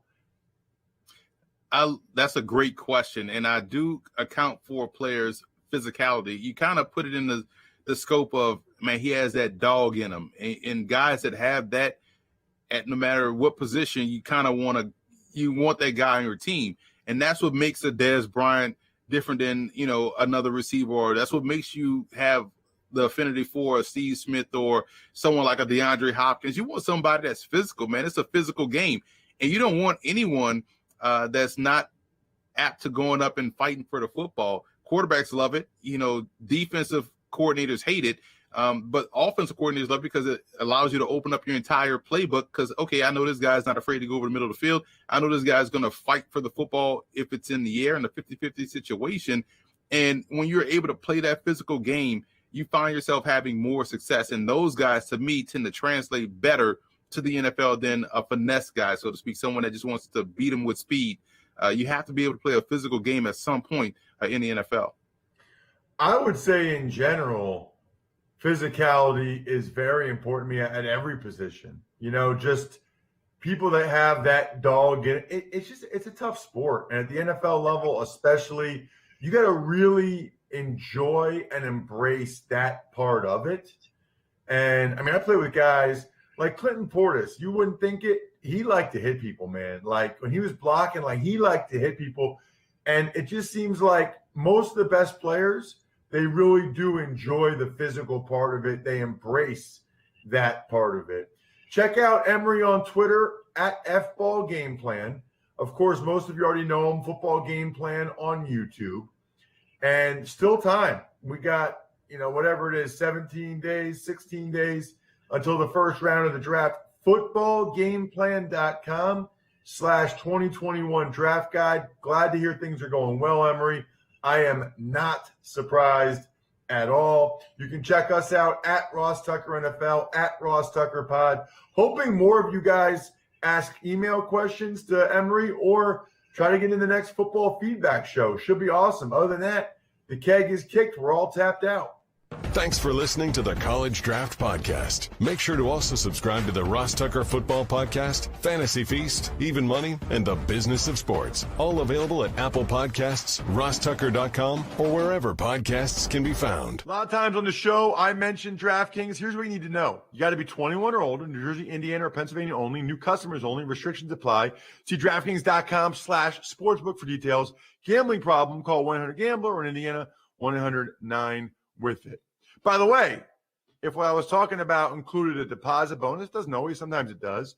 Deposit bonus requires 25 times playthrough, and deposit bonuses are paid out in site credit. For yourself.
right, here we go. Prime time.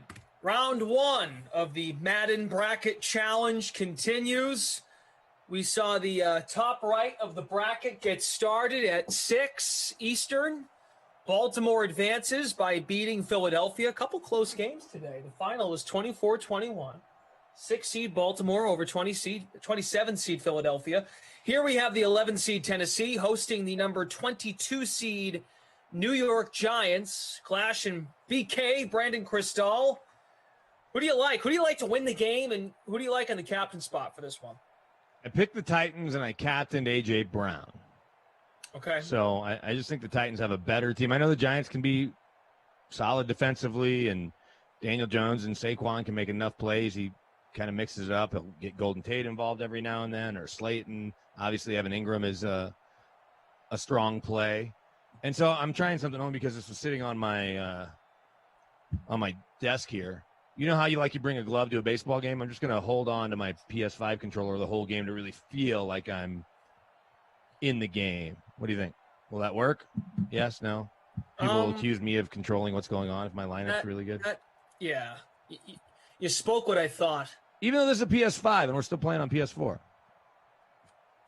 I don't know. It's exclusive to have a PS5 right now. No question. I'm not playing it anywhere near as much as many people who would have it should play. But I blame it on all these kids and having a couple jobs. I liked AJ Brown too in the captain spot. $12,000 to roster there. Good value, right? I agree. Yeah, he was down the list. He's I've got him in the captain. Henry, Barkley, Tannehill, Graham Gano, and the Titans defense. Well, I went the same first 3, both running backs, and then I just loaded up on skill players. Slayton's in my lineup. Then I got to double check. I do have the Titans D. Since I didn't play either QB, I felt better about a D. I've also got Shepard, so Shepard and Slayton to go with the Titans D, along with both running backs, and A.J. Brown is my captain. So we'll see how it all shakes out. But I like my lineup. Have there been any upsets? Because I've been tracking the bracket. Any noticeable upsets, like 17-16 yesterday for the Cards over the Raiders or whatever, and I guess 16-1. But yeah, so San Francisco beat Indianapolis. Okay, in come from behind fashion. That's only an upset based on where they finished. Everybody that's watched these Sims, I would bet San Francisco was the highest picked underdog of any of the first round. Like if we could pull up those standings for the pool, I got to think more people picked the Niners to win that game than any other upset. And the other upset today was the noon sim. The Chargers beat the Bears. I picked that as well. So the winners thus far in the Madden Bracket Challenge: Tampa, Vegas, Pittsburgh, LA Rams, Packers, Chargers, Niners, Saints, and Ravens. All right, I'm gonna pull mine up. I think I'm 7 for 8. The only one I missed was Raiders. Let me double check. Cool. Well, you should have 9 picks. Nine games have finished, and we still have 1, 2, 3, 4, 5, 6, 7 to go. 16 sims, 32 teams. There will be a free-to-play pool available on Thursday before the noon sim for round 2. That will probably go up right when the round 1 ends Wednesday night. Winner of this one plays Baltimore in the next round. So maybe we'll get the Titans, and that would be a nice matchup. 2 teams that have faced off in the playoffs the last couple of years. Titans and Ravens. I've gotten 5 of 6 that have counted, but here, double checking my picks. So Bucks I got, Cards was wrong. Steelers, the Rams won, right? Your guy Jared Goff, I picked the Rams. Yeah, they did. They won. Yep, pretty convincingly. Packers, Chargers, Niners. You said Saints and Ravens? Well, if the Titans win, and then Vikings and Washington, that's the game Tommy and I are calling after this, I'll be in really good shape. It's too bad my college basketball bracket didn't look anything like this. But I have a lot more, to be fair, I've worked and seen a lot more Sims than I did college basketball games this year. Love how Mike Bizzle's in the chat feeding us some percentages. The Chargers were picked in 67% of brackets as an upset. Niners only picked it 42%. So actually, Chargers beating the Bears was more of a favorable upset, folks believed. Apparently, folks haven't watched how inconsistent Phillip Rivers has been. Yeah, well, and Mostert's been a beast, and Right. Kittle, it's a good team. It's a good team there. I would pick Mostert if we were doing a fantasy lineup that you had to ride through all 5 rounds. Mostert probably would have been one of my running backs. Sure. This sim is part of the 12K Bracket Challenge special. If you played this contest and Derrick Henry scores a touchdown, you guys get yourself a special $5 contest ticket. You did not have to play Derrick Henry to win the $5 contest ticket. Henry has to score a touchdown. That's it. Henry in the free showdown, 80.5% owned, 25% in the captain spot. Yes, everybody, that's see you guys in the chat here calling this out. Only 5 sims coming up tomorrow. That ball thrown in traffic, double coverage, a first down grab inside the 30, Jonnu Smith. Glash, BK, producer Michael, Andrew on the 1s and 2s, Zach from our Game Ops team. Yeah, for tomorrow we'll have sims at noon, 2 p.m. Eastern, and then 6, 8, and 10 p.m. So similar to what we had Monday, an early 2-game early slate and then a 3-game late slate. That should have been picked.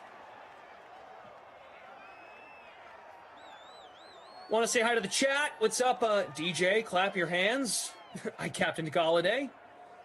Can't do that quite yet. Jordan Lindenbaum, what's up? Mike Bizzle, Barry Walling, Red, White, and Green, Ashley Edwards, D-Rod. D-Rod Burt believes Macklin, the final score will FBI be 's Giants 24, Titans 6. What'd you say Okay. there? I said Burt Macklin, FBI. I was just shouting. I was filling in the holes. You were skipping a name or two. Unintentionally. Yeah, I know. Bert, great to have Bert here with us. What's up, Bert? Hey, Bert. Hey, Ernie. CJ71's here. Retease, did you know? Says Glash, love you, mean it. You too, buddy. 3rd and 4 for the Titans. Gone fishing, 12-20. Sup. Tannehill dumps it. Henry, yards after the catch. Spin. Nice. How about Henry's athleticism there as Tannehill fires a bullet at his face? And he shows he's more than just a guy that can tote the rock. Very nice. Joe Humphrey. How we doing? Barry Walling. Yes, we're talking about paid contests when it comes to the Derrick Henry special offer. That is for the 12. It's specifically for the 12K Bracket Challenge special, which you had to enter at 6 p.m. $3,000 to first place. It was $10 to enter. You've been tracking the teams opting out of off-season workouts, now including the Tampa Bay Bucks, the defending Super Bowl champs. I'm guessing Brady, who enjoyed having his off-season to himself his last few years in New England, after getting on the same page and winning a Super Bowl, figures he can pick up right where he left off since they're returning all 22 starters for the defending champs. And so Broncos sent out the statement first, Seahawks like a half hour later, and then pretty recently, within the hour, the Bucks have now joined. I think you'll see all 32 teams do this. So when was the first, like, when did that first happen? Like, who like kind of got the movement started? Well, so the Broncos, I know, had a call with the league and 20 plus players last night, and it was like a 3-hour call. And so I don't know if they just kind of set up the framework, if you will, for what was going to happen if other teams followed suit. But the Broncos were the first ones to put out the statement. And all the statements are kind of similar. So if you want, I can read you the Broncos statement, or I can read you all 3 statements to this point. But the Broncos statement, which came out at time, so about 5 hours ago, we'll call that 3 Eastern, give or take. Yeah, now And I know actually, what you're talking about. I see these, and it's like NFLPA is tweeting. yeah, the it. NFLPA sent it out on behalf of Yeah. the Broncos players, because the Broncos players don't have an apparatus beyond, say, a player rep, in this case, Brandon McManus or Malik Reed, Right. sending it out as the Giants get a sack there. But this is, so the PA sends it out on behalf of the players. So this is the Broncos first. It actually happened around 12:20, now that I remember, so 2:20 Eastern. Playing in the NFL is a dream of our players who work tirelessly year-round to perform America's greatest game. With off-season programs starting in less than a week, without adequate protocols in place, in order for us players to return safely, we'll be exercising our right not to participate in voluntary off-season workouts. COVID-19 remains a serious threat to our families and our communities. It makes no sense for us players to put ourselves at risk during this dead period. Positivity rates in our city are higher, so we're talking about Denver, obviously, than they were this time last year. We know players have been infected at club facilities in recent weeks. Despite having a completely virtual offseason last year, the quality of play across the NFL was better than ever by almost every measure. We hope players across the NFL work with our union, as we do, to get all the facts so every player can make an informed decision. So then Tom Pelissero of NFL Network pointed out that 22 Broncos have been around the facility, and that's only less than the Cowboys, who've had 25 players in there. And so Brandon McManus shot back at Pelissero. I'm trying to find the tweet. He said, let's see real quickly, to Pelissero's notion that guys are already in the building. He said that that's an uneducated statement by Pelissero with the 22 players there. He said, most are rehab players. There are no protocols in place. In order to get in on Monday, how can we test 65 players, which is how many are on the roster right now, meet, lift, in a CBA agreed upon 4-hour window? Do players have to come in on Sunday to test? Wouldn't that make it mandatory, not voluntary? And that's the thing, is other than that 3-day mini camp, all of this has always been voluntary. But there are a few guys that have workout bonuses, and coaches take attendance. Tom Brady skips it. Bill Belichick's not cutting him those years in New England. But a 53rd to 63rd guy on the roster skips it. They're going to remember, oh, you decided to go fishing instead of show up at that voluntary workout where you could have gotten better that day or that week. So I think that we'll end up seeing, like I said, all 32 teams will follow suit. Well, it brings up the bigger question and the obvious elephant in the room. You'd think they have their ducks in a row at this point in terms of a protocol. And also, is it because now with the draft in 2 weeks from Thursday, just a lot, all of a sudden there's a lot going on, but like I just said, you'd think there'd be kind of a plan in place. Well, and let me just throw this at you. Okay. All of these players are current players in the Players Association. Those rookies don't automatically become members of the Players Association. They will, but let's just say that, and what teams have done, especially after, I can't remember, I want to say it was Jeff Hireman, Broncos tight end, in the second day of rookie symposium / workouts towards ACL here, and that was in 2015 when he didn't get a chance to play on the Super Bowl team. And so after that, nice move. Is that Golden Tate? Oh, Golden Tate fumbles in the end zone. Oh, my goodness. Touchback. Oh, my goodness. Let's review that, but I think that's a fumble. This is, wow. Did he get in before he fumbles? Oh, left knee. Out. That is going to be so close. Wow. Was the elbow down? Oh, that was Ingram? That wasn't Golden Tate? That was Golden Tate.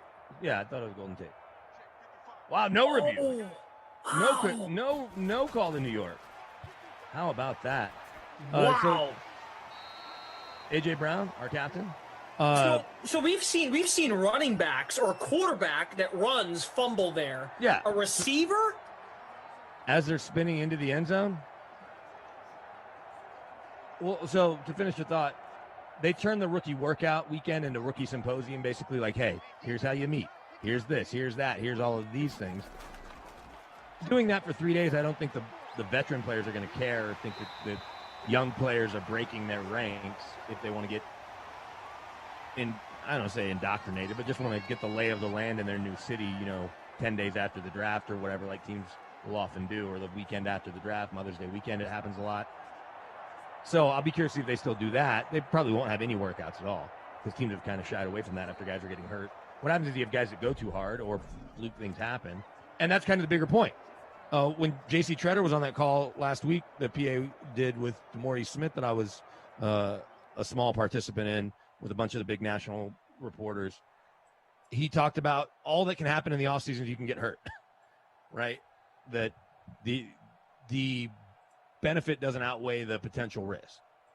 And that's the way I think a lot of veteran players feel. And the question is, are they using COVID stats to kind of hide behind not wanting to work out and wanting to stay and pick an off-season city where they'd rather be than their NFL city? Yeah. Sorry, I'm looking at myself in the YouTube feed. I look like I was about to cry. Don't cry. It's weird. Derrick Henry, 4 for 15. If you guys just missed it, Golden Tate was in stride, run after the catch, fumbles just about as he was going to score a touchdown. And the Titans get the ball at the 20 due to the touchback. Wow. Henry has 2 catches, too, 27 yards. Tate does get credit with the catch for 42 yards. Yeah, why wouldn't he?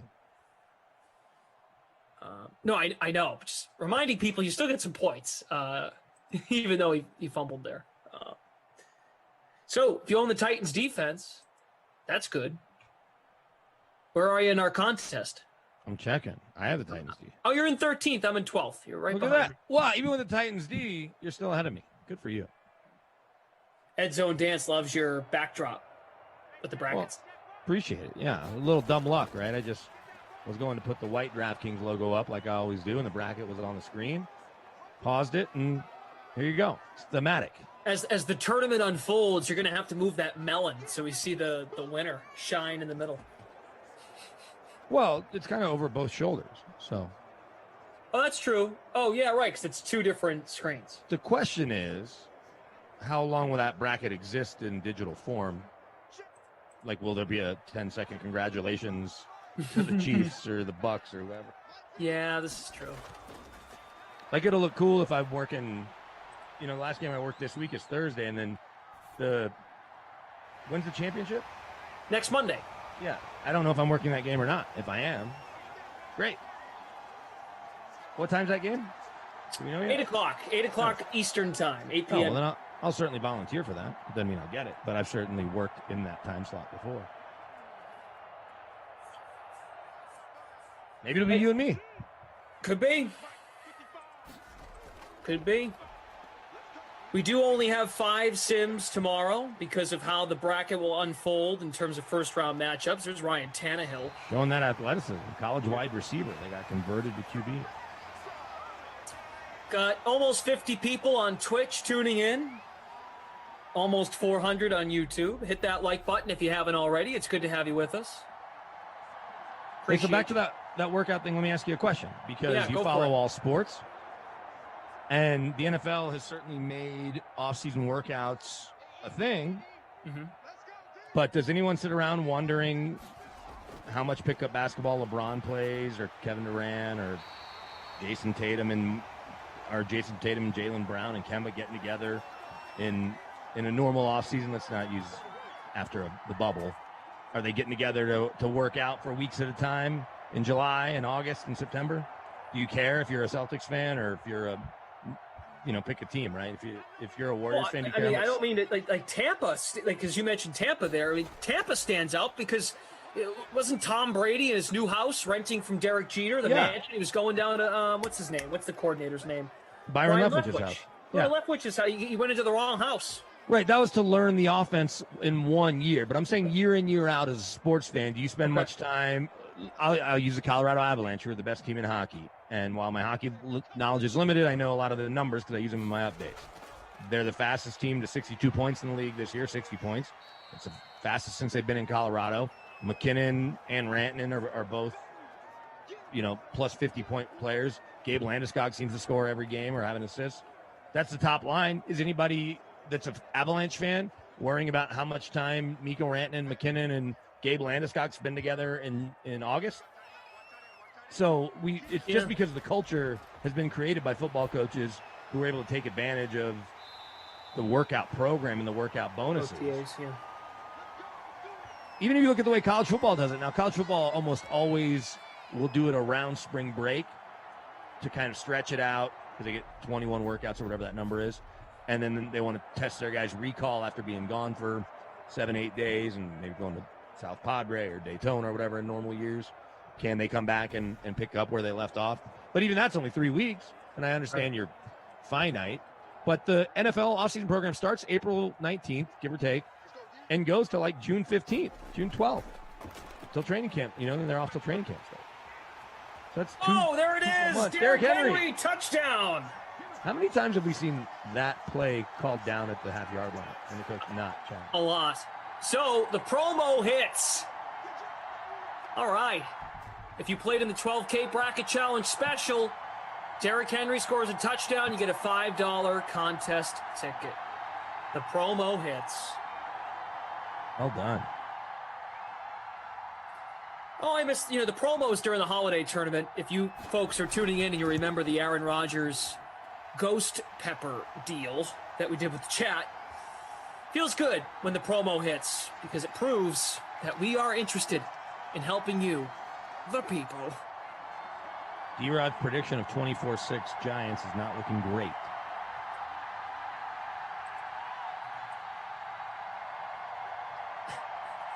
I think there's still audio somewhere of me yelling, the promo hit! The promo hit! The promo!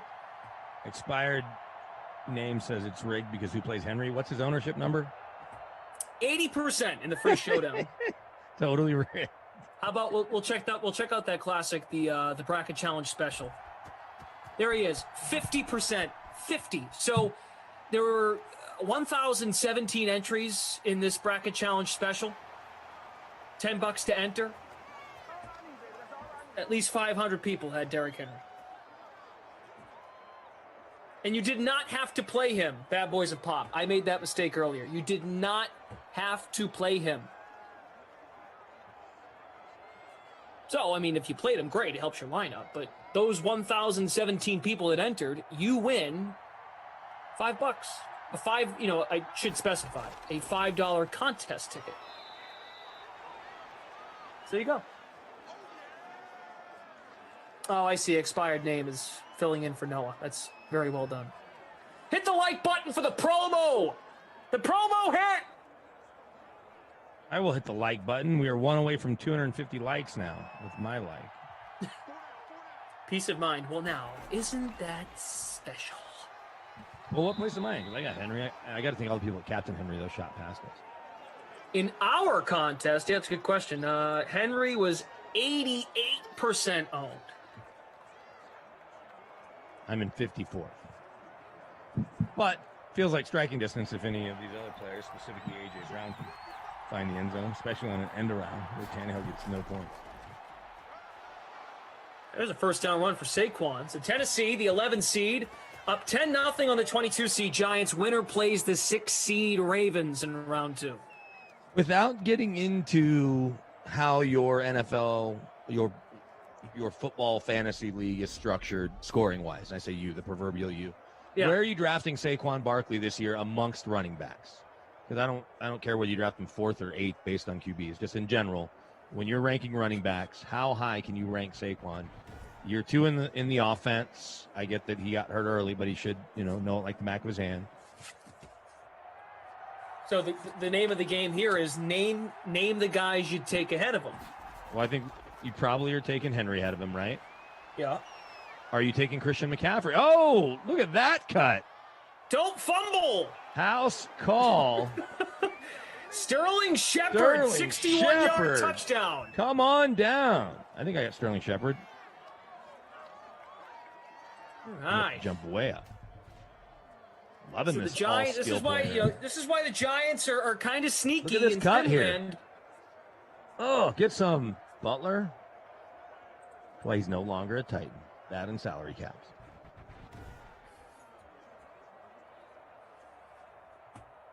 Wow. All right. So are you taking Christian McCaffrey ahead of Saquon? Both coming off injuries. Don't know. I guess we'll call it Sam Darnold is the Panthers QB for now. Yeah, I am, because Christian McCaffrey, and I just jump in if I'm like not right or if I'm forgetting something. Historically, he has not really ever been hurt. His whole life. He's missed one game ever. Right? Going back to like elementary school, he missed one game at Stanford with something. And then, of course, this past year was a problem. Yeah, it was a shoulder, and then it was a leg thing. Typically, he's been very healthy, right? Very healthy, very durable, and likely still the focal point of the offense in a lot of ways. Okay, so yeah, I would take him. Saquon's had multiple issues. Yeah. All right, so you're taking Henry, you're taking Saquon. I would take Dalvin Cook. Okay, Dalvin Cook, and I'll throw Kamara and Zeke. How about Aaron Jones?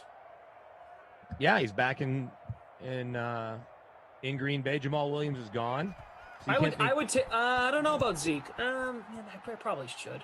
Well, if you got Dak back, assume Tyron Smith and Zach Martin and Collins are healthy. Williams is healthy. Thuney. So, okay. Looney, the center. Maybe they upgrade there. So we've got 6 names. 6.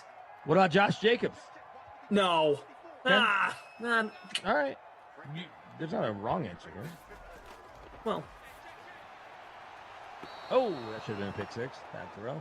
Yeah, Jordan says anyone who doesn't have him in the top 3, talking CMC, is your typical recency bias. Yeah. I just did one bad year. I think we give him a break on that. So, are we ready to make Saquon Barkley an RB, like the RB7 overall, in terms of draft order of running backs? So I've got Derrick Henry, McCaffrey, Cook, Kamara, Zeke, and Aaron Jones.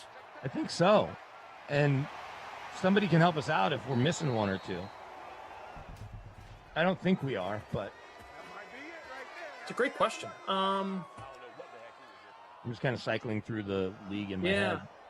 Well, the Chubb Hunt split, because if you just had Chubb there, I would have him ahead of him.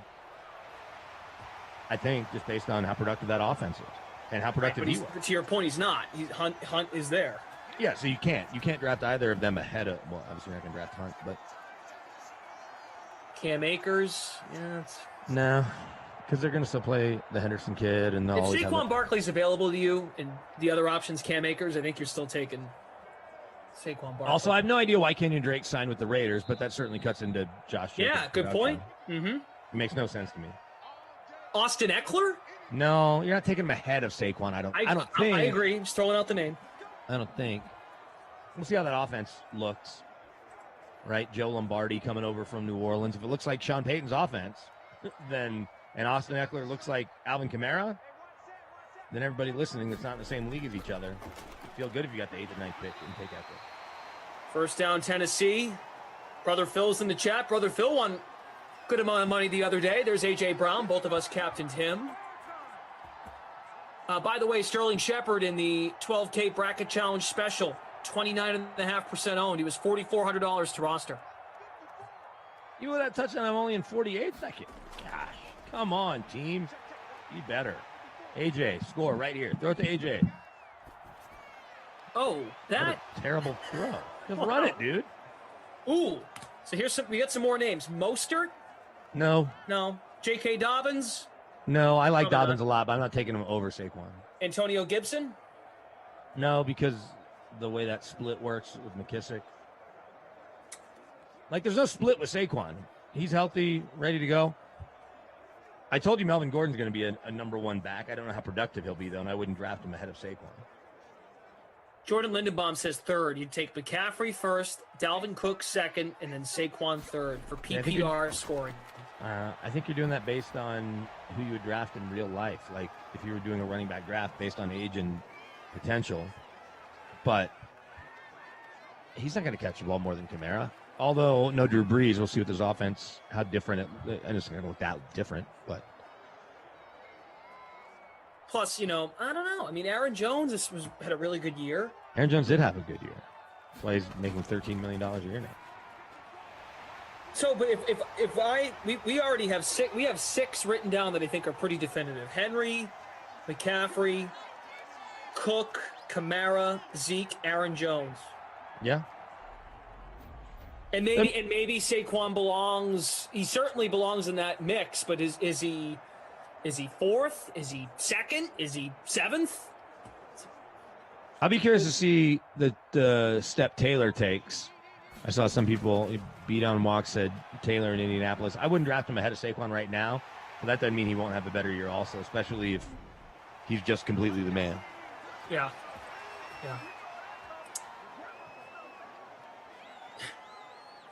Also, I'd be curious to see what Clyde Edwards-Helaire, if he's healthy, what he can do. I'm not taking him, again, ahead of Saquon, but more just talking fantasy production, right? He has that crazy opening game last year against Houston, and you're like, man, this guy's going to have 1,800 yards. It's going to be the easiest rookie of the year ever. Yeah, I'd be surprised if Christian McCaffrey dropped in a lot of drafts. And by dropped, I mean if he doesn't go at the minimum top 5. Yeah, top 5. in drafts where people aren't taking quarterbacks with their first 5 picks. Yeah. If you're in a league where a quarterback gets a point for every yard passing, like I am, you better take a quarterback in the first or second round. Quarterbacks score between 60 and 90 points. When did you start doing Sims with us last year? Can you remember? Like right around last week of July, first week of August. Oh, so you're gonna love it. Like that's a majority of the summer, outside of doing all the shenanigans that I do and whatnot.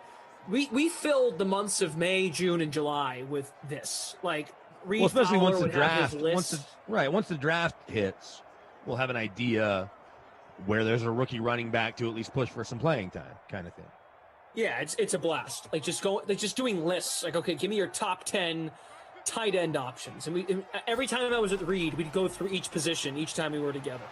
I loved it. Great for conversation. There's Jonnu Smith to the 3. Tennessee with the ball, 1 timeout, 30 seconds to go in the half. Yeah, by the time I started doing them, training camps were basically set to open, and you had both bubbles going in full swing and baseball. Yeah. So it wasn't that we weren't talking fantasy, because I certainly remember talking fantasy and trying to steer people away from Melvin Gordon and Philip Lindsay, and I think that was the right call. Sure. Oh, wait. Why didn't you throw it to AJ? Look at you have two Titans at the bottom of the screen covering each other. You had Jonnu Smith and a receiver literally covering each other. I'll tell you who that was, although it may not matter if a touchdown happened. Smash Lanta, what's up? He needs a Humphreys touchdown. 2nd and goal from the 3. Go to Brown. Wide open man. Jonnu Smith, touchdown. Wide open. All right, Jonnu Smith. Owned in 37.5% of lineups, 4.5% the captain. That's the free showdown that a lot of you got involved in. Specifically, about 10,000 people, 9,889 entries. Chris Boyd asked, who should the Cowboys draft? I think they got to take a corner at 10. If they don't do any kind of movement, make any kind of move. Their O-line, in theory, is still good. They're paying DeMarcus Lawrence a lot of money. There's not a pass rusher worth taking there. One of those 3 corners would be there. I'd go corner.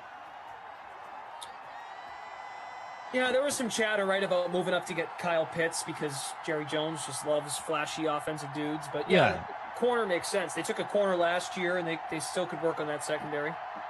But you've got the highest paid receiver in Amari Cooper. You've got 2 other young guys you really like. One who you took in the first round last year, and CeeDee Lamb. And obviously Gallup coming on strong. I'm not saying Kyle Pitts isn't awesome, but this is where Stephen Jones and Will McClay need to get Jerry. They need to keep Jerry out of the way, right, and let them do their jobs, and take a corner and just be done with it, and have a guy that you can put there for a decade. Because the last corner they took now plays for the, well, I said last corner, but when they took Byron Jones, he's now a Dolphin. He's the highest paid corner in football, or one of them. But.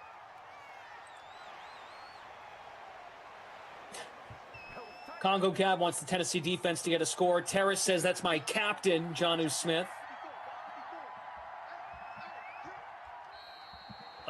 We hit halftime, just about. Yeah, Giants are going to take a knee. Tom's Microwave says, talking to McCaffrey, there shouldn't be any drop-off with Darnold. No, I mean, look, Matt LaFleur, not Matt LaFleur, the heck's his name? Matt Rule, sorry. Matt Rule, that's his guy. Matt Rule wanted Darnold. So I think Matt Rule is going to put Darnold in a very comfortable position with Christian McCaffrey. It's a fluky thing. So I'm still going to go beginning. And if you're in the spot to take him, take him. Well, and I'll be curious to see with Darnold, who's going to throw the ball downfield. We've seen him connect with Robbie Anderson deep, certainly against the Broncos a couple of years ago where they had 2 50-plus yard touchdowns. And then you add DJ Moore in there. They lose Curtis Samuel. They're going to add more receiver depth. And you got McCaffrey catching the ball out of the backfield. That offense is going to be interesting for sure. So Jonnu Smith just caught a touchdown. He's got 5 catches, 44 yards, and a score. A.J. Brown, 4 for 47. Check out BK's sweet background with the bracket. Get you all caught up to where we are to this point. Why'd you say the Cowboys took a corner? They took CeeDee Lamb in the first.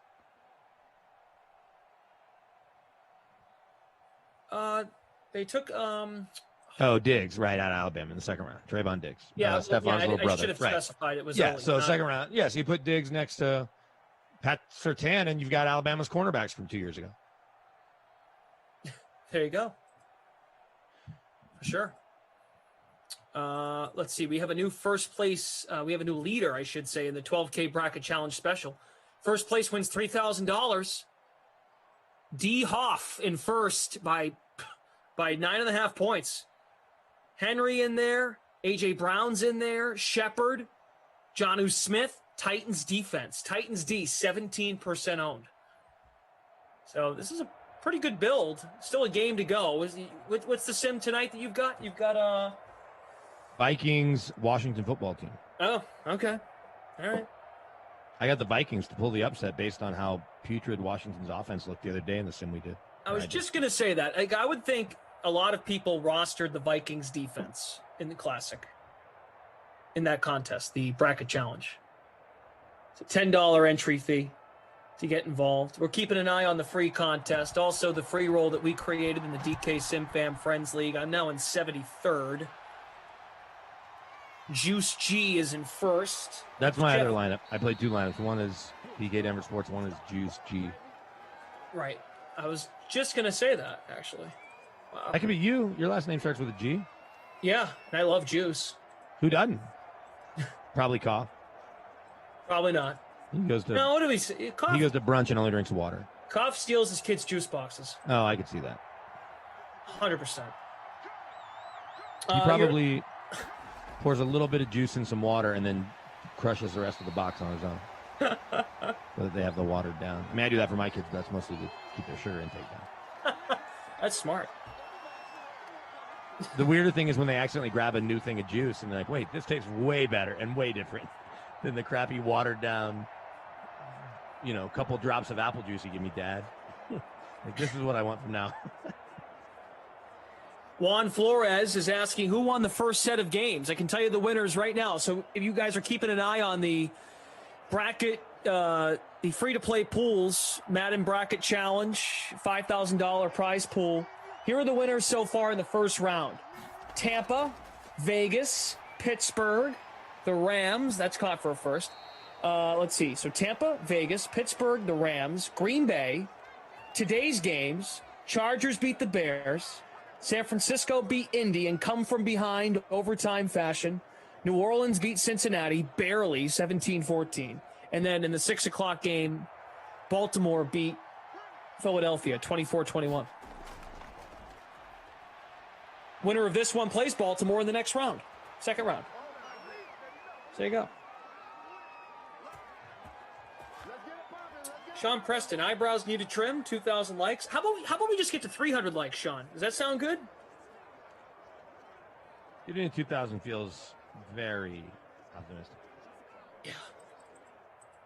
Hit that like button, guys. Appreciate you. Travis, are you still in Hawaii? Travis says Minnesota D sucks. Haskins will probably throw 3 to 4 touchdowns. I'll take the under. Yeah, Dwayne Haskins is just not great. But that's not to say Minnesota is amazing. But Minnesota has really good players. They have Harrison Smith. They've got on defense, Anthony Harris, who led the NFL in interceptions 2 years ago. And who's the They've linebacker? got all those pass rushers. Everson Griffin, Yeah. defense end, right? Yeah, they've got some good players, so they can wreak havoc. But hey, any given sim day, that's why you got to play the games. How's Twitch fam doing? How you doing, Twitch? CJ71, I actually joined the $10 Classic tonight. Got half of my ticket back. Yeah, that's right. So Derrick Henry scoring a touchdown. All of you pretty much entered that for only $5 as opposed to 10, which is a pretty good deal. There goes Saquon. In for a touchdown. Is he in? He's in. Touchdown. Sorry, I stepped on your call. No problem. All right. Both RB1s coming to play. So, Flash, I told you before we came on that Koff and a couple of our friends in the media, fellow CUSE alums like you guys are, we've been bagging on Koff all day about this Julian Edelman Hall of Fame thing. It started with one of them posting his tweet from yesterday. Julian Edelman belongs in the NFL Hall of Fame. Hashtag Patriots legend, all-time playoff performer. And so then it's just been a barrage. And I told you Koff hadn't chimed in. He finally chimed in a minute ago. This is fun. Oh, it's okay. He wrote back, it is for the three of us. I heard Colin Cowherd today. What was his take? Colin essentially framed it like, so he brought up Calvin Johnson. Yeah, kind of the opposite. In the sense that Calvin Johnson retired at such a young age because he was sick of losing. And look, that's not the only reason, okay? Don't come at me. I mean, there's other stuff that went into his decision, but it probably would have helped Calvin Johnson over the years if he had played for a winner.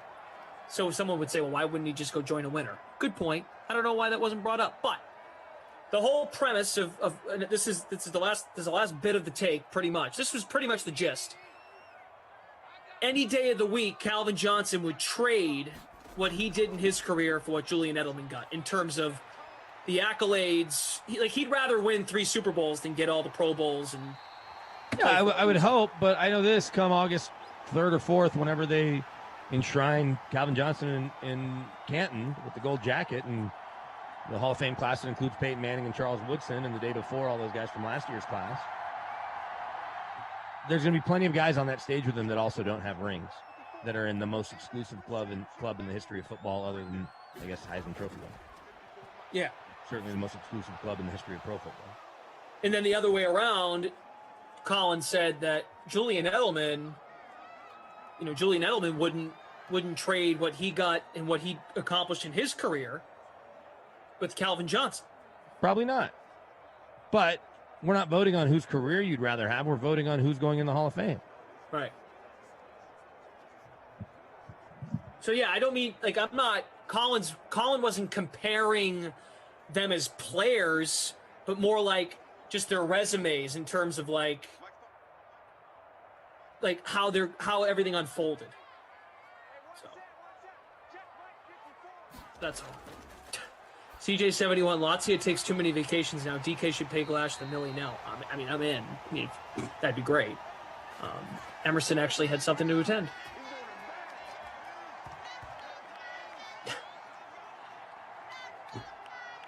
So yeah, that was pretty much it.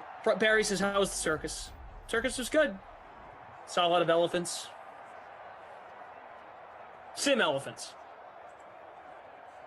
Sim elephants, great.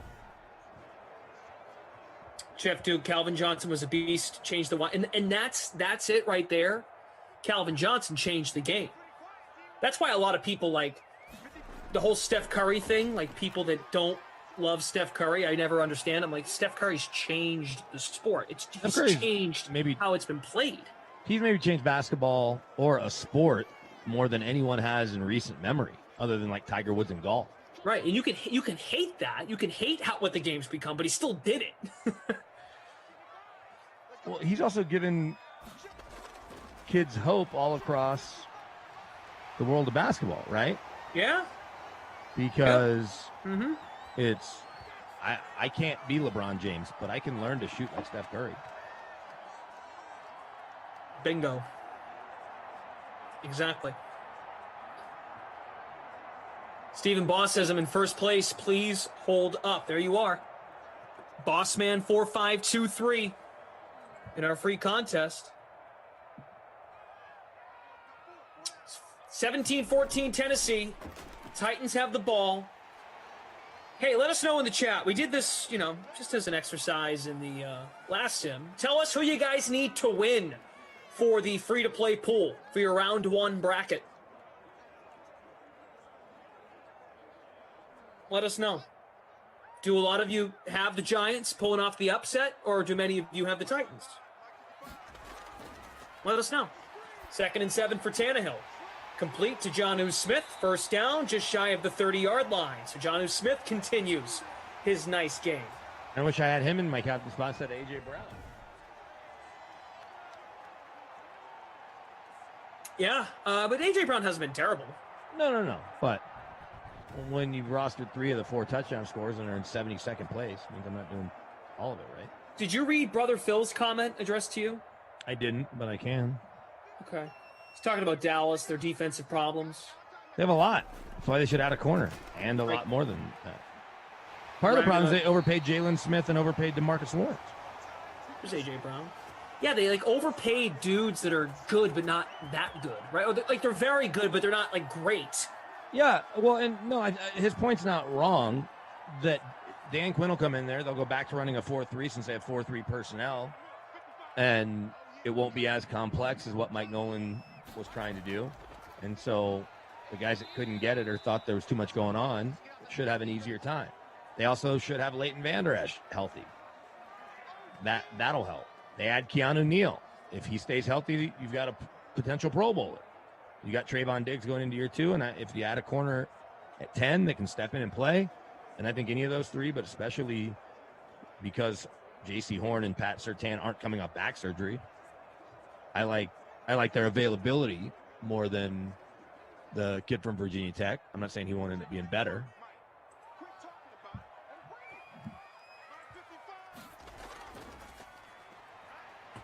Henry around the outside, first down to the 8, gain of 13. I'm drawing a blank on that kid's name, the Virginia Tech corner, Caleb Farley. Caleb Farley could end up being the best, but he just had back surgery, so he'll be the least available early, I would think. They say he'll be ready by camp. Brother Phil, I'm with you. You can never have enough corners because it's a passing league for sure. Well, and look, Vic Fangio says that all the time. Say what you want about Vic Fangio as a head coach. Everybody knows he can call a good defense. And people are stealing coaches that work for him and mimicking what he did against the Chiefs. Yeah. Like the Bucs did. Mhm. And so Vic Fangio says over and over, you need 3 good corners. You need more than that. And he doesn't think there's 96 good corners in football. And he's right. There aren't. I mean, most people can tell you a good cornerback duo. Miami's one to think of because they're the highest paid with Jones and what's the kid's name? Woods? Is that his name? Xavier Woods? Is that his name? Howard. Xavier Howard. Sorry. Who is Xavier with Howard Miami, and right? Miami? Yeah. Xavier Howard and Byron Jones are both making $13 million. Right.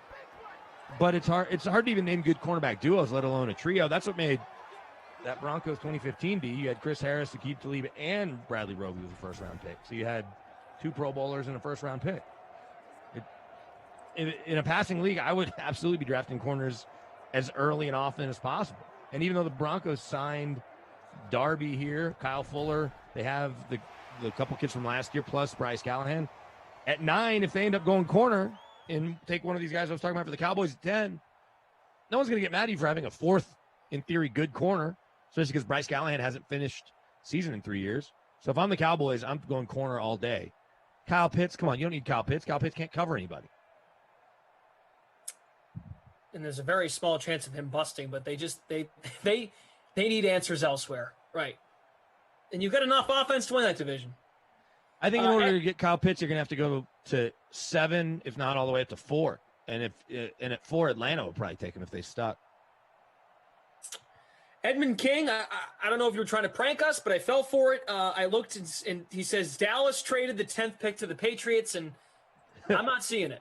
So unless you, who's reporting it, tell us. I'm not seeing that reported anywhere. And I've got a Twitter feed that has nothing but NFL information, people. So. Pretty close. Same. Barry says, I hope DraftKings will continue special promotions and such to keep us interested. So, a mock draft. Was that Kuiper's? Kuiper had a mock draft today that had the Patriots going up to 8. Somebody had them going to 8. Maybe it wasn't the Patriots. Somebody had, or maybe it wasn't Kuiper. Somebody had the Patriots going 8 to go get Justin Fields. They're not trading up. They're not doing it. You heard it here first. They've never done it. If they do, I'll be shocked. I will actually be shocked. People say that people throw around shocked all the time. I will be shocked if the Patriots move up. Never mind the fact move up and take a quarterback. So, like Kuiper thinks they're going to move up and get Fields, right? Did he say at 8? Yeah, he said that today, that they're going to go up to 8 to get Fields and trade with Carolina. That's a touchdown for Tennessee. Who we got? AJ Brown? Who we got? No. Corey Davis. Edmund King says, yeah, he's pulling our legs. Okay. Well, Edmund King, you did a good job of getting your comment read. A lot of folks needed more Jonnu Smith there. Hopefully Corey Davis works for you. I wanted to go back up and read some of these. Alex Wilson has a nice record of 8-1. Cardinals his only loss. R. Chavez is 9-0 in the bracket picks. Expired name is 0-8. But the Dolphins aren't playing. What are you talking about? Dolphins don't play till tomorrow night. Stephen Boss has 3 losses. Alex Wilson Titans are 5-11 in their last 16 sims, but I have them in my final 4. Feeling okay about it. They can get hot. Well, good luck to you guys. David says Ducey is expected to sign by the end of this week. So stoked.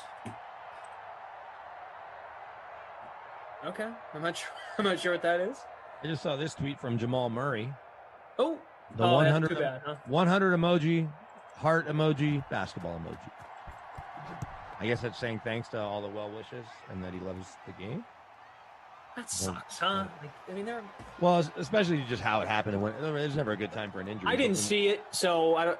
It happened in the last minute. They're down 10 in the last minute. He's just cutting to the. I mean, he's just making a move to the basket. Oh, it was the last minute of the game. The last minute of the game, and they're down 10 at that point already.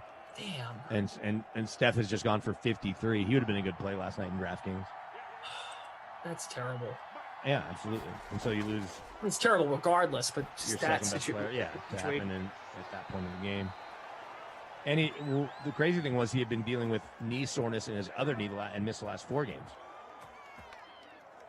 Ugh.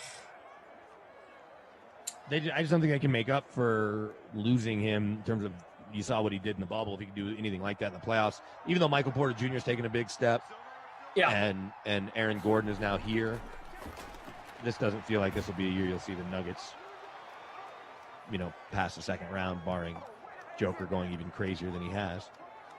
Yeah. And even still, he needed Murray last year.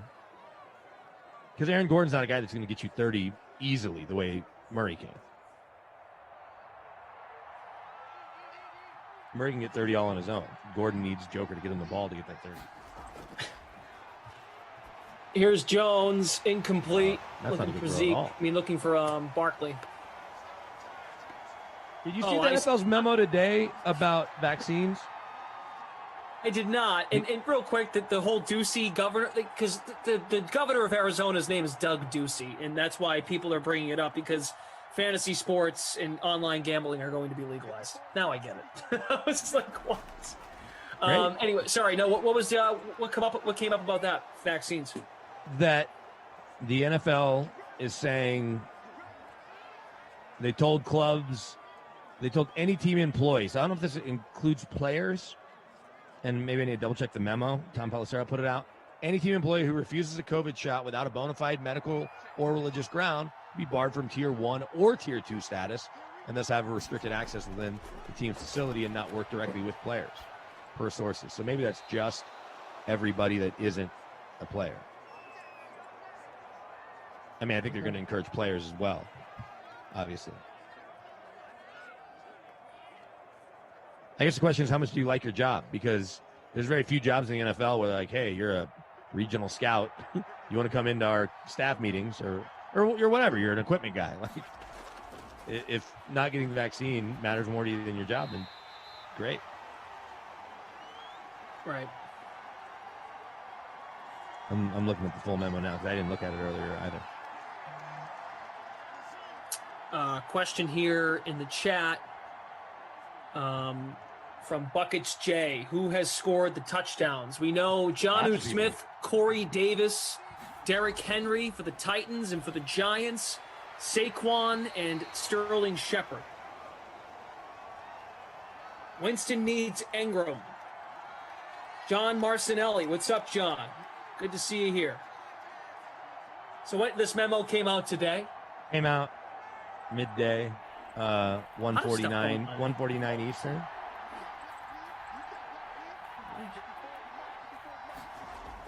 Oh, and then there's vaccine information sessions for players, families, and staff. Daniel Jones, you had a wide open man. Now it's 4th and 10. Huh. They can kick a field goal to make it a one-score game. They want the teams to report on a weekly basis the number of employees who have been vaccinated. They're actively discussing the NFLPA with the PA a set of protocol changes that would apply to clubs where vaccination levels reach a certain threshold. That would give vaccinated individuals significant relief from requirements relating to testing, PPEs, physical distancing, travel, and everything else. So if enough people in the building, right, sort of like we talk about herd immunity in society, if enough people in a NFL building, which I think would have to include a lot of players, have tested or have received the vaccine, we'll call it by the time training camp starts, I imagine is what the goal for this is, then you just kind of go business as usual. All right, and I hope that's something they can get figured out. But in certain cases, like we were just talking about with the NFLPA, I know those are two kind of separate things. But they are separate things. I mean, they're separate, so it has to be collectively bargained. But I can't imagine. And DeMaurice Smith said on that call last week, he's like, we're going to trust the science, so we're going to encourage our players to get vaccinated. Yeah. Yep. He's like, we encourage everybody to get vaccinated. Mm-hmm.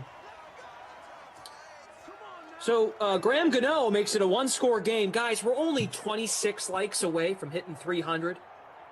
So smash the like button if you're loving the Madden Sims. About 4:30 watching. If you're on Twitch, turn your notifications on and follow us. We have 2.6. I'm in 131st place despite having 3 of the 5 touchdown scores. Unreal. High scoring sim, man. No kidding.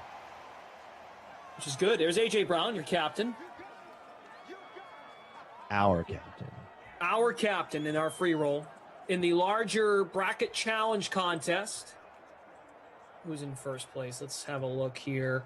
D. Hoff still in first, but his lead is shrinking. The winner of this sim moves on to play Baltimore in the second round.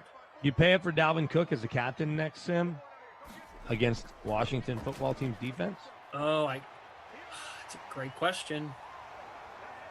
I think a lot of folks are got to be thinking that. You trust Dalvin Cook to deliver. And I'm talking not just for your lineups. I'm talking about the bracket challenge, right? Like, sure. You'd like to think if it was a normal Viking sim, Dalvin Cook will just dominate, and it's another day at the office for the Vikings. How about this? Twice in one game against the Jets. He's only scored in 2 games in the last 6. He went 4 games without a touchdown.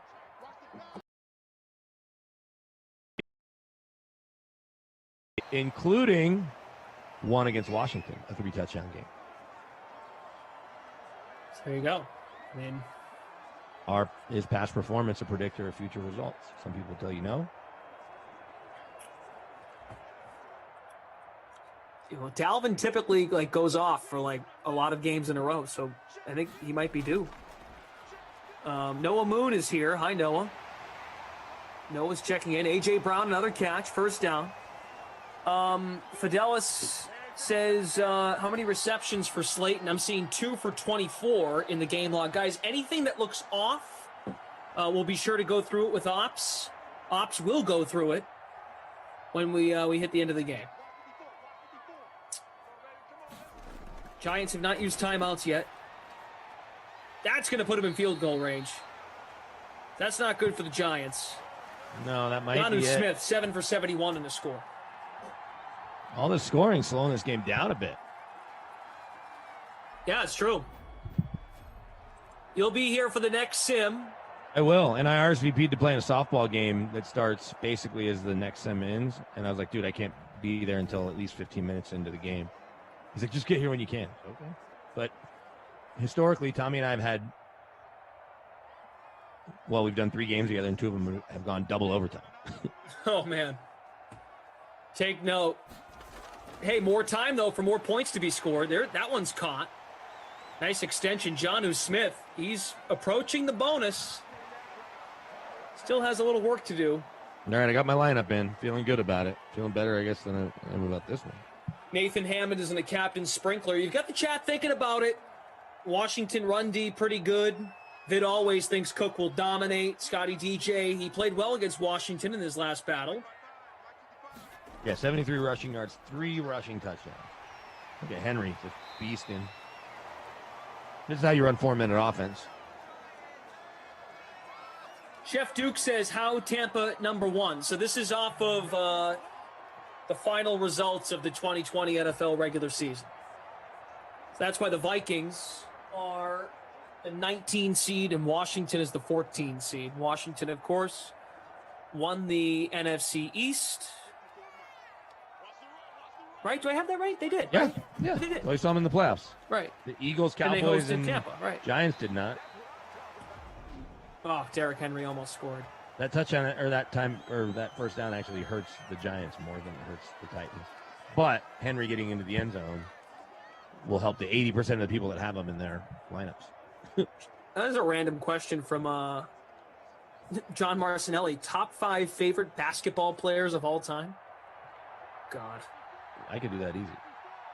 I probably... Just give me a second. Let's watch the first and goal, and I'll rattle 5 off. I can think of, 4 right now. Oh! Paul Pierce, Antoine Walker. Yeah, so all right, I'll do it right now. So my favorite, not the way I think it's the best ever, is my favorite. Pierce, Kobe, Dirk, Vince Carter, and Tracy McGrady. My 5 favorite that are my favorite to watch. Barkley, because he's just my favorite all across the board, was my favorite when I was a kid. Jordan is actually 3rd behind LeBron. Look at Tannehill vulturing a touchdown. So I'm doing it in reverse or in weird order, but LeBron's my favorite to watch. Barkley's my all-time favorite person in sports. Jordan is in there, Kobe and Dirk. Done. I was going to do next 5. AI would be in there. Shaq in his dominant days was really fun to watch. Olajuwon. Yeah, Shaq's a good one. Obviously, LeBron is too. But see, LeBron was never my favorite because I had to root against him a lot with the Celtics. I never had to root against him, and I've loved watching him play every game. Player of the game is going to be tough. Let's see the winning lineup in our contest. Garnett or Billups. That's a good one. Chauncey Billups. Love Chauncey. Tannehill, 41 points in the captain spot. With that touchdown there, he threw a couple touchdown passes. It's going to be hard not to go with Tannehill. He's only drafted 35% of the time and only captain 5% of the time. Yeah. I think it's Tannehill.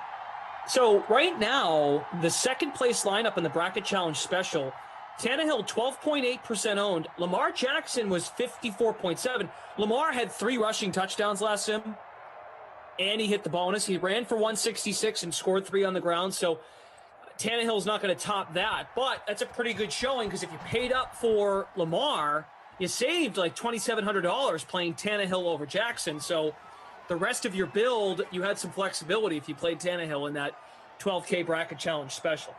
There's no doubt. Humphrey 6.9, Slayton 4. What did Ingram do? I don't remember calling his name. A lot of people in the chat are barking about Ingram, so maybe he didn't do well. Let's see.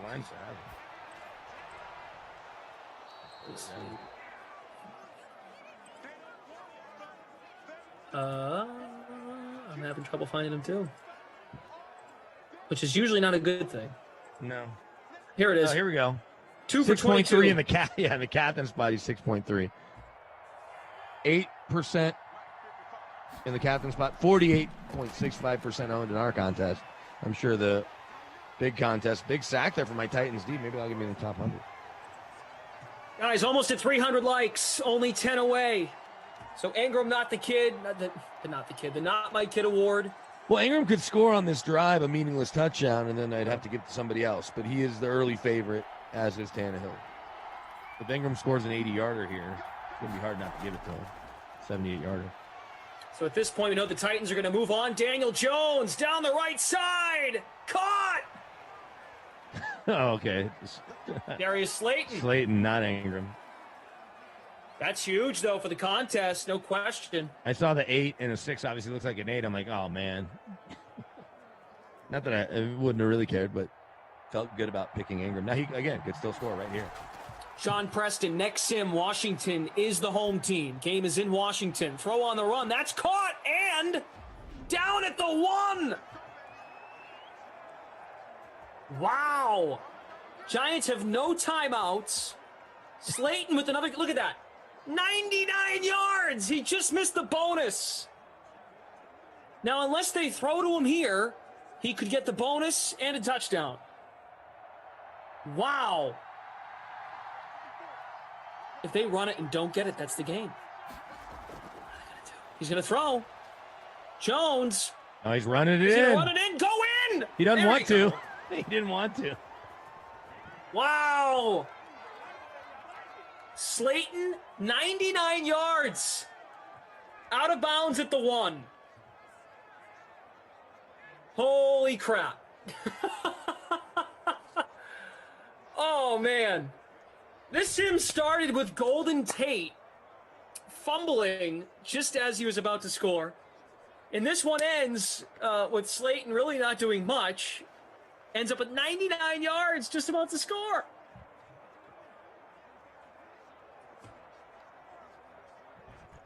I have to really go to the bathroom, to be honest with you. Cough sent a funny gift that I'm going to show the chat after I show you.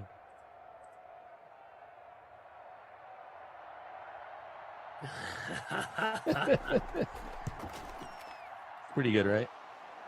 Pretty good. Wow. Hey, maybe an onside kick. Who knows? We could get craziness. 12 seconds.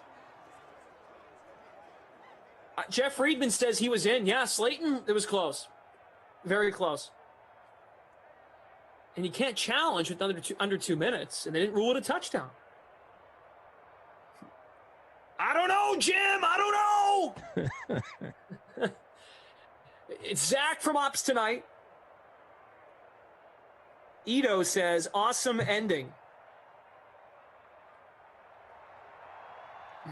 I don't know, Jim. Here we go. Jim, watch the bobble. Okay. I'm in 130. No dice, says Liz. No dice. No dice. All right. Oh, Jonnu Smith now in the captain spot. But still giving it to Tannehill. So, yeah. Bossman 4523 is winning our contest. That is an alarm in the next building across from me. Pretty loud. You hear that? Okay. Yeah. Let me know when we're on camera so I can show everybody. Everybody stick around here to see this funny GIF courtesy of Adam Kaufman in our group chat with a couple of his college Syracuse alums. So good. Yeah, Cena 472. The Shepherd, 1 catch for a touchdown and 61 yards. Yep, there's the Julian Edelman Hall of Fame argument right there for you.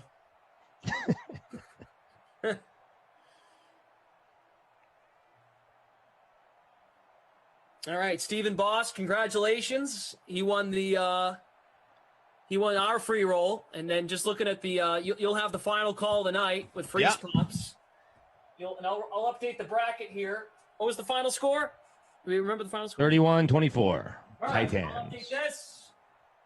I'm about to be almost perfect, save for that 16-17 matchup, Raiders, Cardinals. We'll see how it goes the next couple of days, but clearly working all these sims is paying, I don't know about dividends, but showing that we know what we're talking about a little bit, just a little bit. So, with this result, Tennessee-Baltimore, which has been a good matchup in the playoffs in real life, they will meet up in round 2.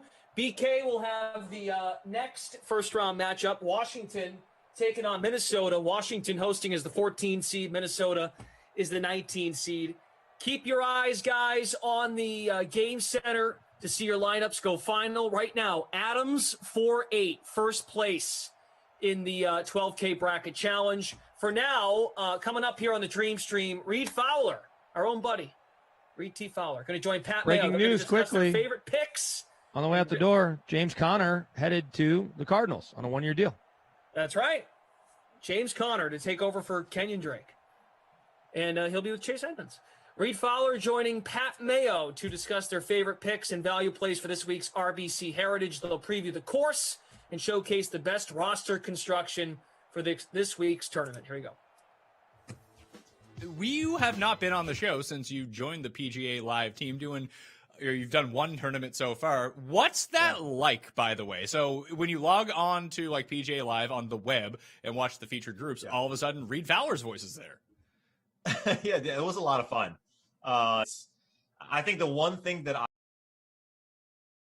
talked about in the industry is that I think this is a first step, and I didn't really realize it until after when I was reading the comments on Twitter. And everyone was so gracious and saying congratulations, is that this was the first step that you and I and people in our industry, in our part of it, right, get into the mainstream.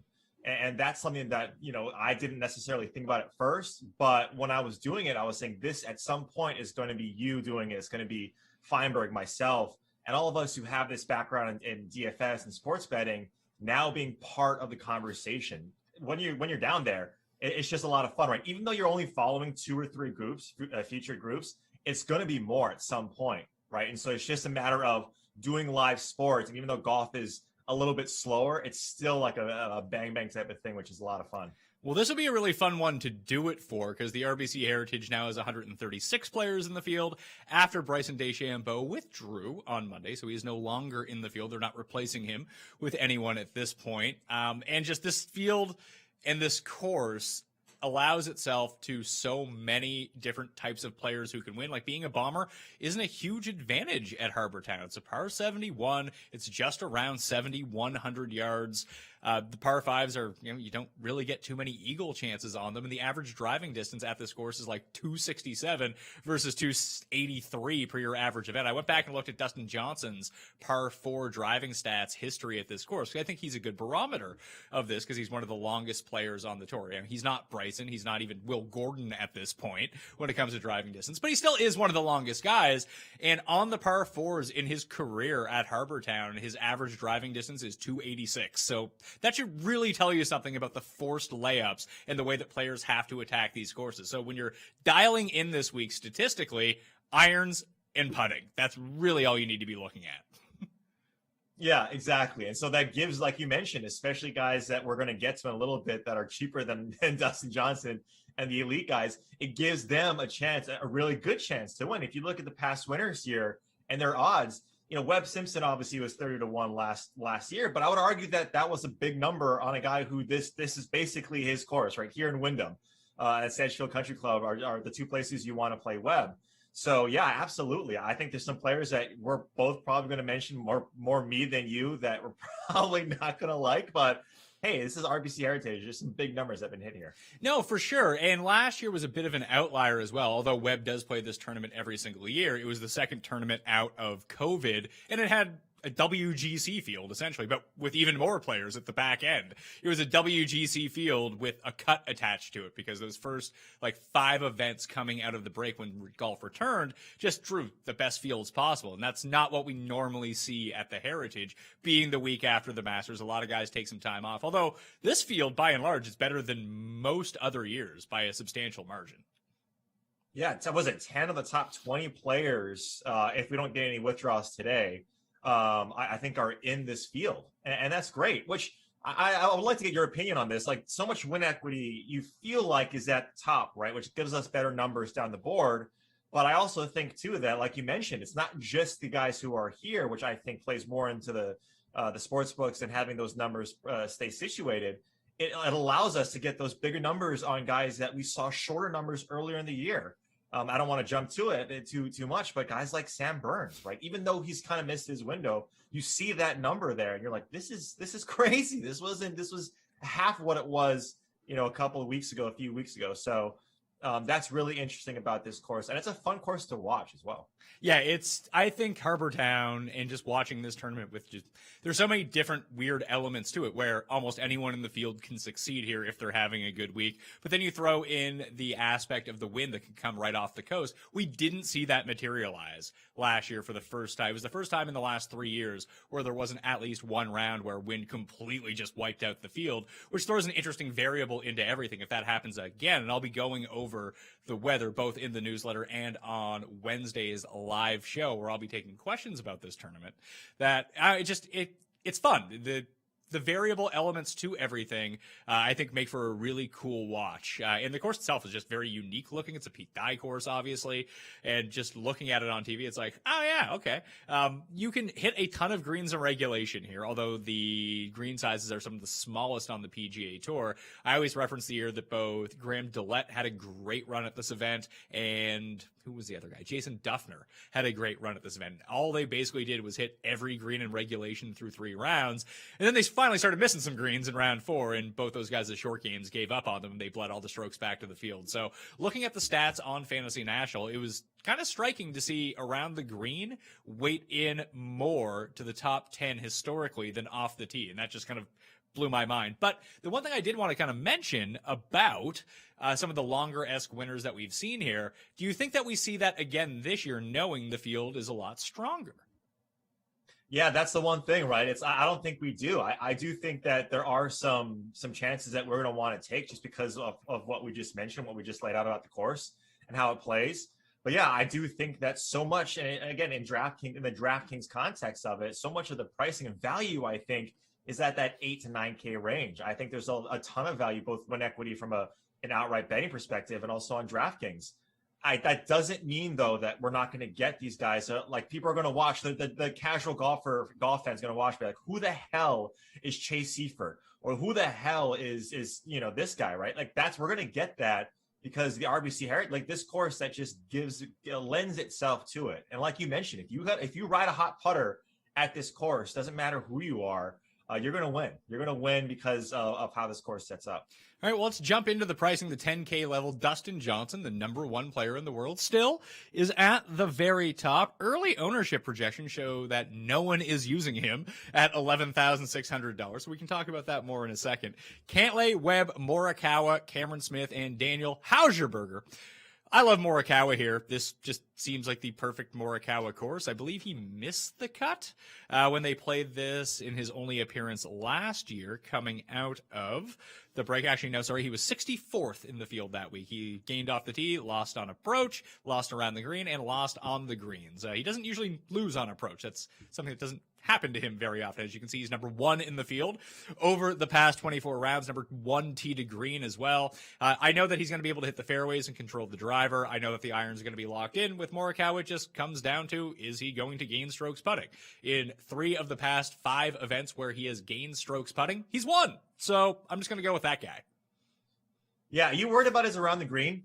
No. Like, that's the one thing, yeah. Like, right, because his irons are so good, right? If he gets on the green, you don't have to worry about that. And so that's the one thing that gives me pause about Morikawa, but it's a very short-lived pause because you're right. The irons are there. We saw it at Augusta National. He didn't consistently have, the best putting week at Augusta, but like that happens to everybody. It happens to the best. We know how good Morikawa is, a major winner, WGC winner. So yeah, at this price tag, right, he's finally properly priced to where you're not like, oh my God, this guy's in the 9K range. We're going to have to smash this. And he's not 30-1 coming into it. But the guy that I really like is Daniel Berger. You mentioned him at $10,000. And if DJ is sub 10%, this is like, that's something that you always have to consider, even when he's at 11.6. But I like Daniel Berger with the win already at a Coastal course. You see, like, to me, the Augusta National poor outing doesn't really mean much. This guy is, in terms of ball striking, one of the best. You see it there, top 10. So I like Berger. I like him on these Coastal courses. I like him on these shorter courses as well, like par 70, par 71 type courses. Yep. And then there's always just a way that you can play this where it's a lot like playing Spieth at the Masters last week, where you made the decision, are you going to play him or are you not going to play him? I decided to play him. That actually worked out for me for like the first time in ages. But Webb Simpson is that guy at this course. Do you just play Webb? Yeah, that's a good point. And look, Webb, he played all right? He played great. Hitting his irons really well last week, and then just kind of fall there. But over the last handful of tournaments, we've seen some inconsistency.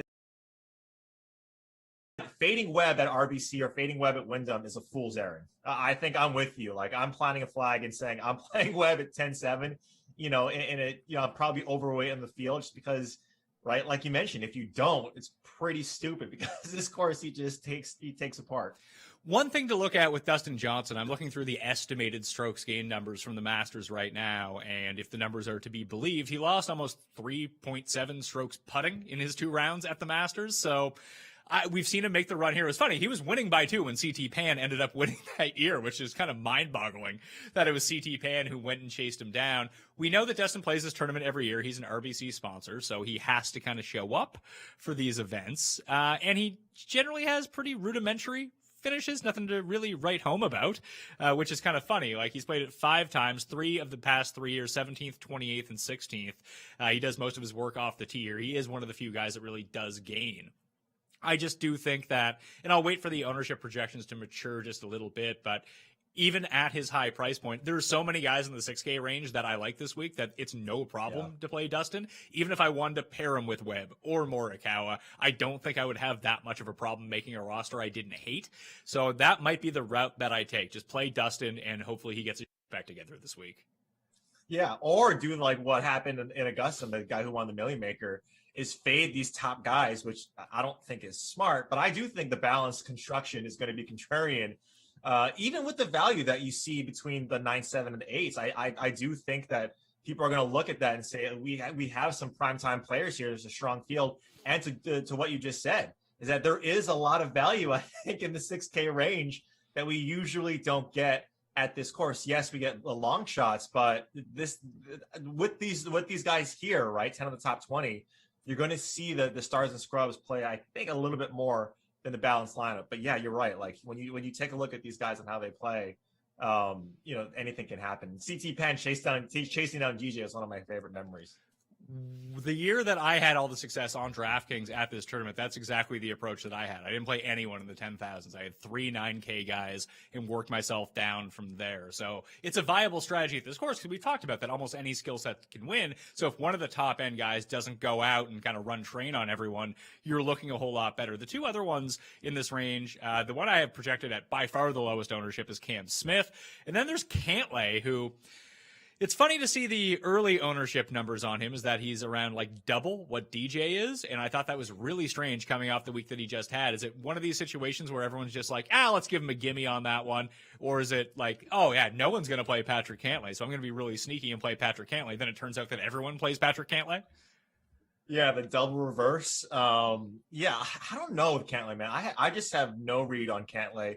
Look, like if you take a look at just his recent form, right, the miscut players and Masters, that should give you some pause, especially with the guys around him. But like, I just don't know where his game's at.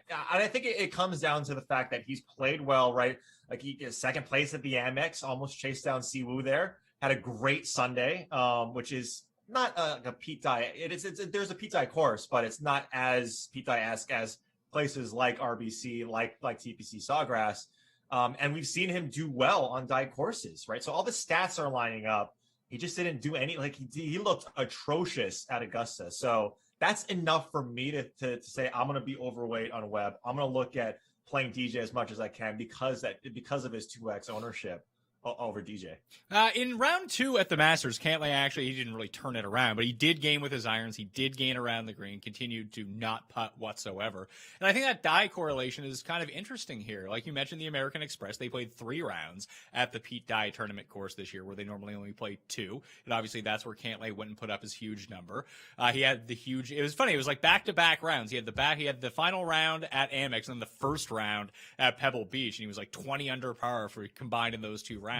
But again, that's a shorter coastal course, did really well there. And then if you look at the match play, he just parsed through the strokes gain data. No, he didn't advance, but he was probably the best player in the round robin phase, tee to green, and just weirdly lost a match and then got bounced in a playoff. And that was the end of him.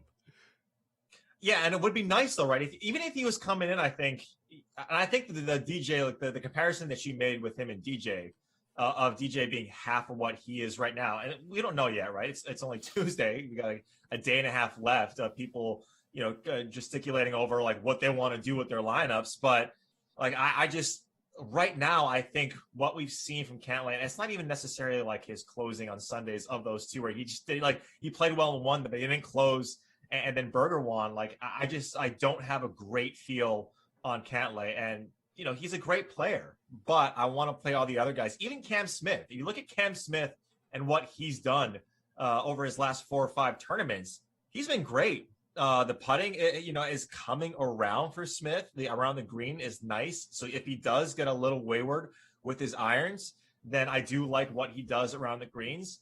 And like you mentioned, no one is going to be playing this guy. And what did he do? He just another great performance at Augusta National. So I do like that more so than a guy like Cantlay. Well, I just look at Cantlay, and I think the reason that everyone is going to him is the course history. He's played the RBC Heritage 3 times. He's never finished worse than 7th in any of those 3 starts. So that's probably a reason to get on him this week. I am very curious to see where that ownership trends throughout the week, because even if I had to play a DJ Cantlay lineup, probably feel pretty good about that. But you're right about Cam Smith. Even he doesn't have quite the course history here. He's played it 5 times, made the cut only 3 times. His best finish is a 15th. That was the very first time he played this event 5 years ago. But coming in 4th, 11th, 17th, 10th, those are WGCs, the Players, the Masters, and Genesis. Those aren't scrub events, so he continues to hold his own in a lot of these. And it is a course where his bad driving likely won't get him into as much trouble. Now, if he loses 3 strokes off the tee, he's going to be. But you hope he pushes with the field off the tee and then does the rest of the Cam Smith stuff the rest of the time. Right, exactly. Right, and again, this is a tournament like we keep on harping on is that I don't think you need to be extreme. Like I don't think you need to chase the chalk. Even though I'm saying I really like Webb, I do think there's opportunities for a guy like Cam Smith to do well here, and just because of what he's able to do. But like I said, Patrick Cantlay is someone that I'm willing to be wrong about and be okay with that. Yeah, it's funny. I don't want to spend too much time harping on the top and even in the 9Ks, but I find this board so much easier to parse the lower we get down, and I find the top of the board really difficult to figure out who to put in my lineups. Yeah. It seems like everyone from Sergio at $8,600 and up, you can make a pretty viable case for, and then once you get past that, it's like, okay, I like this guy, but I find the top of the board super confusing. Yeah, I mean, what do we do with Will Zalatoris? I know we'll get to that in a little bit, but you're absolutely right. I think it's an embarrassment of riches, right? We usually at this course have our guys like Webb, we have our CT Pens, the players that we do like, the Kevin Nas, and Kevin Kisner, right? We usually play these guys at this type of course, but now we're introducing a whole nother bag, a whole nother onslaught of players who really can play well and course setup, like a Colin Morikawa. I mean, when you look at his stats, right? You see ones across the board. That is really hard to get away from. But then you see other guys like Webb who don't have ones, but usually play this course extremely well. What do? And when that's the case, I really like to stay away from being married to the stats. And maybe more so when we get down into the lower salary guys. So much of the narrative that you put in your mind and the dialogue is, well, because this guy does well from a stats side, which is a viable strategy. When that's the case, when I can't really wrap my head around it, I try to stay away and divorce myself from the stats as much as I can. So for me, in the 10Ks, it's Morikawa. Then I'll figure out someone to pair with him, probably DJ if things keep up like this, but maybe Cam Smith, like you talked about, if no buzz ends up going through him. 9Ks, we got Zalatoris, Will Z, Hatton, Connors, Casey, Fitzpatrick, and Sungjae. My early gut told me, go with Sungjae. It's a short Bermuda course.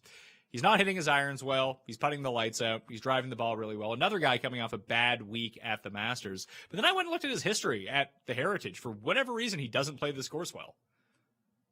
Yeah, you think it's because maybe it's because he's just played so much golf before he gets here, so he's a little fatigued. But yeah, you're right. Like I looked at Sungjae as well, and I really wanted to make a case for him at $9,000. I think that's a great price for what his upside is. But I mean, my favorite in this range are guys that are below. Or excuse me, my favorite, some of my favorite plays are guys below him, and in this range, I think it's Paul Casey. When you looked at his Sunday round at Augusta, he had a couple of heaters. Like he had a birdie streak of 4. Yes, he gave that back just because he didn't have his full game going. He is doing a new putting stroke though. He's got the reverse. putting stroke right now where the front hand is low. And he was trying that out. And that's what the broadcast was. Colt Knost gave us the inside scoop that he deployed that strategy in Sunday's round, but he was putting extremely well. Then if he brings that here and his course history and his ability to play well on Pete Dye courses, I really like him at $9,200.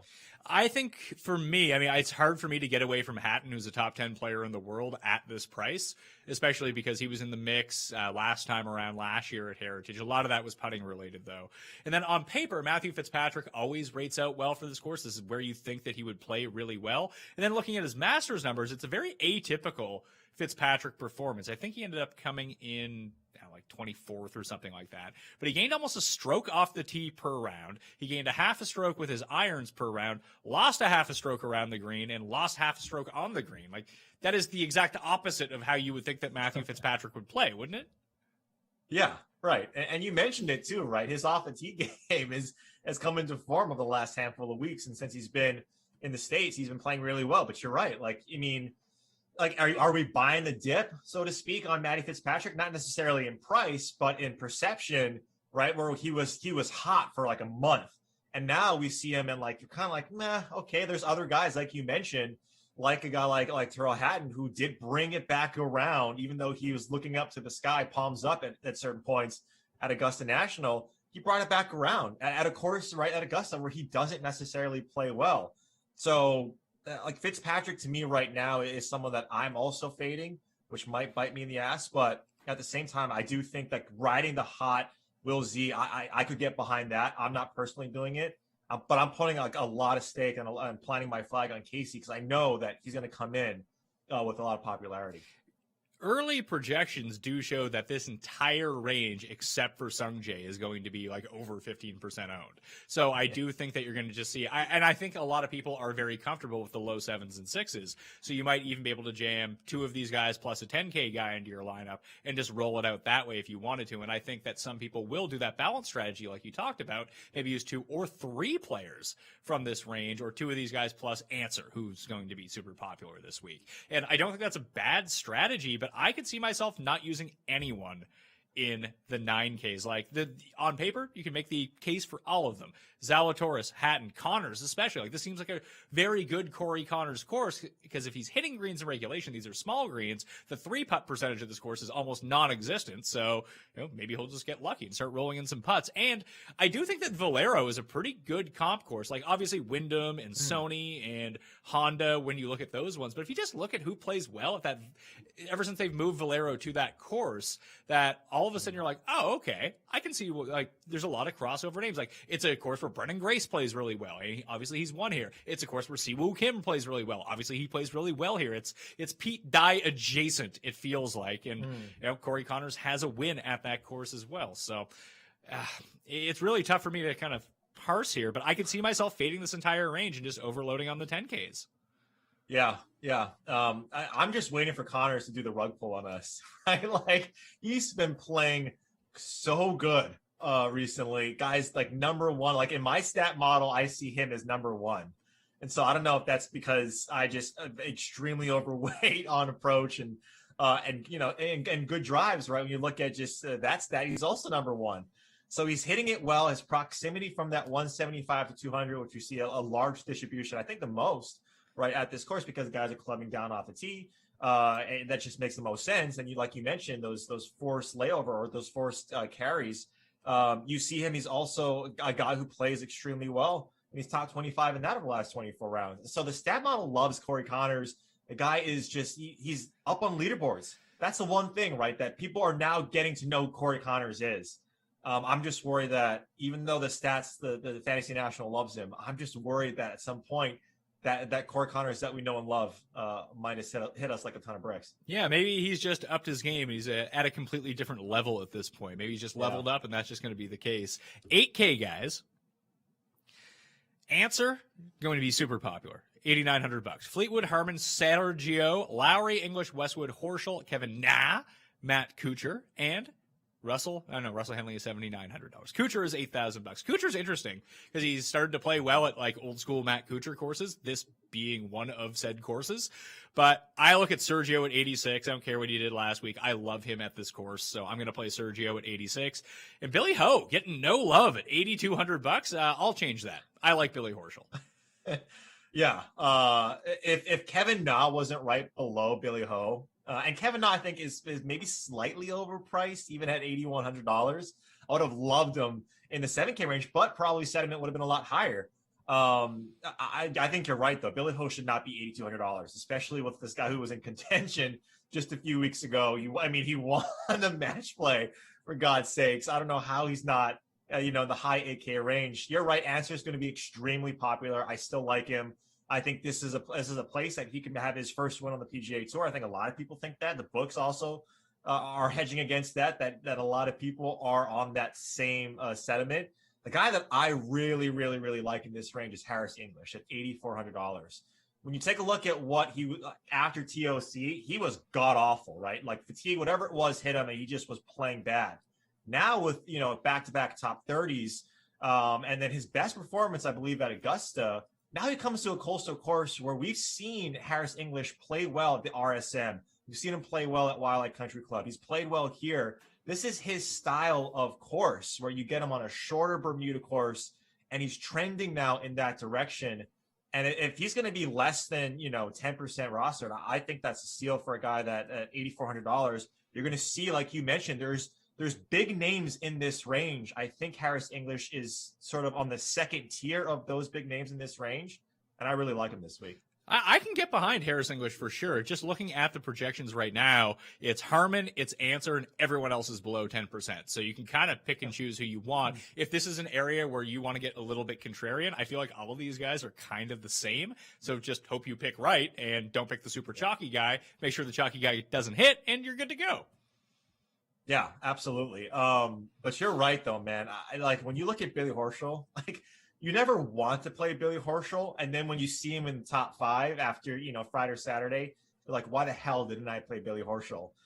He's a great player. We know he goes on streaks, right? Like that's his game too. When he finds something, we see him at the first page of the leaderboard for the next 3 or 4 tournaments, or at least contending, or at least at some point in the round that he's playing well. So I really like that Billy Ho call. I'm just trying to find his Masters stats here. Let's see what he did at the Masters from an off the tee and everything perspective over 4 rounds, because he made it all 4 rounds. So off the tee, Billy Horschel gained, lost on approach, lost around the green. He lost a lot on approach, and then gained on the green. So it's kind of a typical Billy Horschel performance when he doesn't have everything going. Makes a cut, but that's really about all that he's up to. I can just...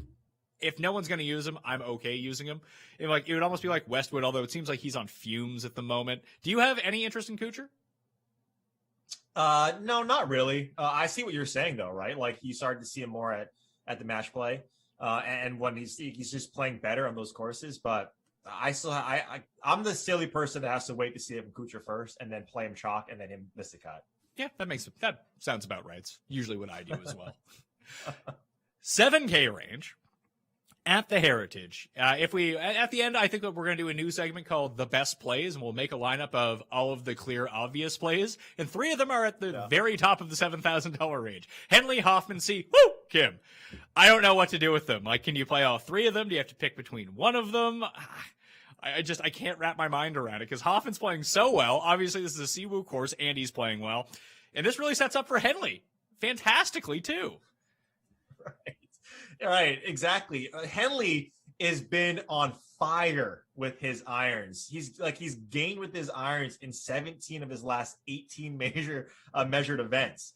But that's like typical, right? That is typical Russell Henley. Now we get him on a Bermuda course. We know that he has he's got great finishes, a win at courses like Wildlife Country Club. This is a tough one. I'm also in the same camp as you, but once Siwoo won the Amex and we see him and he won the Players, you have to plant a flag of play Siwoo at Pete Dye courses no matter what, and he's playing well. So if I had to rank it, I'd probably go Siwoo, Henley, and then Hoffman. Okay. Anyone else in the sevens? Because I bet Henley at 80-1. I also bet Matt Wallace at 80-1. I just feel like his irons are firing at the moment. And this seems like a course where he can go win. He seems undervalued in this field versus some of the other competitors, I think. Yeah, I think there's a couple of guys. I'm very interested in Sam Burns, just because of what I mentioned earlier.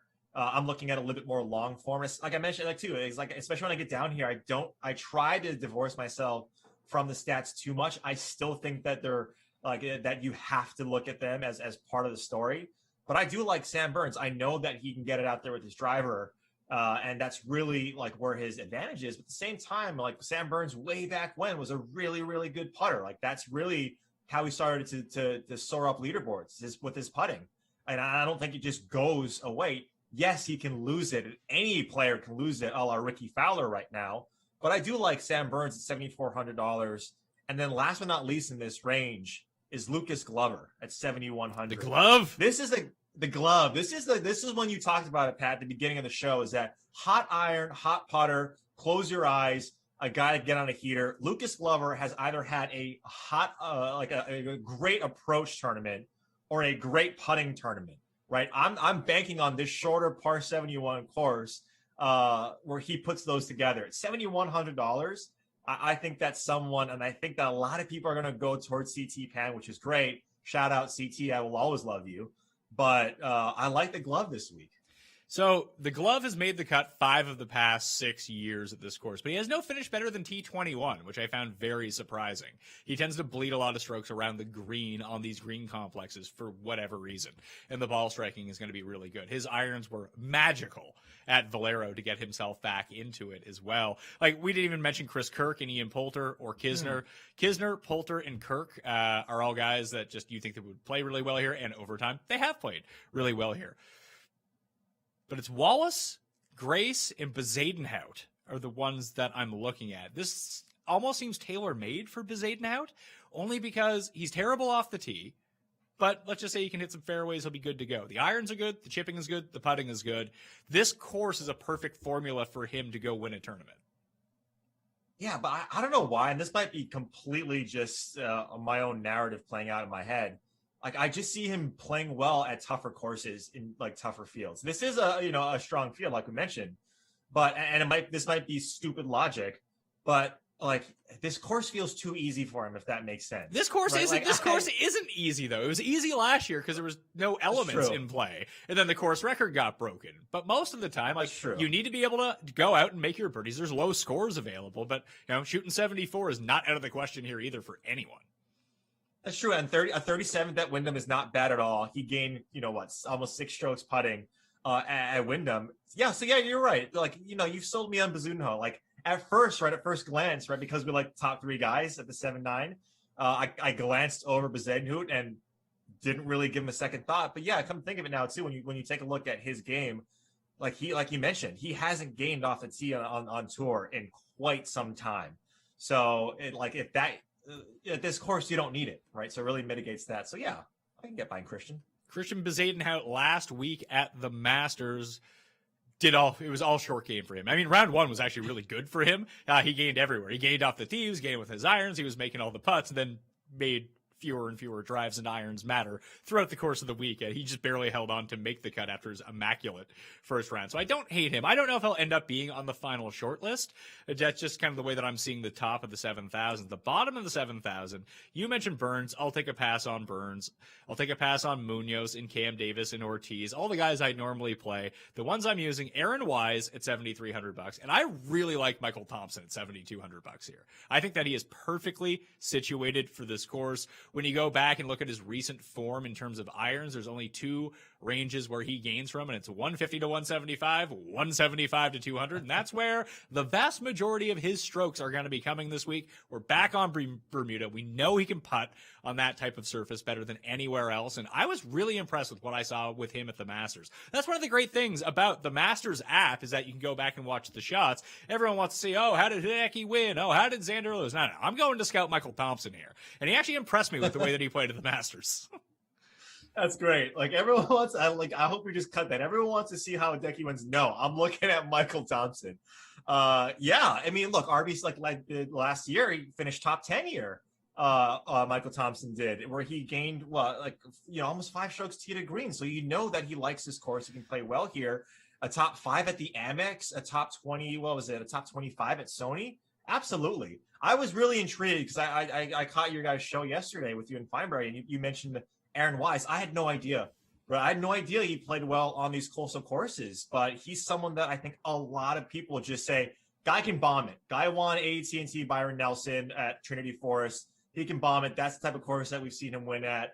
But no, you're right. And we've seen Wise play well in strong fields, right? He's been leaders at some majors, like on a Saturday or Saturday. So that's someone that everyone should be interested in. Emiliano Grillo, that's the one guy that I was kind of like, oh, okay, like a short Bermuda, less than a par 72 course.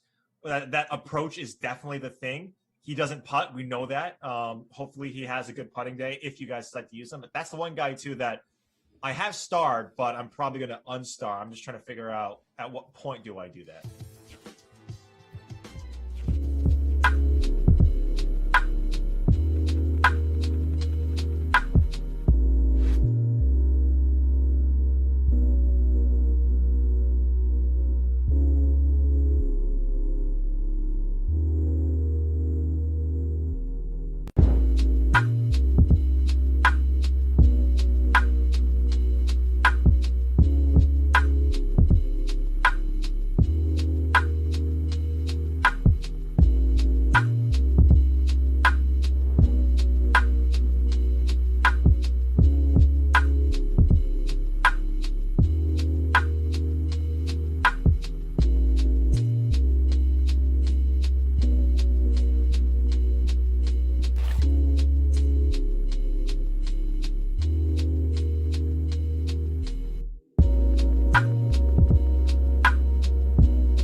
up, DK Sim fam? Madden After Dark here in the tournament. BK, Tommy Freeze Pops taking you home. We've got the number 19 seeded Minnesota Vikings at the 14th seed Washington football team. We'll get this game underway here shortly as we're efforting on the back end to get everything dialed in. But Tommy, lineups have locked. I appreciate you making the contest for the DK Sim fam in the Friends League. I like my lineup, but I like my lineup last game and finished in like 104th. Who do you got in the captain spot, and how's your lineup look? I mean, call me a chump, call me chalky, but I got Dalvin Cook in the captain spot. Me too. Had to do it, right? I mean, the guy's an absolute monster. And before we got on camera here, I was saying to BK, I feel like you and I literally just did a Washington football team Vikings sim, but it was just that I had both teams on Sunday, one of which was with BK. The other one was the late slate. So I've seen both of these teams recently, and I have a very recent memory of Dalvin Cook doing whatever the hell he wanted on the football field. Well, so, and as I told everybody in the previous sims, I was kind of looking through, kind of making my lineup towards the end of the last game. Dalvin Cook, the last time these teams played in the regular season, 3 touchdowns. So he had 73 yards on the ground, 3 touchdowns. I didn't look at his receiving numbers, but Dalvin Cook feels like a safe play. We know anything can happen in this playoff-style bracket or tournament-style bracket, but it feels like a safe bet. What's the rest of your lineup look like? It feels like the safest bet between both of these teams. So, yes, got to have them in there. Then I stacked the defenses. I just went with a different strategy here because I didn't really love the rest of Washington's roster. And we all know how much Dalvin dominates Minnesota's game plan. So I said, you know what? Let's just stack the defenses, and then I can get the guys I really want from both of these other teams the rest of the way. So I got the Sprinkler, I got Tajay Sharp, and I got J.D. McKissick. And then I got the 2 defenses, Dalvin in the captain spot, like I said. So I don't know. It's definitely something different than I've tried before. Never stack the Ds. I've done it. We'll see. I did it the other day and had both quarterbacks. Jordan Lindenbaum made fun of me for doing that, but I did finish higher than he did. So with Dalvin Cook, I've got a bunch of skill players. I do have the Sprinkler as well to go with McKissick and Dontrell Inman. I have the Vikings D and then Adam Thielen. So I think there's some potential to get some scoring there. We'll see if the Vikings D comes to play. We know Washington's D was obviously good in real life, and they're pretty good on the Sims, right? But Chase Young, I think, was better in real life than he has been on the Sims. Not that we haven't seen him make a play here and there, but he's not as dominant as he likely will be this year on Madden 22 when that comes. Oh, he's going to be like the best player in the game. I feel like Chase Young, sneaky dark horse candidate to be a Madden cover guy in a few years, right? Oh, he's got maybe a ton of buzz. They love to switch it every now and then, get the young guy in there. There hasn't been a defensive player on the cover in a long time. What was Richard Sherman, the last dude, I think? Wouldn't you think Aaron Donald probably has a shot at it because he's won Defensive Player of the Year 3 times? 100% has a chance if they're going to go defensive, but I feel like, and maybe I'm wrong here, but I feel like Chase Young is way cooler than Aaron Donald. Maybe. Right? Like young dudes love Chase Young more than they love quiet Aaron Donald who plays D tackle. You know, you got Chase Young here. He's flashy. He's a D end. He's 23 years old. So I don't know. He feels more Madden covery than Aaron Donald to me. Although, I mean, we all know Aaron Donald's going to be a first ballot Hall of Famer. He's one of the all-time greats. Chase Young isn't there yet, but you know, Madden has had Vince Young on the cover before, right? Like they love the trendy hot guy. They had Peyton Hillis on the cover. Come on. Yeah, I mean that was I don't know if you remember this. You probably do, but the year that Peyton Hillis was on the cover was the fan vote year. Remember they did a bracket styled fan vote, and it was a player from every team, and the internet kind of all banded together and was like, let's get Peyton Hillis on the cover. Well, Peyton Hillis, you know, he started his career here. Amazing. The story goes, the biggest reason he was either let go or traded was because at one of the very first team functions, he hit on Josh McDaniels' wife, not knowing it was her wife. His wife. He didn't do it actively, but it wasn't like, oh, I'm going to go talk to coach's wife.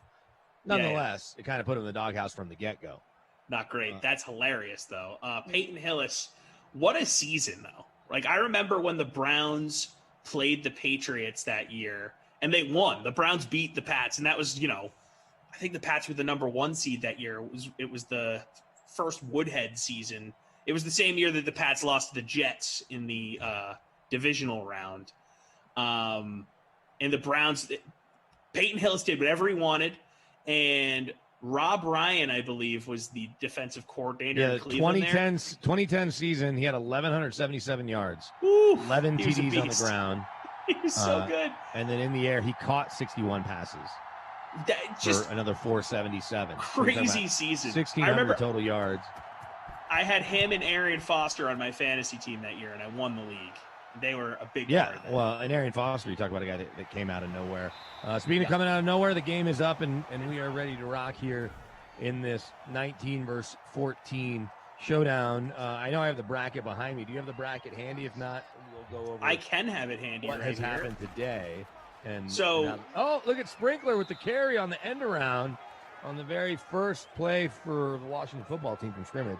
So if you got Sprinkler rushing yards, you're in good shape. He's only 98 away from the bonus now. So today's results, we had the Chargers, Niners, Saints, Ravens, and Titans all winning. So they advance. Let me pull up the bracket here and see the implications of each of those. So the Chargers beat the Bears.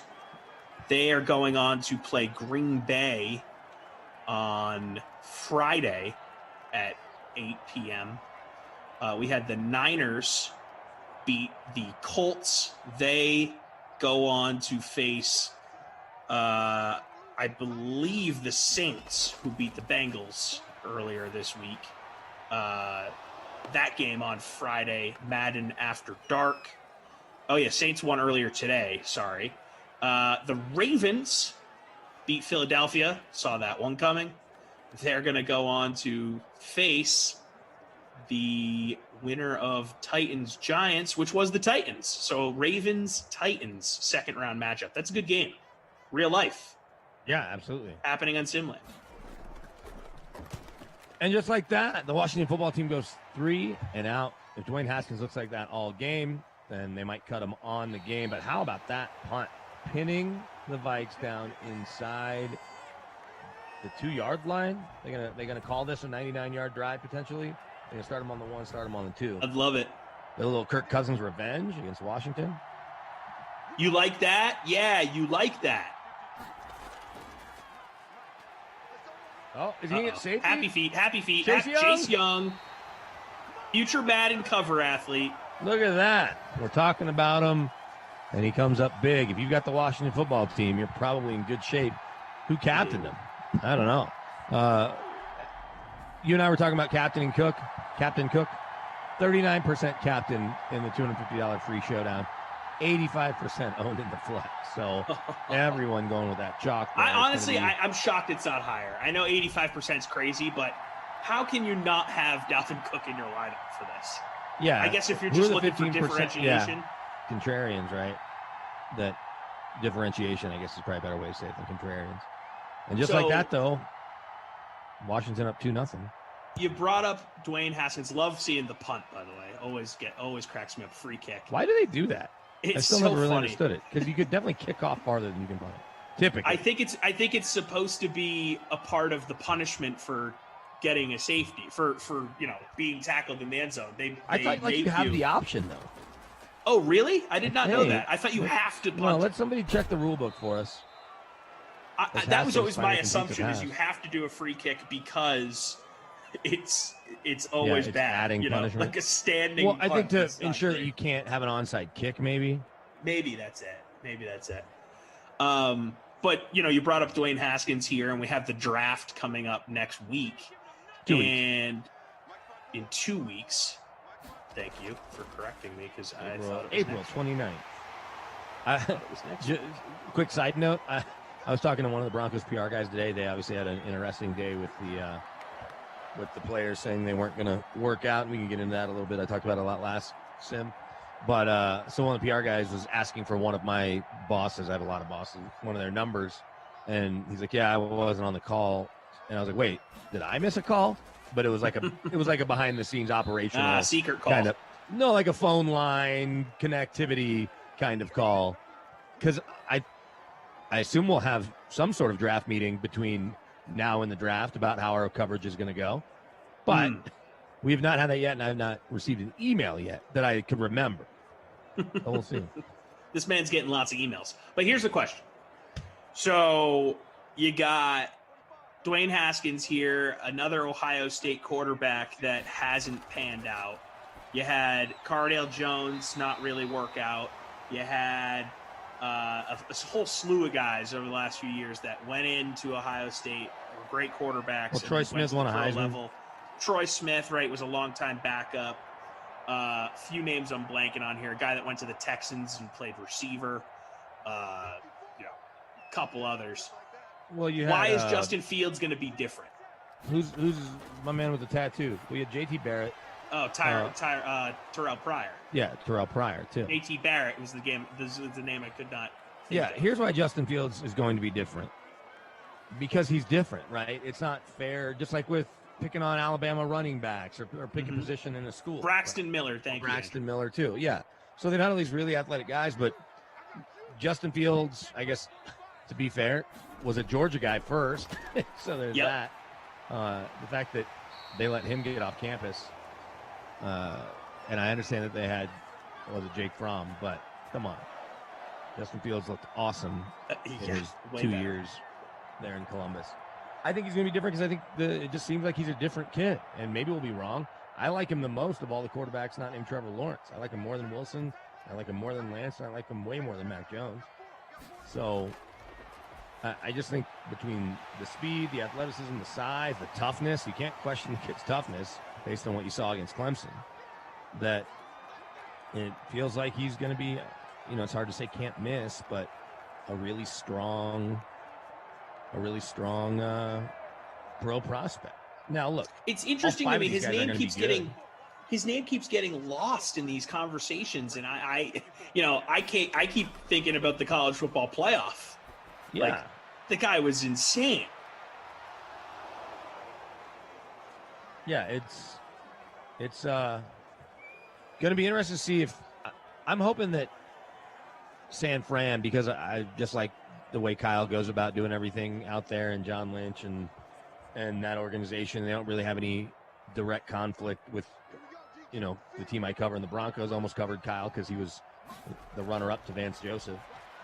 And there's a lot more politics as to why he's not the Broncos head coach right now. But I think you give Fields or Lance, but in this case I'll say Fields, a year to learn behind Garoppolo and more just learn Kyle's offense and what they expect from their quarterback. It may not be a full year, but I'd love to see one of those guys. To think that they traded up to 3 for Mac Jones seems crazy, but right. I guess we'll see how it Do you think plays that's smoke screen? Well, I think a little bit smoke screen, a little bit just that's how high they could get and they can control everything, right? There are a lot less variables. If they could have gone to 4 or 5, then you're hoping that other teams don't move in front of you. So I like the strategy of getting as high as possible and then trying to decide what to do. The smoke screen will be not going to his pro day, although they'll be at the pro day tomorrow. So, how much do you believe them that they're not going to move Jimmy G? Like you truly believe that he's going to stick around for a year here? Well, or if they get the right deal, he's gone. Well, I think if the right deal comes along, the right deal comes along. But I think that also you don't have to move him draft weekend. But if Fields all of a sudden looks like Russell Wilson, and well, they're not going to have mini camp at training camp. And maybe they have some sort of mini camp, but in training camp, you're like, you know what? We can move Garoppolo to the Niners now, or to the Pats now. Then they'll do it. Assuming the Pats don't land the quarterback they really want. Oh man, I'm very curious to see what the Patriots do in the first round here. Well, I think we all are, because trading up has just never really been their thing. Although they did never a couple years ago to go get. Did they trade up for Isaiah Wynn, I guess, and then at 31, that was, or 31, 32, whatever that pick was, to get Sony Michel was their own pick. Yeah, I like Sony, but it's starting to look like the wrong move. And I know they got a ring since then, so they can always point to that. But when you're drafting a running back that high, you're hoping for more. And I know he's young. There's still time, but It's a pretty short list of Belichick draft picks where let's go top three rounds, where you're blown away over the last really 20 years. It's been an interesting stretch for sure. But it's hard to knock him too much given the amount of winning. Yeah, they've won 6 Super Bowls. So it doesn't really right. matter So that's when people are like, "Oh, he stinks at drafting." I'm like, "Well, he's clearly not that bad, right?" But yeah, I mean, he can't get receivers right, and it's insane. I don't understand it. I don't get it. How can he not spot NFL talent at that position? It's wild. Yeah. N'Keal Harry obviously being pretty egregious at this point unless he figures out. Last year they didn't have a first rounder. We'll see if those defensive players can play. As you see Thielen there. Thielen's captain 6.5% of the time, in the flex 45, almost 46% of the time. But N'Keal Harry, Joejuan Williams, is he playing at all? No. Right. Isaiah Wynn and Sonny Michel play. So there's that. Duke Dawson's a Bronco. He's got a torn ACL. That was Isaiah Wynn's been good, but he has been injury prone. Well, of course. That's why they got him where they got him. Derek Rivers was their first pick was a third rounder in 17. Yep. In He's 16, good when he's healthy. Cyrus Jones, we know what he is and isn't. Joe Thuney, is it Thuney or Tooney? Joe Tooney? Tooney. Tooney has been good, but he doesn't play there anymore as a third rounder. Yep. Brissett was a third rounder that year too. Malcolm Brown in 2015, a defensive lineman. Yeah. Richards was a second rounder. Dominique Easley and Garoppolo went 1 and 2 and 14. Jamie Collins is a heck of a player in 13. I think it's been Chandler Jones in 12. So that stretch, Solder in 11. That a good stretch there with their first rounders. Devin McCourty and Gronk back to back, first and second round. Yeah, that was the core of the second dynasty. Was that stretch of draft? You know, McCourty, Gronk, Hightower, Jones. That built the next step. Because everybody's sick of hearing most of the announcers talk about the Patriots as Kyle Rudolph comes up to catch you. One question, and then we can move on, only because Koff has been getting ridiculed by us in a friendly chat. I don't agree with as well him as either. on Twitter. Do you think Julian Edelman will be a Hall of No. Famer? Okay. No. We can move on. We don't need to dwell on it. Everybody else has gotten there. So I know a lot of people need Dalvin, right? He's 85% owned. Cousins looks at Dalvin across the middle. All day to throw. Throws it out of bounds. Maybe It's a weird hill for him to die on. This It's a game going to weird end hill for 5 him nothing. to die on. Very weird hill to die on, and I actually used that term. So I wanted to make a bet with him last night, or I did. He's like, "Well, we won't be able to settle this bet for at least a decade." I go, "That's fine." At what point do you say he's not getting in? And I said, "Let's bet that if he doesn't get in, you have to start eating pizza like a normal person." And I don't mean eat it every day. I just mean eat it when your kids eat it, and eat it when a person would eat pizza. Wide open across the middle there. Is that Thielen again? That wasn't Thielen. That was Tajay Sharp, right? 84. That is. Irv Smith Jr. Irv Smith Jr. Sorry, Irv Smith Jr. there. Tajay's at first down. 11, I think. 11, yeah. And I said, and if he does get in, I'll never eat pizza again the rest of my life. So we can go through stats really quickly because nothing happened other than a Chase Young sack and then a field goal from Washington. Cousins 5 for 7, 53 yards, but that safety in the end zone. Dalvin Cook 2 for 6. That's not helping any of us. No.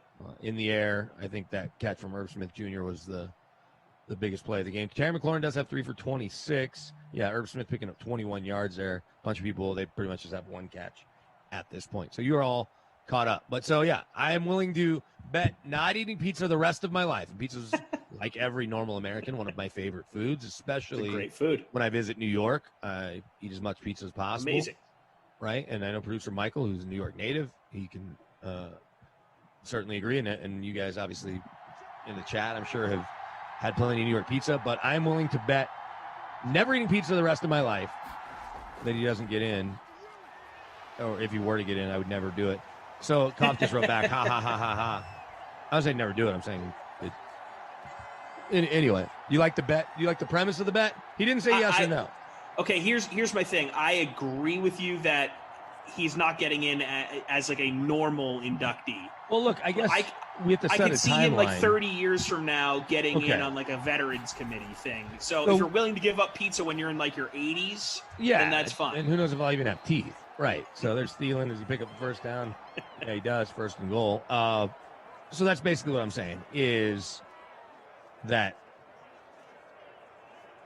we have to set a timeline. Like, if he gets eligible in 5 years from now, if he doesn't play again, what's the window after that? There is some sort of time limit to be on. Well, as a yeah, normal I guess we'll just say ballot, right? modern era. Maybe that's the easiest Yeah. way to do it, because I think it's either 15 or 20 years. But Right, I don't because have to wait. think like 25 Clay years to Matthews win this stuff. Senior, like or Junior. Yeah. His last year on the ballot is what, next year or something like that. There's a few guys. And like that are Everson coming Walls up. last year, he was a finalist in the 2019 season, 2020. Yeah, class, so there's I guess. definitely a time limit. I forget. And that how was many his years final it year. is. Yeah, I could actually find that out. But. That should be the time limit. All right, well, so this is going to be a really long bet. Because we have 5 years plus probably at least 15 or 20. I still don't think he gets in that time frame. It's going to be like Drew Pearson or one of these other guys, you know? Yeah, for sure. That he gets in on as part of some veterans committee. Yeah, or like the NFL 200-year celebration. You know, like Harold Carmichael. Dalvin Cook walks into the end zone. Take that.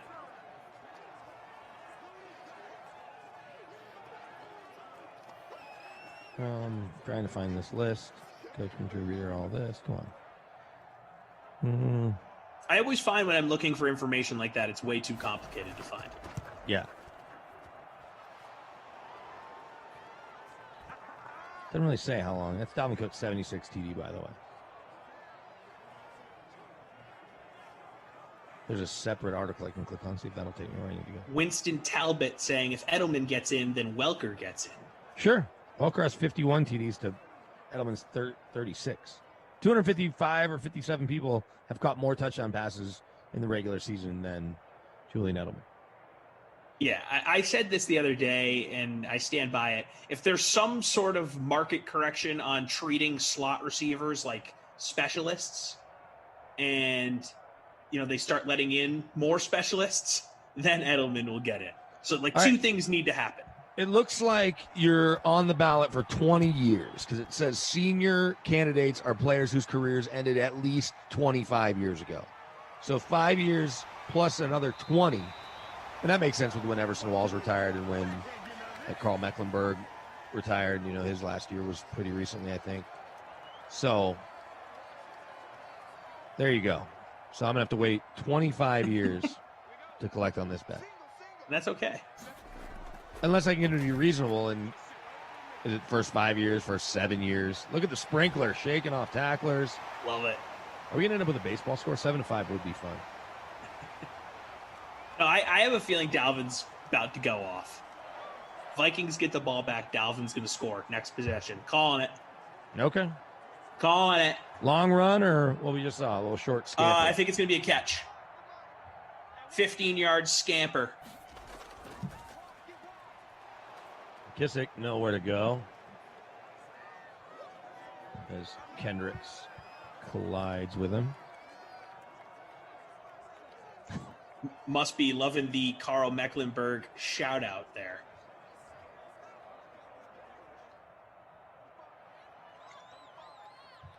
I'm in 12th place Oh, in our contest.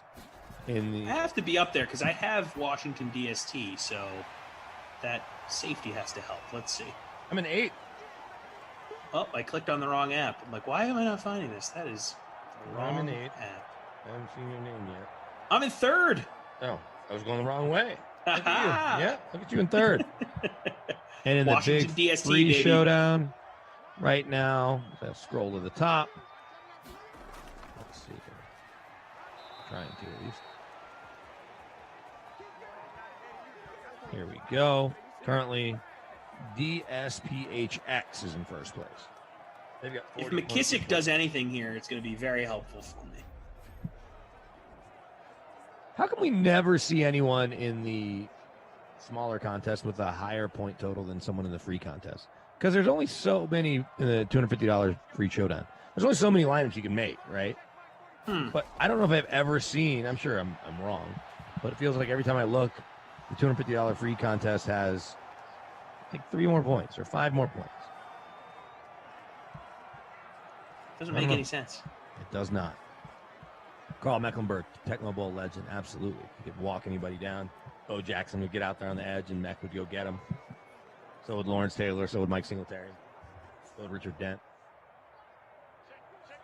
Legendary names. Legendary game. I see. I'm too young for Tecmo Bowl. Well, you could play it now because it's available. Can you? Yeah, just go buy one of those retro Nintendos. Probably play it on your phone, dude. Yeah, there's probably an app. But those retro Not Nintendos the same, are like though. It's not $30. the same. No, but it's close. I was at a bar in Mobile, Alabama last year, and they had like a video game bar, and then they just had that plugged into the TV. Oh, yeah, like a barcade. Yeah, kind of. They have it right in Mobile, in their downtown. And then started playing Tecmo Bowl with one of my coworkers, and it was just like riding a bike. I was the Raiders, he was the Niners, because Jerry Rice is pretty unstoppable. So is Brent Jones. Call the right plays. It's only 4 plays, and you get to guess. So if you guess the same play, it's like 2 run and 2 pass plays, and if you as a defense guess, the defense converges and blows up the play in the backfield. 98% of the time. Every now and then, a Bo Jackson or somebody or Walter Payton would still break free and pick up the first down. I love that Bo Jackson was just unstoppable in the video game. It's just hilarious. Kind of like real life. Poor dude. Just couldn't stay healthy. You should get him on sometime. On your He's on the Great list. Dane Nation. He is on the list. Morton and him have done a bunch of golf tournaments together. You guys got Peyton Manning on the list? Peyton told us no. He just straight up told you no. He Said said, no if I thanks? say yes, if I say yes Oh. to you guys, I got to say yes to 50 of my friends. So I try Yeah. not to do pods. We tried to have him on as the first guest. He stiff armed us, so we went with Archie. Okay. And Archie was great. Yeah, sure. That's, I guess, a But good then, policy. but so Peyton, not to put this all on blast, and I apologize, Morton, if you're listening and you're mad about this, whatever. So Peyton told us no because of that reason, and then like 5 months later, we see him on Jaws's podcast. Like Oh, a week really? after we had Jaws on, or a week before we had Jaws, whatever it was. Jaws mentioned that Peyton Well, then if was I'm on Morton, his pod. I would And definitely I was- email him back and be like, hey, if you're doing Jaws' podcast.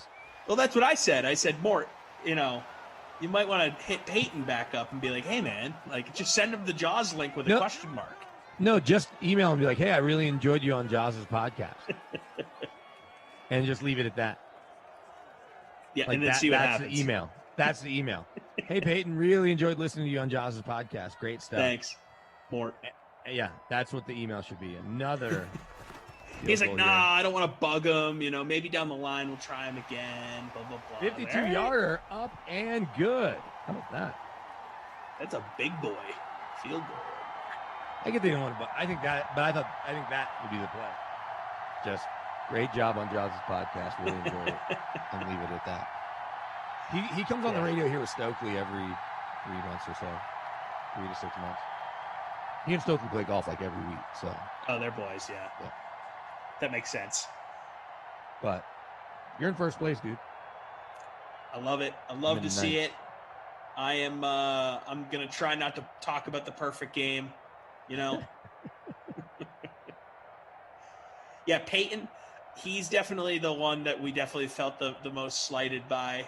There's been a few others. I won't name names, but there's guys that Morton has texted, and he'd just get a text back and just like, no thanks. Well, have you guys planned on going to the Hall of Fame and setting up in the hotel lobby there? You'll be able to bang out either, you can do them as multiple shows, or you can do it all as like a couple really big shows, but you could probably knock out over the course of those, what'll be 4 days now. Right. And if you stick around, I don't know how much your schedule will allow, but if you stick around even through that concert Monday, like some of those Hall of Famers really, I don't say milk it, but enjoy the weekend and are there from. So yeah, he was telling me with the 'cause golf we were tournament and all that. We were talking about it. Morton said most of the guys get in on Wednesday and they leave Monday morning. Yeah. And there's only really 4 things they're required to be at. Yeah, there's the and now there's the additional, day of of ceremony. inductions. So there's 5 things. Like they don't have to go to the Outside of that, game. right. So there's and then there's the gold jacket. There's like a lunch, and then there's a gold jacket dinner. But the lunch is Hall of Famers only. It's called somebody's lunch. like Merlin Olsen or somebody like that. It's not Merlin Olsen. Yeah, it is. No, it is. It is the Merlin Olsen lunch. Okay, so it's a Merlin Olsen lunch, and it is literally Hall of Famers only, the new class, and so that's one of the coolest things when they take that picture. Then there's the Gold Jacket dinner Friday night at the high school or whatever that is, or event center. Yeah. Then there's Saturday ceremony, and I think that's it. Those 3 things. Oh, and there's like some media availability, but I think it's mostly for the new Hall of Famers. Right. So he was saying like, What's the 4th thing? I don't even know what the 4th thing is. I forget. He said there was 4 things. So maybe Okay, and maybe there's a secret. that- Maybe there's yeah, a that I don't secret know Hall about, of Fame for meeting sure. that we don't know about. But yeah. He said he's going to get me into the hotel that they're all staying at, and we'll get a table set up. And Yeah, we're going to so- do all sorts of content. And no one's there because we did it last time. I was able to talk our way in with Pat Bolin and Champ going in, and it was actually the last time I interviewed Floyd Little. And we literally we set up exactly where SiriusXM was finishing up, and Westwood One was across the way with like Scott Graham just taping interviews kind of one after another, and that was it as part of like wraps around their show for Saturday for the induction ceremony. But everybody's coming by. They set you up right outside the main restaurant and bar in the hotel. Now I think there's a new bigger hotel, but you'll be somewhere cool. And remember, just walking by, like everybody got off the bus and it was like literally 30 Hall of Famers coming back from that Merlin Olsen lunch, and we're just like, Lubed up. Yeah, it was crazy. So if you guys are there with Mort doing the show, especially if you can line a few up, that's what you want to do is you want to line a few easy ones up ahead of time, the Tony Dungy's of the world and guys you know that'll be accountable, that'll show up. Then you mix in maybe the guys that told you no or that Confront them. Yeah, Confront not been them on as air. reliable. Hey, Michael Irvin, sit down. I'm not saying Michael Irvin is that guy. Dalvin Cook tried to score for you there. No, Michael Irvin might be that guy. That was a good. All right, I'm just literally just guessing, but he probably at least got back to you. Well, we had him on, but okay. I don't think I've told the story, but I will. It took us 2.5 hours to get him set up, and he still couldn't Because you're doing figure everything out. on Zoom, right? So So we use a program called Squadcast, and he Okay, but could either not- way, it's he video. could not figure it out. He There's couldn't a video do element. it, and we ended up having to do it on the phone, and it was like the most challenging 2.5 hours of my life. I'm on a FaceTime with Michael Irvin. He has Morton on a FaceTime on his iPad at the same time, trying to coach him through getting this program to work, which works identically to Zoom, basically. Yeah. And we're basically both Zooming with him at the same time, trying to get him to work this thing. His assistant was out of town. He said his assistant takes care of these things. Sure. So he couldn't figure it out. And I'm not exaggerating, 2.5 hours. In fact, in the middle of us trying to set this up, he stopped and did a radio hit, like picked up his landline, did a radio hit with both of us still sitting on FaceTime, picked both things back up and continued to try and make it work. It was I imagine your one of the editing was- longest days of my life. I bet. Adam Thielen picked up the first down there. The Vikes are going to have one shot at the end zone. Cousins cannot take a sack. If they hand it off to Dalvin Cook, I'm just going to laugh at this play call, but I assume they won't. Oh, here we go. Oh, hit him. Easy money. Is that Jefferson, though? Justin Yeah, no, Jefferson. That doesn't not help a very lot high- of people. Not very highly owned. We'll find out his ownership numbers. El Bongo, by the way, said he played against Peyton Manning 4 times in college football. He's 0-4. He hates Peyton Manning. So did you go to Arkansas, El Bongo? I know Arkansas was 0-4. There are probably a couple teams that were 0-4. Yeah, a couple of those like low-end SEC, maybe UK. Yeah, Kentucky for sure. If they played him 4 times, they were definitely 0-4. Peyton didn't lose very much. No. In Knoxville. So 14-8 is going to be your score at the half unless Washington has a miraculous return here. I wouldn't bet on it, of course, to happen. We'll get a look at the leaderboard. Now we've got a big tie, 11-way tie in the $250 free showdown. Justin Jefferson owned 37% of the time in that contest, so a little more than I would have thought. Captain just 2.9%. And obviously, without a lot of touchdowns being scored, Dalvin Cook and Jefferson are going to have to be your play in the captain spot, or certainly in the flex. Although I'm looking at the top lineup, that 11-way tie, they do not have Jefferson in there.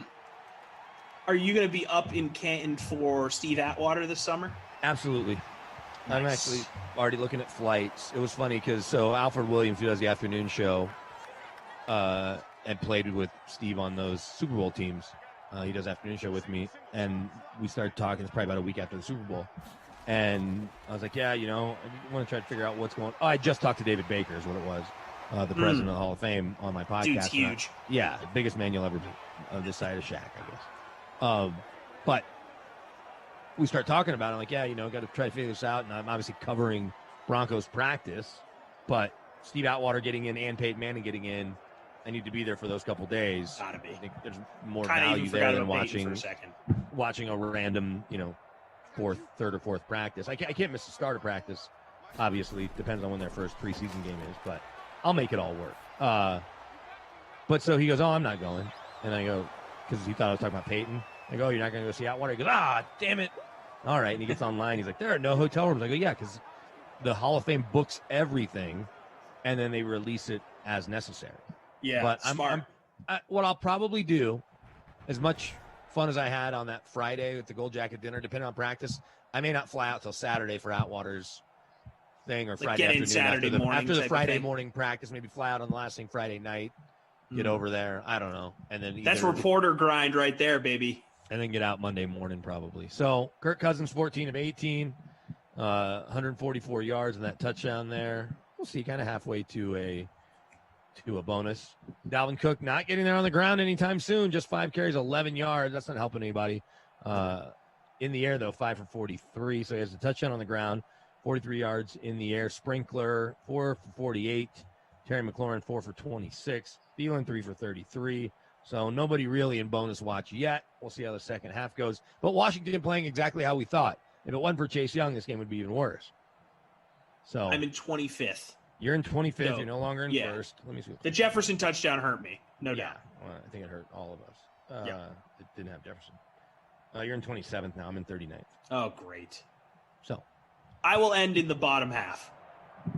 Okay. Well, it's going to happen. Be more positive than that. I just try to be realistic at this point, quarter. Just, it's just how things work for me.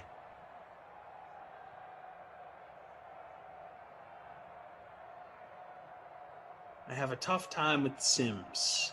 What's going on in the chat? We haven't been intentionally ignoring you, but this is what happens when Tommy and I get going, because we just start talking and just talk shop, baby. And we keep having not crappy games, but close games that force double overtime. Don't think we'll get that today, but I guess we'll see. No, weird score tonight. Doesn't feel like an overtime score.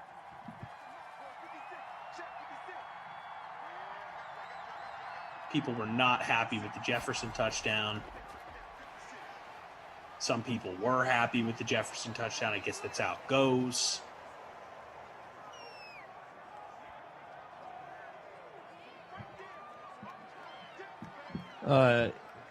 What's funny is when a game's this low and you start asking people what do they need, the answer is pretty much everything. Everything. Yeah. Expired name saying, am I an idiot? I captained McKissick and he's got 1.35 at the half, kicking myself in the, and then peanut emoji. I think we all know what he means there.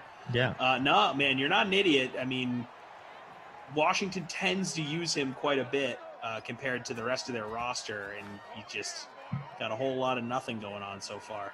Jake Murray said 5th at halftime. With my luck, it won't last. LOL. Yeah, Same. Probably not. It's always good to bet on it not lasting. Looking at the $1 million golf contest, I was looking at the guy Friday that had, 6 of the top 8 players or whatever. Yeah.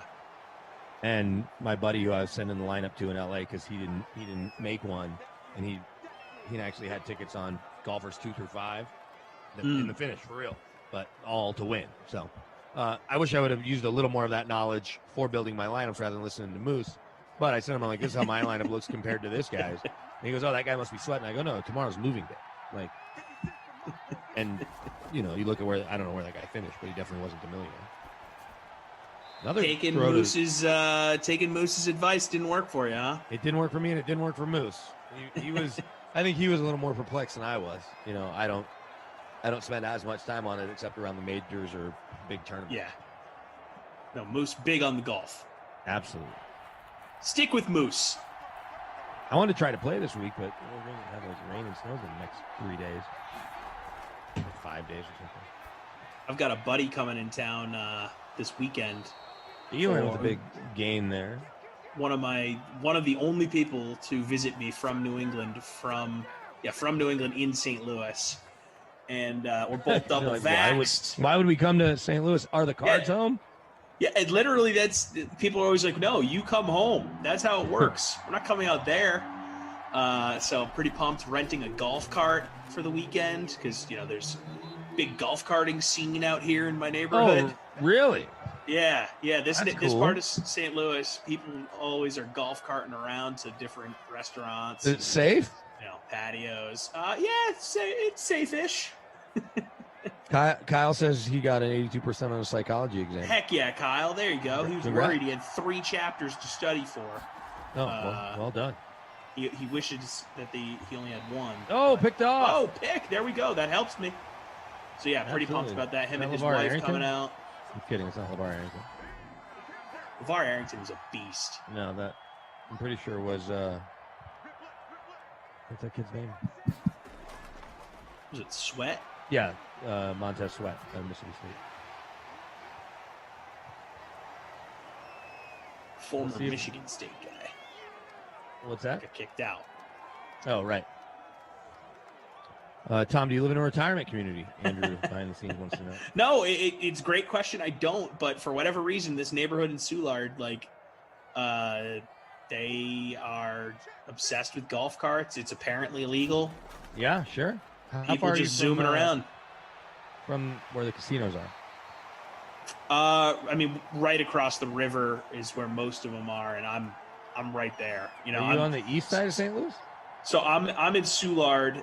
That it's next to downtown, basically. Oh, okay. Yeah. So, I go into downtown, I cross the bridge, and gotcha. I'm in east. I'm in Illinois. That's where you live. Yeah, I'm right across the river. So you're in East St. Louis. Sprinkler Well, no. again. Oh no, Soulard is not called East St. Louis. Soulard is across the river from East St. Louis. Oh, I got you. Yeah. So you're okay. I'm on the Missouri side. Gotcha. Yeah, I won money at that casino when I was there for the Final Four. Nice. 5. Yeah. Are the Cardinals home? They will not be home when my buddy's in town. The Blues are though, so we're that's cool. Well, we're gonna catch a Blues game. They're playing your Avs. Actually. Back to back. You better watch out. Those Avs are hottest team in hockey. They're legit. Blues have not been good this season. They've won 16 of 19. Blues have one of my favorite athletes I've ever covered, and we'll use cover loosely because I've hung out and drank with him a lot more than covered. But Ryan O'Reilly is just one of my all-time favorites. Just a good dude and doesn't take himself that seriously, and obviously legend here, obviously great in that cup run. No, and I haven't been down there for a game. I was gonna get my old boss, who's no longer my boss. I was gonna get a championship hat and get O'Reilly to sign it. Maybe or play Gloria or something. Yeah. Now that was a cool run to cover. Here in St. Louis, it was very, very cool, and he's such a good guy. And before that, they had Paul Stasny for a bunch of years. Mm-hmm. Yep, I missed Stasny. I got here right after he was gone. Well, that's good that you're all going to the game. How many fans can go to games there? So it's definitely restricted, but it's still enough of a presence for it to be a good time. I don't know what the exact percentage is yet because it's been ever changing. But we got seats way up in the 300s, and we're going to try and work our way down. Got the cheapest seats we could. I don't know how working your way down goes in this era, though. Well, so my brother, that's a good concern to have, but this is what I'm thinking, and I'm hoping that Missouri is going to be as flexible as Boston was. So my brother went to a Red Sox game last week, and he said they're zip tying the seats that aren't sold, but when people leave the game or don't show up, if those seats were sold, they're not zip tied, so you can then take the seat. They're not policing if you belong to that seat. They're just zip tying unsold seats. So if you just gotta have a vigilant eye to see, okay, who's not showing up, who's leaving early, and then make your move. We're definitely not starting the night down by the boards, but maybe we finish. Especially with as good as Colorado's been playing. Maybe they boat racing. Or maybe they get boat raced. Colorado's probably going to destroy. St. Louis has been very inconsistent this year. I don't know a lot about hockey, but I know when you win 16 to 19 games and 2 of those That's were very overtime good. losses, it's good. And then they made a couple moves at the deadline, trading for a couple goalies. One a couple weeks ago who's not that good, although he played well against Anaheim. And then they traded for the Sharks goalie, Dubnyk. Oh, fake punt. Fake punt. Wow. What? He caught it. That looked like wow. The worst throw. Is anyone getting points for that? Who caught it? Who caught it? Gibson or Barber? Who's 25? Great question. Pull up my Washington roster here real quick. That was awesome.